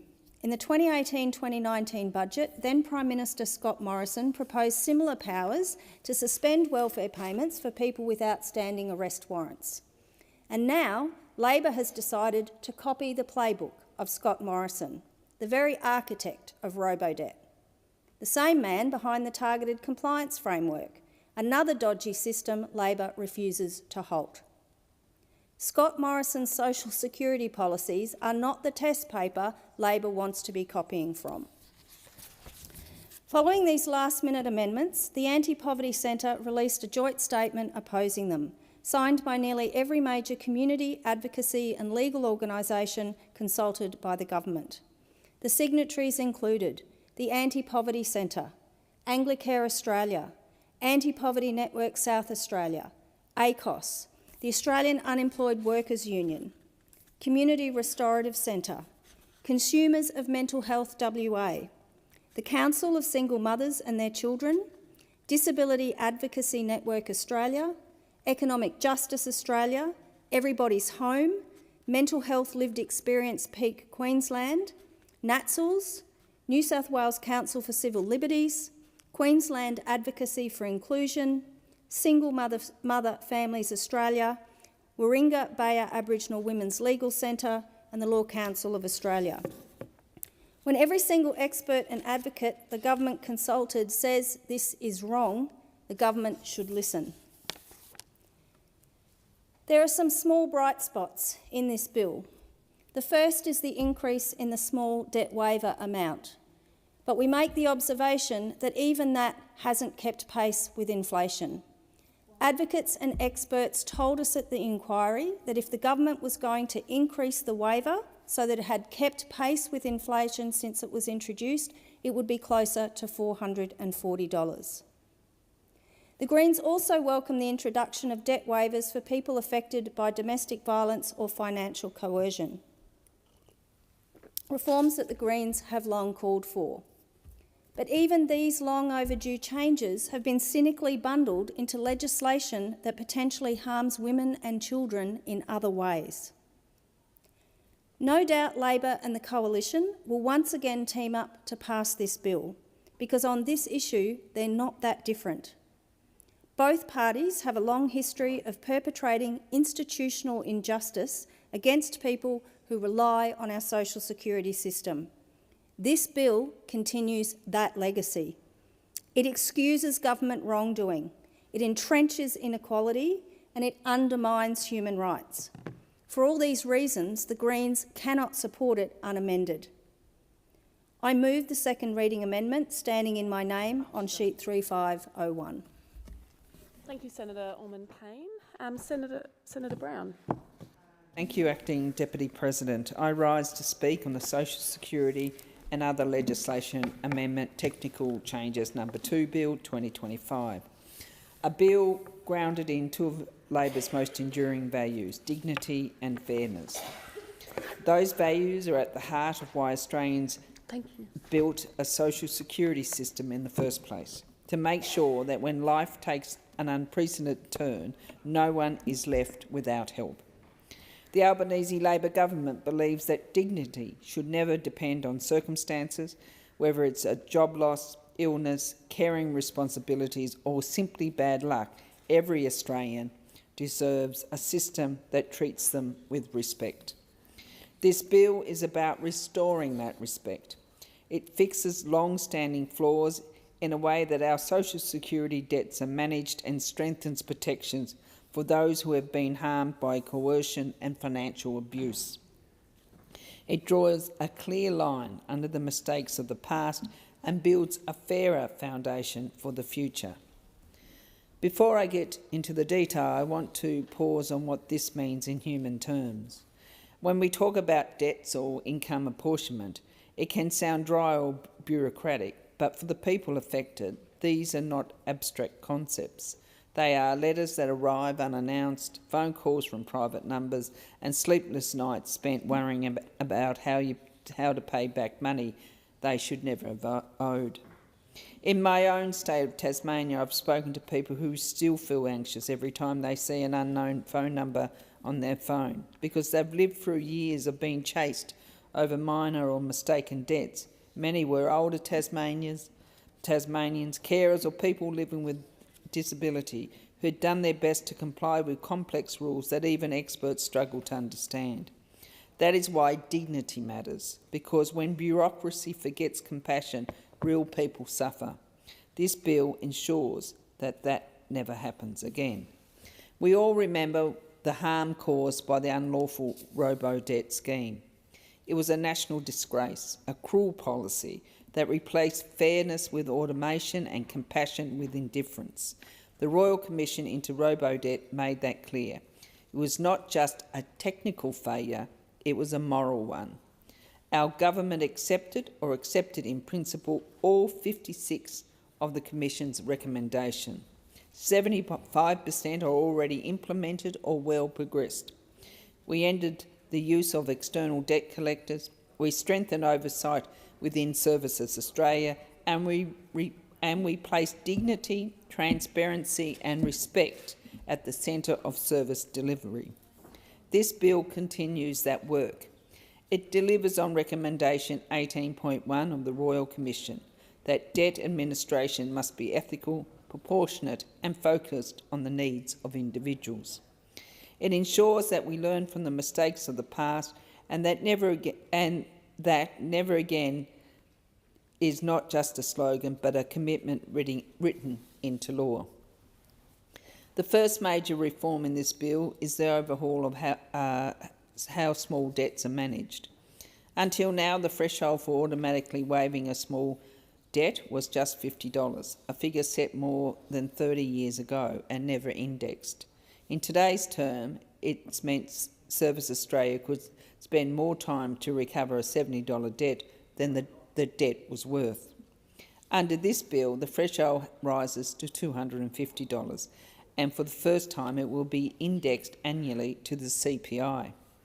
That change alone will make a tangible difference. Around 1.2 million small or undetermined debts will be waived or never raised in 2025-26. That means 1.2 million Australians, many of them low-income earners or single parents, will no longer face unnecessary stress or anxiety over trivial amounts. This reform is not about letting anyone off the hook. Fraud protections remain. It's about recognising common sense that chasing small accidental debts helps no one.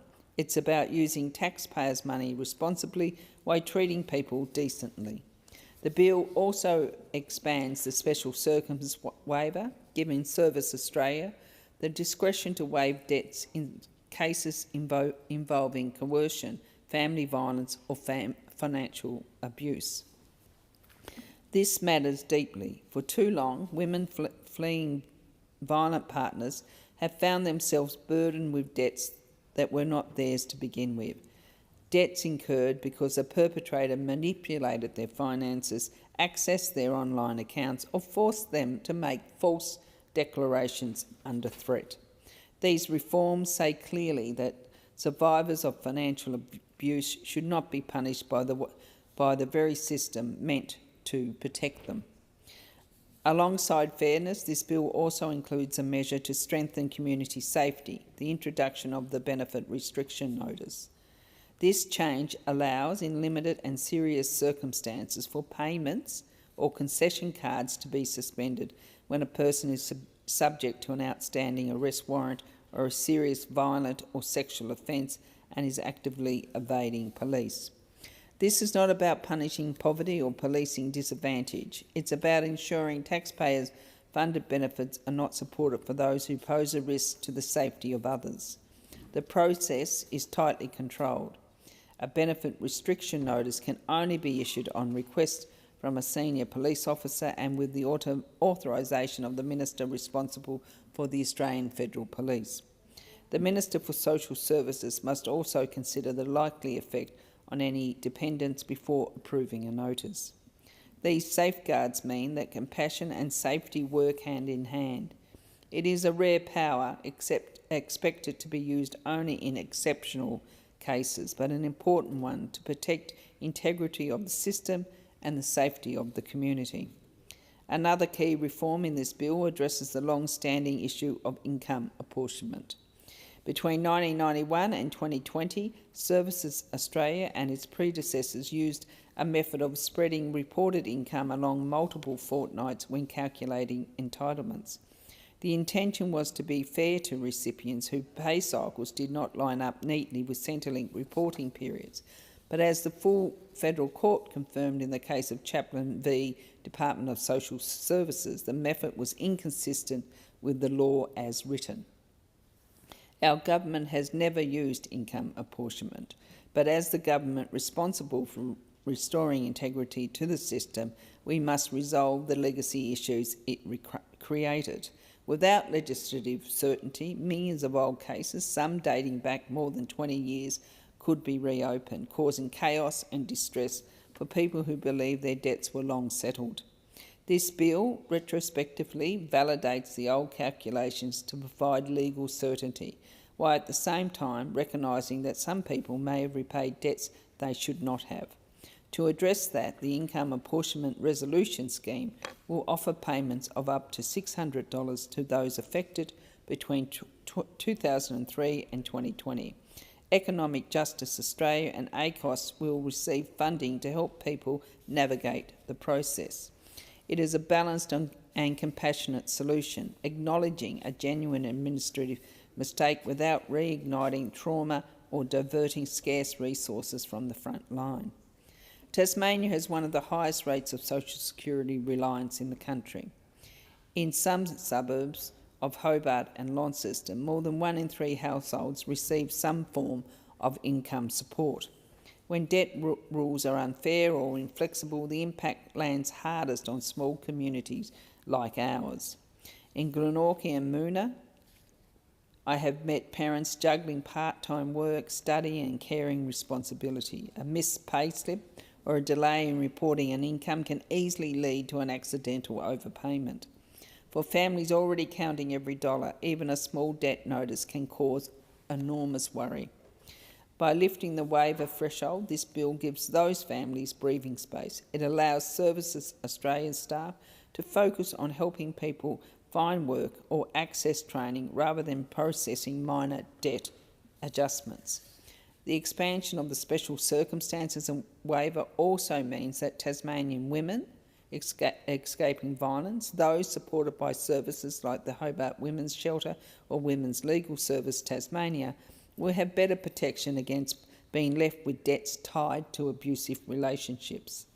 And by establishing the benefit restriction notice regime, the bill gives our police the tools they need to act when somebody wanted for serious violent or sexual offences is avoiding arrest while still claiming Commonwealth payments. That is about keeping communities safe. In short, this legislation delivers fairness for those who need help, accountability for those who seek to exploit the system, and a peace of mind for the vast majority who do the right thing. At its core, this bill asks a simple question: what kind of government, what kind of country do we choose to be? On election night earlier this year, the Prime Minister said that Australians had voted for Australian values: fairness, aspiration, opportunity for all. He said we are a country that shows courage in adversity and kindness to those in need. He said that in uncertain times, Australians chose to look after each other while building for the future. That is exactly what this bill does. This bill is about making sure no one is held back and no one is left behind. It's about recognising that people are doing it tough and that many are under pressure and answering that with practical help instead of judgment. It's about a government that does not walk past hardship and pretend it is a personal failure. It's about a government that sees dignity as a right, not a reward. Kindness is not a weakness, it is a deliberate act of fairness. It is building a system that understands that life is complicated, that people make mistakes, that sometimes people are put in impossible situations, and that government should respond with respect instead of punishment. This legislation puts that into practice. It makes debt recovery more humane. It protects people, especially women, from financial abuse. It wipes small accidental debts instead of chasing people for sums that are barely enough to cover groceries. It keeps the community safe while still considering the impact on dependents. It balances accountability with empathy, safety with fairness, and administration with humanity. This bill closes a chapter in the history of our social security system and opens a new one defined by fairness, transparency and respect. It says to every Australian who has ever needed help, your dignity matters. It says to every public service tasked with administering payments, we trust your compassion and judgment. And it says to every community across the country that the safety net will be there when it is needed, run with humanity and care. In the wake of robo-debt, Australians demanded their government do better. This legislation is one more way where we're keeping that promise. Because government should never be about catching people out. It should be about lifting people up. That is a choice we make every day as a Labor government. It is the choice to govern with decency, with fairness and with kindness. I commend the bill to the Senate. Senator Shoebridge. Oh, thank you, Acting Deputy. I rise, first of all, to acknowledge the work of my colleague, Senator Orman Payne, and to endorse the words and the contribution that she's made to the chamber. But I also rise to oppose Schedule 5 of this bill, which gives the power to cancel welfare payments for people with outstanding arrest warrants. Not people who have been found guilty, but simply outstanding arrest warrants. There's a name for that. It's called punishment without trial, and we've been here before. The Robo-Debt Royal Commission was damning. Commissioner Holmes found that Robo-Debt was a crude and cruel mechanism, neither fair nor legal, that it made many people feel like criminals. In essence, people were traumatised on the off chance they might owe money. And now, in a different way, this government is repeating those mistakes. Different mechanism, but same callous disregard for fairness. Same assumption that welfare recipients are criminals until proven otherwise. And these amendments were added after committee scrutiny finished, after the Senate Community Affairs Committee reported, and after the Human Rights Committee examined the bill, after scrutiny of bills, you might say. This government has deliberately avoided parliamentary oversight for these amendments, and is it any wonder? The Coalition tried this in 2018 and they couldn't get it through because at the time Labor thought it was unprincipled and wrong. But of course now Labor's in government, they've basically become the Coalition, haven't they? In 2018, states and territories opposed it. And this government said in the 2022 budget that they would not proceed with it. So what's changed? What on earth is wrong with the Australian Labor Party? Since 2014, there have been so-called security notice provisions that allow the minister to cancel payments for people who've had visas or passports cancelled on security grounds. Essentially, terrorism-related cases involving ASIO. Now, those provisions were controversial enough at the time, but this bill massively expands that power. Now the minister can cancel payments for anyone with an outstanding arrest warrant for serious offences. We're moving from a narrow national security power to a broad criminal law enforcement power that removes people from often essential support for themselves and their families. And this could cover potentially thousands of people with outstanding warrants. This isn't a minor technical amendment. It's a fundamental expansion of ministerial power over welfare payments. And again, I say to those in the government benches who are now interjecting here, trying to sort of suggest that there's some decency or fairness in this, maybe listen to what the stakeholders... Before you interject, through you, Deputy President, before those members on the Labor benches interject angrily to try and support this, maybe listen to what some of the stakeholders have said about this before you jump in to defend yet another attack on the most vulnerable from Labor. This isn't a minor technical amendment. It's a fundamental expansion of ministerial power over welfare payments. And I say again, Labor snuck it into the bill after it had gone through committee scrutiny. It's a shameful tactic from Labor to do this.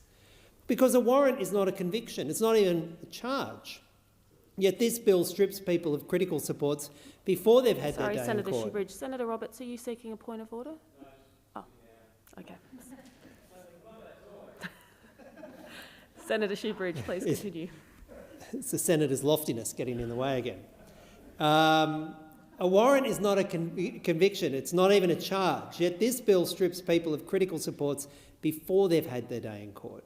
And if they even have one, since we know, of course, many charges fall away well before that stage. On the 29th of October, 18 different organisations issued a joint statement calling on the government to abandon this amendment. I repeat that, 18 organisations issued a joint statement. And we have Labor senators in this chamber barracking for these amendments, barracking for this attack on some of the most vulnerable people in the community. And before they jump up and do that, maybe listen to what Anglicare Australia have said, to what the Australian Council of Social Services have said, the Australian Unemployed Workers Union have said, the National Aboriginal and Torres Strait Islander Legal Services have said, the Council of Single Mothers and Their Children, and many others have said. They've raised serious critical concerns, including the impact of victims of family violence, where abusers could use this as an additional tool to harm their victims by reporting them to police to trigger a warrant. And suddenly the victim loses their income, their home, their ability to care for their children on a decision made not by a court, but a decision made by an AFP police officer without any understanding of the family dynamics. A decision made by an ASIO officer who has no understanding of the family dynamics, not tested in court, often not even the person charged probably wouldn't even be able to afford a lawyer. The Council of Single Mothers warned that this could see, and I quote, too many single mothers and their children, many of them Aboriginal, misrepresented as perpetrators of violence and then effectively stripped of their payments. And again I hear Labor senators interjecting and saying that's not true. Order. Say it to the Council of Single Mothers. Say that it's not true to Anglicare Australia. Say it's not true to ACOS. Say it's not true to the National Aboriginal and Torres Strait Islander Legal Services who are telling Labor that this is unfair. They're telling Labor that just like so many attacks on welfare, it's going to come and hit the most vulnerable. Now, the Robo-Debt Royal Commission recommended Services Australia design its policies and processes with a primary emphasis on the recipients it's meant to serve, including avoiding language and conduct which reinforces the feelings of stigma and shame. This bill does the opposite. It treats people as guilty and it targets the most vulnerable. This measure also breaks the fundamental principle that welfare should be based on need and clear criteria, not on ministerial discretion or politics. This measure concentrates power in the minister's hands with no administrative review, or if there is review, it's legal review before the courts, which we know judicial review is not available to people on welfare, and even less available to people who've had their welfare taken off them by the decision of a Labor minister. And we know from overseas exactly who these policies hurt. In New Zealand, similar provisions saw 71% of sanctions applied to Maori people, despite being only 36% of benefit recipients. Their welfare expert advisory group has recommended removing this sanction because of its attacks on New Zealand's First Peoples. In the United States, fugitive felon provisions disproportionately affect elderly and vulnerable people, often unaware of warrants being issued against them. This part of the bill, Deputy President, is deeply unconscionable. It should never have found its way into this bill without review. It's a betrayal of commitments Labor has given. It's an attack on the most vulnerable, and it should not pass. Thank you, Senator Shoebridge. Senator Roberts, you have the call. Thank you. This bill is an embarrassment and an example of the Labor government hypocrisy and deceit. The Social Security and Other Legislation Amendment Technical Changes No. 2 Bill 2025. Before and during the last federal election, Labor used the robo-debt scandal, and it was a scandal, as an election weapon to electorally gut the previous coalition government. It worked, and Labor won the election based on the incompetence of the coalition and on what Labor highlighted as the coalition's cruel betrayal of robo-debt victims. So, what do we have here? Labor wants to pass this bill to retrospectively validate the unlawful income apportionment method that underpinned the robo-debt rip-off. You pretended to oppose it, now you want to validate it. The injustice, deceit and betrayal. To make matters worse, persons ripped off to the extent of thousands of dollars are being offered puny payments to a maximum of $600 when actually owed $15,000 or more. That's not justice, that's theft. Labor is inducing people to accept $600 now so people go away, and to ensure they never become able to reasonably claim what the government legally owes them. You're conning these people. They're already in misery and now you're conning them. Applications for the scheme will only be open for 12 months. Accepting a resolution payment would discharge the Commonwealth from any further liability. That ends it. In other words, the compensation scheme is completely inadequate. Worse, it's deceptive, deliberately dishonest. Many robo-debt victims likely voted for Labor to get justice on robo-debt. That's what you promised them. Those same people will now never get close to what they're owed, not even close.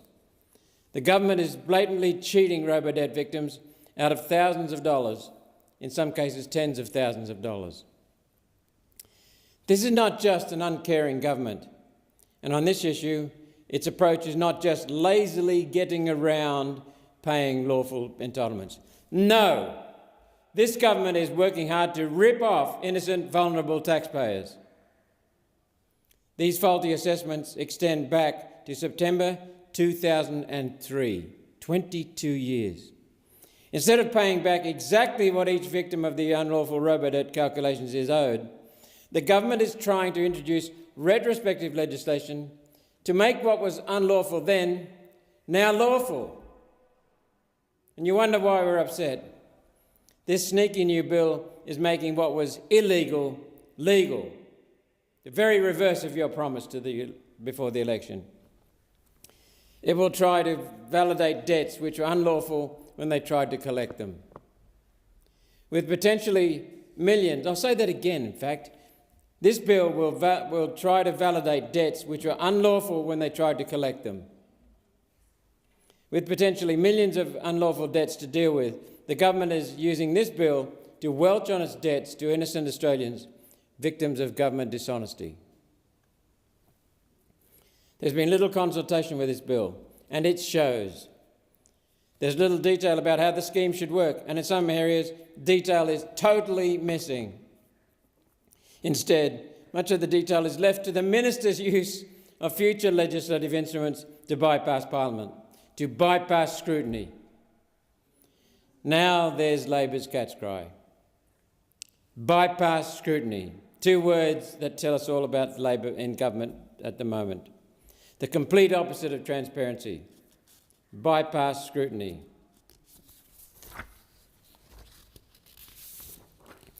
The government has not justified why it considers it necessary to rely on retrospective validation of the previously found unlawful means of calculation. The intention is clear that the government wishes to validate previous decisions that were made on an unlawful basis. You want to validate what you were supposed to fix. The rip-off that you were going to fix, you are now validating, quietly cementing in place the Liberals' violations that before the election Labor screamed about. Anglicare Australia, the Australian Council of Social Welfare, and even the Commonwealth Ombudsman have indicated their concerns that the bill does not address cases where income apportionment wrongly resulted in debts and, in some instances, criminal prosecutions. This bill is an example of the government trying to cover up and weasel out of responsibility for the damage caused to innocent Australians who have been victims of the incompetence of the governments, both the Coalition and Labor. On this issue, the Coalition and government was incompetent, negligent, uncaring. People died because of this. Suicide. Labor in government, though, is deceitful, deliberately dishonest. Only one nation has the integrity to restore sound, honest, caring government. Only one nation cares about the Australian people. Only one nation puts our country, Australia, first. One nation will always act to protect the interests of Australians and will oppose this pathetically woeful bill. This dishonest, deliberately deceitful Labor bill. Okey-dokey. Senator Cox. Thank you, Acting Deputy President. I rise to speak on this bill this evening, the Social Security Amendments Bill. And this bill is another example of the Albanese Labor government's commitment to fairness, accountability, and decency in the way that we administer social security. And it shows again that Labor does what the Liberals never do. We face up to problems honestly, we fix them properly, and we always put people first. This bill addresses the legacy of income apportionment, a technical method used from the early 1990s to 2020 to calculate debts when pay slips didn't specify which workdays that applied to. And the courts have confirmed that this practice had no valid legal basis. It was never used by this government but it's our responsibility, now we are in government, to fix this, to do this fairly and in a cost-effective way. And I want to be clear that this is not robo-debt. It wasn't deliberately, cruelly or revenue-raising scheme that was disguised as compliance. It was a technical error that Labor is now resolving. Robo-debt, by contrast, it was an unlawful scheme. Run by the former Liberal government, it relied on automation instead of evidence. It ignored all the warnings and treated vulnerable people like criminals. It destroyed lives. It shattered public trust. That shame belongs squarely to the Liberal and the National parties of this place. Labor is not repeating their mistakes. Where they broke the system, we are rebuilding it.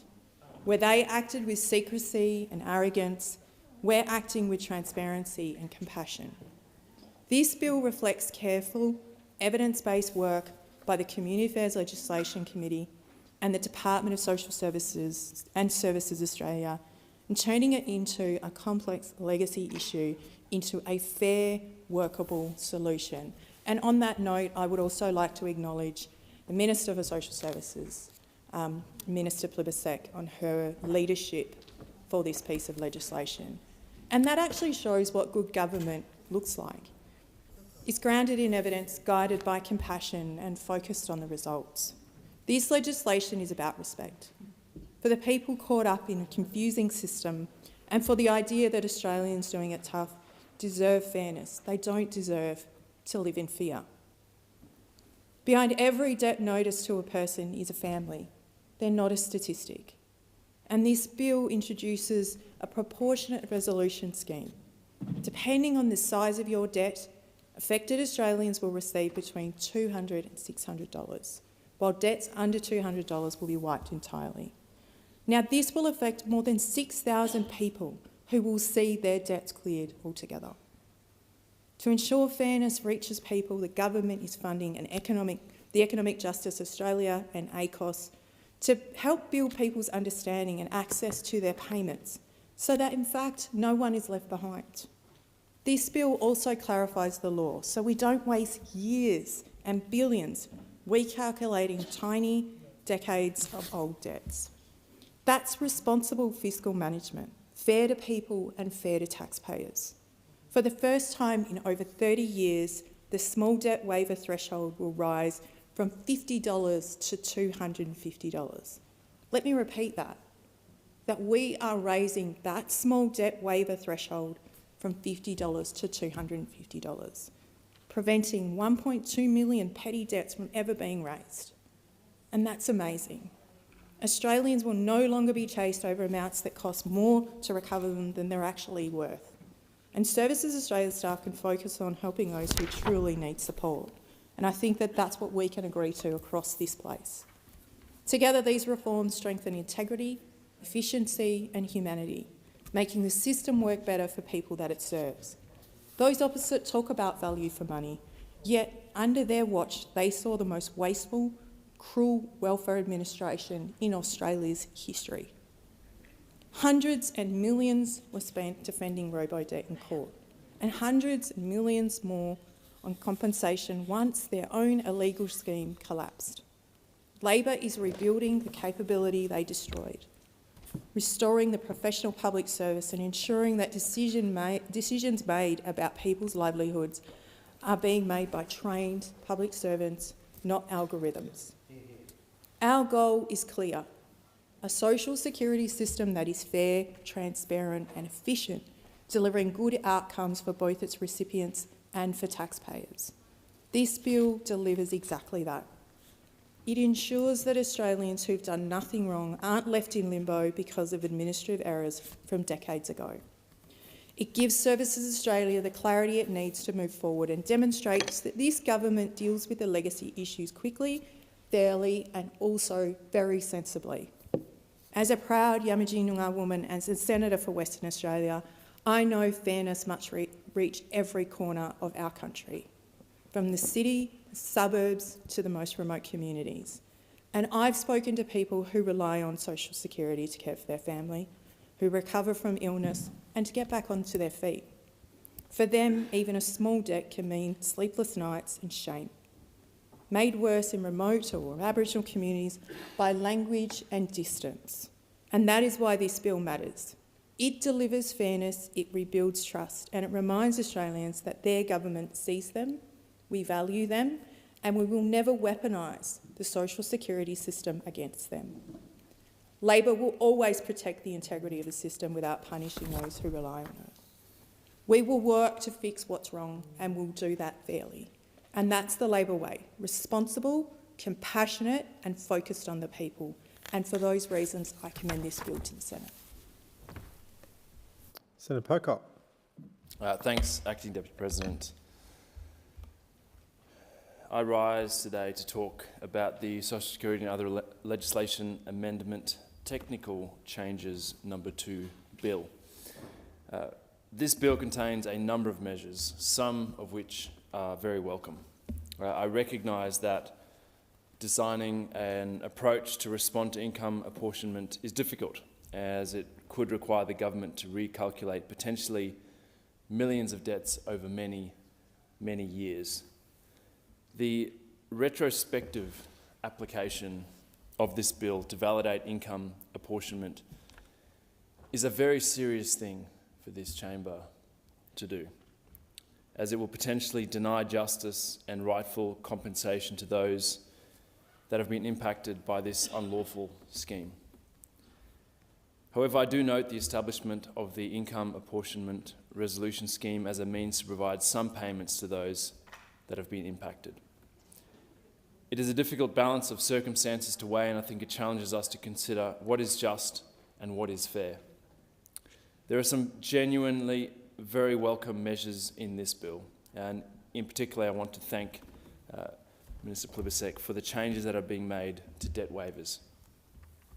The introduction of special circumstances provisions will be very welcome for people who are facing financial coercion, family and domestic violence, mental ill health, homelessness or substance dependence.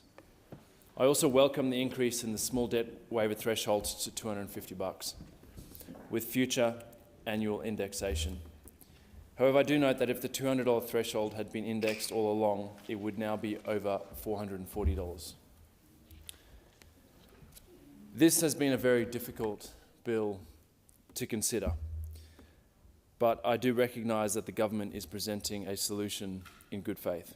And I also want to note the amendments by Senator Ormond-Payne and the work that she's done on this bill, some of which I feel genuinely improve the fairness in this bill and strike a much better balance. With all that being said, the government then went and did something that I think makes it really, really difficult to support this bill. To look at the evidence, to look at submissions, to see what stakeholders are saying and saying this is a bill that I can vote on behalf of people in the ACT. At the 11th hour in the House, the government introduced new clauses which would give the AFP Minister and the ASIO Minister the power to cancel someone's social security benefits if there is a warrant out for that person's arrest. These provisions weren't considered in the inquiry. They were basically just paper-clipped to the bill on the way out of the House into the Senate after the inquiry had finished, and that is not a good faith move from the government.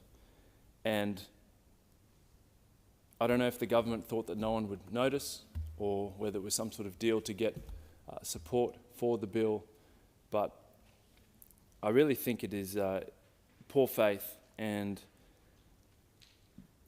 very disappointing, given that the rest of the bill, I think, is genuinely in good faith. You can see the government has grappled with a very hard issue and tried to provide a solution.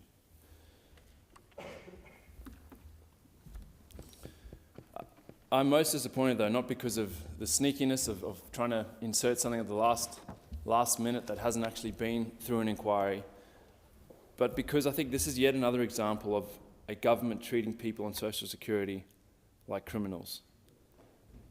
The bill now seeks to treat someone as guilty before they've been put before a judge and to strip them of their benefits. And we're not just talking about JobSeeker. we're talking about parenting payment as well, and even paid parental leave. The part I find most disturbing is that the measures to protect any dependents, any children, are extremely thin.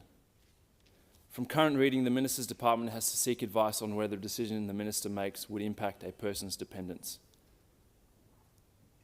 But here's the kicker. It seems like from the bill that they don't actually have to read that advice, they don't have to consider that advice, or even receive that advice into their mailbox. They just need to ask for it.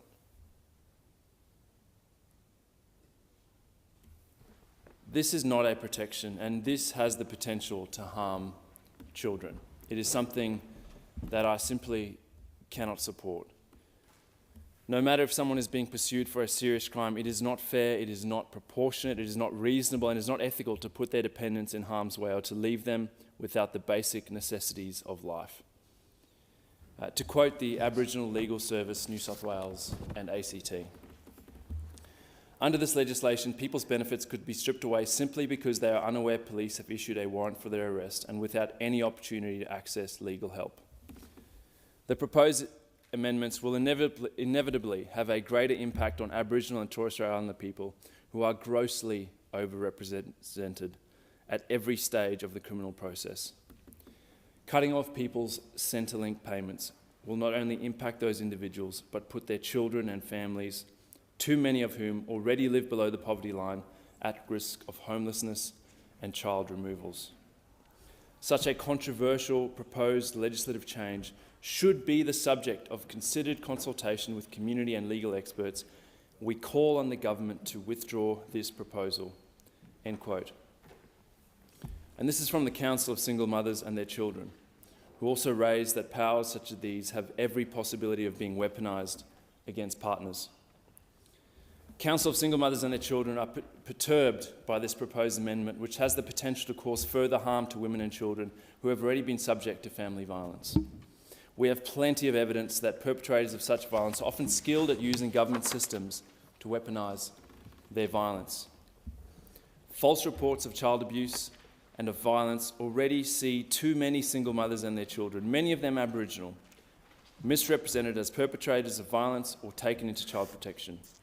We call on the government to withdraw the proposed amendments withholding social security payments or concession cards, family assistance payments or paid parental leave payments on the grounds of an arrest for any reason until any unintended consequences for children and their primary carers can be fully and openly assessed.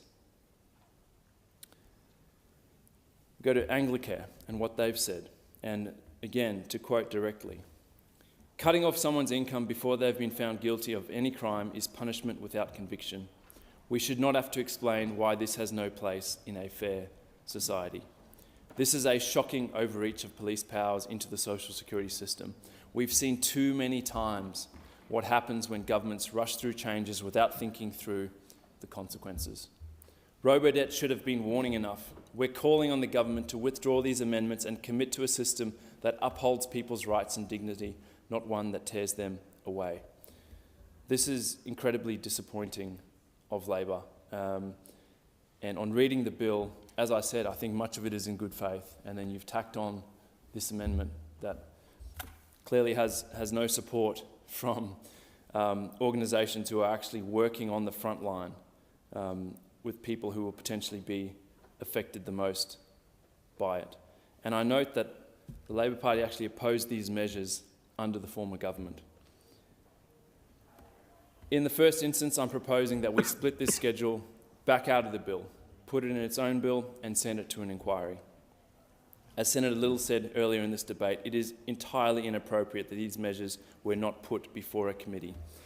And as the Law Council of Australia has said, adding Schedule 5 after parliamentary scrutiny process vastly undermines the democratic rule of law principles which underpin Australian lawmaking.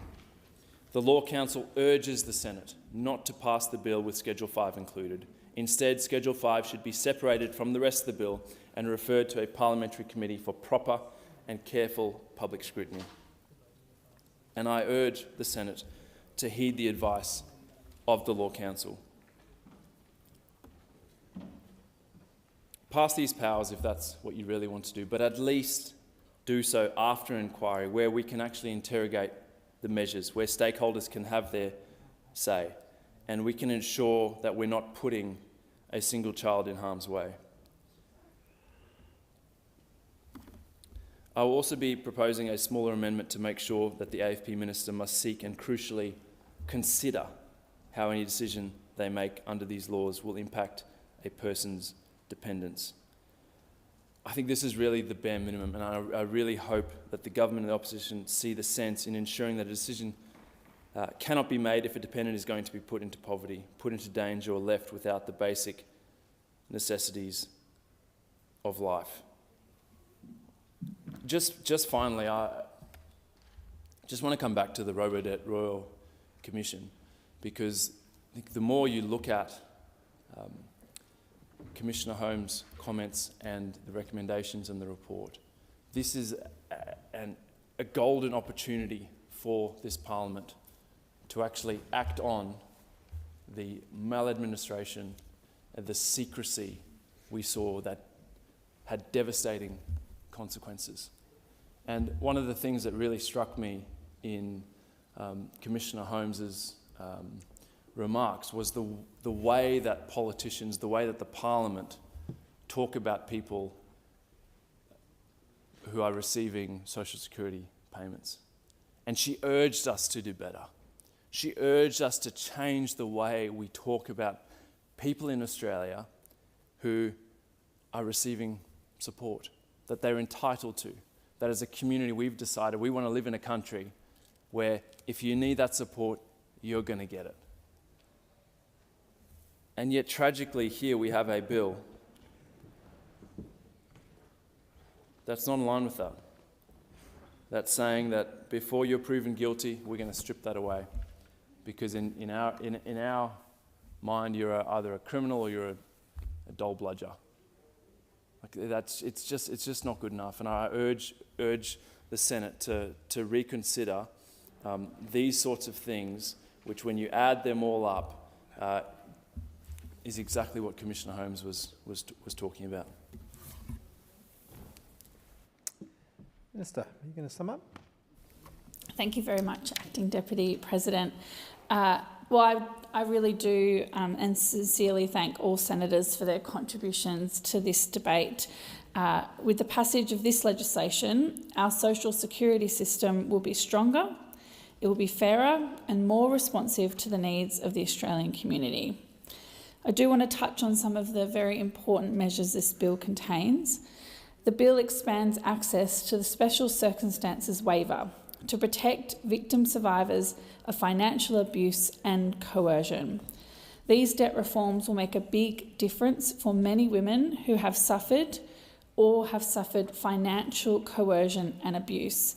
And in doing so, I do just want to recognise the important work of many people in this chamber and in the House on really highlighting the importance of this issue and measures that can be taken to respond. Now, the bill also increases the small debt waiver threshold to $250 to be indexed annually in line with the Consumer Price Index. This change will wipe $1.2 million underdetermined debts from the backlog in 2025-26 alone. And in doing so, the government is sparing many thousands of low-income Australian families the stress of being pursued for those small debts. The bill also takes a fair and reasonable approach to tackling the long-standing error known as income apportionment. By validating the past use of income apportionment, we spare taxpayers the cost of having government recalculate millions of debts going back decades. This validation recognises a debt was likely still owed, but it was often miscalculated at the edges. Now, the bill does provide, as senators have recognised, an important income apportionment resolution scheme, which has been carefully designed to remedy this issue. The scheme provides a clear pathway for those affected to receive resolution payments. However, no one is obliged to participate in this scheme or is prevented from exercising any legal rights to pursue a claim relating to their debt. Now, finally, Acting Deputy President, I do just want to address the nature of the measures that we are taking to restrict social security payments to people who have outstanding arrest warrants for serious, violent or sexual offences, because I want to put it on the record about what this measure does and the types of people that we are talking about. It is very clear in the bill that we are looking to provide for the use of benefit restriction notices so that people who are subject to an outstanding arrest warrant for a serious, violent or sexual offence can no longer have their social security and family payments cancelled. This is a power only for the most serious of circumstances. I want to repeat that just so it is clear. It is only to be used in the most serious of circumstances. This change will help uphold the integrity of our social security system, and it means, to be clear, that those who are accused of serious violent and sexual crimes are evading police cannot benefit from the social security system. We as a government believe that is an important measure to take. Now, I want to again thank all senators for their contributions. I want to thank all of the people who contributed to this bill. I want to thank the Minister for bringing these measures forward. And I also, just in summing up, want to thank again the very hard work of many women in this place on the work that has resulted in the financial coercion and abuse measures, because I know that there's just an enormous amount of work that has gone on both sides of the chamber and in the House to make sure that these are protections that we can provide in our social security system for victim survivors of financial abuse and coercion, an incredibly important step for this parliament to take. Thank you. Thank you. Okay, so we'll firstly deal with the amendment that was moved by Senator Ormond-Payne. So I'll put the question. The question is that that amendment be agreed to. All those that opinion say aye. Aye. Those against say no. No. I believe the noes have it. The ayes have it. Is the division required? Okay, then will have to be deferred till tomorrow. So we'll then move on to the next item of business. I'll call the clerk. Government Business Orders of the Day number 3, Criminal Code Amendment, State Sponsors of Terrorism Bill 2025, second reading debate. Senator Chandler. Thank you, Mr Acting Deputy President. I rise today to speak in support of the Criminal Code Amendment, State Sponsors of Terrorism Bill 2025. This is a long overdue and critically important measure that closes a dangerous gap in our national security framework. This bill empowers the Australian government to formally designate foreign state entities as sponsors of terrorism and introduces new criminal offences for conduct involving these entities. It has come about to enable Australia to finally list the Islamic Revolutionary Guard Corps, the IRGC, as a terrorist organisation. This bill gives our law enforcement and intelligence agencies the tools they need to investigate, disrupt and prosecute those who assist or support these regimes. But, Mr Acting Deputy President, while the Coalition wholeheartedly supports this bill, we must confront the truth that it has come far too late. The Coalition has long called for the IRGC to be listed as a terrorist organisation, calls that have spanned almost 3 years. Following the death of Mahsa Amini in September 2022 and the Islamic Republic of Iran regime's brutal crackdown on the rights of women and girls, the Senate Foreign Affairs Defence and Trade References Committee inquiry, which I at the time chaired, recommended that Australia list the IRGC as a terrorist organisation. The recommendation to list the IRGC was not made in isolation. It was powerfully supported by our local Iranian community, whose tireless advocacy since Mahsa Amini's death through the inquiry and beyond has been instrumental in keeping this issue on the national agenda. That inquiry report was tabled in February 2023. Now, we know at that time the Albanese government had in its possession the necessary evidence, legal documentation and bipartisan support to act. The Department of Home Affairs had drafted documents, a statement of reasons for listing the IRGC and a nomination form for a terrorist listing. Yet this government chose to delay instead of taking decisive action. Even after the Coalition offered to amend the Criminal Code to enable the listing, like we're doing with this bill here today, the Albanese government resisted, citing limitations in the existing legislative framework. This inaction persisted despite the mounting threats of the IRGC and the IRI regime. The fact that the government was developing the documentation to list the IRGC in 2023 only reinforces how unacceptable this delay was. Nearly 3 years have passed since that work began, despite clear evidence that the IRGC posed a serious security threat to Australia. And throughout this time, our incredible Iranian-Australian community have continued to call for decisive action, urging the government to act on findings of the inquiry and the growing threat posed by the IRGC. They weren't making these calls for frivolous reasons. They were making these calls because they were concerned about being stalked, harassed and intimidated, both physically and online, by IRI regime operatives. They were continually raising reports about the regime conducting foreign interference operations here on Australian soil. And we must remember that the Iranian community weren't the only ones raising these concerns. In February 2023, just a few weeks after I tabled the inquiry report in this chamber, the then Home Affairs Minister Claire O'Neill publicly attributed a local foreign interference attempt to Iran. And still, the Albanese government did nothing to hold the IRGC to account. Fast forward 2.5 years, it wasn't until the Director General of ASIO publicly confirmed that the IRGC had directed terrorist attacks on Australian soil that the Albanese government finally acted. These attacks were not abstract threats.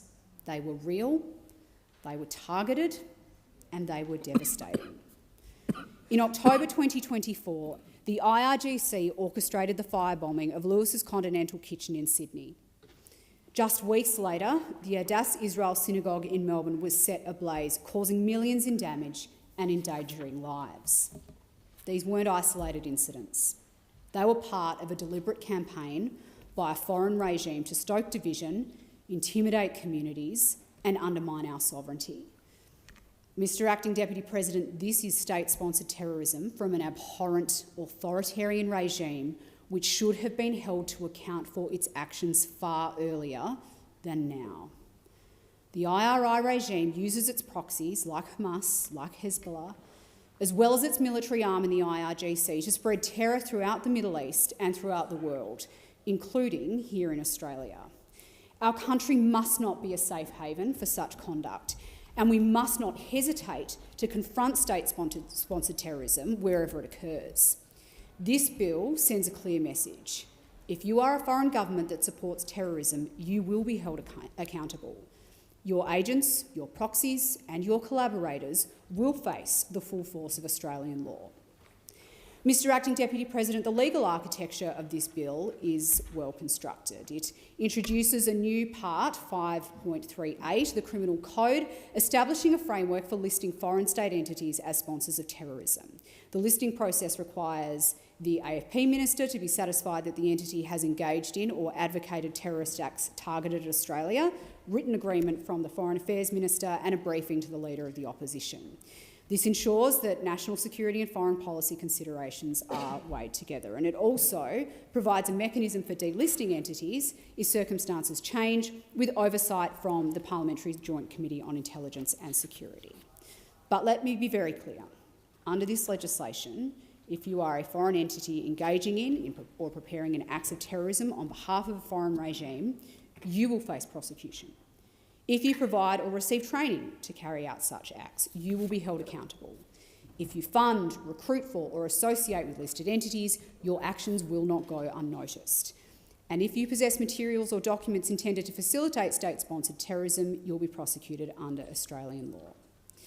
Mr Acting Deputy President, the Coalition supports this bill unequivocally, but we must also acknowledge the regrettable delay in its introduction. The government had ample warning. The opposition offered their support for legislative change, yet action was only taken after the worst possible outcome, a terrorist attack on Australian soil, happened. This reactive approach to national security must end. We must be prepared to call out regimes that use terrorism as a tool of oppression and aggression. We must ensure that our laws reflect the seriousness of that threat, and we must stand firm in the defence of our values. Before concluding my remarks, Mr Acting Deputy President, there is one more point that I want to make here this evening. On the 28th of August this year, my colleague Senator Cash and I moved a motion, which the Senate agreed, ordering the Albanese government to finally table the listing documents for the IRGC, which were originally drafted by Home Affairs in January 2023, after the third reading of this bill. These documents have been requested several times by this chamber, and every single time the government has refused. Now, we all know that this government is the most secretive government in Australia's history. Anyone who's made an FOI claim, any senator in this place who's lodged an order for documents, knows that this government is seemingly allergic to sunlight. So I say to the Albanese government here today, here is your opportunity to do the right thing. Here is your chance to show Australians, to show our Iranian community that you do believe in transparency and accountability. When this legislation passes this place, as I hope it will tomorrow, release the documents. Release the statement of reasons and the nomination form for the IRGC, which your own department drafted in 2023.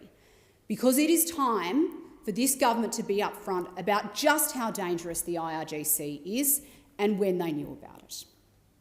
Mr Acting Deputy President, in concluding my remarks today, I want to reflect on just how important this legislation is to this country. My hope is that passing this bill is not the end, but rather the beginning of a new chapter in our national security strategy. We must ensure our agencies are resourced to implement these powers. We must monitor the effectiveness of this legislation. And we must remain alert to the fact that evolving tactics of hostile regimes pose a real threat to our country. And when this happens, we need to act faster. Never again should we have to wait for a terrorist attack on Australian soil before listing a terrorist entity, as we have sadly had to do in the case of the IRGC. Never again should an organisation like the IRGC be allowed to spread terror and anti-Semitism in our community without having the full force of law enforcement crack down on them quickly and decisively.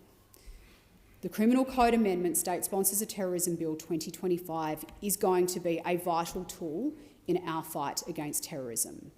It empowers our government to act, it protects our communities, and it sends a clear message. Australia will not be intimidated, infiltrated, or undermined by authoritarian foreign regimes.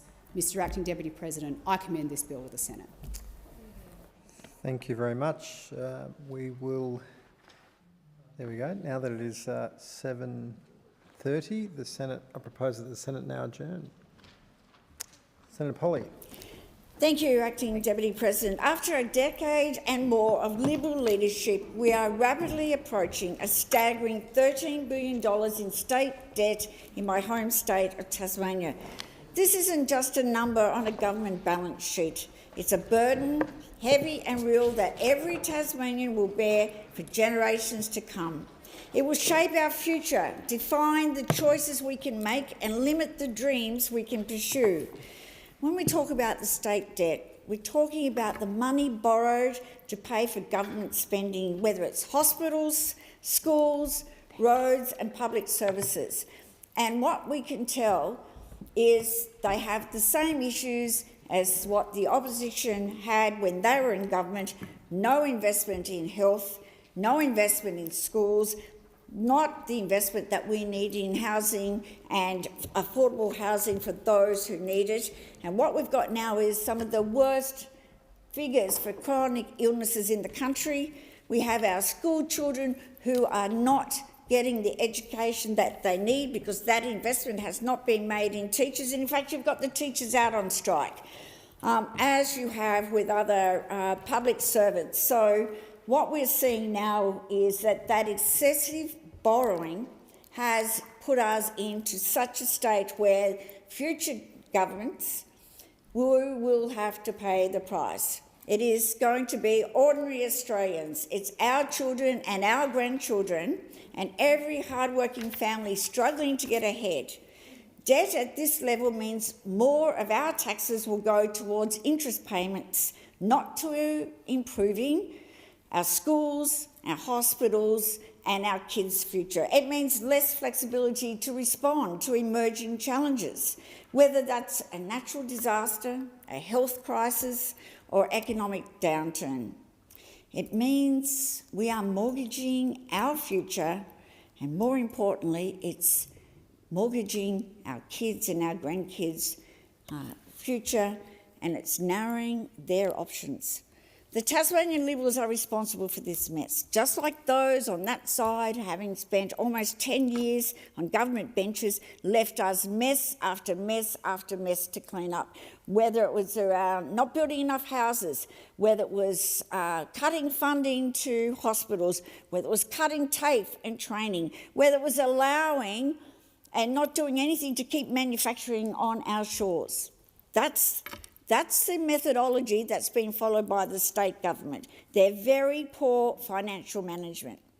The Tasmanian Liberal government have overseen some of the... You could not write a movie or a series about the disaster of ordering 2 new Spirits, which is the lifeblood of getting people on and off the island, our trade, our tourists coming in, our caravanners, when they ordered the 2 ships, but oops, they forgot to build birthing facilities for them.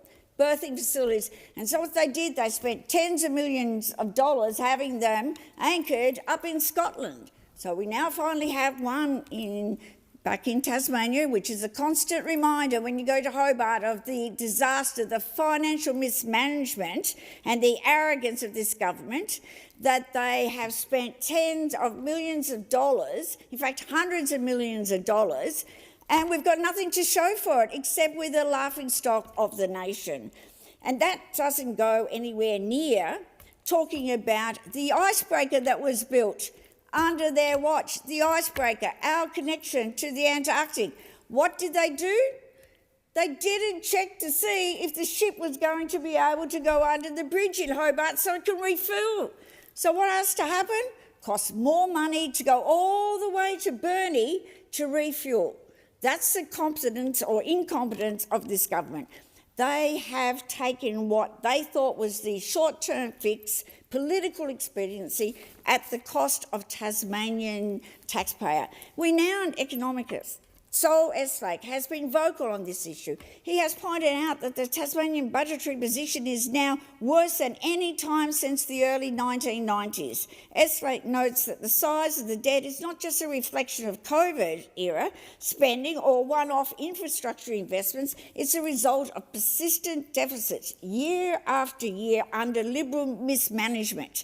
That's what Tasmania has from that government in my home state, a reflection of what you guys did with the mess you left. Senator Brockman. Thank you, President.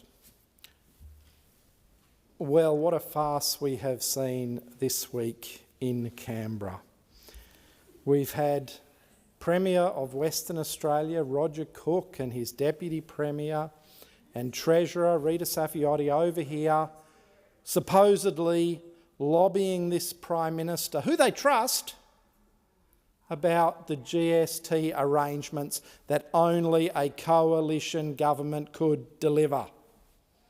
So, you have to ask yourself though, why did Premier Cook and Deputy Premier and Treasurer Saffioti feel the need to come over here to convince this federal Labor government to retain the coalition's GST arrangements if they trusted this federal government, if they trusted the West Australian members of this federal government to actually stand up for Western Australia, to actually stand up for that GST deal delivered by a coalition government in the face of Labor representatives from Western Australia saying that was impossible. It was impossible, Labor members and senators from Western Australia said, but the coalition government delivered it for Western Australia. But now you have the Premier, Roger Cook, coming over here to meet with his supposedly trusted friend, Prime Minister Albanese, to convince him to retain those arrangements. Well, you have to be a bit suspicious. You have to be a bit suspicious for one reason, that the West Australian state government has also committed $1 million to an advertising campaign about protecting the GST arrangements. Now, I'd like those opposite to realise, and I'd like Premier Cook to realise, that that $1 million is taxpayers' money. If he really trusts Prime Minister Albanese, if he really trusts the WA members of this parliament to stand up for WA, why, in goodness name, would he need to spend $1 million of taxpayers' money advertising that? Advertising to defend it. I mean, you're only left with two choices. You're only left with two choices. Either Premier Cook and Deputy Premier and Treasurer Saffioti, either they don't trust the Prime Minister and they don't trust the Labor members of this parliament to actually stand by their word and defend that deal, or the Premier and the Treasurer, the Labor Premier, the Labor Treasurer of Western Australia are willing to waste $1 million of taxpayers' money advertising for their own political benefit. Either way, Western Australians need to take notice. You have a Premier who's over here supposedly to lobby to protect the GST deal, but he's still willing to spend $1 million of taxpayers' money, and he says he trusts the Prime Minister. He's either not being truthful in his statement that he trusts the Prime Minister, or he is taking the taxpayers of Western Australia for mugs. Well, the taxpayers of Western Australia are not mugs. They know it was the coalition government that delivered the GST deal. It was West Australian Liberals who took that GST deal forward and made sure it was put into place, and it is the West Australian members of this parliament who will defend it, not the Labor members. Thank you, Senator Brockman. Senator Ananda Raja. Thank you, President. President, Australia's tertiary education system is one of the best in the world. Under the HELP scheme, every Australian student can study a university degree without paying a cent in tuition until they earn over $67,000 a year. We actually raised that threshold. It was sitting previously at around $54,000 a year. We have lifted that to $67,000 a year to provide some cost of living relief to students. But tuition fees aren't the only barrier to university education. For many students who live out of home and whose parents earn above the income threshold for youth allowance, a part-time job is the only way for them to get by. It's super common for students to work part-time. These students deserve to feel supported and their needs accommodated. But for too many working students, their experience is anything but. Law students at Monash University were recently reminded in an email from the Dean of Law that they should not be working any more than 8 to 10 hours per week. They were told to consider reducing their study load and that this kind of time management is, quote, an important professional skill and well regarded by employers, close. This could not be more tone deaf. For an average student, 8 to 10 hours per week is less than $230 in their pocket. For students who rely on part-time work to get by, the message is loud and clear. Either reduce your study load or drop out altogether. For international students, reducing your study load isn't even an option. Either get by or go home. That's the subtext. The consequences are plain to see. In 2018, a survey by the Melbourne Centre for the Study of Higher Education found that an overwhelming number of students were experiencing financial stress. 1 in 3 students had living expenses that exceeded their income. 1 in 7 students reported regularly going without food and other necessities. 1 in 5 students reduced their course load for financial reasons. No student should have to choose between eating or getting an education. No student should be going to class hungry or worrying how they are going to afford rent. That's why the Albanese Labor government is working to ease the cost of living on students. We've wiped over $16 billion in student debt, lifted the help repayment threshold, increased youth allowance, and AusStudy boosted the number of Commonwealth-supported university places and introduced Commonwealth paid pracs. Paid pracs targeting students of nursing, midwifery, teaching and social work, who can now apply to receive up to around $330 per week when they are undertaking their mandatory placements. We also introduced tax cuts for all Australians. This will particularly benefit the 1.5 million taxpayers aged 18 to 24, who would have received an average tax cut of around $1,007 per year. We've also introduced broad-based measures to ease the cost of living for all Australians, including young Australians and students, like bulk billing, lifting bulk billing rates over the next 5 years. We've cut the price of medicines, which will fall to $25 from the 1st of January next year. We have rolled out over 90 urgent care clinics, aiming for 137 by the middle of next year. And of course, contraception is now a whole lot cheaper, given that 2/3 of women of childbearing age are on contraception. But universities need to do their part. I say to Monash University, where is your empathy? Where is your empathy? Do better. I say to those Monash students, join your student union and make sure you amplify your voice. Join your student union. Thank you, Senator Ananda Rajah. Senator McLaughlin. Thank you, President. For the faith in the service of humanity. This is the motto of St. John. These words not only describe what my St. John brothers and sisters do every day, but also inspires us to continue to give care to thousands of people around the world. Many of you may think when you see our fantastic St. John volunteers at a fete or a sports event that our activities are confined to providing first aid as well as teaching first aid. But the St. John family stretches across the world, from Kenya to Hong Kong, from Australia to the north of Scotland. I recently had the privilege of hosting the global leaders of St. John here in Parliament House.